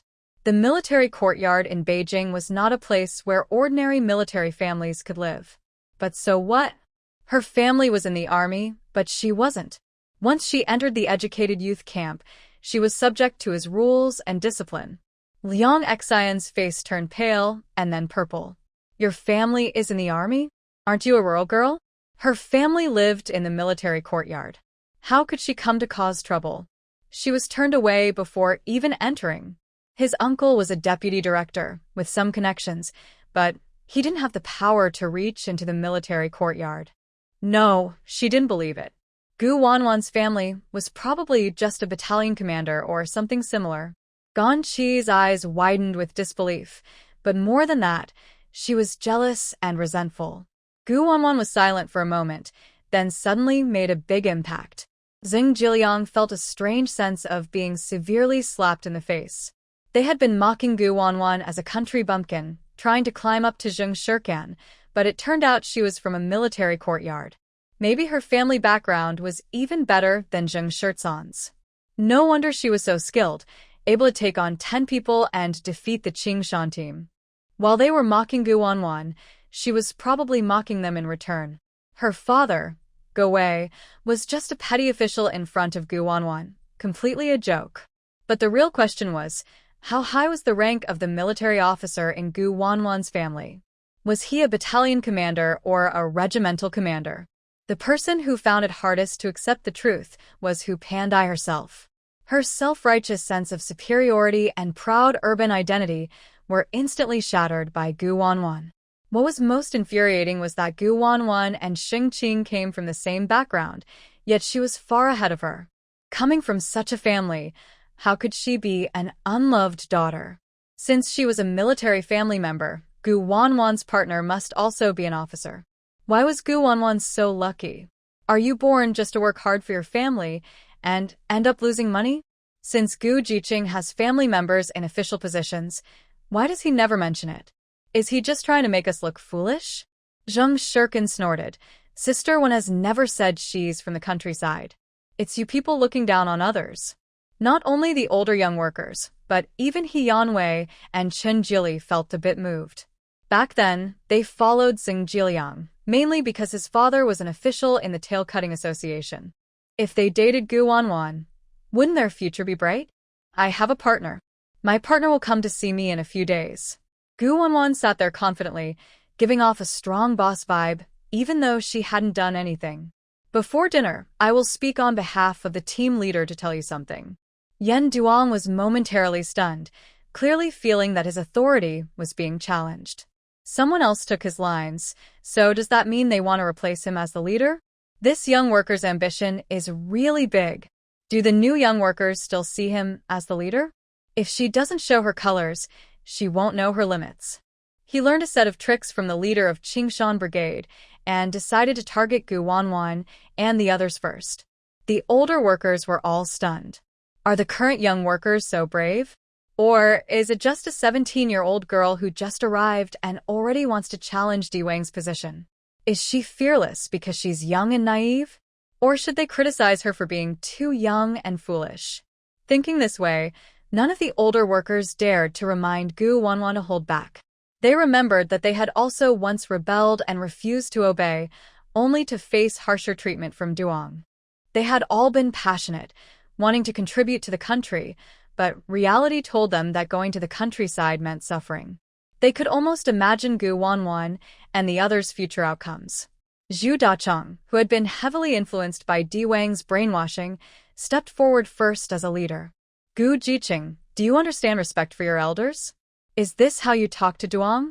Why do you think you can represent the team leader? Hu Jiming knocked on the table with his finger. Silence. Zheng Shirkan cleared his throat. My sister Wanwan is about to give her speech. Gu Wanwan didn't care about Di Wang's twisted, fierce face, nor about the schemes in the hearts of the other old and new workers. Everyone is a worker sent to the countryside. I hope we can get along peacefully. Some workers shouldn't cause trouble for no reason. I already said, I have a bad temper and won't tolerate you. We are members of the Xiangyang Brigade. Don't eat the brigade's food and then do things behind their back. Our purpose for going to the countryside is to build the country, not to fight class struggles. This speech sounds impressive, even more forceful than the brigade leader. The brigade leader of Xiangyang village doesn't dare to criticize Yenda Wang directly because he's afraid of the Qingshan brigade behind him. Yenda Wang's face turns very dark. If you want to call me out by name, just do it. Gu Wanwan continues speaking to herself. The brigade leader is giving new educated youths a 3-day holiday. After 3 days, they start work at 7 a.m., finish at 5:30 p.m., with a break for lunch from 11 a.m. to 1:30 p.m. Without special reasons, no one is allowed to ask for leave. Tomorrow, you can go to the brigade to get grain 30 jin per person. You can buy it with money or use work points at the end of the year. The village has a bullock cart going to the commune. Meet at the village gate at 6 a.m. There are 2 buses to the county seat. Finally, Zheng Shirkan and Hu Jiming, I support them. I don't want anyone to bother them. As soon as she finished, everything around fell silent. Yenda Wang is very sure that Gu Wanwan isn't an easy person. He managed the educated youth station well, but he can't let Gu Wanwan cause trouble. He looks calm, but his clenched fists reveal his intense anger. Gu, the new educated youth, doesn't understand the rules. At our youth station, men work outside and women work inside. Gu Wanwan pretends to understand. Yen, you mean that female educated youths don't need to work and male educated youths do, right? Everyone chuckles. Even the older educated youths can't hold back their laughter. Yenda Wang is almost furious. Don't twist my words. It's like this with all newcomers. Female educated youths do laundry, cook and clean. Male educated youths fetch water and chop firewood. Don't have much contact with villagers unless necessary, and be careful. They might try to trick you into becoming their wives. Zheng Shirkan raises his hand and asks knowingly, does laundry include the clothes and underwear of male educated youths? Of course, Yenda Wang says naturally. The older educated youths immediately agree with him on laundry. No matter what others say, Gu Wanwan has 100 ways to counter him. Yen, this isn't an era of male dominance and female submission. That's feudal thinking. You should do your own chores. Male educated youths aren't dating female educated youths, and they shouldn't be washing their personal clothes. That's either taking advantage or, worse, being a pervert, exploiting female educated youths. The great leader said women can hold up half the sky. If you look down on women like this, are you questioning the leader's words? The old female educated youths were quite surprised. They didn't expect Gu Wanwan to fight for their rights. The new and old female educated youths rarely agree, mainly because they don't want to wash underwear for the male educated youths. Yen Duong was suddenly overwhelmed by Gu Wanwan's strong stance. He felt helpless and said, I didn't oppress the female educated youths. Ask them if they did it voluntarily. The team leader and villagers haven't interfered, so Gu Jiying shouldn't worry. Nyo Kairue and others lowered their heads, afraid to speak. Gu Wanwan looked at the proud Yen Duong and said something that pierced his heart. Yen Jiying, why are you trying to create trouble between the villagers of Xiangyang and the educated youths? Are you a troublemaker trying to split us?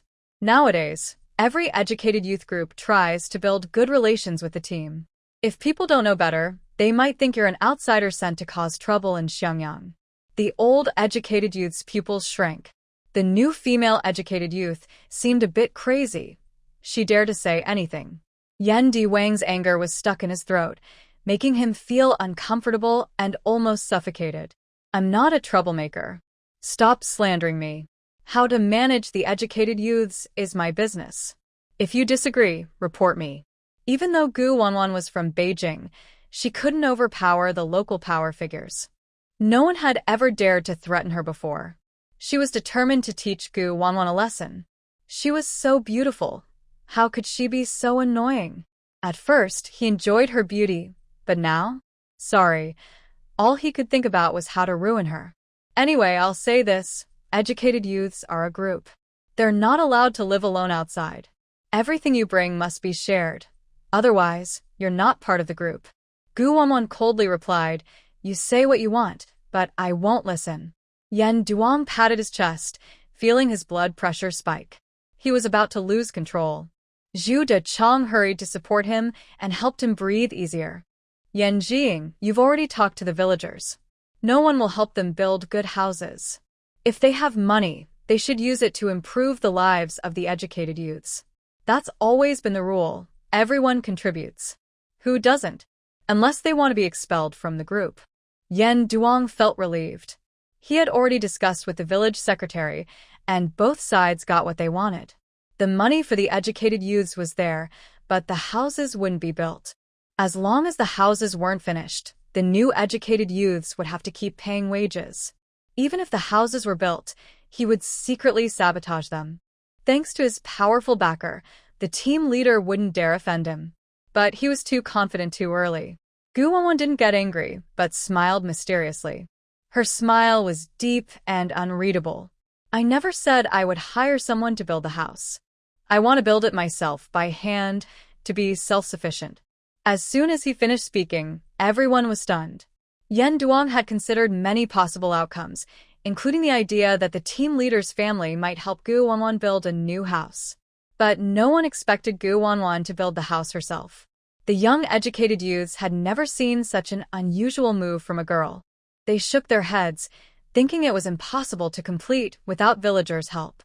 Gu Wanwan's plan to build a new house was doomed to fail. Gu Wanwan's idea was a joke in front of Yen Duong. Just you? I'm afraid you won't finish it in half a year. Tomorrow, everyone will bring their grain to me for distribution. Our youth team eats together. If I find anyone hiding grain, I will handle it according to the rules. Now, I will assign specific tasks to the new youths. Do you have any objections? The older youths felt very comfortable, but the new youths were all unhappy. Liang Xian couldn't control her temper and slammed the table. That's our grain. Why should it be confiscated?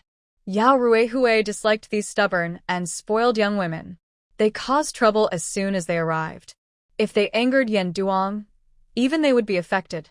You, a new youth who hasn't even contributed anything, dare to oppose? Our second and third batches of youths all went through this. Why do things change now that you're new?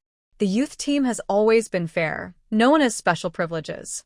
Exactly what we're eating now is still grain contributed by us old youths. What are we arguing about? Under Yen Diwang's long-term brainwashing and pressure, the old youths had already lost the will to resist. Now, they only followed Yen Duong because they could get food.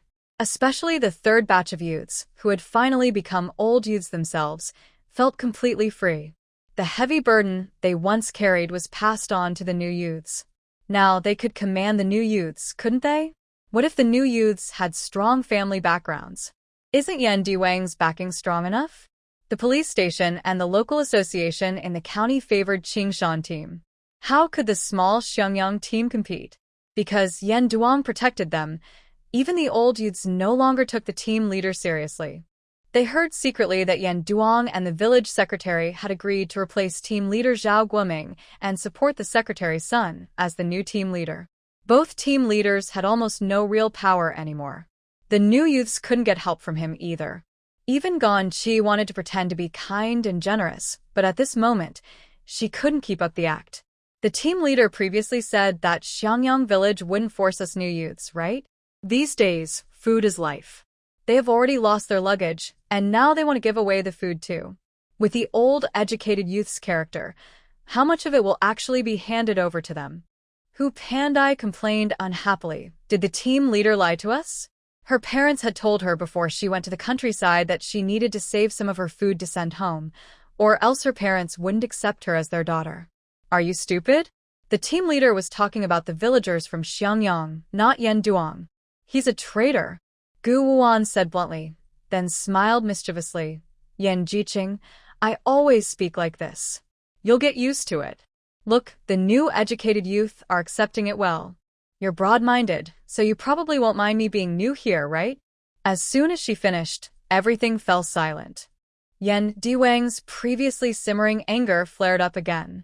Does the crazy old woman know how to speak human language? Gu Jiqing, you are very good. Of course I am good. Even the police praised me for being brave, Gu Wuan said without modesty. Yen Jiqing is part of the educated youth group. Shouldn't you share your money with us? Not just Yen Duong, but other old educated youths had never seen such shameless and persistent behavior from a young girl. Are you serious? Why haven't you handed over your money? Zheng Jiliang was indifferent. His money had been stolen anyway. I don't have money. If I did, I would give it willingly. Our Guzing has a lot, several thousand yuan. Liang Xian's eyes twinkled, and she quickly changed her tone. If Guzing gives money, I will hand over the food. Hu Pandai was happy to see Gu Wuan get embarrassed and was eager to stir the pot. If Gu Wuan really handed over thousands of yuan, life at the educated youth camp would probably be very comfortable, maybe even eating meat every day. I am also willing to give up the food. I'm not your parents. I have no obligation to support a bunch of ungrateful people, Gu Wuan said with a slight raise of her eyebrows, her eyes full of sharp sarcasm. That money was a bonus from the police station, with proof and official stamps. If you don't want to be invited to the police station for tea, then don't bother thinking about it. After she said this, the old educated youths couldn't help but stop their thoughts. Why do you have a reward? Gu Wuan didn't keep them waiting. It's nothing big. I just helped the police catch a few thieves and human traffickers. The old educated youths who had looked down on Gu Wuan earlier now dared not underestimate her. Even Yan Duang changed from his previous arrogance and greed. This Gu Wuan was a tough character. Who knew what kind of impact she might have on Xiangyang village and Qingshan village? Zheng Jiliang frowned and said, if you don't hand over your own money, how dare you ask Yan Jiqing to do it? Gu Wanwan still confidently said, because I have double standards. He is the leader of the youth camp, so he should set a good example for us. He has so many good things, so he doesn't mind sharing with us, right? Do you want me to go in and help you move? I'm fair. I want everyone to get an equal share. She was very crazy and bold, with a thick skin, even more so than the old village women, and she was unmatched. All right, I won't ask you to pay anymore, Yan Duang said, feeling overwhelmed. If the new youth had to hand over their luggage again, the crazy old woman would rush into his house to search. We have to hand over food, right? Our youth camp shares meals from a big pot. We can't let you eat for free while the old youth eat less. Gu Wanwan continued arguing with him. If I want more fine grains and you have more coarse grains, wouldn't I be losing out? Giving you free fine grains? According to Yan's feudal ideas, he probably oppresses the female youth, making the male youth eat more and the female less. They say male youth work harder and are more tired, but what does that have to do with me? So, we've decided not to eat with you anymore. I will eat with Zheng Shirkan and Hu Jiming. Yan Duang pointed at her nose, trying to suppress the urge to strangle the girl. You're ruining the group. Some of the other youth, remembering Gu Wanwan's large appetite, quickly reminded Yan Duang. Yan, forget it. Gu Wanwan eats too much. Our entire ration isn't enough for her. Gu Wanwan stroked her chin, pretending to realize canon. Maybe we should eat with them. We're new here, we should get along. Zheng Shirkan understood and nodded, Sister Wan. As long as I can eat enough, I don't mind. They clapped happily, making the decision. The new youth were stunned. They had seen how strong Gu Wanwan and Zheng Shirkan were in fights.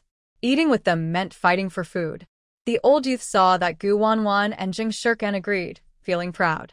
They didn't take the new youth seriously. The two girls were so thin. How much could they eat? The new youth tried to stop them, clearly not wanting the old youth to take advantage. They wouldn't fall for it. The two girls were the wealthiest among all the youth. With them joining, they might occasionally get some good food. Gu and Zheng have no objections. It's none of your business, new youth. Yan Duang saw that the two people understood the situation and finally calmed down a bit. Gu Jiqing, Zheng Jiqing, I heard from Neo Kairui that the female youth dormitory is full. Our male youth dormitory still has beds. Do you want to? At this moment, Gan Qi, Liang Xian, and Hu Pandai felt very lucky to have secured beds. The consequence of being a step too slow was having to sleep with the male youth. Whether it was Gu Wanwan or Zheng Shirkan, they were happy about it. Although their luggage was taken, they kept their dignity. Gu Wanwan and Zheng Shirkan kept their belongings, but their reputation would be ruined by tomorrow morning. With their reputation destroyed and people pointing at them outside, they thought they would never marry into a good family. Even if they lived in a military compound, what difference did it make? There is a saying, a fallen phoenix is no match for a wild chicken. The older female youth understood Yendo Wang's subtle hint and had no choice but to speak up bravely. Only one can sleep in the bed, and the other has to find her own way. We older youth still have to work tomorrow. If we are squeezed to death and can't sleep well, it will delay our work. Can you be responsible for that? The older youth knew Yendo Wang's intention was to punish the rebellious youth. Gu Jiqing and Shirkan are so close, they wouldn't argue over a bed. Why not let Gu Jiqing sleep in the girls' dorm, and Shirkan go to the boys' dorm to sleep with Jiliang? After all, they are an engaged couple. Gan Qi seemed to be thinking of them, but actually wanted to sow discord and teach Xing Shirkan a lesson, killing two birds with one stone. Zheng Jiliang was initially reluctant, but, seeing Gan Qi's glance, reluctantly agreed. Fine, he would give Xing Shirkan a chance to change. For their future happy life, he would do his best to please Xing Shirkan. Xing Shirkan felt disgusted and spat fiercely. What nonsense. I'd rather stand all night than go to the boys' dorm. If you want to ruin my reputation, just say so. We're engaged now, but that won't last long. The more she looked at Zheng Jiliang, the more she agreed with Wanwan's analysis. Zheng Jiliang, a coward who fears death, didn't seem like a brave hero. Hu Ziming couldn't bear it anymore and stepped in to confront Gan Qi. Gan Qi, you don't like Zheng Jiliang, do you? You must really like sleeping with him. Believe me, Canny will help you. Zheng Jiliang was furious on the spot. You all are so rude. You only pick on Qi. The person I'm engaged to is Xing Shirkan. If she doesn't sleep in the boys' dorm, Gu Wanwan has to sleep there. Aren't they sisters? Hu Ziming glanced at the group of young male educated youths, not missing their scheming and smug expressions. Who came up with the idea for female educated youths to sleep in the boys' dormitory? Isn't that a bad idea? Do you want to ruin the reputation of the girls? Are you trying to be hooligans? Yan Duong hypocritically explained, there's no other way. We can't just let the girls sleep elsewhere. We are a team. Only we know about this. Who would spread it? Can't they sleep in the kitchen, the wood storage, or the tool shed? Hu Ziming had already made up his mind. Since Sister Wan and Cici were going to sleep somewhere else, he decided not to sleep at all and stay outside, firmly preventing any male youth from approaching even a little. Is it appropriate for the girls to sleep there? Yan Duong knew Hu Ziming was trying to oppose him. Protecting the two girls alone was unrealistic. There are more than one male youth at the site. Hu Ziming refused to join their schemes, so he should be prepared for possible bullying. Gu Wanwan watched the scene for a while, then looked at the tall tree in the yard. Trying to take advantage? Unless they want to die. No matter how fierce the predators are, just do it. Cici, you sleep in the girls' dorm, I'll sleep in the tree, Hu Ziming decided. Yan Duong guessed many possibilities, but never expected Gu Wanwan to sleep in a tree. That tree is so tall, can you climb up? Is it safe to sleep there? As soon as he finished speaking, Gu Wanwan quickly climbed the tree, reaching the very top, and then lay on a thick branch, looking relaxed and free. Fu Zai watched the new and old youth's expressions in the space, laughing so hard he almost split his sides. Master, a bunch of country bumpkins who've never seen the world. Climbing a tree? Big fuss. If the master just teleported or flew up, these fools would be scared to death. All the youths were convinced by Gu Wanwan. Her way of thinking was completely different from normal people. She was too crazy. Even monkeys couldn't climb as smoothly as her. Climbing the tree was one thing, but the top was at least 15 meters above the ground. Yet she was bouncing around wildly, not afraid of falling and getting hurt. You could never guess what shocking thing she would do next. The most amazing part was, no matter how Gu Wanwan rolled or turned, she never fell. Yan Duong asked himself honestly, he had never seen such a tricky oddball. It seemed all schemes and tricks were useless against her. It climbing so high, and she was monitoring everything at the youth site. Trying to do something in the middle of the night was impossible. Some male youths thought Gu Wanwan climbed easily, so they tried to climb too. But as soon as they got up, they slipped and fell. Even Yan Duong tried several times, and on the last attempt, he hurt his backside. Zheng Shirtsan's eyes were a little hot, and Wanwan, to help her feel safe sleeping on the bed, surprisingly chose to sleep on a tree instead. All right, Sister Wan, I'll sleep on the tree with you. We faced difficulties together. Hu Ziming couldn't express his gratitude.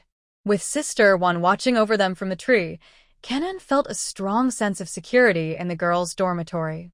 Tomorrow, he decided to invite Sister Wan to a state-run restaurant to show his appreciation. I'm not used to sleeping with others. For now, you should stay in the dormitory. Gu Wanwan patted her shoulder. She needed to go into her space later for extra food and to handle some errands outside. I'm a light sleeper. Even a slight breeze wakes me. It's late now, so you all should stay inside and not wander around. Don't disturb my sleep. If I fall from the tree, who knows who will be unlucky? The young workers looked visibly uncomfortable at her words. Under her watch, they had no privacy at all. Is there really something wrong with this young worker? The old worker pointed to his head. Zheng Jiliang clenched his teeth. Not just a problem, she's completely crazy. Be careful, she might try to cheat us. Yan Duong was at a loss for words and could only suppress his anger and change the subject. Let's divide the work now. Cooking, fetching water, chopping wood. 2 young women and 3 or 2 young men per group, working in shifts. Gu Wanwan and her 3 friends naturally formed their own team. Liang Xian, Gan Qi, Xing Jiliang, Chen Jili, and He Yanwei formed another group. Hu Pandai had no one to team up with, so she had to join the old workers. For the first meal at the worker camp, Gu Wanwan ate quite politely and elegantly. Zheng Shirkin followed her example, staying low-key at first, planning to surprise the old workers tomorrow. The food was terrible, no oil at all. The old workers secretly grumbled, thinking the 2 young girls couldn't eat much, so they weren't exaggerating. The new workers couldn't speak up. Were Gu young worker and her friends hiding a big trick? After dinner, Yan Duong lost interest in the daily meeting and quickly let the workers return to their dorms. Gu Wanwan quickly climbed the tree, glanced at the locked male and female dorms, and, using the leaves for cover, slipped into her space. She planned to sneak into the Du family where Gao Lifeng was, to find her younger brother, her twin brother and sister.